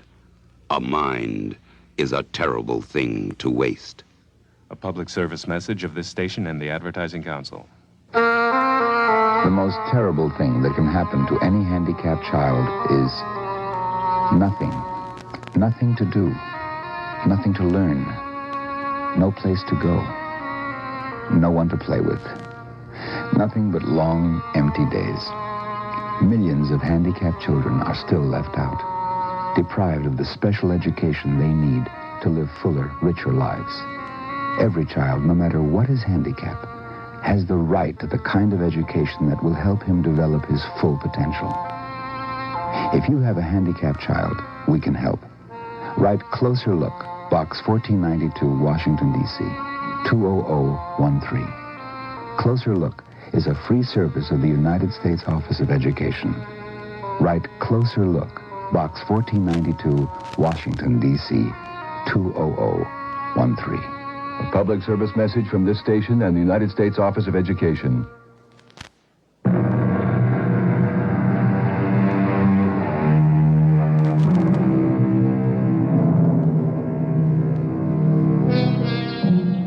Over 300 years ago, George Herbert wrote, "Marry a widow before she leaves mourning." Cynical, isn't it? But it is more often true than not. Death creates a void. For the first time since she married, As a matter of fact, for the first time since she was born, a woman finds herself alone. There are men who are opportunists, eager to fill that void. And Robert Lewis, now Nelson Potter, is that kind of predator. Marrying rich widows is, in fact, his unusual and despicable career. My darling Anne, how lovely you look. May I kiss you? If you care to. Care to? I love you. That's pretty convincing, Nelson. Is anything the matter, Anne? I know. You're having second thoughts. Is that it? Well... Darling, we'll wait. A week, a month.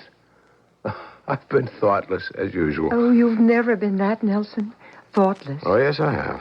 I come out of nowhere into Hanover. I meet you, I rush you off your feet and propose. You don't know much about me except how I feel about you. Who am I? Why am I here? Am I rich or poor, kind or cruel? Oh, Nelson, please. No. I'm serious, Anne, really. If I were you, I'd think twice, too. Oh, it embarrasses me to hear you talk that way. Darling, you have to be sure.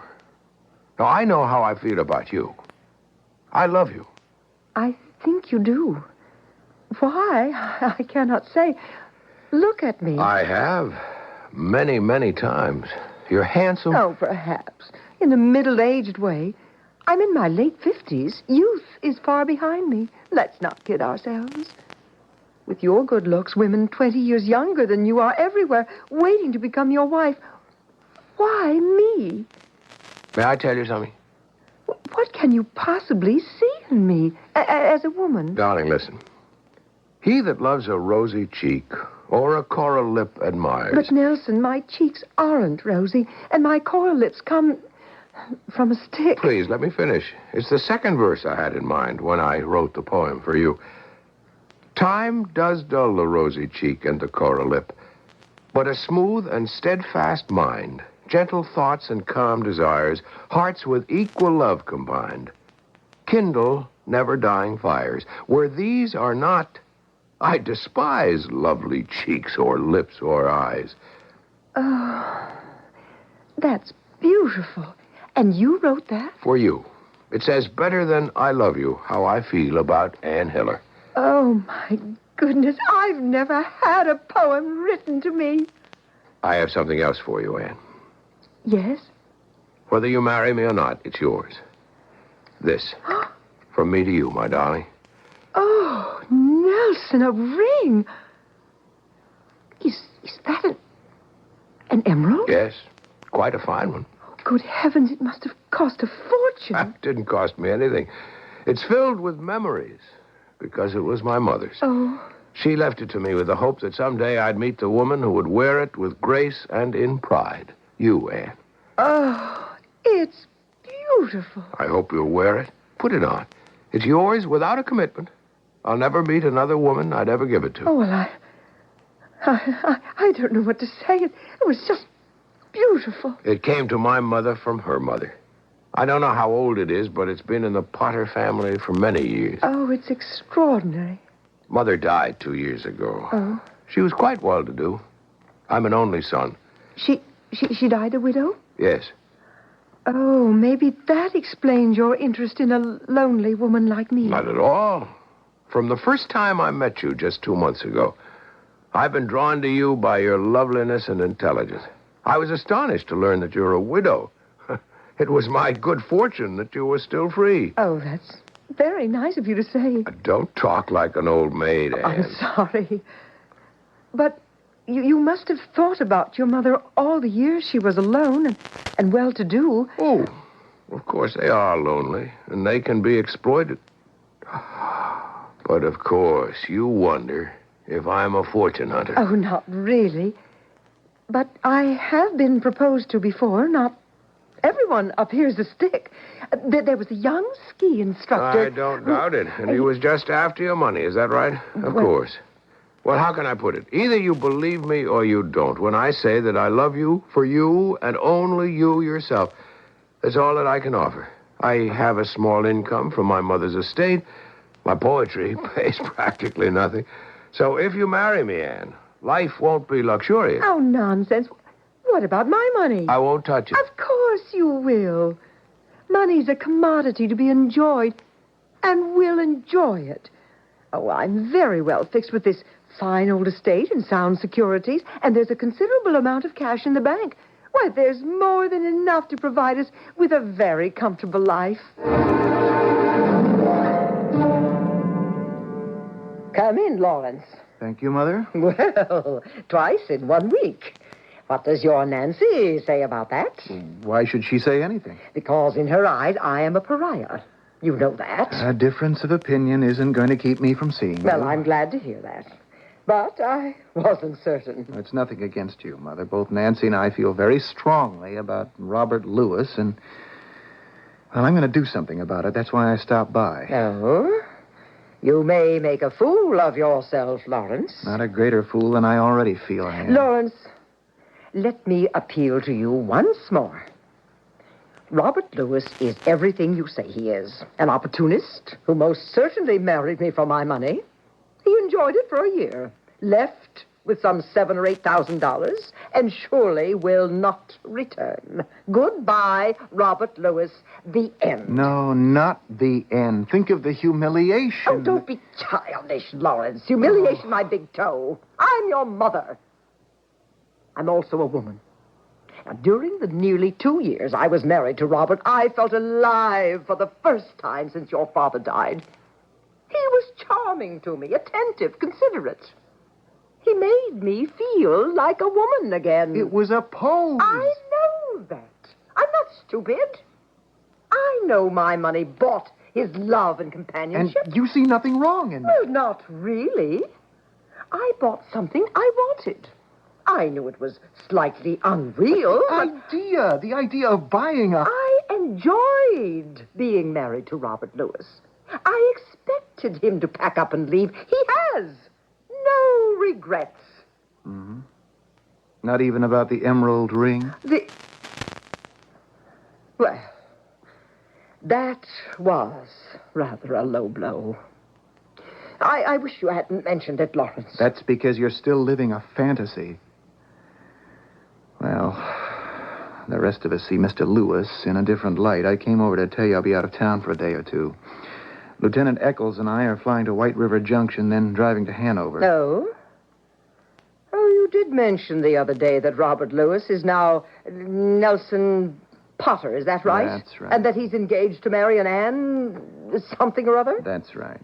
And you and this policeman proposed to march into the church and cry, "Halt the wedding"? No, I don't know what the plan is. Now, what right have you to prevent the marriage? The best right in the world. Oh. Robert Lewis is already married to you. If he marries again, he's a bigamist. And when he married you, he also committed bigamy. He belongs in jail. Tell your militant lieutenant not to involve me in your harassment because I don't intend to press charges against Robert Lewis. Not even for the recovery of the emerald ring? Well, I would like that returned, I must admit. It belongs to the family. Yes, I'd like to have it back.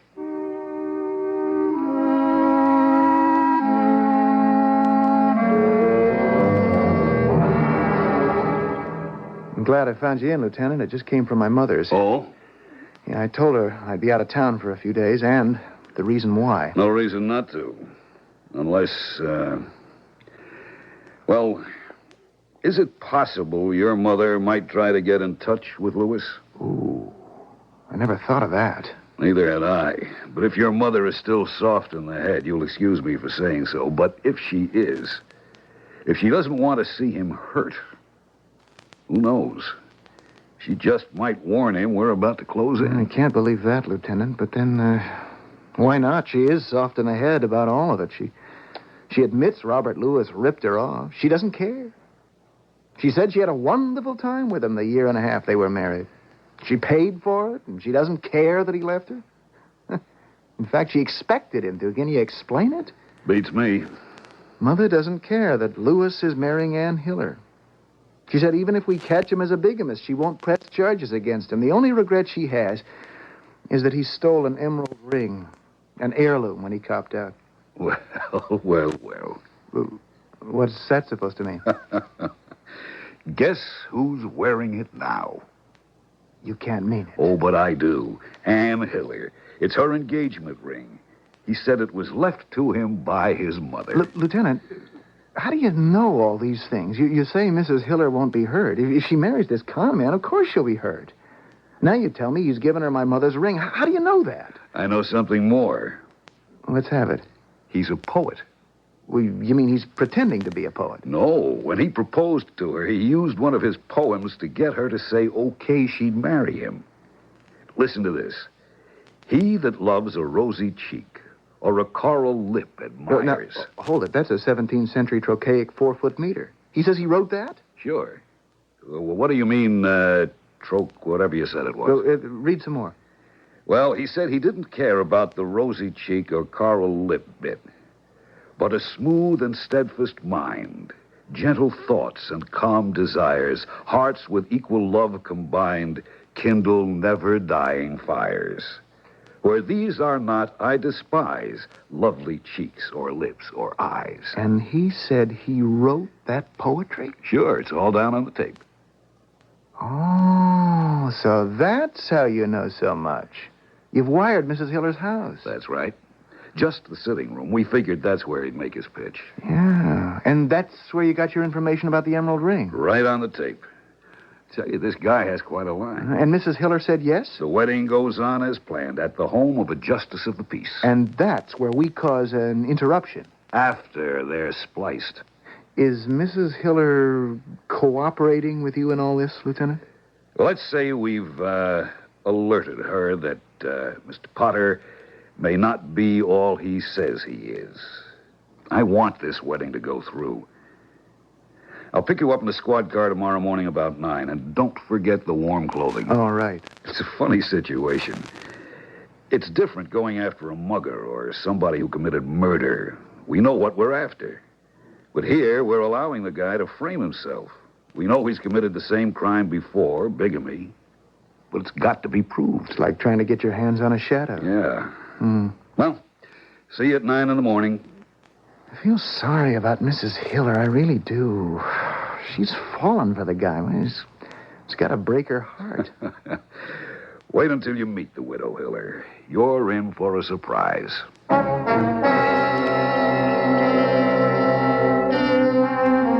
An unusual situation, you'll admit. Bigamy is a crime, no question about it. But unlike a robbery or a murder, where the person robbed or the family comes forward to the police, the victims of bigamy do not always file protests. Why? Well, there's a matter of embarrassment. What woman is willing to admit she's been made a fool of? More about the subject when I return shortly with Act 3. You are in Brazil, northeastern Brazil. Far from tropical Amazon jungles and far from the bright lights of big cities. This area is often stricken by drought. Life is hard. And childhood diseases such as measles are sometimes fatal. A child suffering from malnutrition or dehydration cannot fight disease. But hope lives in Brazil. Project Hope, introducing new ideas in healthcare, such as well baby clinics. In a pilot program operated jointly by Project Hope and Brazilian doctors and nurses, a group of 40 babies has undergone monthly checkups for a year. Their mothers were instructed on good hygiene, nutrition, and immunization. All of these babies lived, while typically 5 of the 40 would have died during the first year.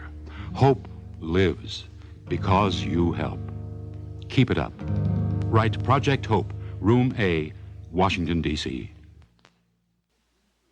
Consumer safety expert Janice Farr says there's an easy way you can help avoid contributing to that 80%. That's right.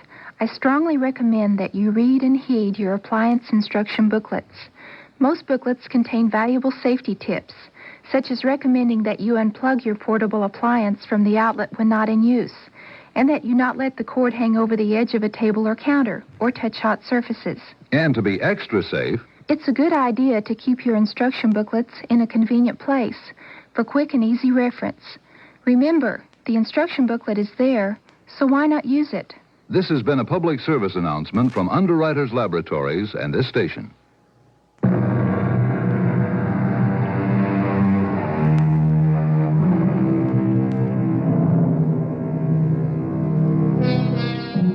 It's not often that a married man consummates another marriage. When he has, it's usually been because he would be unable to obtain a divorce. All the same, there have been men with second families. But Robert Lewis, now known as Nelson Potter, is a different breed of cat. He preys on widows, rich widows, exploits them for pleasure and money, and then vanishes. He's made a career of preying on widows. Now, with the help of the police, the son of one of Lewis's victims hopes to bring that career to an end. Now, Mr. Potter, please be seated. Thank you, Judge. The lady said yes. Did she? Well, you're a lucky young man. Congratulations. Thank you. She's a marvelous woman. Now that I've heard your good news, I expect you've got a date for me to perform the service. Tomorrow afternoon at 4. Ah, it's fine. I'll open a bottle of champagne I reserve for occasions like this. This check will cover a gratuity to you and several bottles of champagne. $100? What?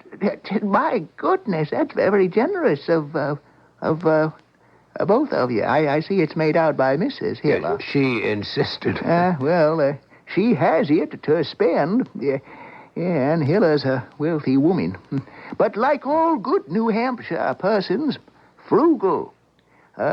This is much more than I'd expected. I thank you, sir, sincerely. You're welcome. Mm-hmm. There's one other thing that you could do for me, Judge. Oh, yes. Well, what is that? I don't want to drag somebody off the street to act as a witness. Oh, well, my wife will be one.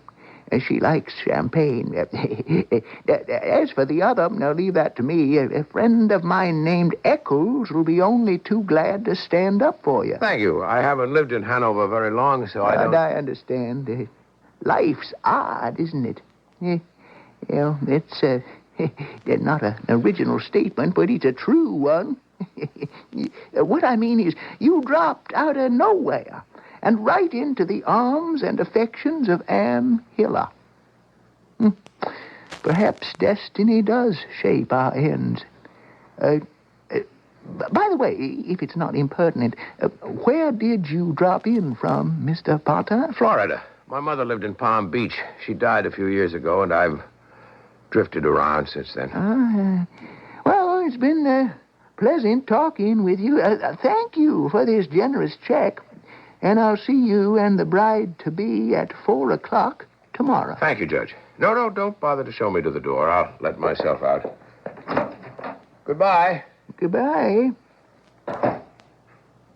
All right, Sergeant. You can turn the recorder off.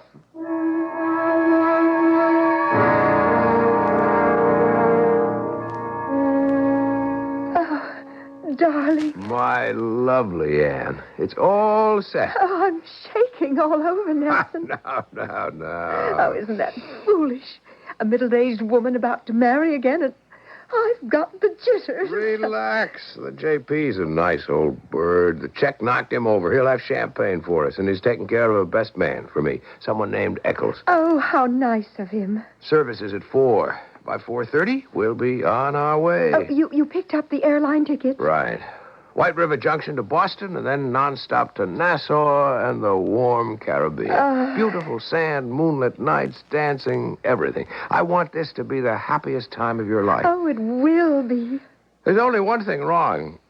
Oh? I don't like sponging off you, Anne. You paid for the tickets in advance. You're paying for the entire honeymoon. Oh, why not? I've got the money. Yes, but I'm not destitute. This should have been my expense. Oh, don't be foolish. After tomorrow afternoon, what's mine is yours. How else can this be a marriage of equals? In fact, darling, I've already transferred a substantial amount of money to an account at the bank in your name. Now, what do you think of that? I can't get over you, my sweet Anne. I really can't. It's one surprise after another. And there are others in store for you. I mean, did you know I am an expert swimmer? I'll show you a thing or two in Nassau. You do swim, don't you, darling? Oh, sure. Not very well. I'm no expert. Oh, you're not? And you come from Palm Beach? I thought everyone from Florida swam like a fish. Palm Beach? Oh, yes, of course. Yes, but I wasn't born in Palm Beach. My hometown is a little place in Indiana. We had a farm. Oh, yeah. When Father died, my mother moved south. I was, in my mid-20s, and I moved there with her. I worked in a bank. Oh, I can swim, but not like a native Floridian. Then I'll teach you. Now, darling, take me in your arms and tell me you love me. It's beautiful, Lieutenant. Yeah, nice view. This is a wonderful old inn. The sun setting against those old Dartmouth buildings, the snow in front of us.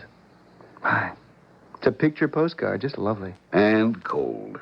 Must be 0 out there. Yeah, and out there, somewhere, poor Mrs. Hiller's about to become the next sacrificial lamb. I wish you'd stop that, Mr. Randall. Mrs. Hiller is no such thing. She knows that. There's something very fishy about all this, Lieutenant. I've said that before. You'll know everything soon enough.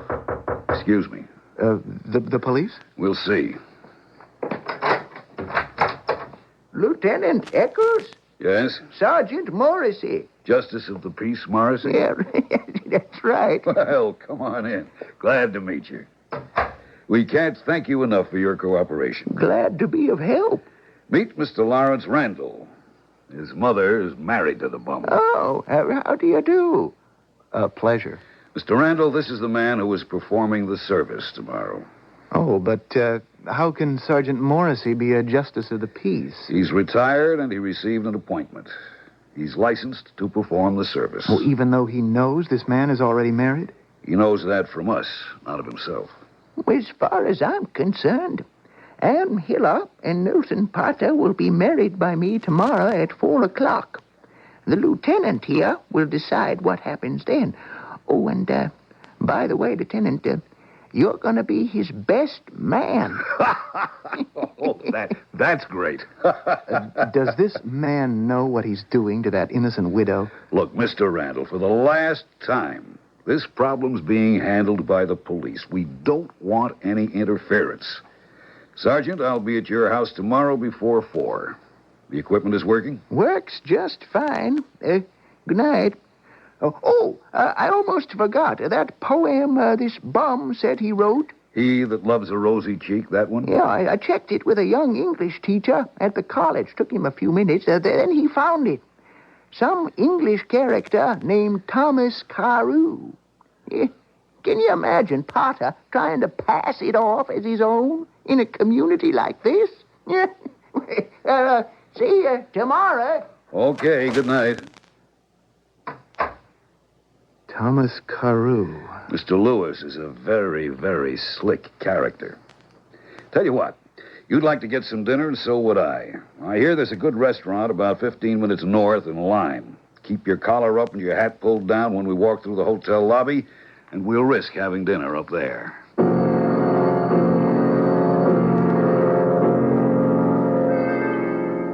And so, by the authority vested in me by the state of New Hampshire, I now pronounce you man and wife. You may kiss the bride, Mr. Potter. Will I ever? Oh, Nelson, my darling. Congratulations to both of you. Mr. Eccles, thank you for standing up for me. It was a pleasure, Mr. Lewis. Lewis? Nelson Potter. No, I don't think so, Mr. Lewis. Well, now, see here, Eccles, just what is this? Judge, unless I'm badly mistaken, this man who says he's Nelson Potter is Robert Lewis. And he's already married to a woman who lives just outside Philadelphia. Nelson. That's not true. Judge, who is this man? I'm Lieutenant Eccles of the Philadelphia Police Department. Nelson. We're getting out of here, Ann. I don't know what kind of a trick this guy's trying to pull, but you're my wife, and we'll fight this crazy accusation. With every cent she's got. Right, Lewis? How dare you pull a stunt like this? It's no stunt, Lewis. Potter. Nelson Potter. Hogwash. Come in, Mr. Randall. Nelson. Shut up. Hello, Mr. Lewis. You. Quite right. You married my mother over a year ago and disappeared about 2 months ago. You're a bigamist, Lewis. How many times, I don't know. But this time you've been caught. Sergeant Morrissey here. The justice of the peace is a Sergeant Morrissey? That's correct. I'll finish what the lieutenant was about to request. Sir, I'm placing you under arrest. You'll never keep me in jail. Mrs. Randall won't press charges against me, and neither will Anne. I love Anne. I've never really loved another woman. You may arrest me, but you'll never hold me. I know Anne loves me, don't you, darling? No. What? You see, Nelson, two can play your game. We set a trap for you, and you got caught. What are you talking about? I'm Nelson Potter, and you're Ann Hiller, and we're married. You're my wife, and we're going to Nassau for our honeymoon. Sorry, Nelson. The marriage is null and void because you're already married. You sound so different. Not kind, not warm, but hard, harsh. In the line of duty, I can be many kinds of person. I don't understand. I am a policewoman.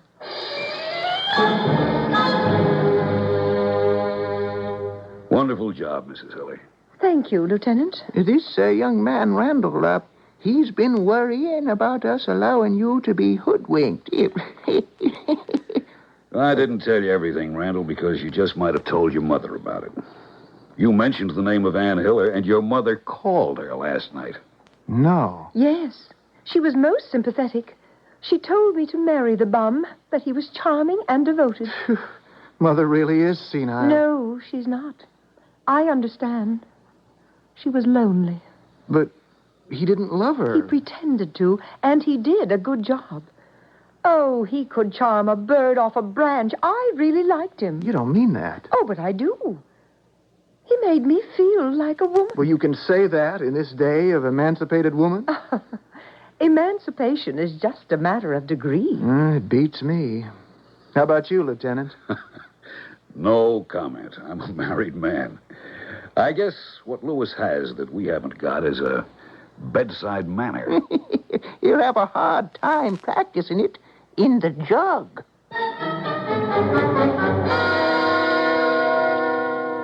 Thank you, Lawrence. I'm really glad to get this ring back. Mrs. Hiller took it off her finger and gave it to me. Give it to Nancy. This emerald ring has been passed on to the women in this family from generation to generation. It should belong to her. Well, thank you, Mother. So Robert Lewis is in jail. That's right. He'll be out of circulation for a long time. Oh, it seems such a mean trick. I don't regret having married him. You'll never understand that, will you? Mother, he's been abusing widows for years. Has he indeed? I wonder if they feel that way about him. Oh, one other thing. May I speak to lawyers about annulling your marriage? Why not? Robert won't return to me. He has too much pride. And if my marriage to him is annulled, your stuffy sense of what's right and proper will be satisfied. Yes, go ahead with the lawyers. And when the papers come through, perhaps Nancy will come to call on me with my grandchildren.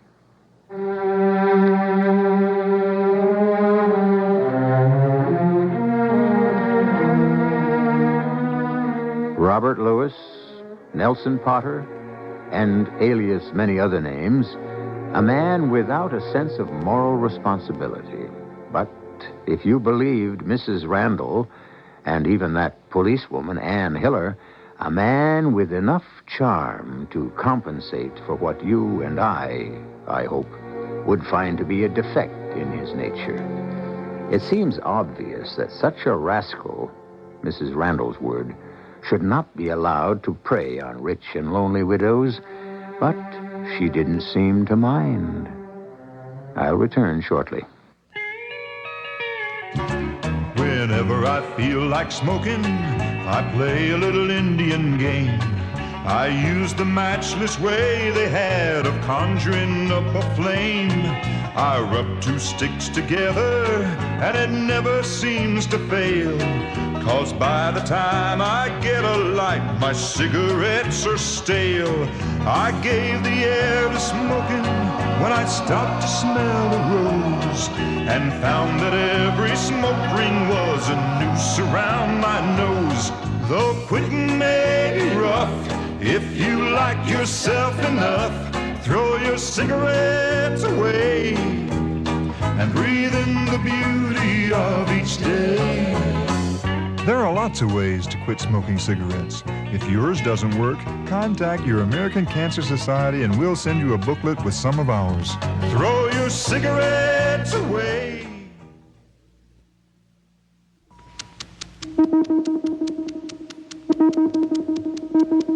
Time is running out for millions of destitute people across the world who need help now. They are continually hungry and in need of medical attention. With each passing day, their hope of survival grows dimmer. You can help CARE's worldwide efforts to bring this grim cycle of suffering to a stop. Your contribution to CARE can provide nutritious food for malnourished children, tools and equipment for needy people to build homes, feeding centers, schools, clinics, safer water systems. You can help make it possible for these families to grow their own food. CARE is the means for them to stand on their own without outside aid. Now is the time to help. Send your check or money order to CARE, Department 2, Milwaukee 53202.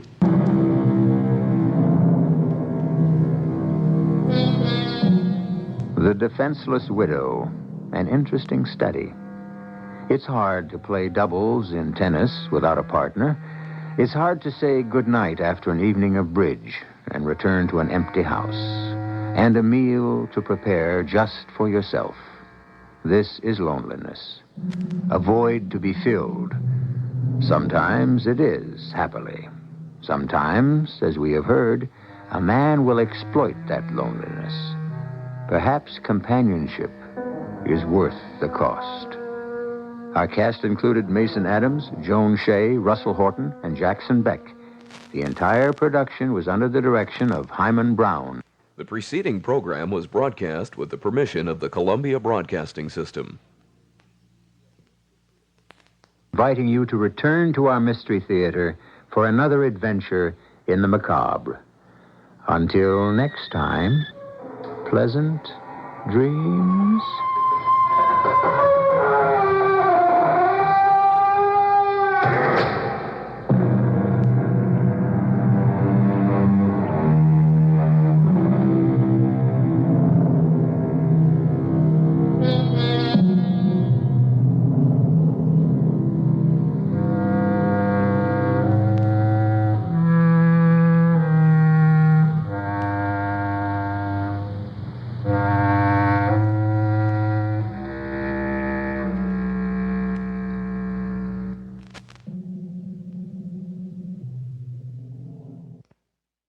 Public radio for a growing community.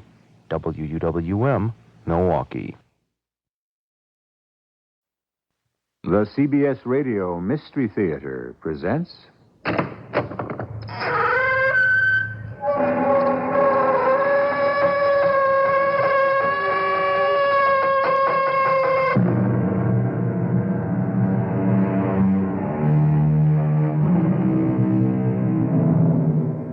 Come in. Welcome. I'm E.G. Marshall, celebrant of these somewhat ominous ceremonies. We are told when there is no law, there is no transgression. But the fact is, there is never the complete absence of law. Even where you have nothing, you still have law. A vacuum is absolutely nothing, isn't it? And yet, isn't it subject to a host of scientific laws, rules, standards? The point to all this? There are so many regulations, known and unknown, that govern our lives, that everybody has to be doing something wrong. Sometime. Somehow. Somewhere. The question is, of what are you guilty? I can't help you if you don't tell me the truth. I am telling the truth, Doctor. Now tell me what is really bothering you. I don't know what's bothering me. Why do you feel frightened? I don't know. I'm afraid of something.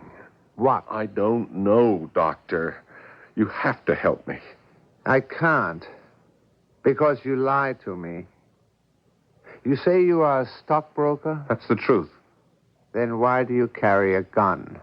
You have a small automatic in a special leg holster below your knee. Mr. Carpenter, are you now ready to tell the facts that you lied about, glossed over, or left out the first time?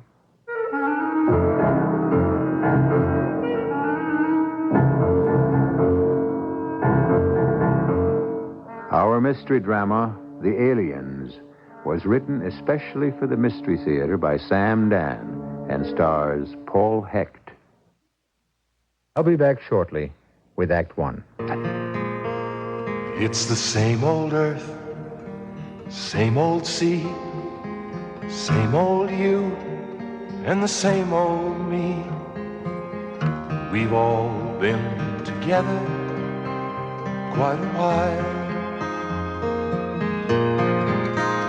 and we'll work as one and grow with pride and live in the sun and be satisfied, and we'll find the joy of being free, you and me, the joy of people working together, learning how to care, learning how to love and hope, and learning how to share. Campaign for Human Development, United States Catholic Conference.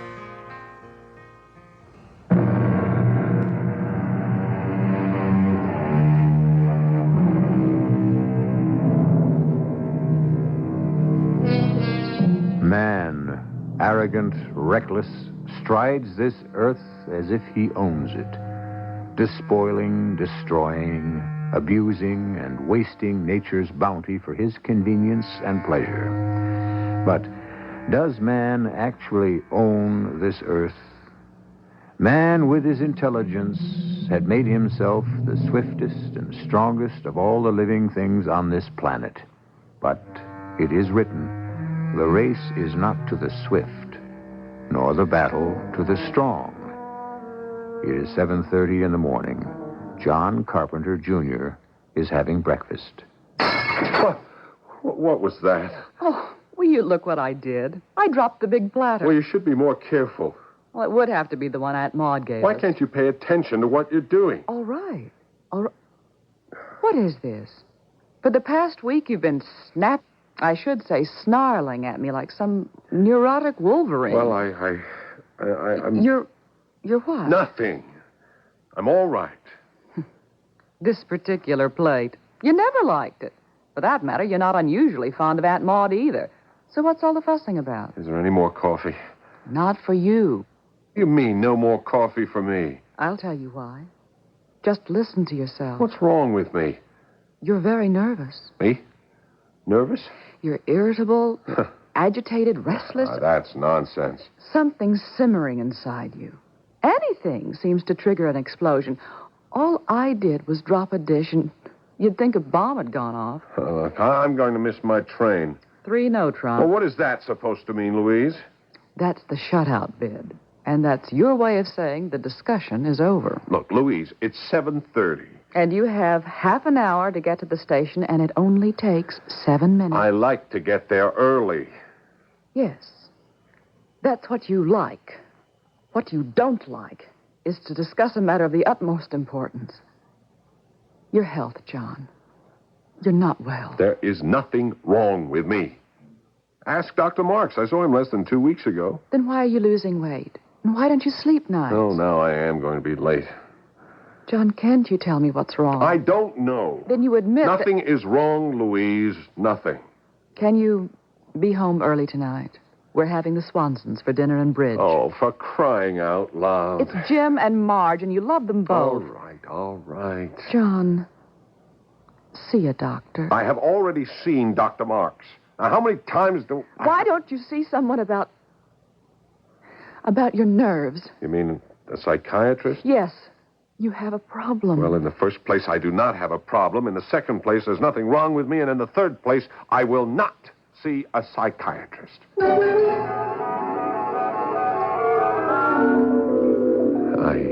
want to thank you, Dr. Byrne, for seeing me without an appointment. You said it was an emergency, Mr. Mr. Smith. John Smith. Your age? 37. Married? Yeah. Children? None. Well, we had a little boy, but he died in an accident.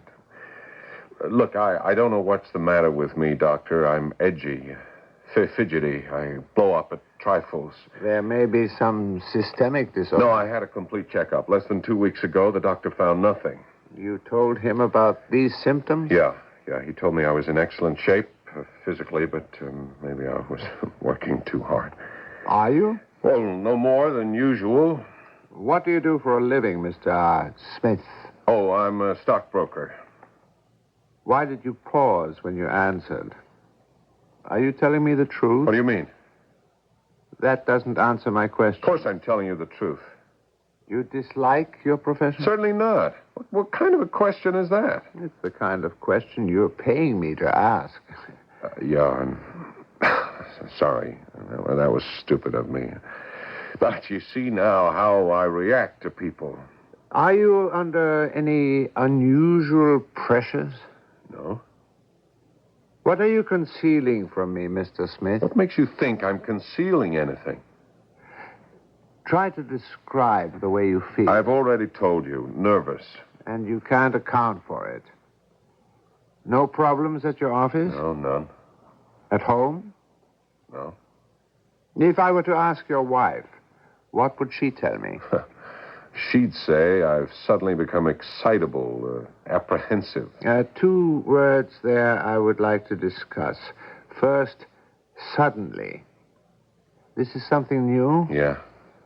Yeah, I've always been calm. I've had excellent self-control.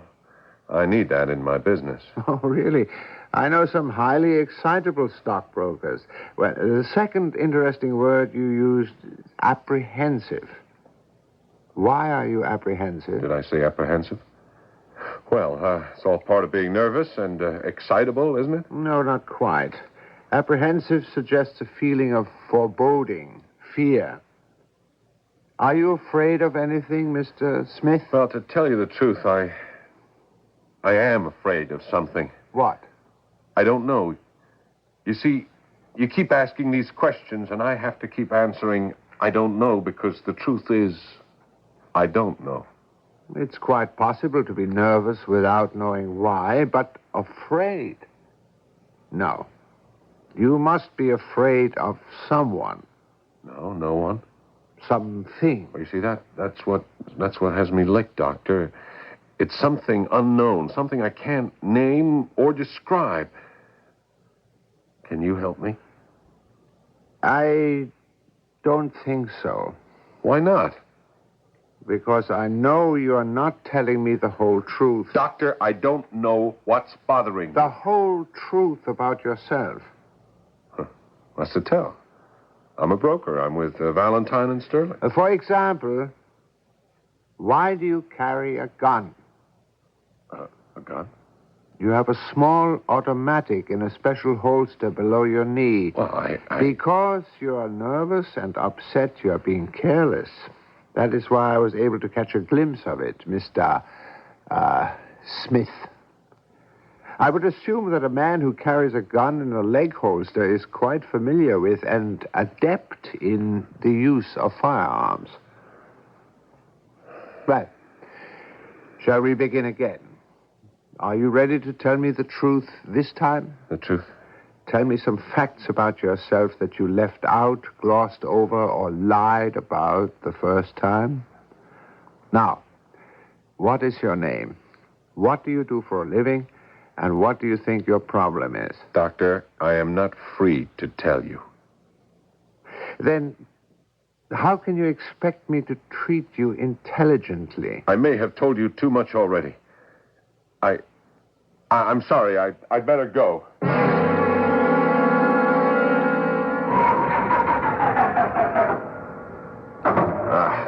Damn.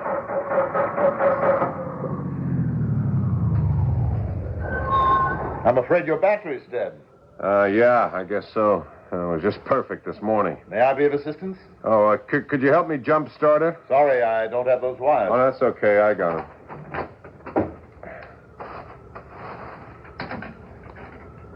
I see you're a man who prepares for emergencies. Well, you never can tell what... Now, what could have happened to my... Something wrong? What could have happened to the cables? I always keep them in the trunk. I know they were here. Well, may I give you a lift? Oh, no. It's all right. Thanks. I can take a cab.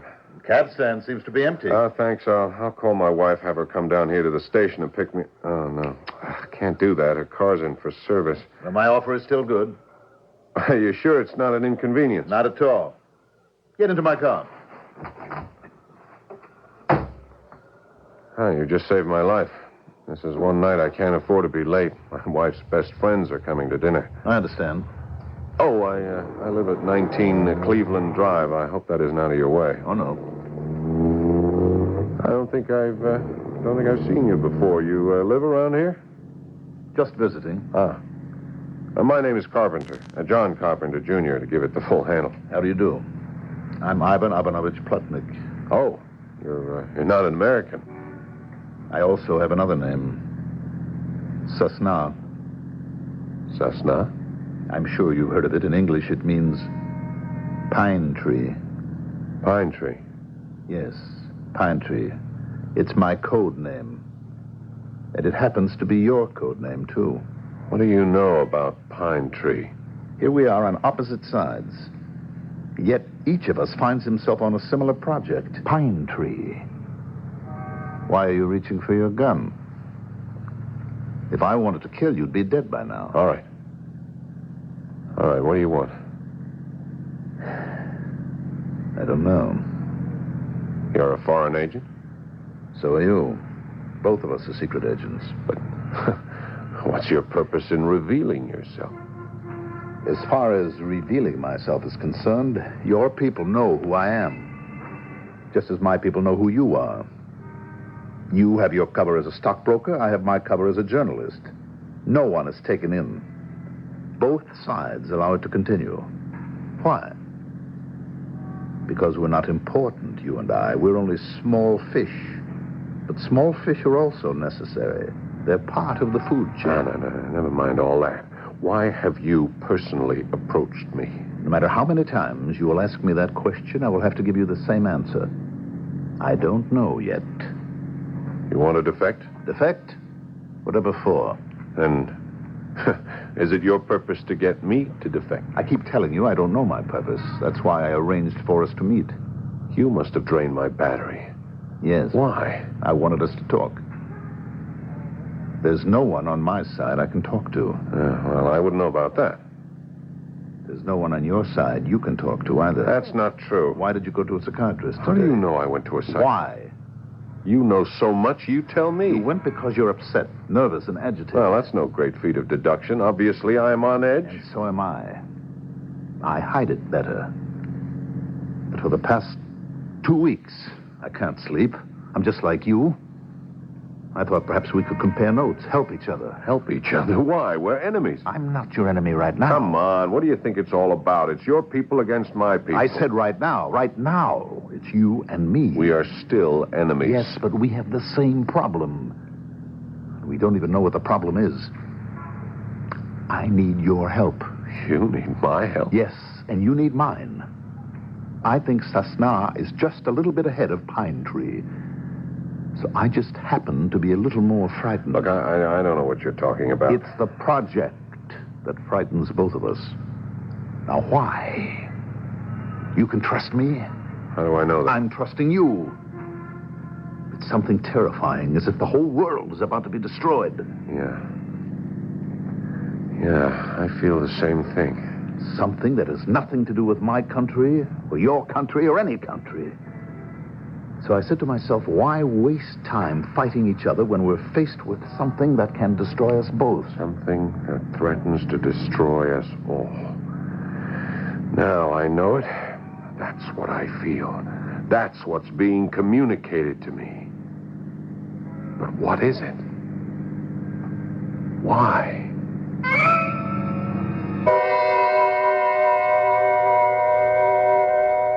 What is it? And why? You know by now, we have an orderly procedure. In the first act, we ask the question. It's only in the second act that you can hope for some of the answers. And yet, you already have a clue, an extremely powerful clue, that will enable you to answer the most important question of all. And what is that clue? It has been stated forcefully and plainly. You think back on it until I return shortly with Act Two. Come along, you people, give your land its due. The more you see of America, the better it'll look to you. Need our living history in each friendly state. You'll find it's the people who make this nation great. From Plymouth Rock, where it all began, to the redwood trees even older than the nation that's reborn each year. Hear America singing loud and clear. Come along, you people. Here's a land that's free. See more of America when there's so much more to see. From the United States Travel Service.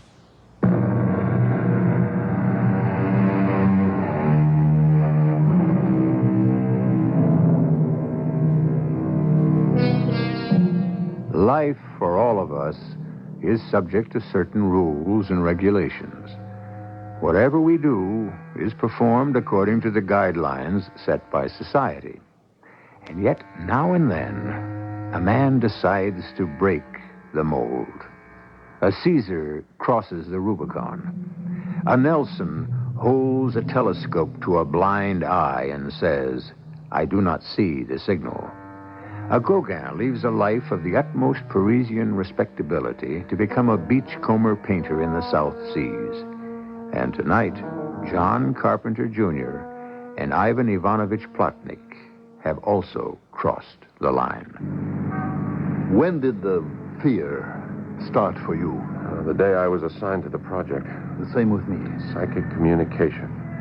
I didn't even know why I was put on it. I didn't either. My whole experience is in journalism. I always wanted to be a journalist, a reporter, a writer. What happened? Oh, I went to college on a football scholarship. You know what that is? I think so. Yeah, I was so busy playing football, I had very little time to read. But I made All-America. You know what that is?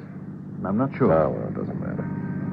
Anyhow, this brokerage firm offered me a job, and after a while I discovered the whole firm was a cover for a secret agency. Well, I stayed with it.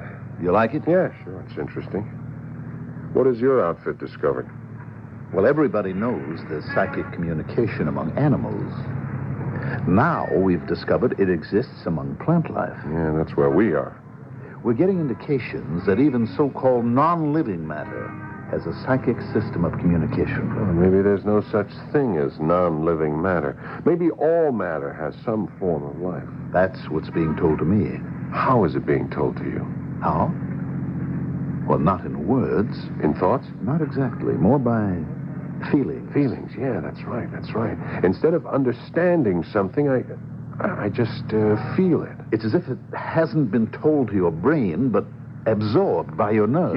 Yeah, that's exactly how it is. And I have received this feeling that the world is about to be taken over by a force. An alien force. Aliens. Yes, aliens. Who are they? I don't know. But you do feel they're going to destroy us all. Yes, and that's why I'm frightened. And you feel the same way. Did you try to tell anyone on Pine Tree? I started to, and I could see from the looks I was getting, no one had the vaguest idea of what I was talking about. When I started to talk about it, I also got looks. So I dropped it. Pine Tree and Cessna. Why are you and I the only ones who feel this fear? Maybe we're the only ones who are psychically susceptible. I'm really the most down-to-earth, practical guy I know. So am I.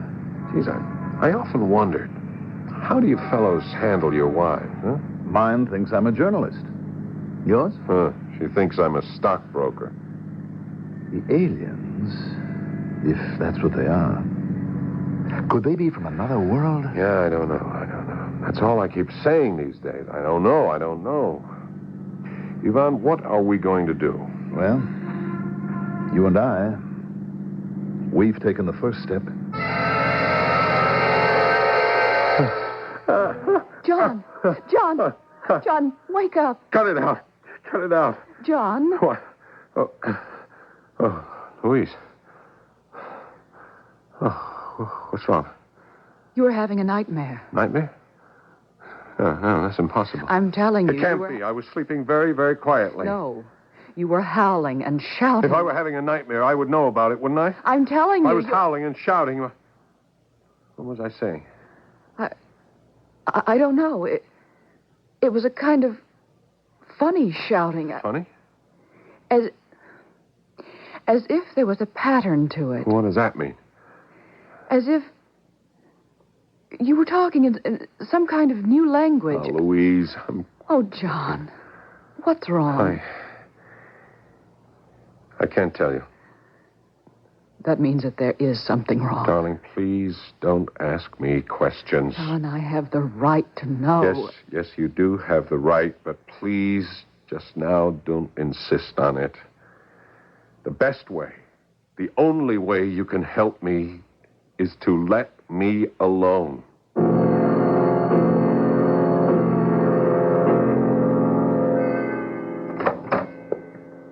Are you busy, Mr. Brady? Oh, come in, John. Sit down. I haven't slept in the last 2 nights. Anything wrong? Yes.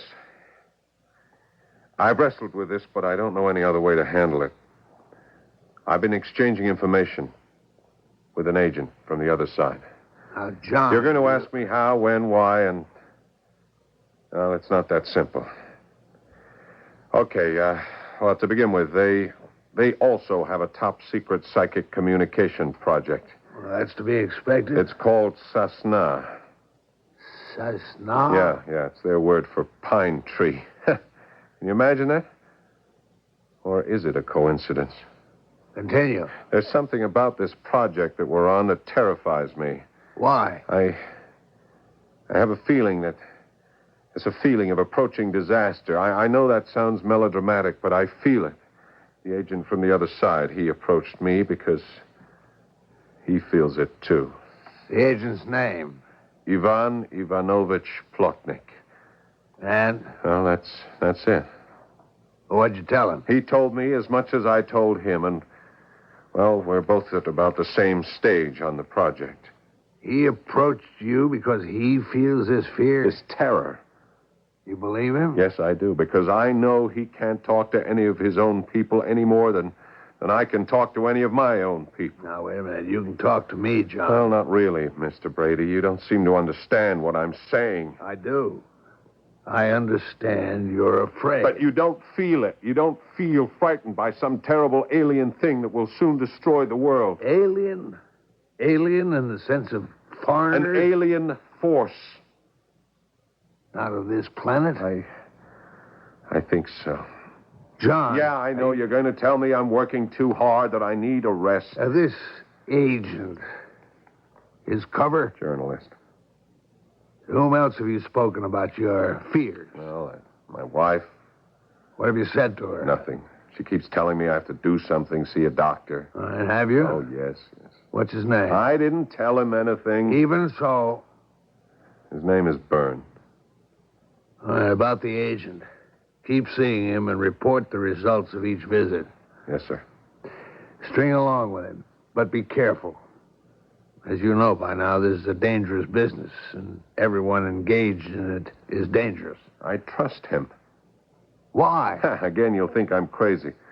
Because I don't get any feelings of fear or mistrust when he's around. Well, that's hardly a... Sir, we are engaged on a project that is investigating the nature and possible uses of psychic communication. And so some of us may be more prone to psychic disturbances. Would you like me to take you off the project? You can't. Why can't I? Because only people like me belong on that project. Susceptible people like me. All right, John. But be careful. Very careful.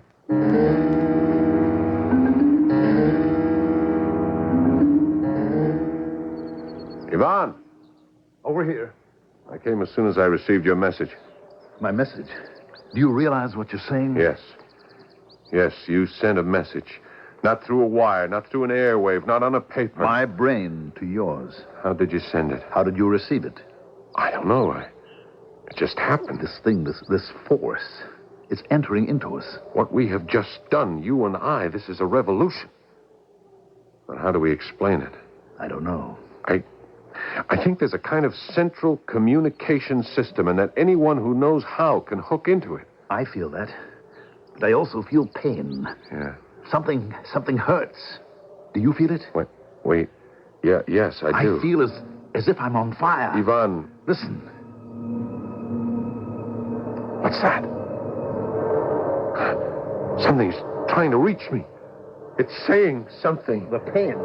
Is it saying something to you, too? I don't know. The pain. Try to understand. I know only one thing, an alien force invading the Earth. Try to understand. We must fight it. Your people, my people, we must fight it together. I feel something else. We must go back together. Report back together. Tell them, warn them, the aliens. Yes, the aliens. Ivan, something about the aliens. We must fight them. Ivan, it is reaching me. An alien force is destroying the Earth. Is it too late? It is not too late. An attack. No, a counterattack is being ready. Counterattack? Against the aliens. Then our superiors do know. I feel the understanding now. We are preparing an attack against the aliens. I don't understand.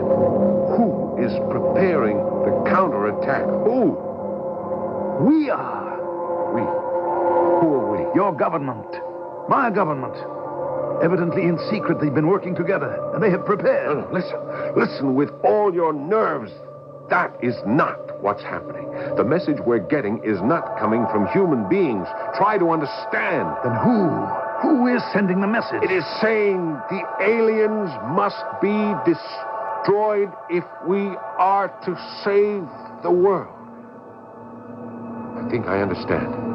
What? I know who the aliens are, Ivan. I know. Who? Tell me. Don't you hear? Don't you hear? Yes. But it isn't true. Yes, it is. It is. We are the aliens. We, the human race, are the aliens.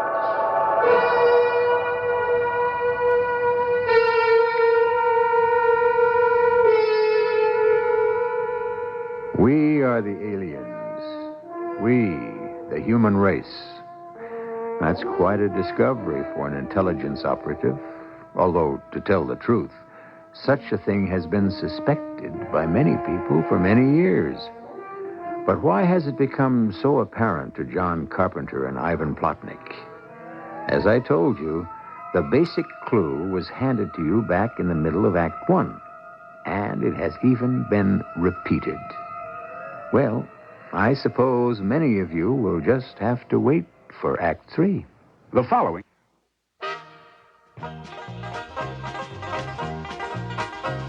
America, 200 years at the same location.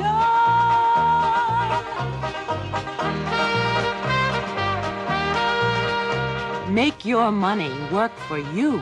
Buy United States savings bonds through the payroll savings plan. After all, when you've got bonds, you've got savings you can depend on for your future plans, like education, travel, or retirement, because bonds always pay off with interest. So take stock in America. Buy United States savings bonds and build savings for your future. America, 200 years at the same location. A public service of this station and the Advertising Council.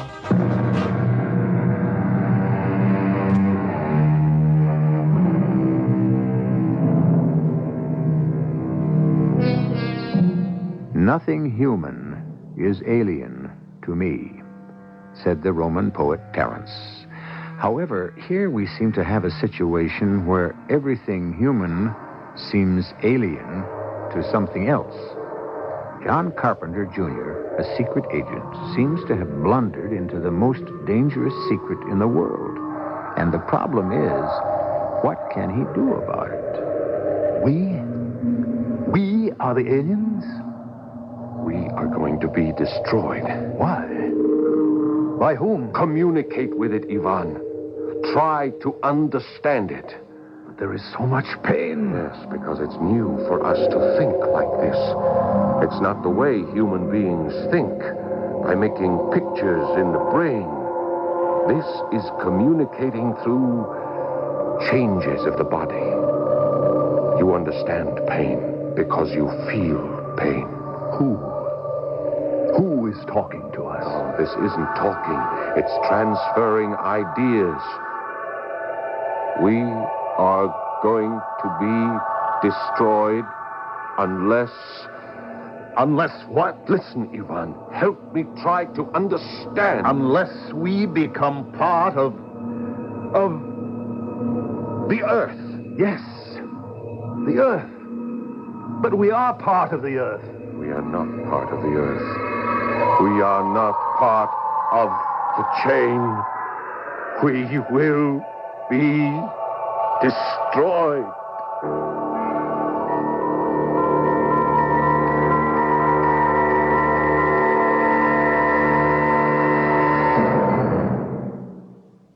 That's the message you've been getting. We will be destroyed. Yes, sir. Now, here's what I suggest. We should meet with the members of their project, compare notes, and try to find a way to save ourselves. Now, John... Please try to understand. The whole human race can be wiped out. John, I know this is unorthodox, and there might even be hell to pay upstairs, but it's an emergency. Now, John, There is stop no it. time. All right. We'll do it this way. Bring in Ivan Ivanovich Plotnik. Yes, sir. Well, go ahead, call him. I have already notified him. What? Oh, yes. You see, this is all part of it. Part of what? Part of our psychic communication. This is what our project was set up to discover. Plotnik and I already know how to use it. Now, the trouble is, in using it, we also learned other things. You see, because to use it, you sort of hook into a universal communication system and you hear what other things are thinking. Things? Yes. Yes, things, what we call inanimate objects, stones, forces. Forces? Gravity, electricity, winds, clouds, everything that's part of the Earth. I see. No. No, you don't. You're treating me like a newcomer. Look, I've been in the service for 15 years. I know that technique, lead the poor fish on. Now, John, wait a minute. I want to help you. What help is there you can give me? The whole human race faces a holocaust. Why don't you bring Plotnik here and we can discuss it? No, because I see what's on your mind. Bring Ivan Plotnik here so you can arrest him. Oh, that's not why I want you to bring him here. Don't resort to lies, Mr. Brady. I won't do it. Even now, I'm warning him. Stay away, Ivan. Hide. Leave the country. I give you my word. He won't be harmed in any way. No. I've been around. I've seen solemn words and promises broken. In the light of... What's that again? Oh, yes. A higher necessity. John, don't you see we're on to it? On to what? Whatever your game is. You want something. I don't know what it is. So you invent this science fiction horror story and this cooperative enemy agent. There's no such person. There is an agent named Ivan Ivanovich. All right, John. It happens. I've seen it happen. It's almost the way it is in the armed forces. A man gets combat fatigue. There is nothing wrong with me. Our life is filled with constant pressure. It's hazardous. When was the last time you had a vacation? You placed me on this project. It was a mistake. And the project is a success. I have learned to communicate psychically with an agent from the other side of vital importance. We have discovered that the entire human race is in grave danger of extinction. How? I don't know that yet. But it will become clear. It will. Now, don't treat me as if I was some kind of a nut. Now, look, John, what happened to you happens to the best of us. A little rest. Yeah, in other words, you're going to put me away, huh? You need rest and treatment. What if I refuse to go? I'm sorry, John, but you simply don't have that option.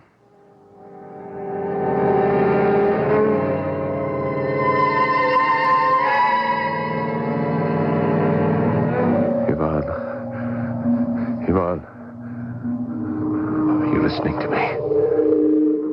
Why don't you respond? Yvonne, I don't seem to be able to reach you. No, are you dead? Did they kill you? I need your help. Who's going to go to your people? Yvonne! Yvonne!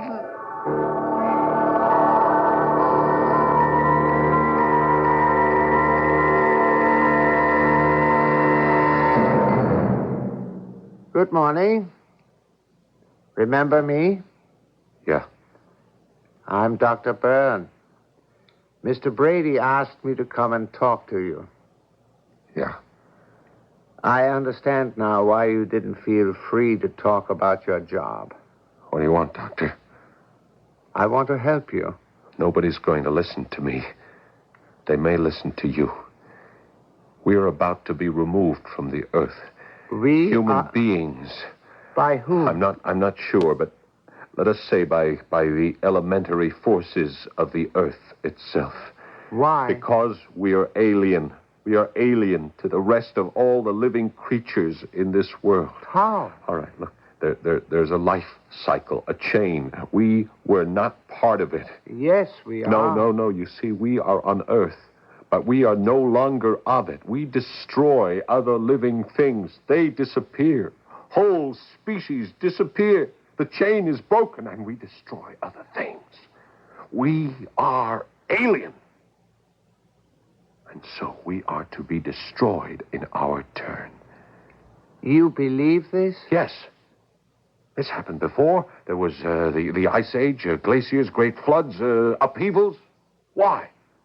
The Earth had to rid itself of something foreign, something destructive. And now it's our turn. And how do you know all this? The Earth told me. How? I'm psychic. And so is Yvonne. I could ask him to come here. Why? He'll back me up. If he comes, you won't give him away, will you? No, I promise. I'll send for him. How? I'm sending for him now. Right now. My mind can talk to his. Ivan Ivanovich Plotnik. Is that his name? He's answering me. He can come, Dr. Byrne. You promised me I could trust you. You can. Ivan, come to us. Come to us immediately.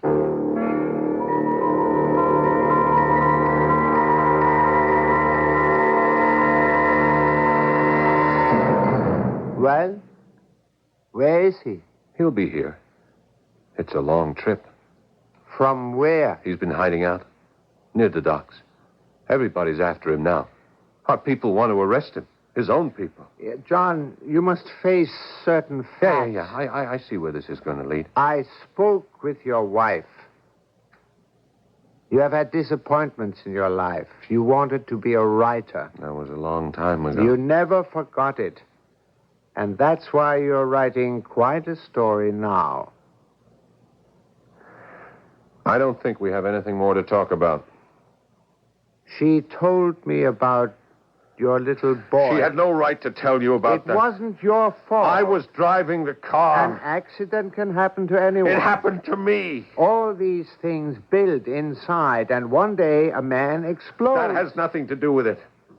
Look, our whole human race is in danger of being wiped out. Ivan will tell you the same thing. Well, where is he? He's here. Where? Don't you hear it? Just outside the door. Wait. Ivan. Hello, John. Come in, finally. Tell the doctor what we discovered. Who are you talking to? What do you mean, who am I talking to? Ivan. Where is he? Well, he's here, right in front of you. Tell him you're standing right in front of him. I'm standing in front of you, Doctor. Yeah, you see? There's no one here but you and me. Ivan, tell him about the aliens. What we found out, John and I, is that we are the aliens. That we are to be expelled from the earth. There. What do you think of what he said, huh? I didn't hear anyone say anything. Stop that! Don't make me think I'm crazy. Don't try to make me believe Ivan doesn't exist. Oh, on the contrary, John. Ivan does exist. Then why do you pretend you don't see him? Who do you think Ivan is, John? He is... He is you. What? You are John Carpenter, Jr. Ivan is John. Ivan Ivanovich means John, the son of John, which is John Jr. Plotnik is their word for carpenter. John Carpenter Jr. is Ivan Ivanovich Plotnik. You don't know what you're talking about. You created him. No. He approached me. He was in trouble. You would like to think that there's someone like you on the other side who is in trouble, too. We have to cooperate. Both sides, all sides will be gone. Ivan. Yes, John. Help me. John, there's no one here. Help me, Ivan. We will make everyone listen to us. Help me get out of here. Wait, John. You can't leave. Help me. Ivan. Guards, hurry.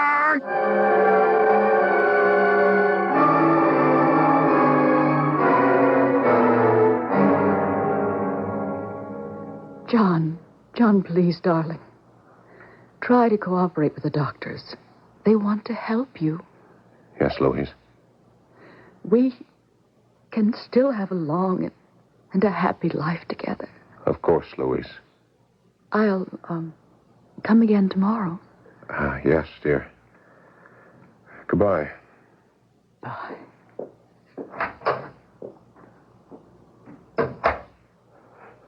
Maybe I should pretend to whatever it is they want. But I can't forgive them for killing Ivan when he tried to help me escape. They say Ivan isn't dead. But they try to humor people like me. I know he's dead. He doesn't come when I call him. And I no longer can communicate with the forces of the earth either. Doesn't matter. I know what happened. When Ivan died, I lost my psychic ability. But I know that we are the aliens. And I know that sooner or later, each living human being will be removed from this earth.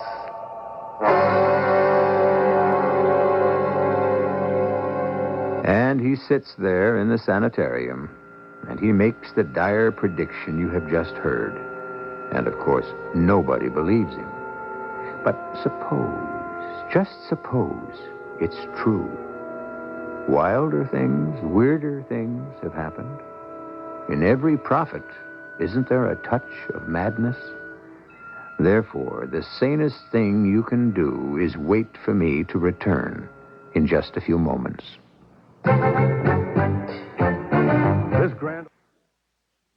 Do you have young children in your home? Toddlers who are into everything before you can say Jack Robinson?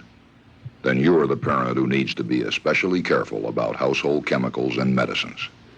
This is Robert Fuller for the Food and Drug Administration. Every year, thousands of children are accidentally poisoned in their homes. Many are injured, and some die from ingesting medicines, drain cleaners, bleaches, and other household products. It takes such a few seconds to open a bottle, to swallow the capsule.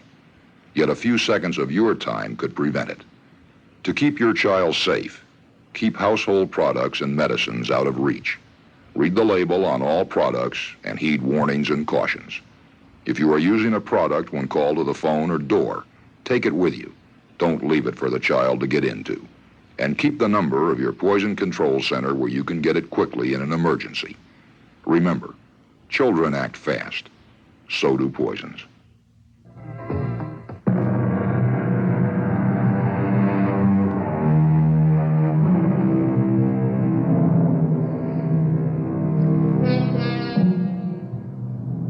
What lives? Only flesh, blood, root, stem, leaf, trunk.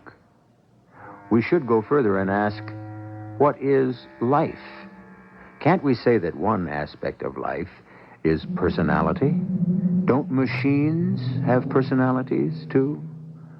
Don't they also at times seem contrary, out of sorts?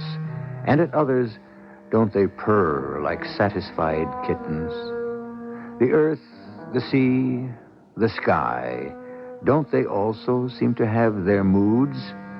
As the philosopher says, there is only a single life force, and each thing in the world is a way of expressing it. Our cast included Paul Hecht, Mandel Kramer, Robert Dryden, and Marie Cheatham. The entire production was under the direction of Hangman Brown. Radio Mystery Theater was sponsored in part by Buick Motor Division. This is E.G. Marshall inviting you to return to our Mystery Theater for another adventure in the macabre. Until next time, pleasant dreams.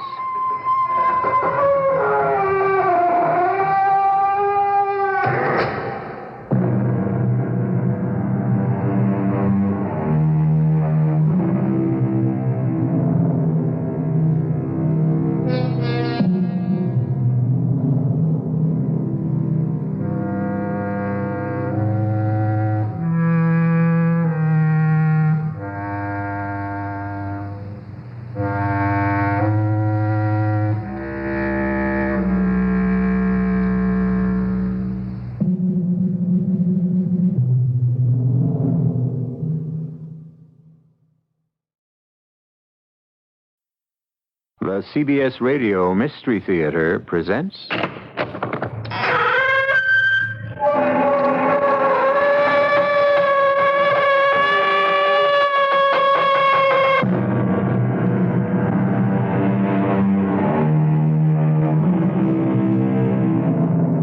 Come in.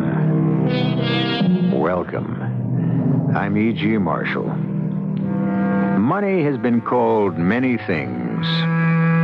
But the cynical observation that applies to our story is from Thomas Jefferson, who said, money and not morality is the principle of commercial nations. Change that a little to money and not morality governs most of our lives, and you will understand our tale. It begins a week after a death in a family, and it begins on a jarring note.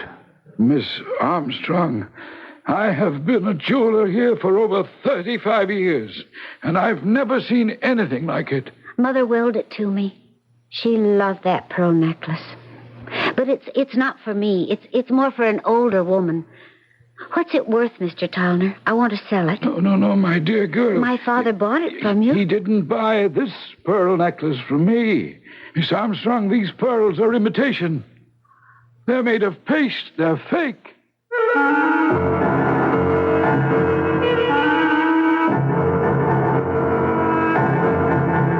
Our mystery drama, Crime Casts a Shadow, was written especially for the Mystery Theater by Roy Windsor and stars E.V. Juster and William Redfield. It is sponsored in part by Carrier Air Conditioning and Contact, the 12-hour cold capsule. I'll be back shortly with Act One. To the man who bought the Skyhawk, to the girl in the Century, we're glad you like your Buicks, glad you set your spirit free. And to the family from Ohio, to the folks up in St. Paul, nice to see you join us, nice to see you all.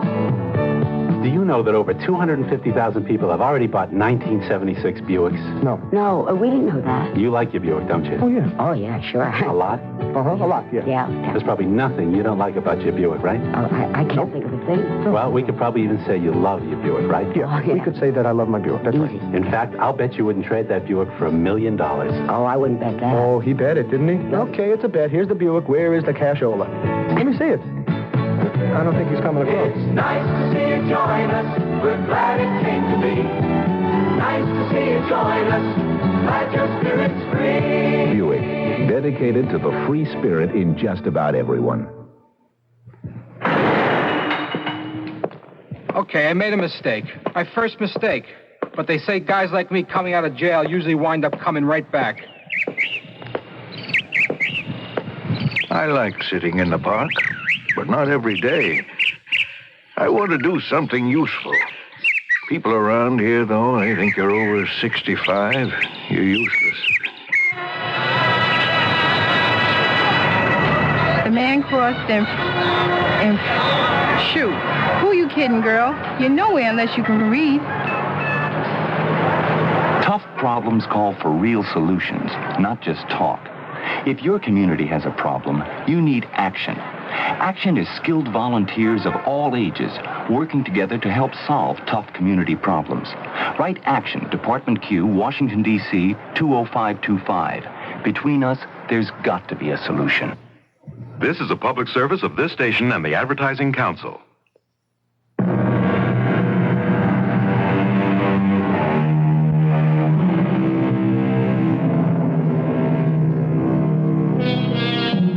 Our theme is money and morality. It is said of Diogenes that he walked around in the daylight carrying a lantern, looking for an honest man. Well, that was a little extreme. There are honest men and women, but there are also otherwise honest men who sometimes yield to extreme temptation. Bart Lerner, for example. Yes, thank you for being so thoughtful. No, there was no suffering. She just, drifted away. My stepdaughter and I were with her when she died. We've expected it for almost a year, after all. No, there was no chance of recovery. It was nephritis, and the kidneys just stopped functioning. Thank you again. I sure appreciate your call. Yes, goodbye.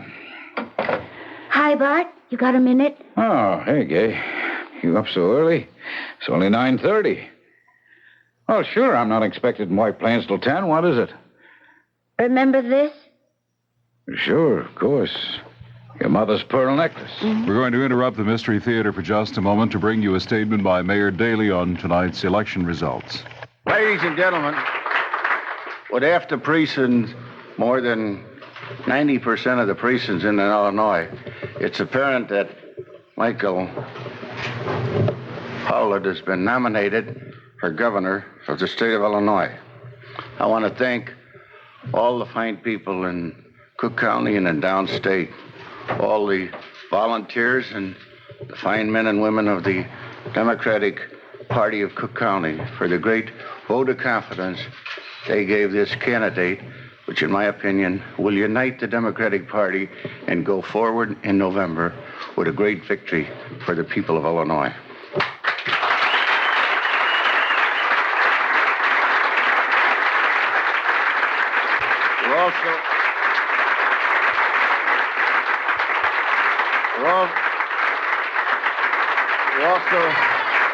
We're also grateful for the overwhelming support given the state candidates, all of whom have been nominated on the ticket supported by this organization and thousands of people through Illinois. We're thankful and grateful for the support the people in Cook County gave the great county ticket headed by Ed Egan for state's attorney and Buddy, a great clerk of the circuit court.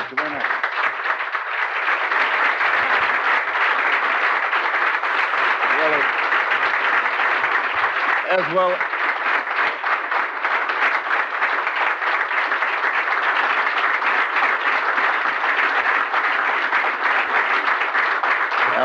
well as Sid Olson and the 3 sanitary district trustees, Jim Carey and Nellie Jones and Richard Troy.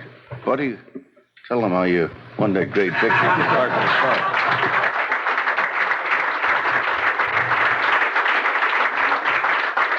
It's a great help and the support of all the Democrats of Cook County, and I appreciate it very, very much. And a great record you can make. Great record.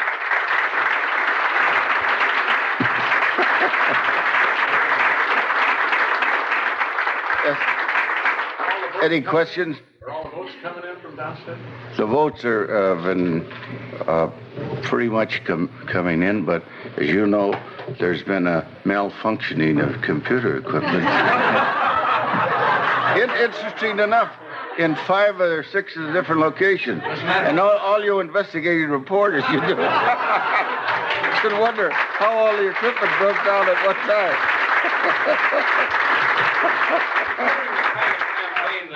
was waged, the bitterness, can the Democrats pick up the piece? Well, the Democratic Party is the party that always has had great primary fights. And in a primary fight, you become a stronger party to go on and win in the election. There isn't a primary fight yet. It's a misconception to say, Joel, because if you look at the record, the great primary fight of Horner in the 36, they went on to win. And when we had any great primary fight, we went on to win the eventual office of state or national ticket or any other office. I think it demonstrated the breadth and width of the Democratic Party because they're big enough to have a primary fight and then be controlled by what the voters have said, and the voters spoke out very loudly today in favor of Mike Howlett and a new administration, and I am positive all the Democrats of Illinois, as well as all the independents and independent Republicans, will join in November to elect Howlett governor. Turn to the Mystery Theater. What are you doing with it? I thought it was in the safe deposit box of the bank. It was. I picked it up yesterday. Oh? Why? Well, my mother left it to me in her will. No conditions attached. She suspected I'd sell it and use the money as a nest egg. Well, why not, honey? It's too old-fashioned for a young woman like you. You might as well sell it. I tried to. Well, you mean today? Mm-hmm. At 9 o'clock this morning. I had an appointment with Max Tallner. Oh. My father bought the pearl necklace from him years ago. 15 years ago. 5 years before he died. Yeah. Well, what did old Max offer you for it? Nothing. Nothing? Nope. Not a cent. Max said the necklace is worthless. The pearls are artificial, made of some kind of paste or something. Well, be darned. Are you sure? He was. He sold a real pearl necklace to my father for $12,000. I thought I might sell it for 15 or more. Well, I don't know about that, Gabe. The real necklace is worth that much or more, but that's beside the point now. This imitation isn't worth anything. Bart, what happened to the original necklace? Have you any idea? No, honey, I really haven't. Well, didn't my mother ever talk to you about it? No, your mother was a very sick woman for the last year, Gay. She was bedridden. I haven't seen her wear that necklace for many years. Did you put it in the safe deposit box for her? Not that I recall. No, she must have done that herself before she was confined. What could have happened to the real necklace, and who replaced it with this? Gail, let me ask you something. What value has the necklace for you? Well, it was a kind of trust fund for me. With $15,000, I could begin to build an estate. Sure. And instead you feel cheated. I don't know what I feel. I can't believe that Mother cheated me. Do you think she sold it? But if she did, why didn't she tell me? And why should she have sold it, Bart? Well, you and my mother were pretty well fixed for money. Oh, not that well off. Oh, sure, the past year I've done well. But before that, with your mother's illness, we were pretty pinched. You know, medical expenses and... well, let's not talk about it. It's only 2 weeks ago since she... I know. I feel terrible. Like a vulture. But Mother would have understood. The necklace was left to me to keep or to sell. And now I can't do either. Could she have sold it? Sure, she may have. You say that, Bart, as if you know something you're holding back. No, it's nothing I know. But it is something you suspect, right? Well, I was puzzled at the time, I admit. I was thinking of taking out a second mortgage on the house to meet some large bills. And your mother objected strongly. You know how she was. Pay as you go and stay out of debt. I know, but if she sold the necklace, why didn't she tell me about it? Probably because she expected to redeem it. I really don't know, Gay. Well, I want to find out. Look, I tell you what. The necklace was worth, say $15,000, right? I know my father paid more than 10. And that amount of money was going to be your nest egg. Right. Okay, I'm going to make out a check for that amount and give it to you. What? No, I mean it. You'll have all your money, and we'll say no more about it. Well, but Bart... Now, not a word, honey. This is what your mother would have wanted. Oh, then you know she sold the necklace. I know nothing of the sort. All I know is that I never took a loan, and somehow the bills got paid. The nurse who stayed with us, the doctor bills, the hospital tests. Oh, sure, the insurance covered part of it, but almost half of the expenses we had to pay for. I insisted, she explained, but she just smiled, you know the way she did, and said I wasn't to worry. I had enough to worry about with my contracting business. So you suspected she'd sold the necklace, huh? Your mother never would let the subject come up. I didn't realize. Now, look, it's all settled. Bart, I just can't let you Honey, give me... look at it this way. If your mother helped me out at a time when I sure needed help, I owe her whatever the necklace is worth today. We'll make it $15,000. The necklace was left to you. It's gone. Let's forget it. But I can't forget what I owe. I'll have a certified check for you for $15,000 when I come home from work. Bart, I don't know what to say. I'm very fond of you, honey. I think of you as a daughter. Oh, and you know I'm fond of you. And all I can say is thank you. It's an awful lot of money. No, I done well this year. Don't think about it. Well, what do you suppose became of the real pearl necklace? Somebody bought it. Through the jeweler, Max Tallner? Maybe, or maybe it was sold direct. I wouldn't know. Why? Curiosity? I just can't imagine Mother selling it without saying anything. I thought we'd agreed to forget about it, Gay. Oh, I suppose I should, but, it bugs me. It's so unlike Mother. Well, there's nothing to do. Just forget it. I can't. I have to find out what happened to the real pearl necklace.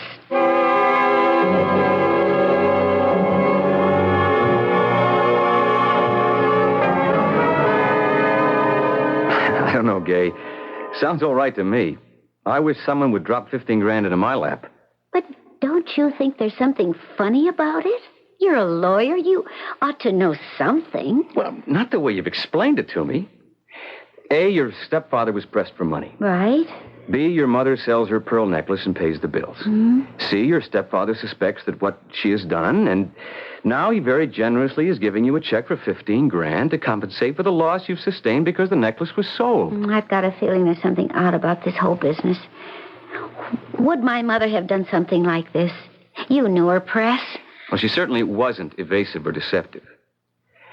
What you want to know is who's got the real necklace, right? Yes, I do. Some rich old doll in the city. So what? Oh.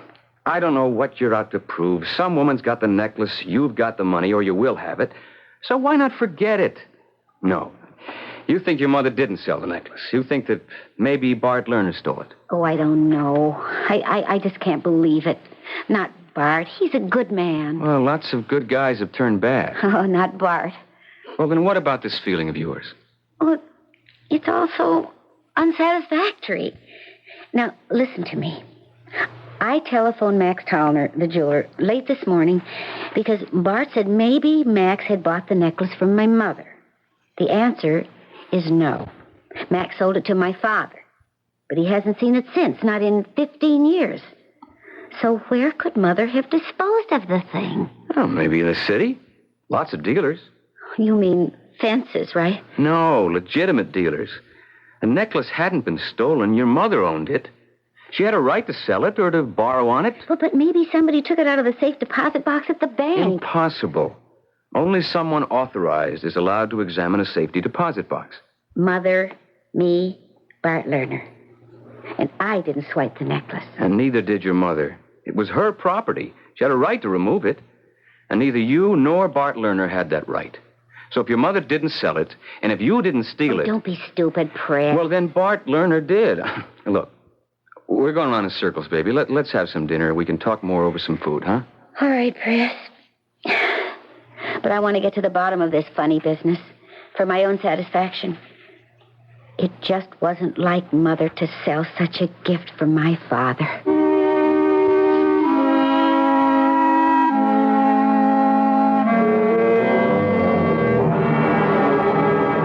Hello? Yes, this is Arnold Walling. Oh, why, yes, of course. Well, perhaps it could be arranged. Tonight? Oh, that sounds impossible. Well, let me see. It's almost 7 o'clock. You say she's out to dinner or then possibly the theater? Yes, I understand your problem. It's a matter of time. You will have a check? Yes, of course. I will return your call. I will do my best. Goodbye. And there goes my evening. But a fee is a fee.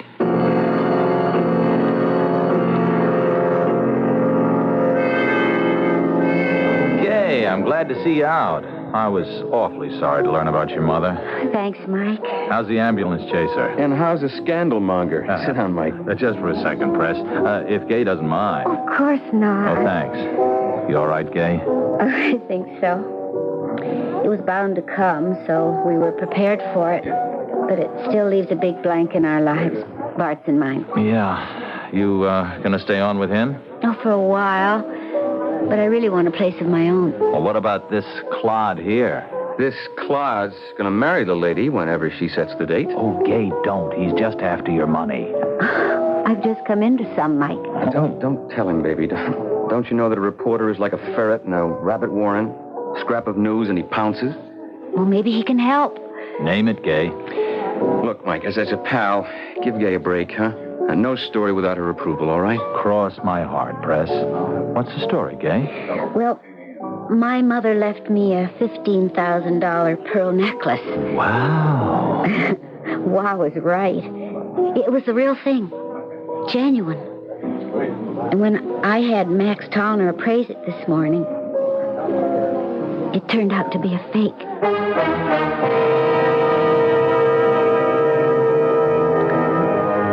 You know how it is after someone has died.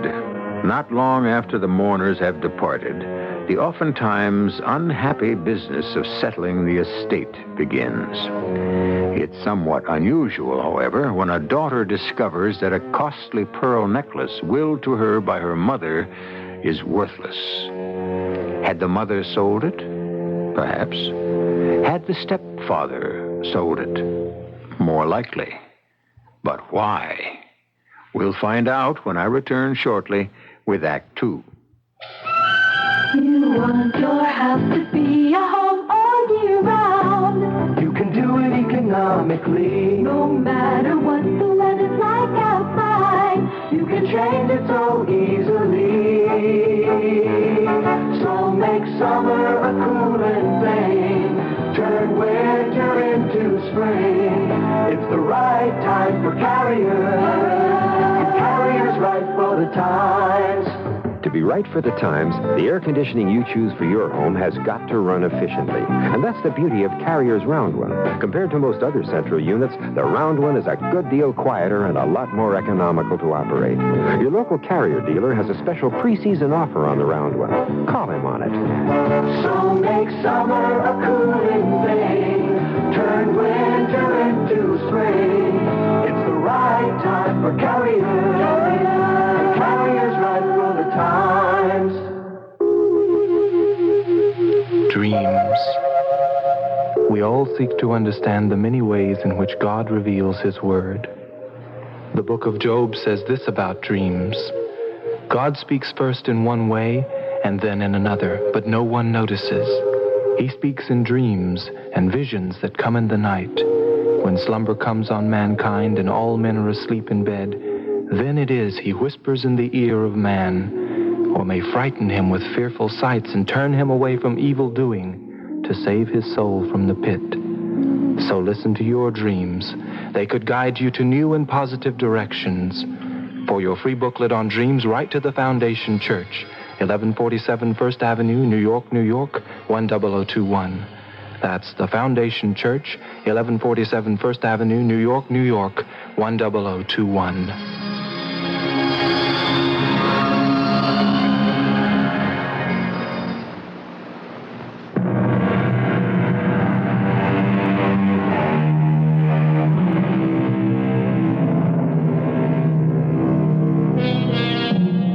To believe with certainty, we must begin with doubting. That was written a couple of 100 years ago. Nothing highly original about it. Common sense ought to teach us, if not to doubt, at least to question. And that's what Gay Armstrong has been doing ever since her remarkable discovery. A pearl necklace willed to her by her mother and kept in a safety deposit box in a bank has been appraised as worthless. What became of the necklace? We will soon find out. Well, that's quite a story, Gay. What do you think? Well, I don't know what to think. Let's be practical. A necklace is gone, but Gay has the 15 grand. Yeah. I'm sure the money is great, but that's not her point. There's a mystery about the whole thing. What happened? That's what Gay wants to know. Exactly. The whole thing's as phony as plastic wood. Meaning my mother didn't sell the necklace? Of course not. Bart Lerner stole it. Oh, honey, I know how you feel about him. I like him, too. But he must have needed money, so he grabbed the necklace and sold it. You really think that Bart Lerner stole the necklace? Sure. Who else? Well, my mother may have gone to the bank and... I doubt it. She was a pretty sick lady. It's easy to check. The receptionist at the bank vault makes you fill out a slip. Ask the bank to check out the time anyone asked for your safe deposit box, and you'll find out if your mother went to the bank this past year. That's an idea. I mean, it's obvious. I'll bet only Bart Lerner had gone to the bank. Also, can you believe for a minute that if Bart needed money, he wouldn't have talked it over with your mother and that she wouldn't have said, sell the necklace? They had a happy marriage, Gay. His story about all the secretness is so much hogwash. Either your mother said it was okay to sell the necklace, or he stole it and sold it. But which was it? And how can we prove it? You can't. Bart can always say your mother agreed to have him sell the necklace. And you can't disprove that, Gay. But Mother would have told me. Maybe. I guess I'm with Preston there. Take the 15 grand and forget the mystery. If my mother told Bart he could sell the necklace, why didn't he say so? Why didn't he tell me soon after the funeral and before I went to the bank to get the necklace to have it appraised? I don't know. Well, don't you find that kind of funny? He had a lot on his mind, honey, after all. No, you can't convince me. And what about now? He is giving me a check for the money because the necklace is false. Well, he's in the money now, Gay. But does anyone just hand over $15,000 to a stepdaughter? That strikes me as a guilty conscience. Hey, no, wait a minute. What? A year or so ago, Bart says he was pinched for money. Mm-hmm. Now, what about now, today? He's making a lot of money. Doing what? I know he's a contractor, but what specifically is he doing? What's he building? Well, I can answer that, Mike. Bart's company is building a big stretch of road in northwest New York State. Miles and miles of it. Now, why? What are you thinking? A real story. You've lost me, Mike. Good. Forget it. Let me just do a little digging. If I discover anything, I'll let you know. But what about my necklace? Mike, maybe if you ran a little human interest story in the forum... No, I don't think so. That could embarrass you. I agree. All Mike could write about would be your suspicion that Bart Lerner stole the necklace. We don't know that. Oh, I'm sure of it now. That's not good enough, honey. You have to have proof. Also, so soon after your mother's death, you'd look, well, greedy. Oh, I suppose that's right.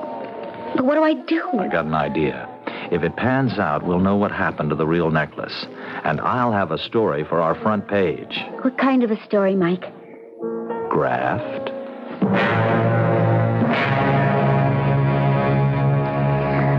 Good evening, Mr. Worley. It is kind of you to see me, Mrs. Knight. I apologize for my late visit.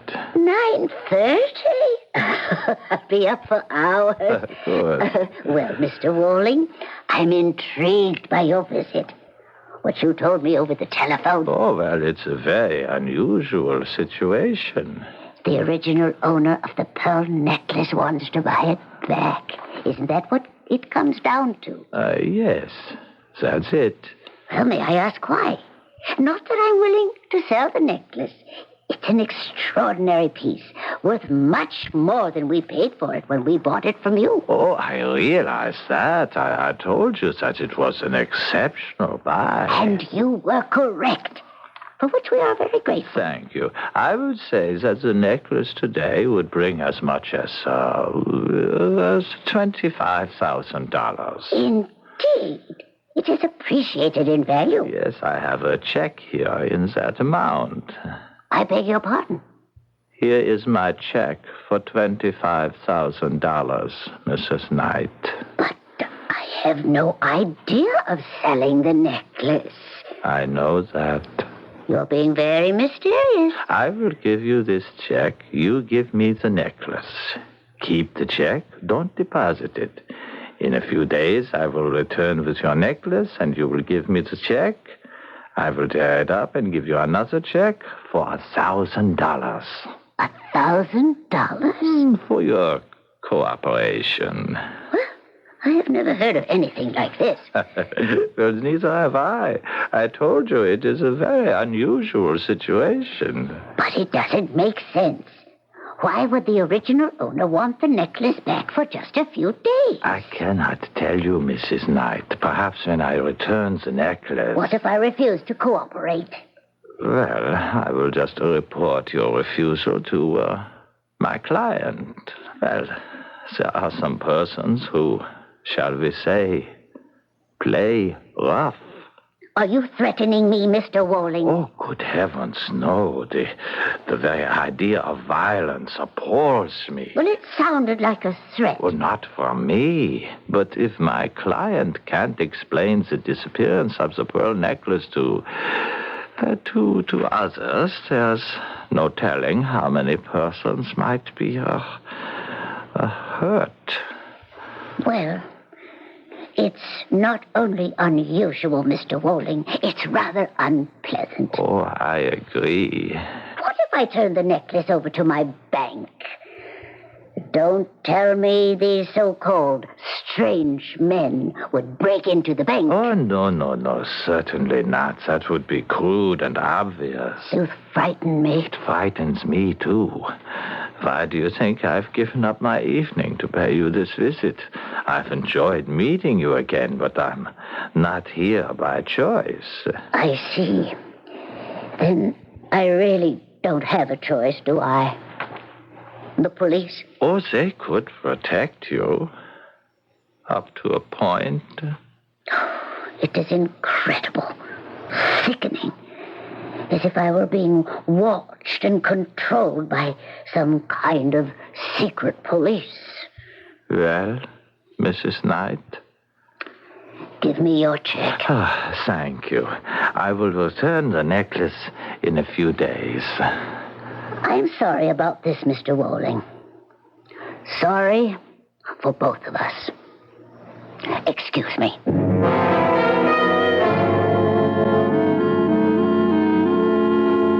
Hi, honey.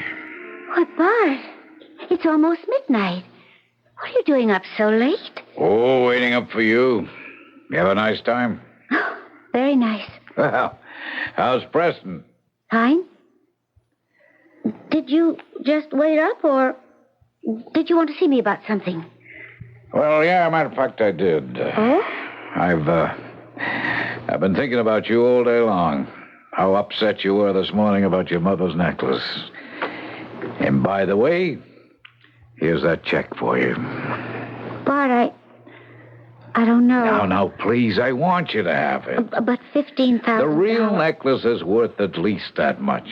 So give me the fake necklace and we'll drop the subject for good, huh? You have it here? Yes, I left it in the desk drawer. All right, hand it over to your old stepfather and you'll never see it again. All right. I might as well tell you, Bart. I talked this over with Preston. Huh? Here's the box. Oh, thank you. So, what did Preston have to say? Take the check and forget about the necklace. Smart young man. Let me take a look at this thing. It's quite beautiful, isn't it? Yeah. Hard to believe it's a fake. I couldn't tell, could you? No. But we're not experts. They look like genuine pearls to me. I couldn't possibly tell the difference. No, neither could I. I mean, I've never seen more perfect match pearls. And these are fake? That's what the jeweler said. I wonder if he knows. Max Tallner? Oh, sure he does. He sold the real pearl necklace to my father. Why wouldn't he know? Well, Max Tallner's a pretty old man. You think he could be mistaken? I couldn't say, but these look pretty good to me. I mean, if this necklace is fake, it's... it's one great piece of work. Oh, I wish I knew more about stuff like this. Well, let's not worry about it. You got the check, I got these. Maybe I'll have another jeweler examine them. Why don't we go back to Max? We? Well, why not?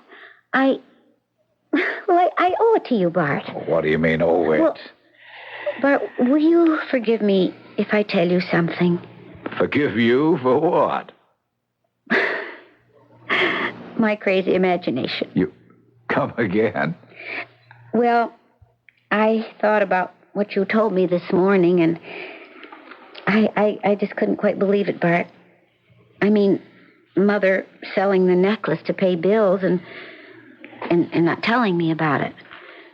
Well, don't you think it would have embarrassed her, selling something she had already willed to you? That makes sense. Now. And what else went through that imagination of yours? Oh, I'd rather not say. Makes me feel crummy. Wow. Oh, did you think that I had stolen the necklace? Oh, please, Bart. Well, of course. It was a perfectly natural thing to think. I thought about it at work today. I knew what you were thinking. Oh, I feel terrible about it. Please forgive me. Done. And now let's forget it. Are you going to see Max Tallner tomorrow? Oh, you might as well.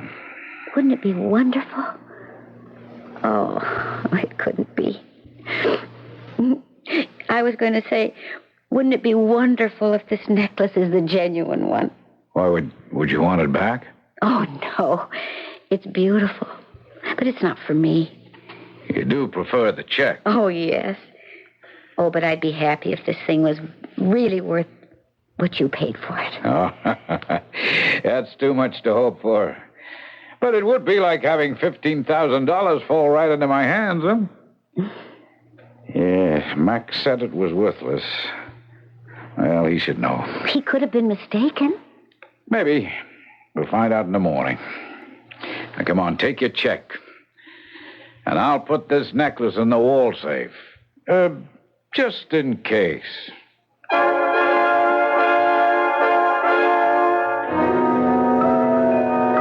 From what we've heard, that pearl necklace seems to be a rope of hemp around Bart Lerner's neck.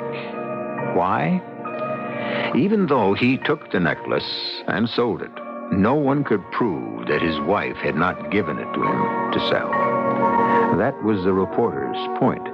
But a crime, however small, somehow has a way of raising its head and staring down the person who committed it.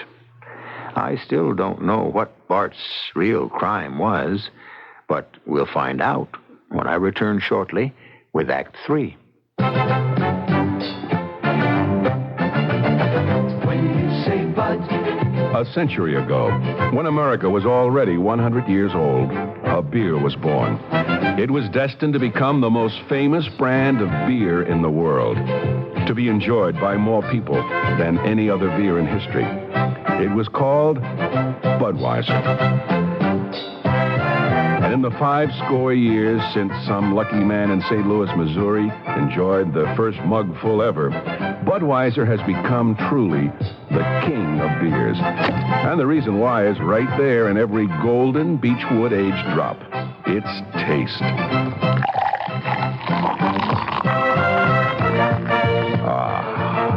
A taste that's been enjoyed for 100 years. Anheuser-Busch, headquarters, St. Louis, Missouri. When you say Budweiser, you say it all. I don't believe it. Tell me again. Okay. The Internal Revenue Service has over 80 free publications to help answer all those taxing questions you have on your mind. Uh-huh. What if I'm a flagpole sitter whose pole was attacked by termites? All right. Flagpole, termites. It's publications 547 and 584. An ant left me an elephant, under 12 years of age, for me to care for. Mm-hmm. Adolescent elephant, 501. People throw money when my 98-year-old uncle lifts weights at the beach. Is that income? Mm-hmm. 554 and 525. Oh. Does the IRS have an answer for everything? Well, just about. There are over 80 free publications for the asking at any IRS district office. You can write for them by using the order blank on your 1040 tax package. Yep, over 80 tax answering publications. Free from the IRS.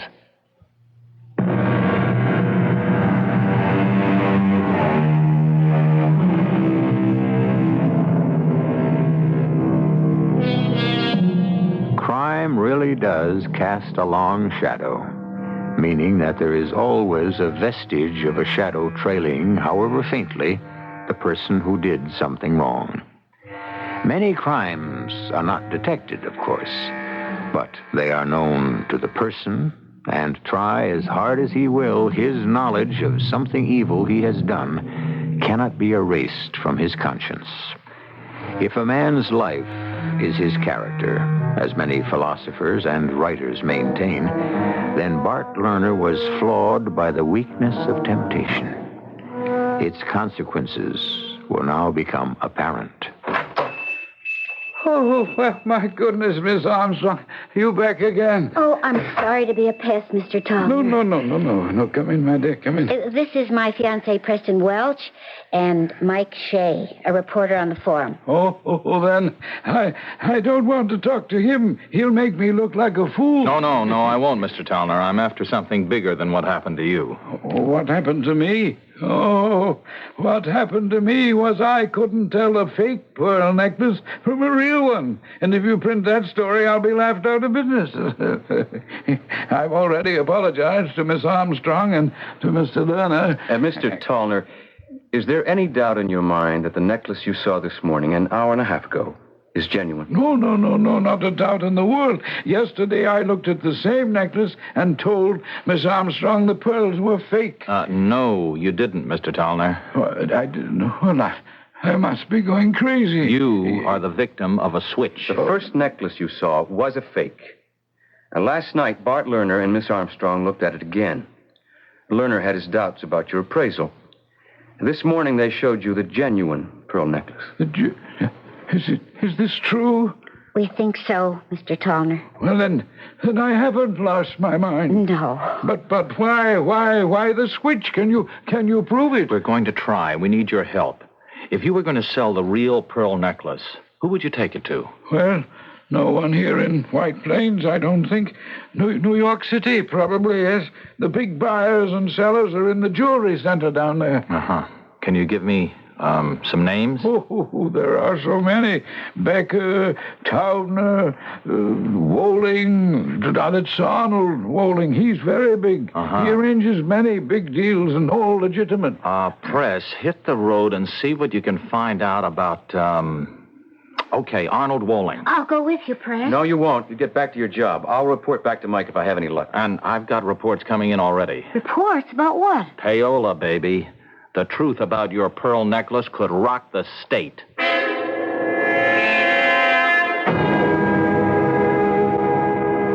Thank you for seeing me, Mr. Walling. You said that you are a lawyer? Yes, I practice in White Plains. Oh, I see. And you said you wanted to ask me about a pearl necklace? Was the idea of buying one? No, Mr. Walling. With the idea of finding out the name of the person from whom you bought it. Assuming that I did buy such a necklace, the name of the seller is confidential information. You can, of course, understand that. Of course. Just what is your interest in the necklace? It was willed to a young lady I know. When she went to have it appraised, it was declared worthless. A fake necklace had been substituted for the genuine one. Oh, I see. Do you, Mr. Walling? Someone had to make that false necklace.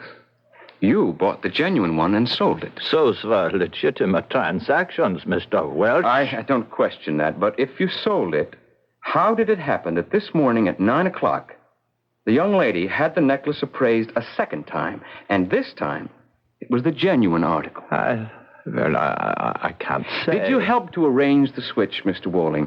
And before you answer, it is the opinion of a very sharp newspaper reporter, Mike Shea, and mine also. The money obtained through the sale of the pearl necklace was used as payoff money to an unscrupulous member of the Roads and Highways Commission. What does that have to do with me? I want the name of the person who sold the necklace to you and the person to whom you sold it. You don't know the former? Yes, but I want your testimony as proof. And I want to visit the buyer in order to piece this scheme together. And if I tell you what I know? I'll give you my word that I'll protect you and the buyer from publicity and innuendo. As a businessman, I have never violated a confidence. I said I'd protect you from publicity and innuendo, Mr. Walling. But can you protect my life?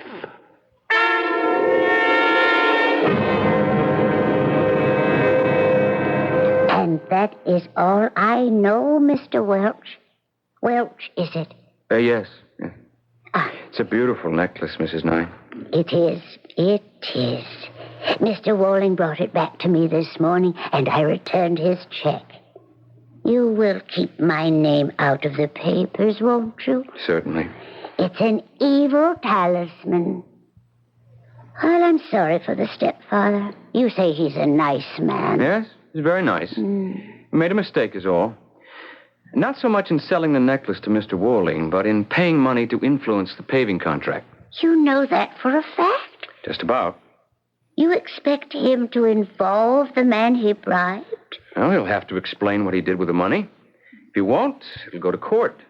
Under oath, he'd have to talk. Alternative is jail. Oh. I wouldn't like to see that happen. Oh, but he'll be punished, of course. But if he cooperates with us, he might just be fined and placed on probation. I'm sorry for him. I am, too. As I said, he's really a nice man.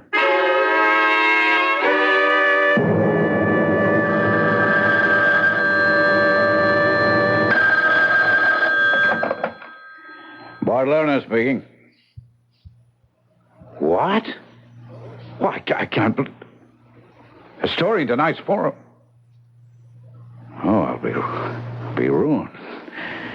No, of course not. Who telephoned you? Walling? Well, that knocks me out. Yes, well, let me explain, please, sir. Look, my stepdaughter had the necklace appraised this morning. It was the real one. She was happy. She kept the check I'd given her, and I returned the necklace to Walling. I thought the whole thing was over and done with. Yes, sir, I realize it isn't. Of course, sir. I'll protect you. Well, thank you. I'm going to need the best brains you can buy. I can't tell you how sorry I am. What do I do? What can I do?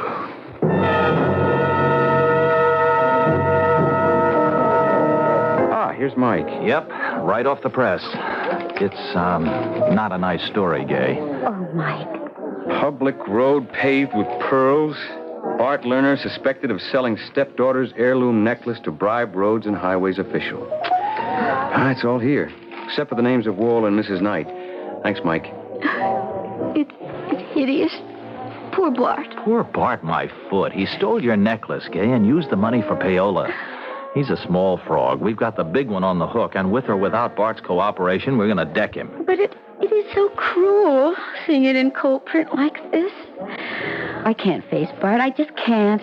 Yes, you can. But I betrayed him. Gay, if he had told you the truth in the beginning, none of this would have happened. He deceived you.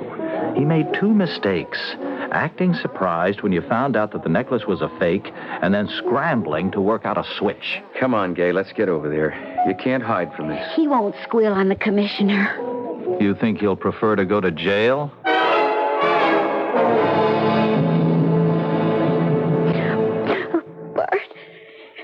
Bart, I'm so sorry. All right, baby, all right. Come on, don't cry. Sit down, Preston. Mike. Right, thank you.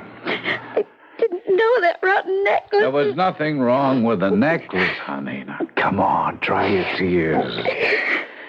How can you take it like this, Bart? What else can I do? I made a mistake. I have to pay for it. Oh, I'm so sorry. It just breaks my heart.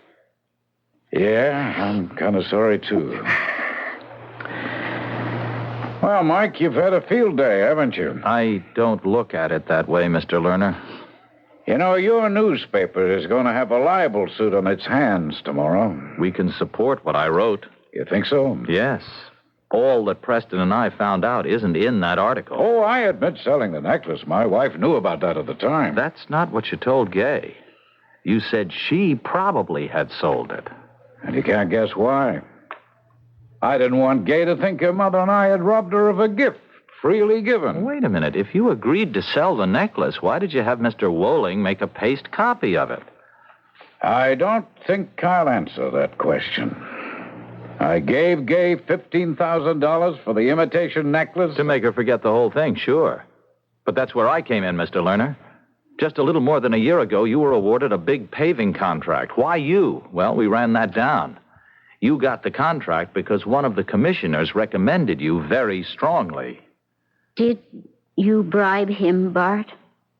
Gay, I've been an honest man all my life. So you won't answer the question? I've told you that your newspaper will have a libel suit on its hands tomorrow. Look, we don't intimidate easily. If you want to sue for libel, go ahead. Then all the facts will come out, from the theft of the necklace. I didn't steal the necklace, and I paid Gay what it's worth. You're going to have to explain why you engineered this whole thing. And you're going to have to explain what you did with the $20,000 you got from Wolling. Where did the money go, Mr. Lerner? It'll all come out. And if you won't talk, you know where you'll end up. Jail. Don't say that, Mike. He's right, though, Gay. Bart, please admit what you did. If you did make a mistake, admit it. Isn't that what you've always told me? Admit a mistake and you can be forgiven? Well, honey, that's easier said than done. Have you been threatened? Already?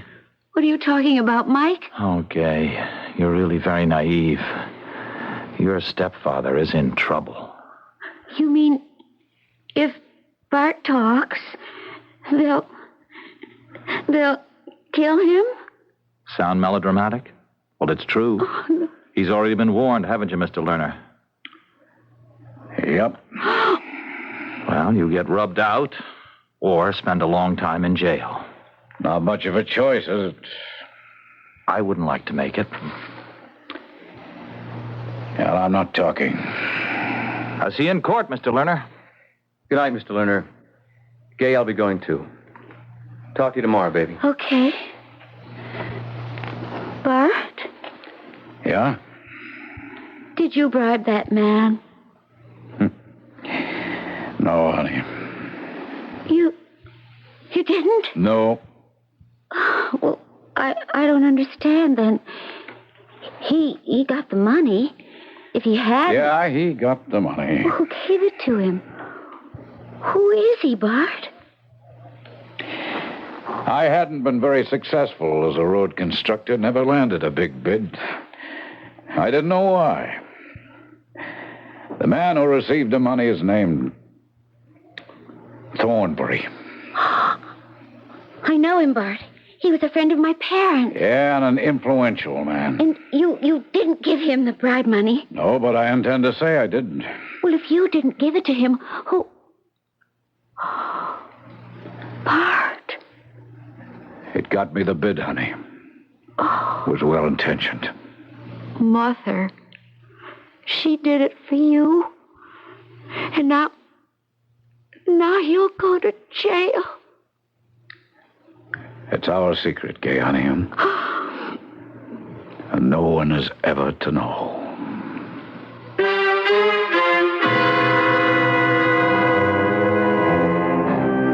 And so the long shadow of a loving intention, which was a crime, for bribery certainly is that, will imprison a guiltless man.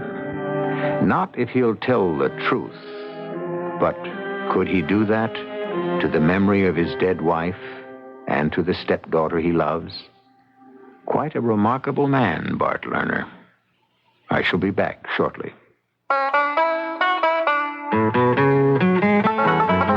Give your hand to a friend. Give your heart to your love. But give your coldness to Contact. The most successful selling cold medicine in the world is a little capsule. Contact. It gives you something you can't get from any tablet, any liquid. Continuous relief from sneezing, drips, congestion. Relief working in your system all day, all night, non-stop, clear to the end of your cold. The tiny time pills do it, up to 12 hours per capsule. Contact doesn't contain the analgesics and cough suppressant found in tablets and liquids. Remember, Contact is the only leading cold medicine that works in your system all day, all night, clear to the end of your cold. Use only as directed. Give your cold to Contact. Contact, #1 in the whole world.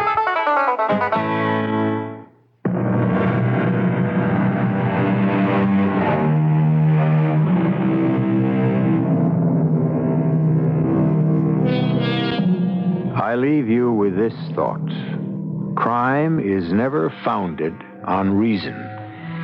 Mrs. Lerner wanted to do her husband a favor. He'll go to jail rather than sully his dead wife's memory. Yes, quite a remarkable man. Our cast included Evie Juster, William Redfield, Jay Gregory, and Ian Martin. The entire production was under the direction of Hyman Brown. And now, a preview of our next tale. You don't remember me, Judge? Oh, who are you? I'm the girl who gambled and lost. Stop talking in riddles. I'm Althea, Judge, the town girl who wasn't good enough to marry Richard. Dick, what's the meaning of... The meaning is that I promised to pay you back, and I'm giving Dick $1 million to kill you. Well, this is crazy. Show him the revolver, Richard. This is a joke. Nobody should joke with a loaded .38 in his hand. Dick, after all I've done for you... What have you done for him lately? I swear to you, I'll leave you everything in my will. Here, I'll even write it out now and sign it. Can you give him $1 million? No, you don't have that much, and that's my bid. Dick, you can't kill me. I've known you since you were... Shoot him. Radio Mystery Theater was sponsored in part by Buick Motor Division and Anheuser-Busch Incorporated, brewers of Budweiser. This is E.G. Marshall inviting you to return to our Mystery Theater for another adventure in the macabre. Until next time, pleasant dreams.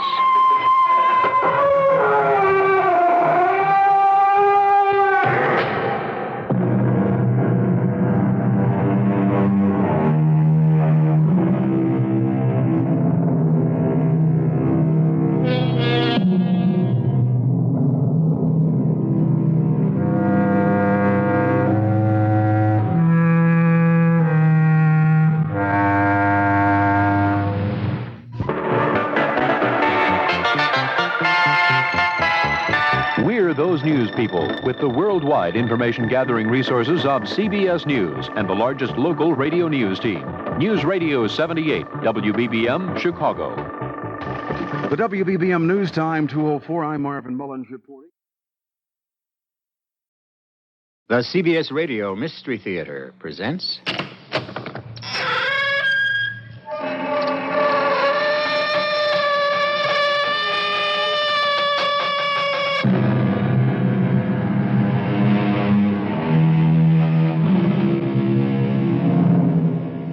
Come in.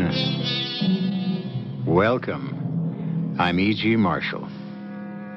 The story to follow concerns a celebrity. A celebrity is a person who is famous in any way at all, though usually favorably. A person who is renowned, or sometimes only notorious. What happens when a famed, noted individual meets another one who is obscure and unknown? That is the subject of our drama. A matter of love and death. Everybody knows you, Jim. Absolutely everybody. Well, it goes with the job, Helen. Everybody in the whole world, probably. I guess. Nobody knows me. I do, Helen. Yes. And as long as I know you, what do you care if nobody else does? I guess I don't care. All those people that know me, I don't know them. I mean, that's how it is when you're a celebrity.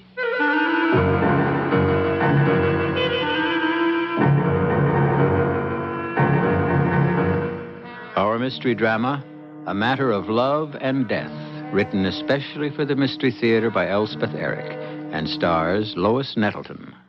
It is sponsored in part by True Value Hardware Stores and Buick Motor Division. I'll be back shortly with Act One. At the Come along, you people, give your land its due. The more you see of America, the better it'll look to you. If you haven't seen your own country lately, this is the year to do it. The United States Travel Service reminds you that there's something special going on in every state. Once-in-a-lifetime bicentennial events, whole towns turning out to make pancakes or rhubarb pies, rodeos, log rolling contests, jamborees, festivals. Your travel agent has a long list of what's happening. Only in America could so much originality, variety, and sheer joy of living come together. Don't miss it. Come along, you people, here's a land that's free. See more of America when there's so much more to say.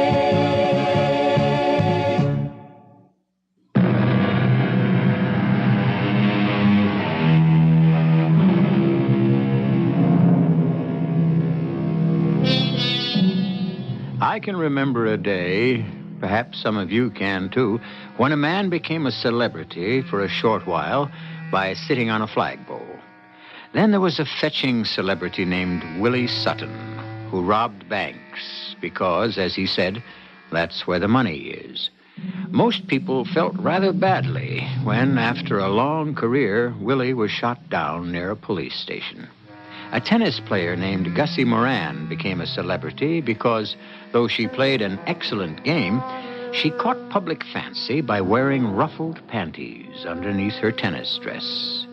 Your guess is as good as mine as to what makes a celebrity.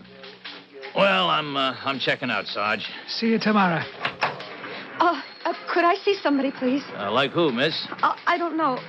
Anybody. Well, try speaking to the sergeant. He'll help you. The sergeant? Sergeant Callahan at the desk over there. Oh. You want to see me, miss? I've got to talk to somebody. Come right over here. Good night, Callahan. Night. Now, what can I do for you, little lady? You don't remember me? Helen Collins? I don't think I do. I'm Mrs. James Collins. Jim Collins' wife? Oh, Mrs. Collins. Well, of course I remember you. You were here for questioning when your husband was... I apologize, Mrs. Collins. You see, Detective Guthrie handled that whole unfortunate affair, and I... Well, what can I do for you, Mrs. Collins? I have to talk to somebody. I'm going crazy. Well, naturally, after what you've been through. Oh, you don't know. And your husband, a wonderful man. It's worse than that. Don't you have somebody at home you can talk to? Your mother. She's up in North Pines. That's in New Hampshire. Anyway, I can't talk to her about this. Some friend, maybe? A girlfriend? I don't have any. Well, Mrs. Collins, why don't I take you into one of the back rooms here and give you some coffee? How would you like that? Yes, I'd like that. Well, you just come along with me. Saints alive, you're shaking. Are you cold? I guess. Kind of shook up. Is that it? Right in here. Sit down, Mrs. Collins, and I'll fetch you some coffee. How do you take it? It doesn't matter. Well, I'll put some milk in it and a little sugar. Give you some energy. You look like you could use it. Am I right? I have to tell you something. And I'm going to listen. Not just sit back and relax and drink this coffee, and you tell me what's on your mind. Now, take your time. I'm listening. How's the coffee? Sergeant, I forget what you said your last name is. Callahan. Is the coffee sweet enough? Sergeant Callahan, I should have told somebody before. Coffee too hot. I killed my husband. How's that again, Mrs. Collins? I killed my husband. Oh, well, now, and how did you do that, Mrs. Collins, if you care to tell me? Oh, I do. That's why I'm here. Well, drink some coffee. It'll settle your nerves. I shot him. That's a pretty serious thing you're telling me. Oh, I know that. And I know I should have told you before, but I've been so upset. I've been upset for a long time. Ever since... it goes a long way back. Well, you just tell me all about it. Start way back if you want to, or wherever you have mind to. Okay? Yes, I'd like that. You're being very kind to me. That's what we're here for, Mrs. Collins. Well, you see, Jim and I grew up in the same town, North Pines, New Hampshire. I don't suppose you've ever heard of it. Well, I knew he came from New Hampshire, some town. Oh, a very small town. And we didn't exactly grow up together. I mean, I didn't really know him. He was older than me. Uh-huh. In North Pines High School, he was a senior when I was a freshman. Of course, everybody knew him because he was such a great football player. Everybody just idolized him. He was the star. I used to go to all the games. Well, everybody did. And we'd cheer like crazy, and I'd cheer along with everybody else, even though I didn't have the faintest notion what was going on down there in the field. But I'd scream and wave my pennant. I was really cheering for him, you know? Sure, I know. And sometimes after the big games, there'd be parties, dances, and he'd be there, and everybody crowding around him. He hardly got a minute to himself. And that's how I happened to meet him. Hey there. Who, me? Yeah, you. Come here. You want to dance with me? I want to get out of this cruddy crowd. Come on. Where to? Well, any place outside. Come on. Everybody will think I'm making out, but you don't care, do you? No, I don't care. Whatever you say. I didn't even know what he was talking about. I just knew that for some crazy reason he had picked me. Me, of all people, to talk to. Well, we went outside and we talked. Anyway, he talked. I expect I'll go to Ohio State, maybe Stanford. I've got all kinds of offers. I get a new one every day, practically. Oh, I'll just bet you do. You know, the scouts come around to all the colleges. Senior year, they do. Scouts? Yeah, for the big teams. I expect I'll be drafted if we can come to terms. Drafted? I didn't know what he was talking about, but I didn't care. He was talking to me. Just as though I was somebody that mattered. Somebody worth talking to. Not many people had ever talked to me that way. And the last person in the world I expected to was Jim Collins. You can imagine. Oh, sure I can. I never saw him again. Not to talk to. He went away to college, and the scouts did come after him, and they made him fantastic offers, and he was drafted. And after that, he belonged to them. And he started playing professional football, and well, I guess you know all about that. Everybody does. He was just wonderful. Greatest running back ever lived. Of course, I read all about him in the papers, every word. I was teaching kindergarten by then in North Pines. I don't know if I was in love with him, I didn't think of myself that way, or of him. But I would think of that evening with the orchestra playing I Don't Know How to Love Him. You remember that song? Oh, sure. Well, that's kind of how it was. I couldn't think of myself as actually being in love. That was, well, it was beyond my wildest dreams. I just felt that for that one evening, somebody famous and great and exceptional had talked to me, told me about his plans, told them to me, of all people, me, you know? Sure. Do you want some more coffee? And then this absolutely amazing thing happened. He came back to North Pines. The North Pines, that dinky little place. I mean, we didn't even have a library. That's how small North Pines is. Of course, he came back to see his parents, not to see me, naturally. And the whole town turned out. I mean, they put up banners, and they had a parade and music, and the mayor made a speech. Oh, the town really turned itself inside out and upside down.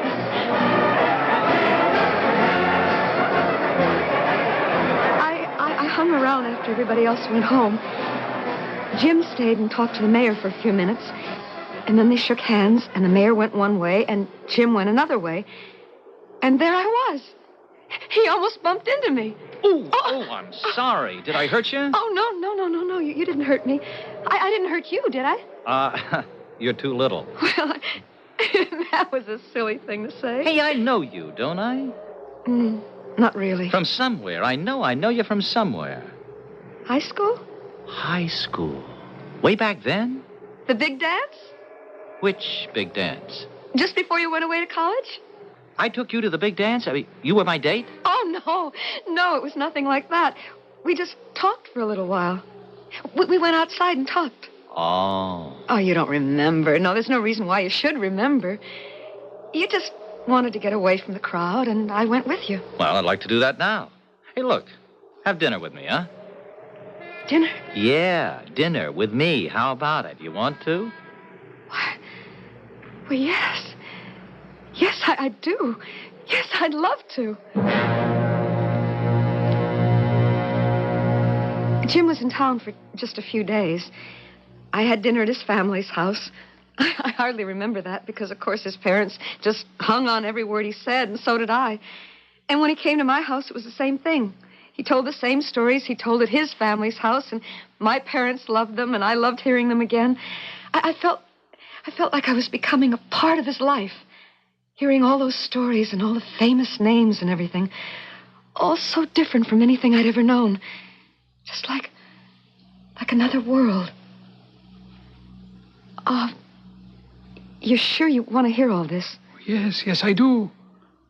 Well, you're not going to believe this part. Well, try me.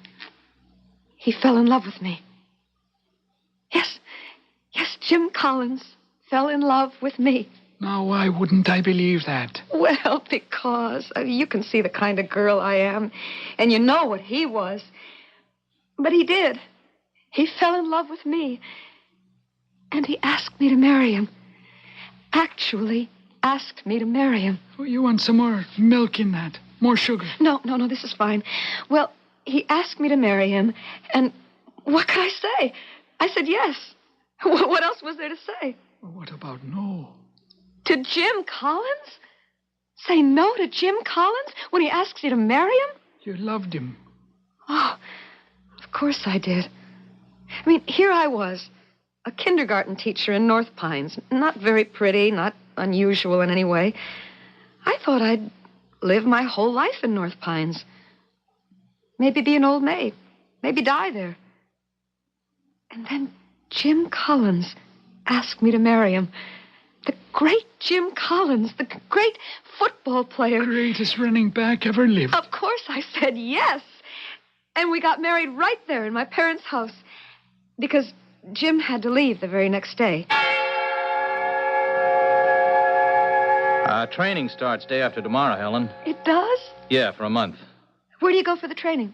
Westport, Connecticut. Will we live in a house or an apartment? Oh, baby, it's only for a month. A hotel. Well, I thought you might want to stay on here with your folks. What for?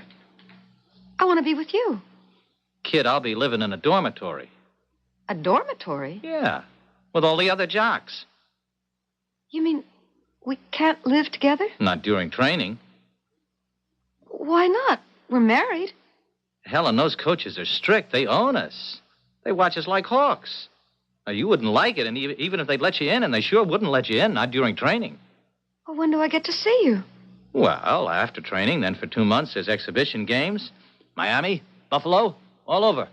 And I can go with you to those places? Well, you can meet me there, you know. You see, the players all go on chartered flights, and wives and sweethearts aren't allowed.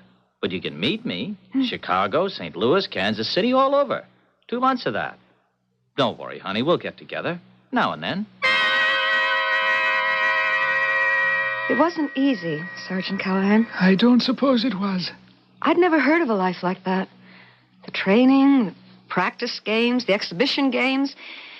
And then I think that was the worst of all. The banquet circuit. See, Jim made speeches at colleges. All over. Sometimes 6 speeches in 1 week. The last speech he made was right here in this town. At your college here. It was a little while after that speech that I killed him.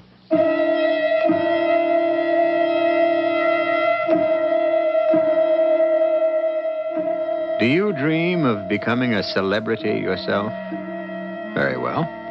If you have the talent and the perseverance and the audacity to launch yourself on this perilous path, good luck to you. If, on the other hand, you think such an undertaking requires too much of you, and your main assets are your beauty, your charm, your femininity, then perhaps you think of marrying a celebrity. If this tale has any moral at all, any purpose, it is only the whispered warning, think again. I'll return shortly with Act 2. What do you want most in the world? Fame? Fortune? Love? Then join the club. I'm David Hartman, and that's what I want, too. But that's because I'm in good shape physically. If I weren't, if I'd been hit by dystrophy or a related disorder, the only thing I'd want would be to have my muscles work again, to be able just to walk like I used to. You see, muscular dystrophy robs you of mobility a step at a time. First, you're a little unsteady on your feet. Then the day comes when you can't walk without braces. Next comes a wheelchair, and then, sooner or later, bed, for good. But steps are being taken to help. The Muscular Dystrophy Association has launched the most concentrated search for a cure in all medical history. And meantime, MDA is expanding its program of patient services to provide practical aid, free, to people with dystrophy in your community and elsewhere across the land. Help MDA do even more. Support your march against dystrophy as generously as you can.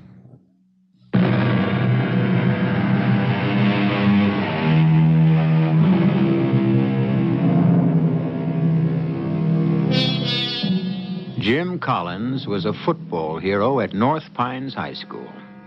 He was a football star at college. He was drafted into the majors after graduation and became a football celebrity. On a visit to his hometown in New Hampshire, he encountered a girl he had talked to for 10 minutes many years before at a high school dance. And for this reason or that, he married her. When our first act ended, she was in a police station telling the sergeant that she had killed her famous husband. I didn't mean to kill him. I loved him. I hardly ever saw him, but I loved him. I never meant to do such a terrible thing, but I don't know. I just got where I couldn't stand it anymore. Try and calm down and tell me what led up to everything. Well, you're a very nice girl. Anybody can see that. So tell me, what did he do to make you? Oh, you know. Well, there must have been a reason. No, not really. He was always good to me. He was a good man. But Will you want some more coffee? No, not really. Well, how about an aspirin? Oh, that would be nice. I've got some right here. Always carry some on me. Well, here you are. Yeah, take 2. You want some water? No, the coffee's all right. Thank you. Now, let's both you and me relax, and you tell me the rest of it. Isn't somebody supposed to take down my confession? I thought you always did that. Well, there's always time for that later. You just tell me about Jim Collins and everything that happened. Well, I could have put up with everything, I think, if it hadn't been for the fans. The fans? I've read about fans that follow movie stars around and rock singers and those people. And, of course, I know senators and presidents have people like that, but that's mostly election years. But I never knew that fans followed football players around. It came as quite a shock. I can imagine. There was one time, we were in New York. I'd never been to New York before, and Jim and I went into a big department store. I wanted to buy a purse, one of those over-the-shoulder things, you know. And we got up to the counter, and the salesgirl took one look at him, and I thought she was going to faint. Aren't you? You are. You're him. Aren't you him? Oh, it's him. It's him. It's Mr. Collins. Let's get out of here. Oh, it's just fans, honey. But they're crazy. No, it happens all the time. They're coming this way. Well, they want to touch me. Collins, how about an autograph? I can't stand it. Hey, come on. I can't stand it. Helen, wait a minute.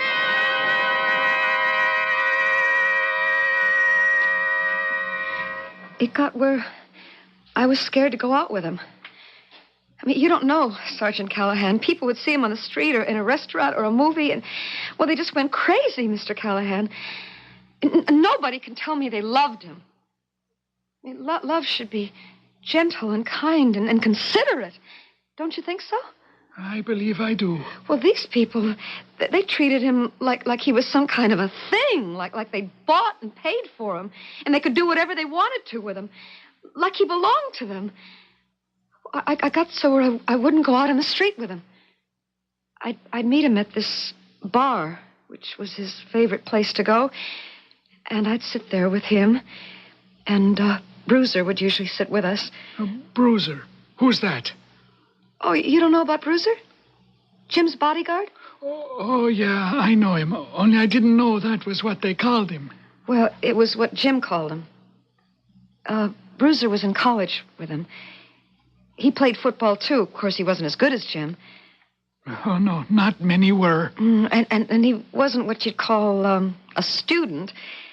And when he got out of school, he went into the Marines for a couple of years, and then he was a security guard for a while. And then he met Jim, and, well, from then on, he was with him all the time. He was really very nice. And, of course, he was crazy about Jim, like everybody. Hey, look at this, Helen. What is it? Oh, cigarette case, isn't it? And a lighter. Both solid gold. Whoa. Yeah, Jim gave them to me. Oh, that was nice. Oh, he didn't pay for them. I mean, somebody gave them to him, and he passed them on to me. Jim doesn't smoke. Yeah, they were presents. From a lady. Really? Oh, no, don't get jealous. Oh, I'm not. Yeah, they were from a fan. His #1 lady fan. She gives him presents?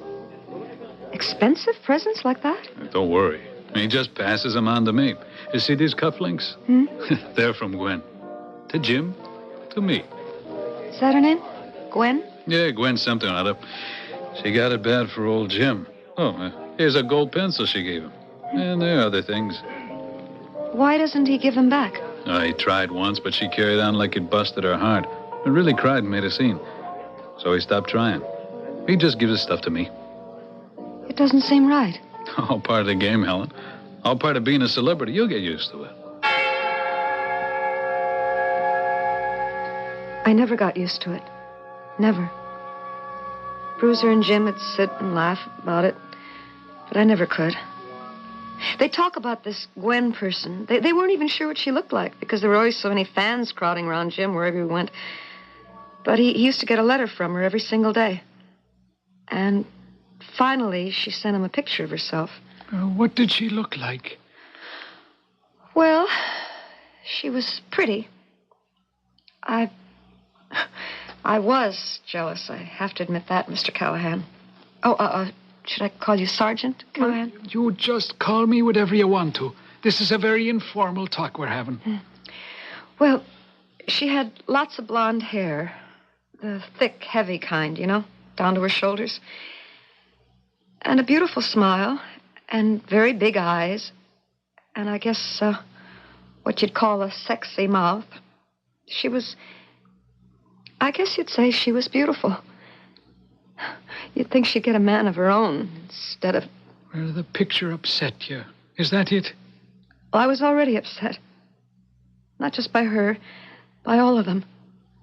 All the fans, they were just so wild, so uncontrolled, so kind of crazy. But your husband didn't mind. I think he liked it. Anyway, Bruiser had a gun. Oh, did he? You know, just in case things got rough, he said. Because things did get rough sometimes. People fought to get near Jim. And fights started, and if Jim didn't do what they wanted him to, you know, spend enough time with them or hand out enough pictures or sign enough autographs, well, they'd get sore at him and make threats. Well, what kind of threats? Oh, like they'd ruin him, like they hoped he'd lose a game, lose 10 games in a row, break a leg. I mean, they'd get really angry. And I couldn't stand it. I mean, after all, he was a person. But he and Bruiser, they just laughed it off. Like the last letter he got from this Gwen person. What did the letter say? Do you remember? Most of it. See, we were sitting in this bar we used to go to, and Jim got it out, and he started to read it out loud. I know that wasn't very nice of him, but he always did it. Dearest, most adorable man in the whole world. Oh, how about that? Yeah. I saw you yesterday going into the barber shop, the big one where all the famous men go to. I worship you from afar, but my secret dream, which I shall now reveal to you, is to be near you, near enough to kneel at your feet and have your blessed hands touch my head. Come on now. I received your picture, but it's not the one I want. You sent her a picture? Yeah, the PR office sends them out to everybody. It's nothing. Oh, she didn't like the picture? I received the picture, but it's not the one I want. I want one that will be mine alone. The one you sent me says, "Hi there, Jim," and that's not at all what I want. Because I am not like your other fans. I adore you, every part of you. If you know what I mean, you are my idol, my god, the avatar of my desire. Avatar? What's an avatar? Oh, who knows? You want to hear the rest of this? I don't. Well, it's just more of the same. Jim, I think you should tell her to stop writing to you. Stop hanging around all the time. Well, Helen, what's the harm? She's not hurting anybody. She's hurting me. Oh, is my little baby getting jealous, maybe? Oh, it's not that. It's just all so undignified. Well, what's a little dignity when you're a celebrity? It's so cheap. Hey, look. Huh? Look at what? It's her. It's that dame, that Gwen Woozitz. Where? Oh, for Pete's sake. Well, she just walked in. She's looking around. All right, let her. You want her here. You want her to see you and come over here and spoil everything. Honey, what's the harm? She spotted you, Jim. So what? She's coming over here. Oh, she's a pathetic dame. She's got something in her hand. Okay, let her have her fun. She has got something in her hand. Who cares? Well, hello? Hello there. Well, hello there to you, too. I was hoping you'd be alone. This is my friend, and this is my wife. Hi there. You didn't answer my letter. Well, I've been pretty busy, you know? Oh, well, you didn't send me a picture. Sure I did. Well, not the kind I asked you for. Now, look, I don't have any of those kind of pictures. Well, you could have had one taken. All right, well, my manager wouldn't like it. Oh, well, he wouldn't have had to know. And neither would my wife. Oh, well, in that case... Jim, look out. What? I have to have something... Hey, lady, well, wait a minute. Something of my own... What is she doing? Get that... There! What? I got it. Something of my own to remember you by. So long, everybody. What the... Oh, now that's a new one. She cut off a piece of my hair. How do you like that? Well, she got nerve, all right. Yeah, she's got nerve. She's horrible. She's a horrible thing. Oh, come on now, honey. She didn't hurt me. A little lock of my hair. Let her have it. You don't even mind. You don't even get upset when somebody you don't even know treats you like that. As though she had rights to you. What? As though you were her servant. No, it's worse than that. Nobody would do anything so degrading to a servant, not even to a slave. She treats you like a pet, a dog or a cat, and you don't even mind. You're a public pet. You ought to be in a zoo where people gape at you and feed you things and call you cute. You're in a great big zoo, the main attraction in a great big zoo, and you don't even mind. You love it.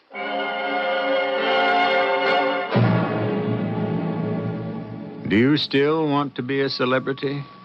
You want to have your name in the newspapers, your picture in magazines, asked for your opinion on life and love? Do you want to be cheered by thousands and chased by hundreds and known intimately by almost no one? Do you really want to be a celebrity? I'll be back shortly with Act 3. Toddlers who are into everything before you can say Jack Robinson? Then you're the parent who needs to be especially careful about household chemicals and medicines. This is Robert Fuller for the Food and Drug Administration. Every year, thousands of children are accidentally poisoned in their homes. Many are injured, and some die from ingesting medicines, drain cleaners, bleaches, and other household products. It takes such a few seconds to open a bottle, to swallow the capsule. Yet a few seconds of your time could prevent it. To keep your child safe, keep household products and medicines out of reach. Read the label on all products and heed warnings and cautions. If you are using a product when called to the phone or door, take it with you. Don't leave it for the child to get into. And keep the number of your poison control center where you can get it quickly in an emergency. Remember, children act fast. So do poisons.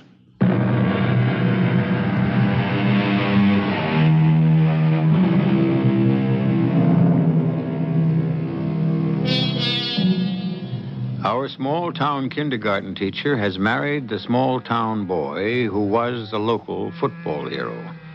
But since the halcyon days of high school and high school football, he has become an outstanding football star for a professional team, and increasingly popular, famous, and celebrated, until he has reached the status of a national celebrity. All this is foreign to our heroine, and distasteful. I screamed at him. You ought to be in a zoo where people can gape at you and feed you peanuts and call you cute. You live in a great big zoo and you don't even mind. You love it. All this, Mrs. Collins, just because a silly woman snipped off a lock of your husband's hair. I mean, they weren't alone. You were with him, you and his bodyguard, and other people. You were in a public place, a restaurant, a bar, with other people around. I think that made it worse. Like he was on display. Be touched and handled by anybody at all. Well, that's better than having them alone together, isn't it? I don't know. I never thought about them being alone together, because they never were. Are you sure about that? Oh, yes, of course I'm sure. Jim wouldn't have wanted to be alone with her. He didn't even like her. And he didn't have time to be alone with her. He hardly had time to be alone with me. I tried to follow him to all the big games, and I'd wait in the hotel room for him. In the suite. We always had a beautiful suite. We were treated like royalty, practically. And one day I came back to the hotel to wait for him, and I went into the bedroom to change my clothes. And there she was. This Gwen person. She was going through her clothes closet. What are you doing? Oh, you're his wife? What are you doing here? How'd you get in? Oh, now, please don't be mad at me, Mrs. Collins. Who let you in here? Well, I told them, see, I was Jim's sister, and I had to meet him here. You don't mind, do you? Yes, I mind. I mind very much. Why are you going through our clothes? Well, I had to have something. What? What, you want money or what? Money? Oh, no. I don't need any money. Then what do you want? Well, something of his. But what? Oh, you gave him a lot of expensive presents. Do you want them back? Oh, no. He tried to give them back to me, see, but I wouldn't take them. I want him to have them, to carry them with him all the time, to touch them every day. He doesn't touch them every day. He gave them to a friend. Oh, he didn't. He wouldn't do that. His friend showed them to me. Well, I never thought he'd do that. Well, he did. Do you think sneaking up to him and cutting off a piece of his hair was a nice thing to do? Well, I had to have something that was his. And that's why you're here now, to get something else of his? Yes. What did you take this time? Well, nothing much. You took something out of his clothes, didn't you? Well, yes, but it isn't anything. He won't even notice. What is it? Well, it's not worth anything, only to me. You've got it in your hand, haven't you? Well, yes. Show it to me. Oh, please, let me keep it. Show it to me. Please, Mrs. Collins. I'll call the manager. I'll call the police. Oh, no, don't do that. I'll show you. Here, see? You came here to get that? Yes. I don't believe it. I just don't believe it. Well, it's true. Now, let me keep it, please. Go away, will you? Just go away. Please, go away. Well, I can keep it. Go away. Just go away. Are you all right, Mrs. Collins? Yes, I think so. You feel like telling me what it was the young lady showed you? Lint. How's that again? It was lint. You know, the stuff that collects in your pockets after you've worn your clothes a while? It's dust and bits of thread and little pieces of paper from gum wrappers. Just a mixed-up collection of, I don't know, anything. Lint. And that was all she'd come there for? That's what she said. That was all she'd taken. A crazy lady, a weirdo. That's what I told Bruiser. You told him about it? He came in pretty soon after Gwen left. I was kind of sorry for her, but I was scared of her, too. And I hoped I'd never see her again. I took a hot bath, and I laid down on the bed, and I wondered how I was going to go on with my life. Yes, hello? Helen, it's Bruiser. Yes, Bruiser, what do you want? I'm downstairs. Is Jim with you?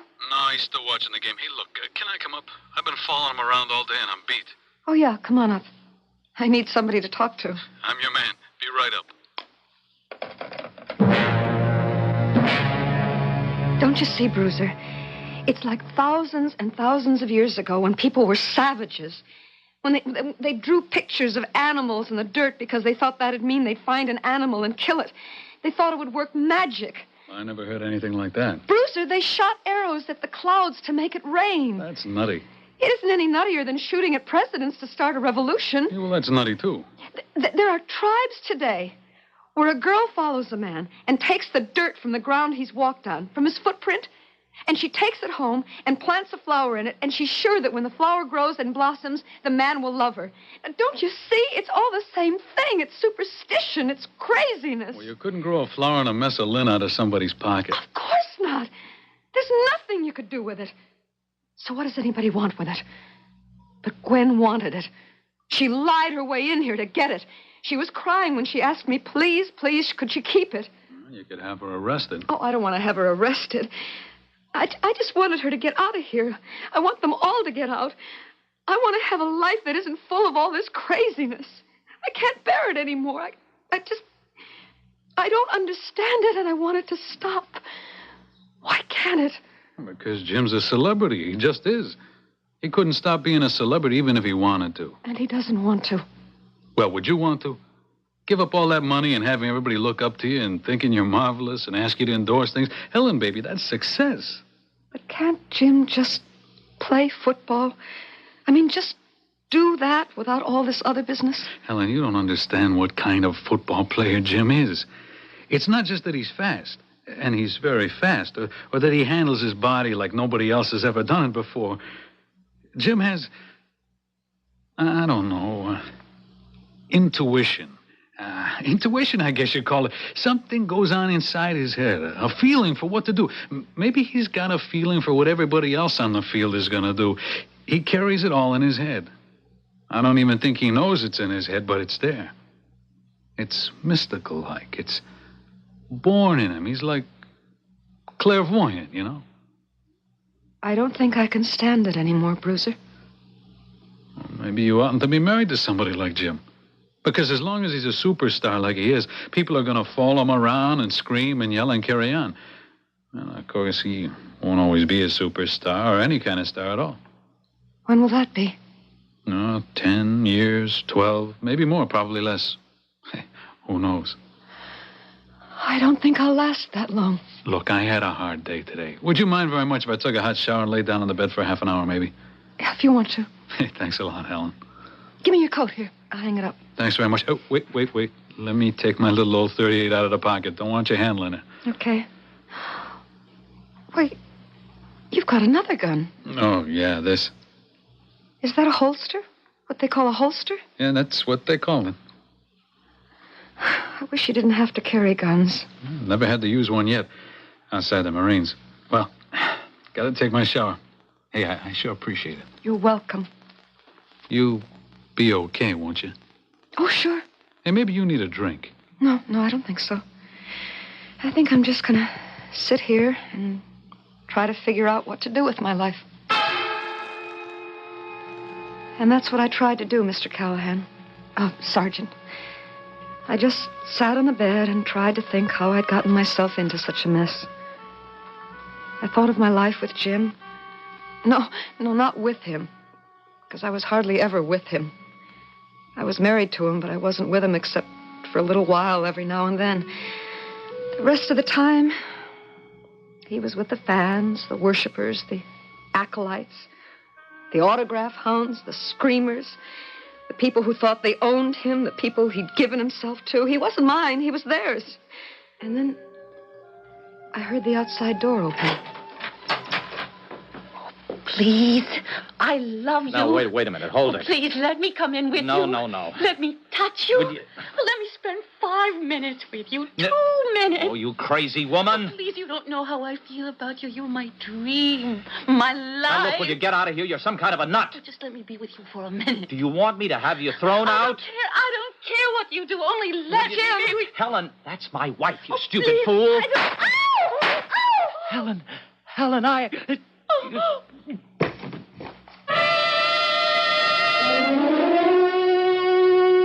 And that's how I came to shoot him, Sergeant Callahan. I don't remember picking up the gun. I don't even know which gun I picked up. I never had a gun in my hand before.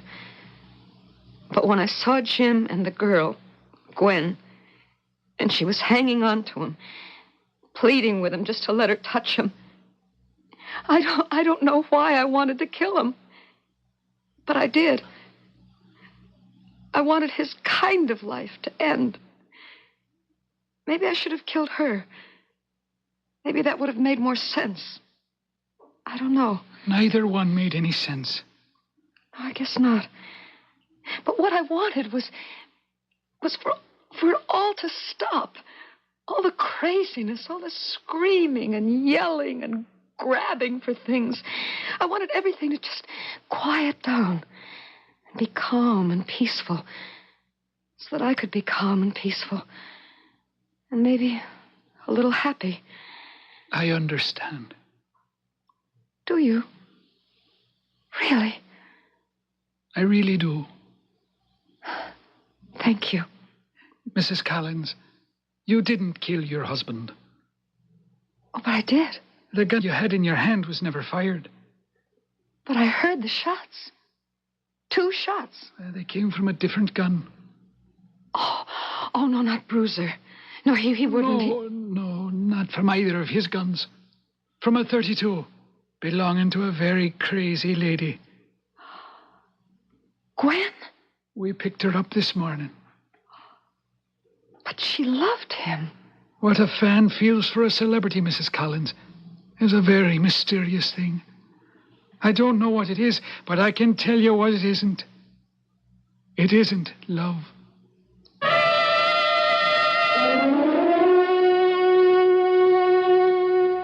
If you're interested in knowing what happened to Helen, she returned to the little town of North Pines, went back to teaching, and some years later married the manual training teacher, had 3 children, and a fair measure of happiness. And even the moments that were troubled or unhappy were not frantic or filled with any kind of excitement. Her days of being attached to a celebrity were over, and she never ceased to be thankful.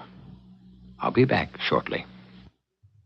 A good job these days is hard to find. But if you're a high school senior, you can reserve that good job right now.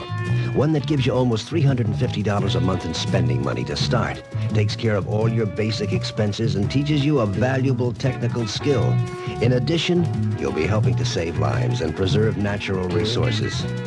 It's a job in the Coast Guard. And it's yours now if you reserve it under the Delayed Enlistment Program for high school seniors. Sign up today and wait up to 12 months to begin active duty. You'll know that a good job is waiting for you, and you're actually accumulating seniority that counts toward your pay and promotion even while still in school.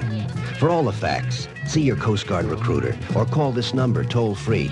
800-424-8883. That's 800-424-8883. Don't be left on the beach. Reserve a good job now with the U.S. Coast Guard.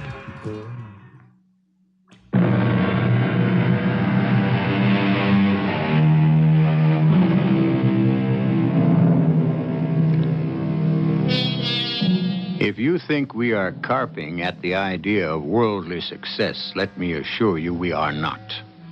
We are merely objecting to the wild forms of adulation that make so many people seize upon prominent people and elevate them to the status of earthly gods, something they never aspired to be, but something they insidiously began to enjoy.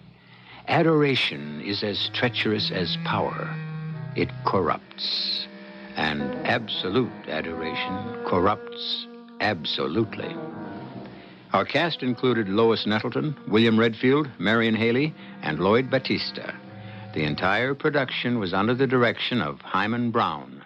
Radio Mystery Theater was sponsored in part by Buick Motor Division and True Value Hardware Stores. This is E.G. Marshall inviting you to return to our Mystery Theater for another adventure in the macabre. Until next time, pleasant dreams.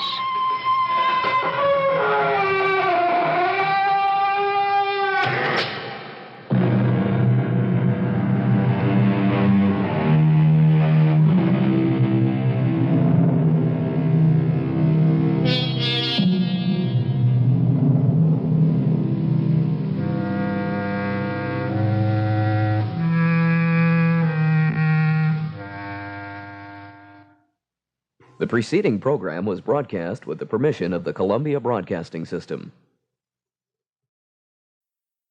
The CBS Radio Mystery Theater presents...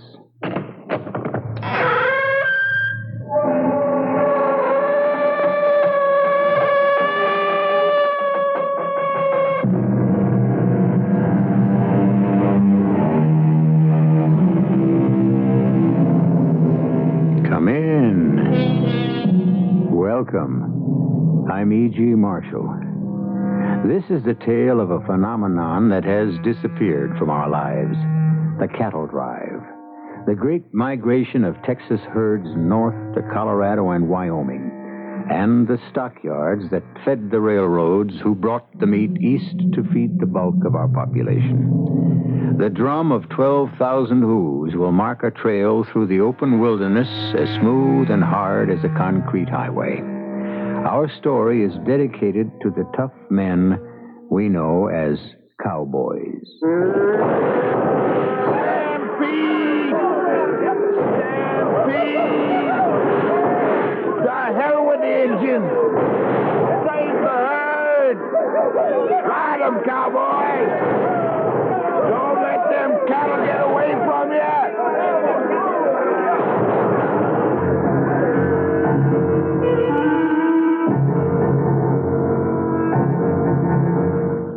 Our mystery drama, Stampede, was written especially for the Mystery Theater by Ian Martin and stars Chris Tabori and Fred Gwynn. It is sponsored in part by Anheuser-Busch Incorporated, Brewers of Budweiser, and Carrier Air Conditioning. I'll be back shortly with Act One. To the man who bought the Skyhawk, to the girl in the Century, we're glad you like your Buicks, glad you set your spirit free. And to the family from Ohio, to the folks up in St. Paul, nice to see you join us, nice to see you all. Do you know that over 250,000 people have already bought 1976 Buicks? No. No, we didn't know that. You like your Buick, don't you? Oh, yeah. Oh, yeah, sure. A lot? A lot, yeah. Yeah. There's probably nothing you don't like about your Buick, right? Oh, I can't think of a thing. Well, we could probably even say you love your Buick, right? Yeah, we could say that I love my Buick. That's right. In fact, I'll bet you wouldn't trade that Buick for $1 million. Oh, I wouldn't bet that. Oh, he bet it, didn't he? Okay, it's a bet. Here's the Buick. Where is the cashola? Let me see it. I don't think he's coming across. Nice to see you join us. We're glad it came to be. Nice to see you join us. Let your spirits free. Buick, dedicated to the free spirit in just about everyone. Come clean with Magicist. Now when you can really use it, Magicist is making it more attractive than ever to get your whole house Magicist clean. Hi, this is Carmelita Pope with good news. With any order for cleaning or when you buy a Magicist rug, you'll receive a 16-ounce bottle of Sparkle Glass Cleaner and Sprayer at no additional cost. Call Magicist for pickup and delivery of your rugs and draperies, or save 20% by bringing them into Magicist and get your Sparkle and Sprayer. Have Magicist come to your home or office to clean your carpeting or furniture and get your Sparkle and Sprayer. Call Magicist for pickup or delivery or more information. Chicago phones 378-8600. Suburbs see your phone book. Master Charge and Bank Americard welcome. Come clean with Magicist and get your bottle of Sparkle Glass Cleaner and Sprayer at no additional cost. And remember, Magicist sells rugs, too. Come clean with Magicist and get your whole house Magicist clean.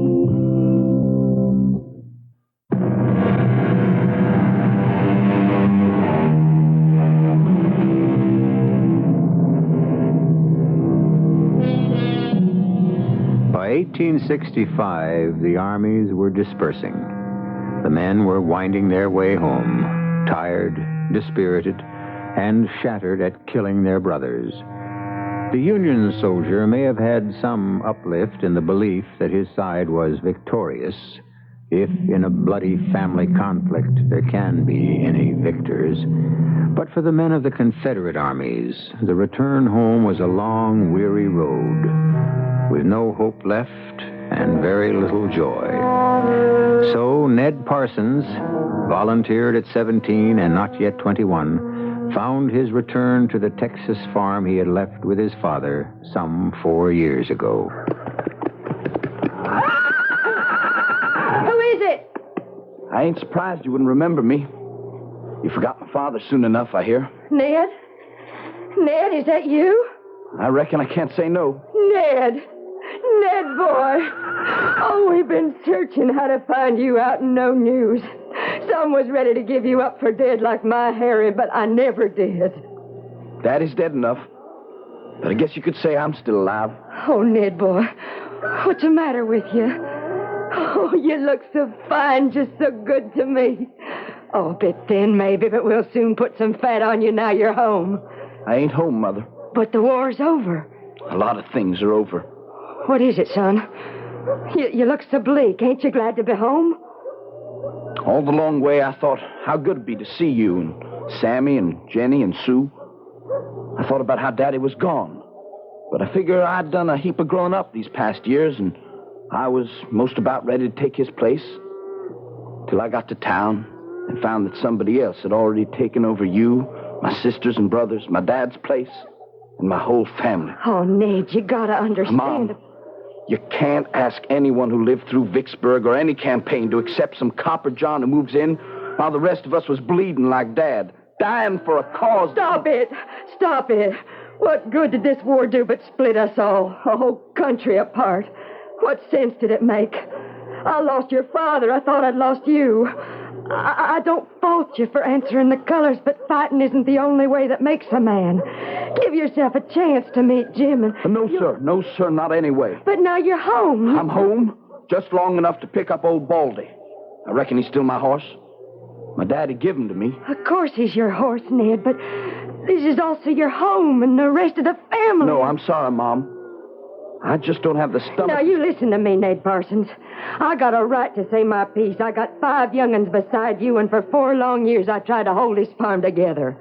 With your father dead and the 4 other young'uns' sake, I had to have a man to keep it going. Well, you could have hired one. What would I have paid him with?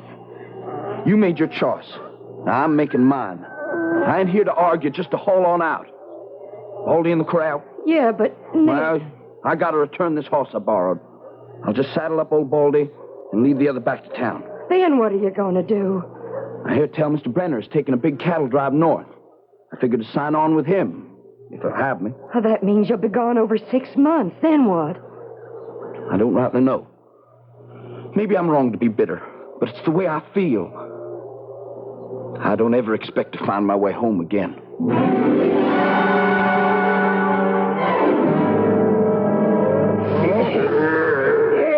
She's branded. She's branded now. Can I let her go, Mr. Brenner? Yep, it's sharp and clean.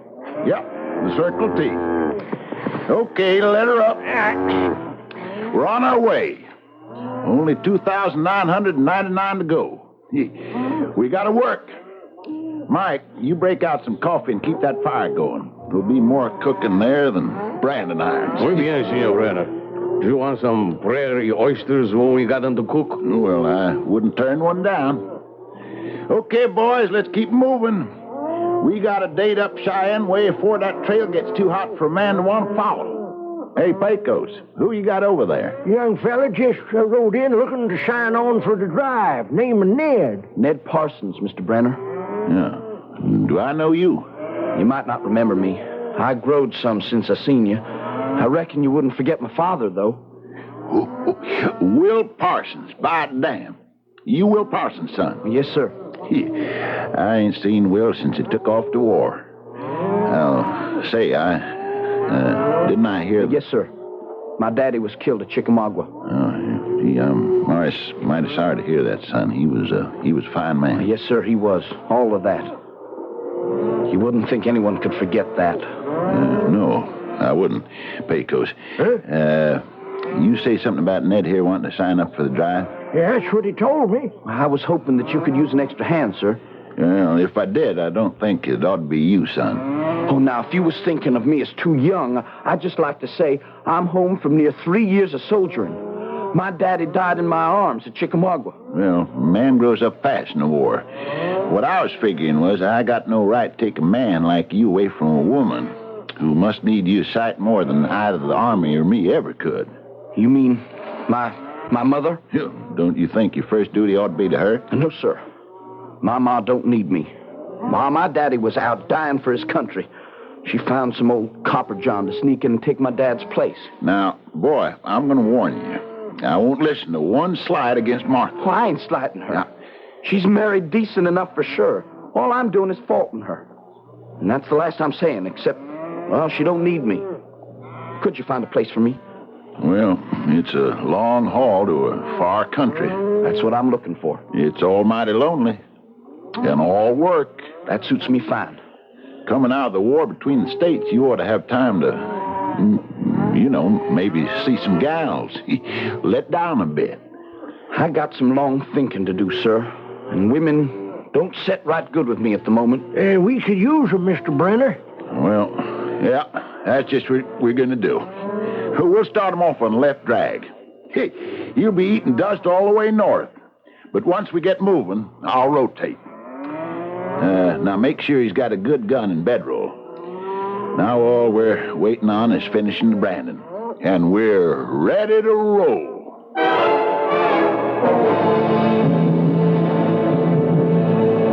Hey, 4 days. Man, I am glad that branding is over and done with. I am dog-tired and hog-weary.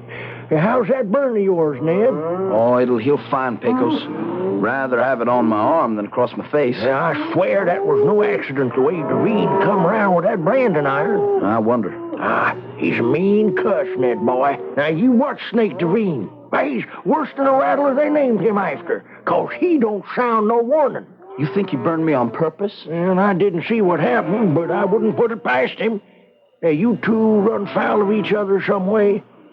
When we were choosing ponies in the Remuda, there was a Pinta he wanted, and it was my turn to pick.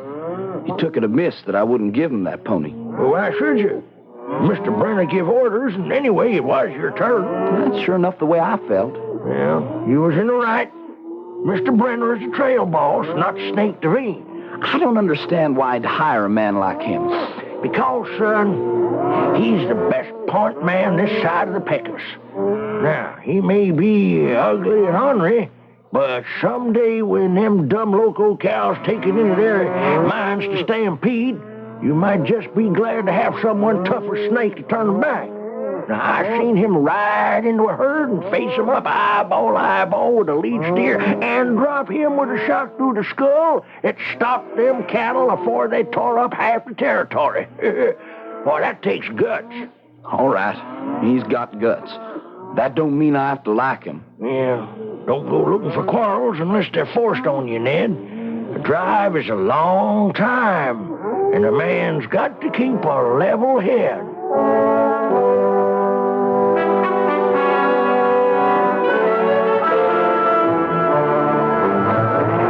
Morning, Miss Brenner. Morning, Ned. I'm about ready to move out, so I thought I'd cut me out a workhorse. Yeah. How's that burn? Oh, it'll do. Well, I brought you some grease from the chuck wagon. Now, you spread that on to keep your arm open to the air. Figures to heal better. Thank you. That's right nice of you, Mr. Brenner. Better saddle up, Ned. Snake's fixing to do just that. What are you, sonny boy? Doctor, soldier, horse thief, all rolled up into one? Why'd you back off, Snake? I don't want no trouble. Well, now, is that a fact? Appears to me like you've been kind of spoiling for it ever since we met up. What pony you riding now? I reckon I'll take the pinto. Yeah. You want to look out for him, Greenhorn. He don't like to cinch. I can handle my own horse. Wise up, tenderfoot. Let a man who knows horses handle it. Now, I told you should have let me pick Apache there. Now, why don't we face to it and make a deal, huh? You let me have him in my strength. No. Now, we don't want to start out on the drive with bad feelings, do we? As far as I'm concerned, we already have. Well, what's that? Oh, that's Cookie's bell, but this time it isn't for us to eat. We're ready to pull out.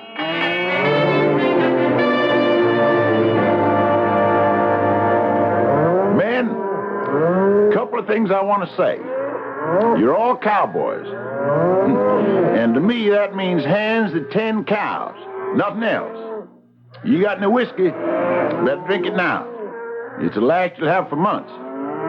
Now, I find any man on the trail drinking, he gets paid off right there and turned loose with his own horse and one other. We got 8 spots to control the herd. The points will be Duveen and Dago Red. They got the most experience. The other 6 are the 2 flanks, points, and drags, who are going to eat a lot of dust. So they'll rotate, morning and afternoon clockwise. Now, keep your guns in your belts, even in stampedes. And a hat or a bandana waved is just as effective. And remember one thing, it's a long trip. You got to depend on the man next to you, or behind you, or ahead. Maybe you got to swallow something your gut don't want to take, here and there. It's a long trail. Just face on up to it. The chuck wagon and the remuda are already rolling. So here we go. Shape 'em up, boys. Move 'em out.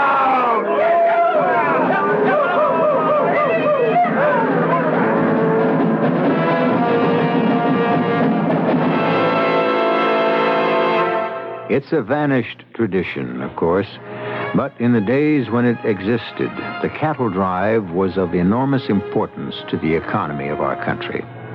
And the men who contributed to it were the pioneers of the 19th century. They had one advantage over our pioneers of the 20th. They were concerned in construction. So much of this century is centered on destruction.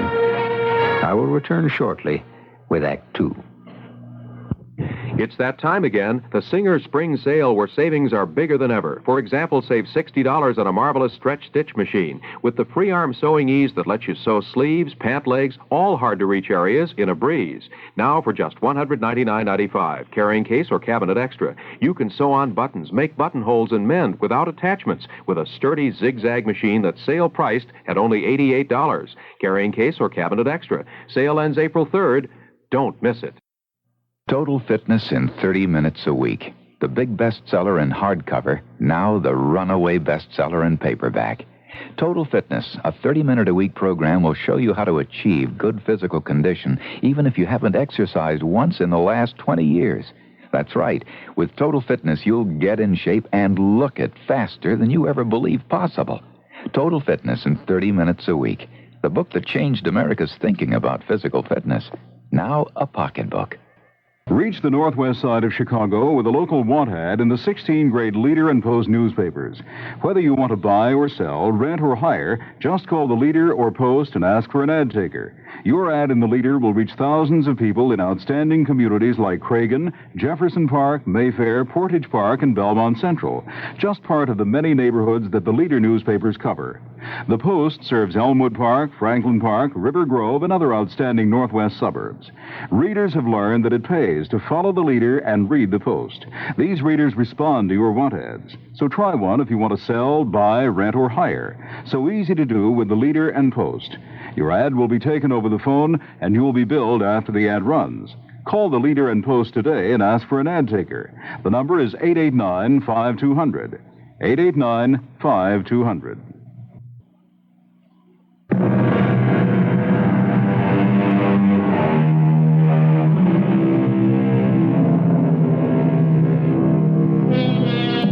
The first 3 or 4 days of a cattle drive are of special importance. The instinct of every separate steer or cow is to want to return from where it came. The thing to do is to keep the cattle content, to let nothing frighten them from outside, to assure them they are safe. Out of this grew 1,000 cowboy songs. A soft, soothing singing to the cattle lying down at dusk is what developed a whole literature of Western music. And the cowboy who loved you so true. Everything quiet, Ned? Oh, yes, sir, Mr. Brenner. Good. You keep it that way. You move out at least 50 yards if you even want to spit. Anything, a coyote, howl, sneeze, spurs jangling could bring them critters to their feet and start them heading off for home. Yeah, 3,000 of them.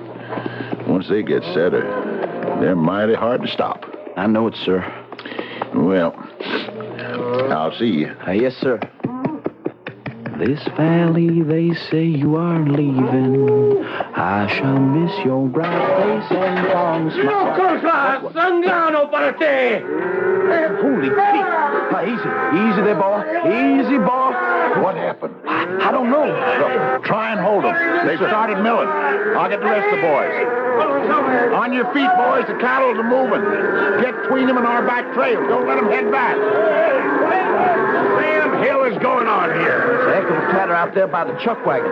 Got the herd all riled up. Oh, that damn Mexican coffee bean. I'll teach him a lesson. Oh, no, Senor Negro Serpiente. Do not blame on Misael. Get your tongue off of me, Mex, or I'll take my rope to your back. You keep quiet, gringo, or I got my initials on yours. That's all I was looking for, a good excuse. Now, hold it. Watch out, Mac. Damn you. Now you've done it for sure. You plain out of your senses, Eugene. That herd was fixing to stampede before you topped it off. Now ride, all of you. We don't stop now. By tomorrow night, we'll be back where we began.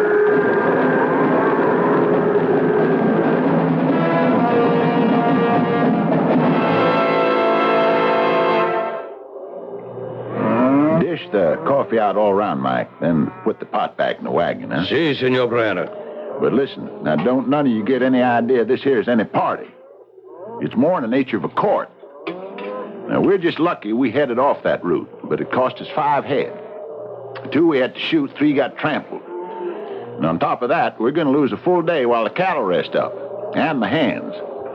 Now, I want to know how come there was all that clatter of pots. Well, ask Mike. Came from his wagon. Sure, but you make it. Deween? How? He was looking for my whiskey. There's a bare-faced lie. Mike, you got whiskey in your wagon? Sure. Always I carry it. Spite of what I said before we moved out. It's not for drinking.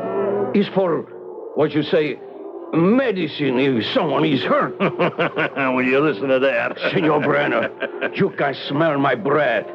And why if I go for my whiskey when I know where it is, I am so clumsy, knock down my own pots and pans? Well, what do you got to say to that, Deween? Well, you going to take the word of a white man over some lousy Mex? I wasn't near the wagon.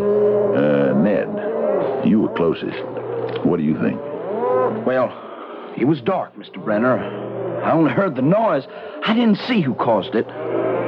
But what, son? Well, when Snake Devine here rode up, he come from the direction of the chuck wagon. I'd put my money on Mike's word against his. Why, you lily-livered hag. You can stop right there, Devine.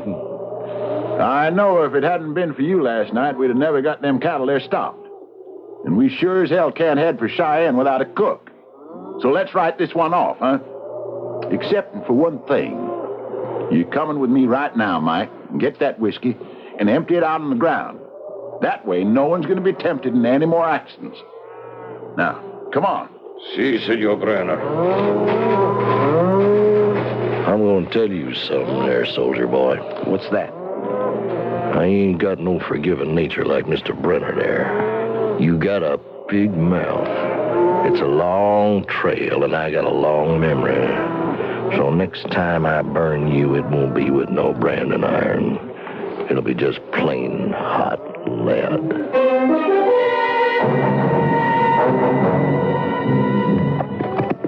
Pecos, man, you're a sight for anyone. What's news? I ain't seen hiding a hair of you for 2 weeks. Yeah, well, that's right. Ever since we reached Colorado territory, how's the drive? It's settled down, moving along. More than halfway there. Cattle look pretty good. Yeah, tolerable. They could use some water. Been a long, dry spell the last 60 miles. You're going to tell me there's none up ahead, huh? No water you got. Now, you can fetch that by tomorrow. Well, the herd's restless. They can smell it. Which pass do I take? Well, now, there's 2 rocks you can just see sticking up ahead there now. Call them the Twin Owls. Now, the draw to the right looks real dandy. Only trouble is, it ends in a bluff, drops away 500 to 600 feet. It's a dead end. That's a mighty fine name for it. And the other pass?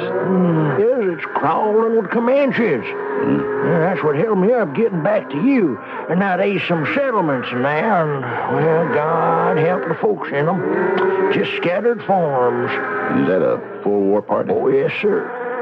Headed our way? I'm afraid so, and not far off my tail. Now, I'd get set up for an attack at sundown.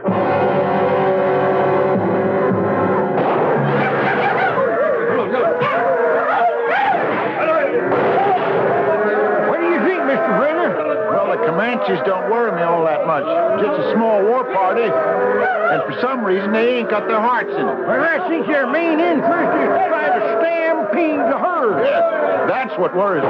Yeah, and if they can head them to that right draw, we stand to lose half the herd off that bluff I told you. Now, the front half will be shoved right off into the valley, and they can pick and choose their meat when they want. Yep. Say, Ned, get on down the line. Tell Mike, Buck, and the 2 dragmen try to hold off these Indians if the cattle stampede. Then you come on back with the rest of us and ride herd of these cows. They gotta go to the left of them Twin Rocks. Right, Mr. Brenner. How's it going, Mike? I think I got one, but look to the left.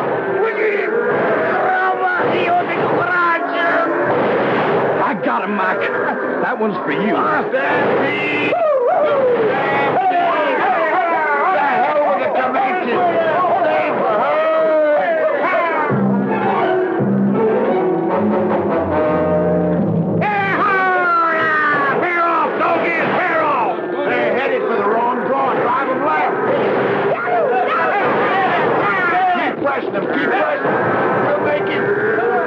Where's Devine gone?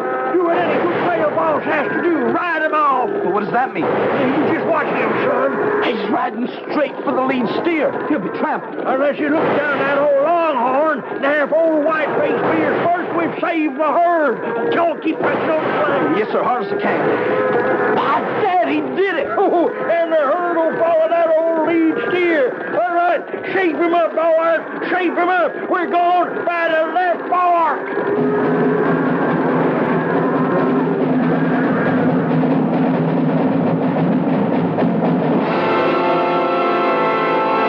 Mr. Brenner sent me back to see what you wanted, Pecos. What is it? Well, there's something I don't rightly know how to handle, boy. How's Mike? Well, his shoulder's pretty bad. Can't get the arrowhead out. Oh, them Injuns. The reason they had no heart for battle and took off once we turned the herd is right back up the hill there. A settler's farmhouse burned. All the outbuildings. Yeah, and the settler himself, dead and scalped. Just his young wife left alive behind. And he finished it all off. Beet farmer. Stampede went straight across his fields. What the engine left behind, we wiped out. Except that girl. She's the only one left alive? Yeah, she real shook up. You know, maybe you could get her to talk, being more of her age. Ma'am? Yes? I'd like to introduce myself. My name is Ned Parsons. My name is Ellie Tate. I mean Ellie Gottchalk. Those savages, they killed my husband. Well, not more savage than us. Our cattle sure killed off your beet crop. You look like you could use something to eat, ma'am. Or at least some coffee. I should be asking you in for that, but there's nothing left. Oh, what am I going to do now? Oh, now, don't you worry about it none, ma'am. We'll help somehow. Oh, here comes our trail boss now. Mr. Brenner, this here is Mrs. Ellie Gottchalk. Just make it Ellie Tate. I guess the Gottchalk part doesn't signify anymore. How do, ma'am? I'm sincerely sorry for the damage our herd has done and for everything else you've gone through. I thank you kindly. How did you escape? Well, I was by the barn when the Injuns came. They killed my husband right off, and then they had torches they were setting to everything. While they were driving off the animals and the horses, I got away to the river and hid under a ledge where I do my washing. Well, I see. What do you figure you'd do now, Mrs. Tate? Oh, well, we could make it, Ellie. First off, I got to bury my husband. Oh, now, we're going to take care of that, ma'am. Oh, you're right kind. And then I have a sister in Denver. If I could get there somehow... Catch her, Ned. Yeah, I have her, sir. Oh, she's just wore out and starved. Can't we take her with us, sir? Well, we owe her something for that crop of steers flattened. Besides... Yes, sir? Well, with Mike hurt, he's gonna need some help with the cooking.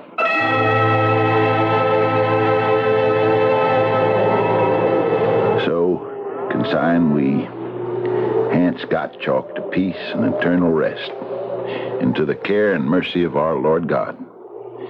Amen. Amen. Well, we'll leave you alone to make your goodbyes, ma'am. If you'll just give me a minute. Sure, ma'am. Come on, boys.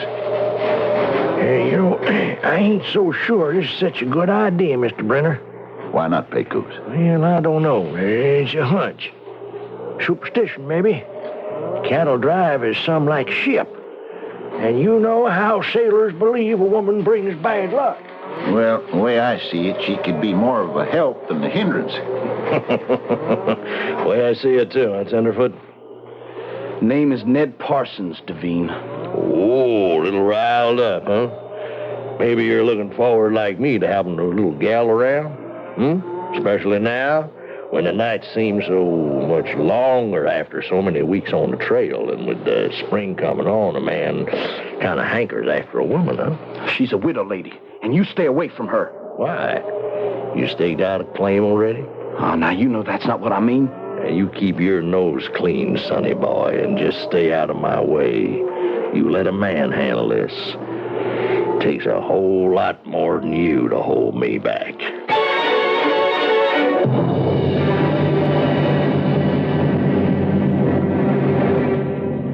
Strangely prophetic words from Snake Devine's lips, if he only knew it. For a lot more than he bargains for stands in Devine's way to Ellie. And when Ned and he finally tangle, the same strange force will stand allied with Ned. I shall return shortly with Act 3. This would normally be a message about Budweiser. Instead, this time, it's a message about America. America. One country in the world where a man can say what Wendell Willkie once said. I believe in America because in it we are free. Free to choose our government, to speak our minds, to observe our different religions. Because we are generous with our freedom, We share our rights with those who disagree with us. Because we hate no people and covet no people's lands. Because we are blessed with a natural and varied abundance. Because we have great dreams. And because we have the opportunity to make those dreams come true. The Budweiser people believe in this great country, too. And we're proud to say it loud and clear. Happy birthday, America. Anheuser-Busch, headquarters, St. Louis, Missouri. Is your bank open when you're busy and closed when you're not? Northwest Federal Savings knows that a good place to save is ready for you when you're ready. Ready to offer savers the kind of services you can get with a Northwest card. A special feature available to savers who maintain a $500 balance. And here's what you get. Traveler's checks, gift checks, registered checks, all with no service charge. Need document Xeroxing or lamination? It's free with the Northwest card. There's a special check cashing ID card with your picture. Even special vacations for Northwest card members. Get a world of services by getting a Northwest card at any Northwest Federal location. Irving Park, 1 block west of Cicero, in Des Plaines on Dempster, at Harlem Irving in Norridge, and Algonquin and Goff in Arlington Heights. Be part of a special group and be a special person at Northwest Federal anytime, because Northwest Federal Savings keeps the best hours yours. It's Northwest Federal Savings Time, 63 hours a week. This is WBBM Chicago.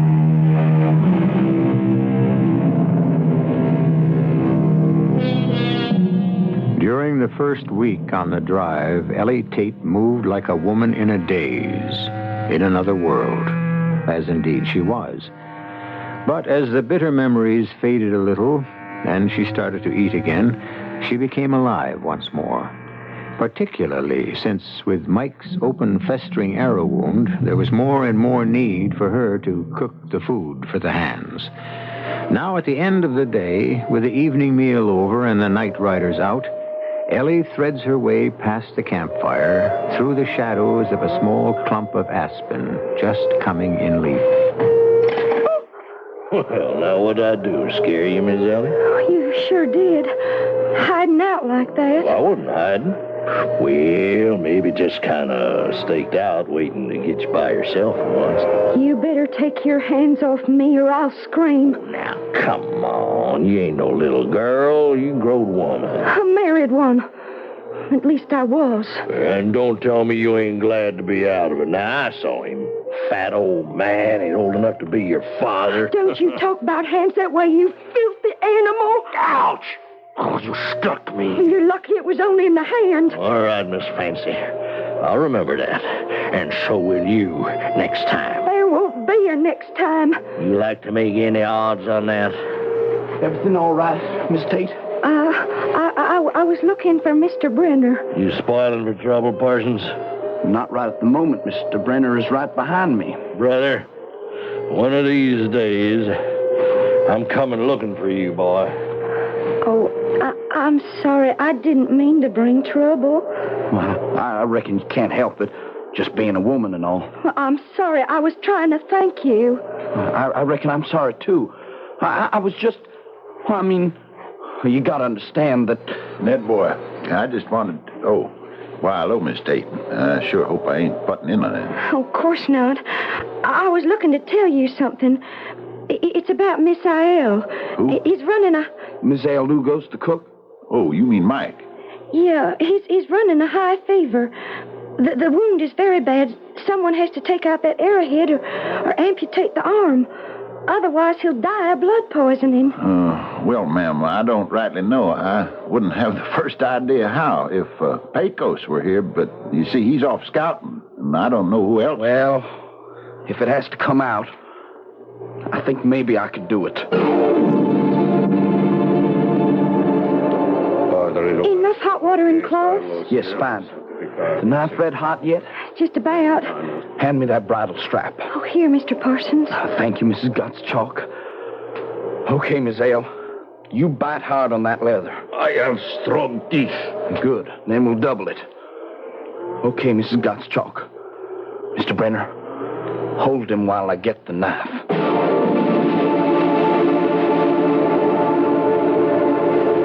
You should get some sleep. Oh, I can't sleep after that. You were magnificent. I only did what had to be done. You were still magnificent. Oh, I'm embarrassing you. No, ma'am. Well, then what? You don't like me? Oh, you don't like women. I didn't say that. You don't have to. You're polite and you'd protect us, but you don't like us. I've known that since we first met. I don't like women who forget the married vows. But you... Oh, no. You can't seriously think I was being a coquette. Well, nothing was further from... Well, I assure you I cannot in any way forget my marriage vows for a moment. Oh, forgive me if I... Oh, I don't know what I thought, or meant, or think. We're pretty far from camp. I better walk you back. I can find my own way back. Oh, yeah, but... I'd prefer it if you'd leave me alone. All right. Maybe it's better for both of us if I do.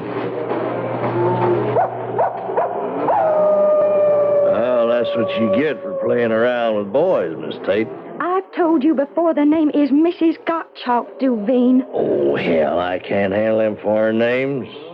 If I'd come to handling a woman now. Now, I warned you before. I'd scream my head off. This far out? You could be a screech owl, a coyote, a coney caught by an eagle. Besides, you ain't gonna make a sound. Not before or after I'm through with you. I'm warning you, if you touch me, you're playing with death. You think you can scare me? 9, but perhaps I can. Who the hell are you? My name is Hans Gottschalk, or was. You will take your hands off my wife. But I'm seeing things. You're dead. You've been scalped by the Indians. Yeah, as you can see, I have no scalp, and I am dead. But I cannot rest in the grave, because I promised the little one. Well, I will not rest till she is safe. You will go now and never come near her again. Near her. Holy snakes. Did you see what I warned you to leave me alone. I'm haunted. Do you want to be too? Well, no, Mrs. Gottschalk. You don't have to worry none about me. From here in, I wouldn't touch you with a 10-foot pole.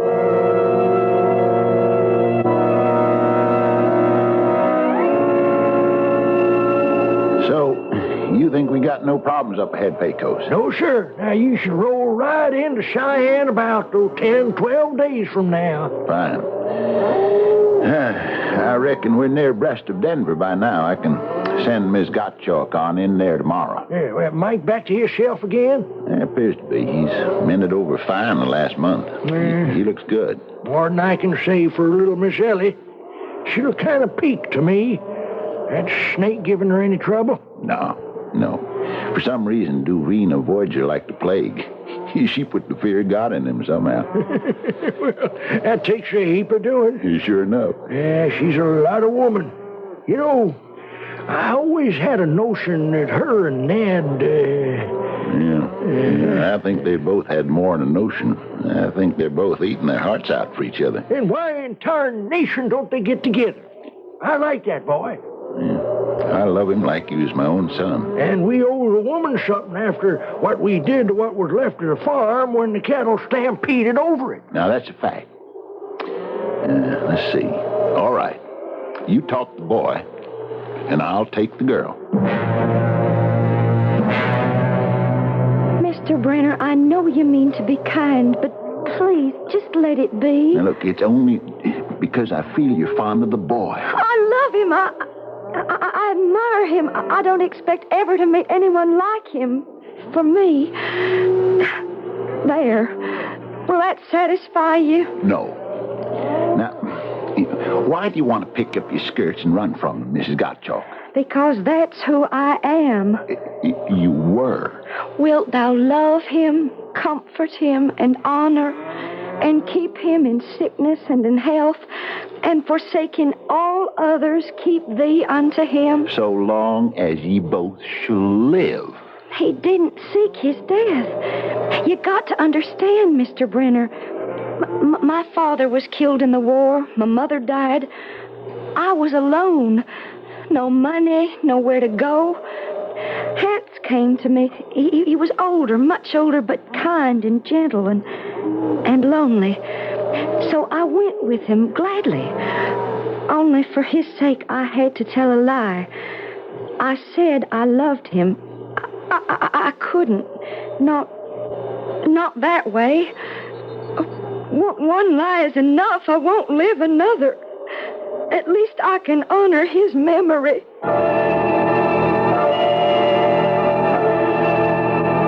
It's just no use, Pecos. It just ain't in the cards. Now, come on, boy. Just listen to reason. This ain't a thing that has to do with reason. It comes from the gut. If I was to make any move towards Ellie, I'd be putting myself in the same class as that copper John my ma betrayed my father with. And nothing you can say will change my mind. Nothing on earth. Now leave me alone, Pecos.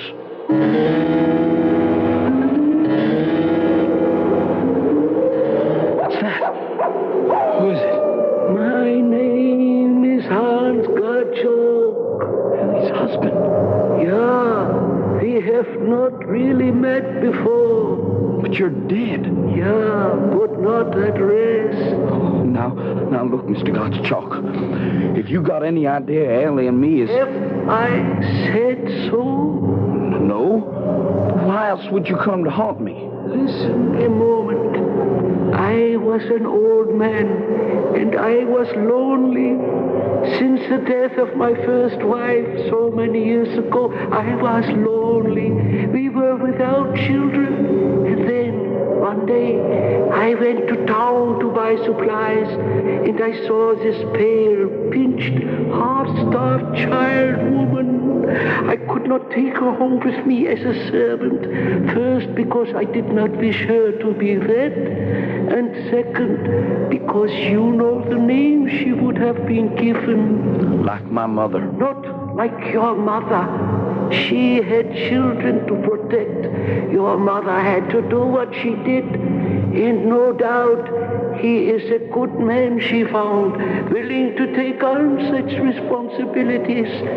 I hoped to find in you so good a man. I don't understand. Throw away your prejudices, your old values. It is a new and awakening world.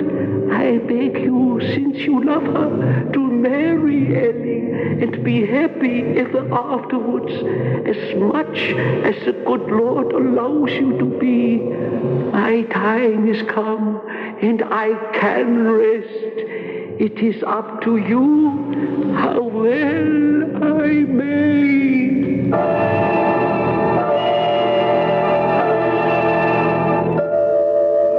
All right, boys, ride on out and get them bunched up. Round them up. Excuse me, Mr. Brenner, sir. What is it, Ned? I was just figuring to myself, with Pecos back, you could easy drop an extra hand like me for the last week. Could you consider paying me off? Why? Where are you headed? Well, you see, Ellie and me here... Mr. Brenner, the only lie I ever told in my life was that I have a sister in Denver. I just said that so maybe you'd bring me on north. Oh, well, right glad I did. But what are you going to do in Denver, a lone woman? I don't figure to be. Now, that's why I want to get paid off, sir. I got a big notion, Mr. Brenner. You know the last weeks how we seen what good grazing land this is for cattle? Yeah. Colorado sorghum. Can't be beat. Here's my idea. You leave me one good bull and some cows, pay me off, and I'll file me for some land. By the time you go south again and come back with your next drive, we'll have the beginnings of a herd right here. You did say Ellie knew, huh? Oh, yes, sir. Well, that's part of the thinking and part of... I wouldn't know what to call it. Would you, honey? Best way I know how to say it is the best marriages are made in heaven. You're going to be married. As soon as we hit Denver. Only one thing, Mr. Brenner. Yeah. You, heading back for Texas after this drive? Yes, son. By rail to St. Joe and then south on the river fast the boat can carry me. Would you take a message from me? Sure enough. Could you just look up Mama and say, I was wrong and I understand? I'm like the country. I'm just learning to grow up.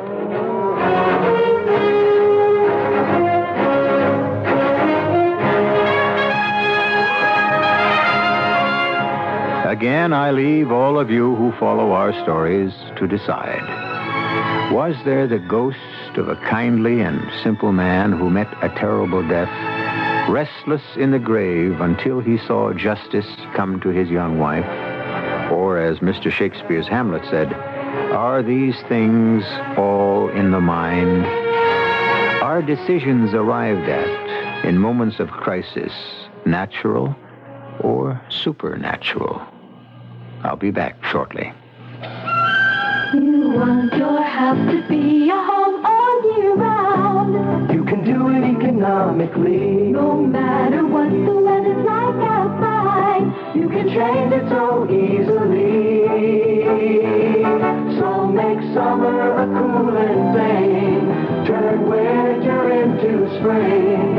It's the right time for Carrier. Carrier's right for the times. The higher energy costs go, the more you need Carrier heat pump air conditioning. It cools your home in summer, heats it in winter for up to half the cost of electric heat and less than most oil systems. So before you replace your old furnace or put in air conditioning, talk to your Carrier dealer about heat pump air conditioning. He's the expert. So make summer a cooling thing. Turn winter into spring. It's the right time for Carrier. Carrier's right for the times.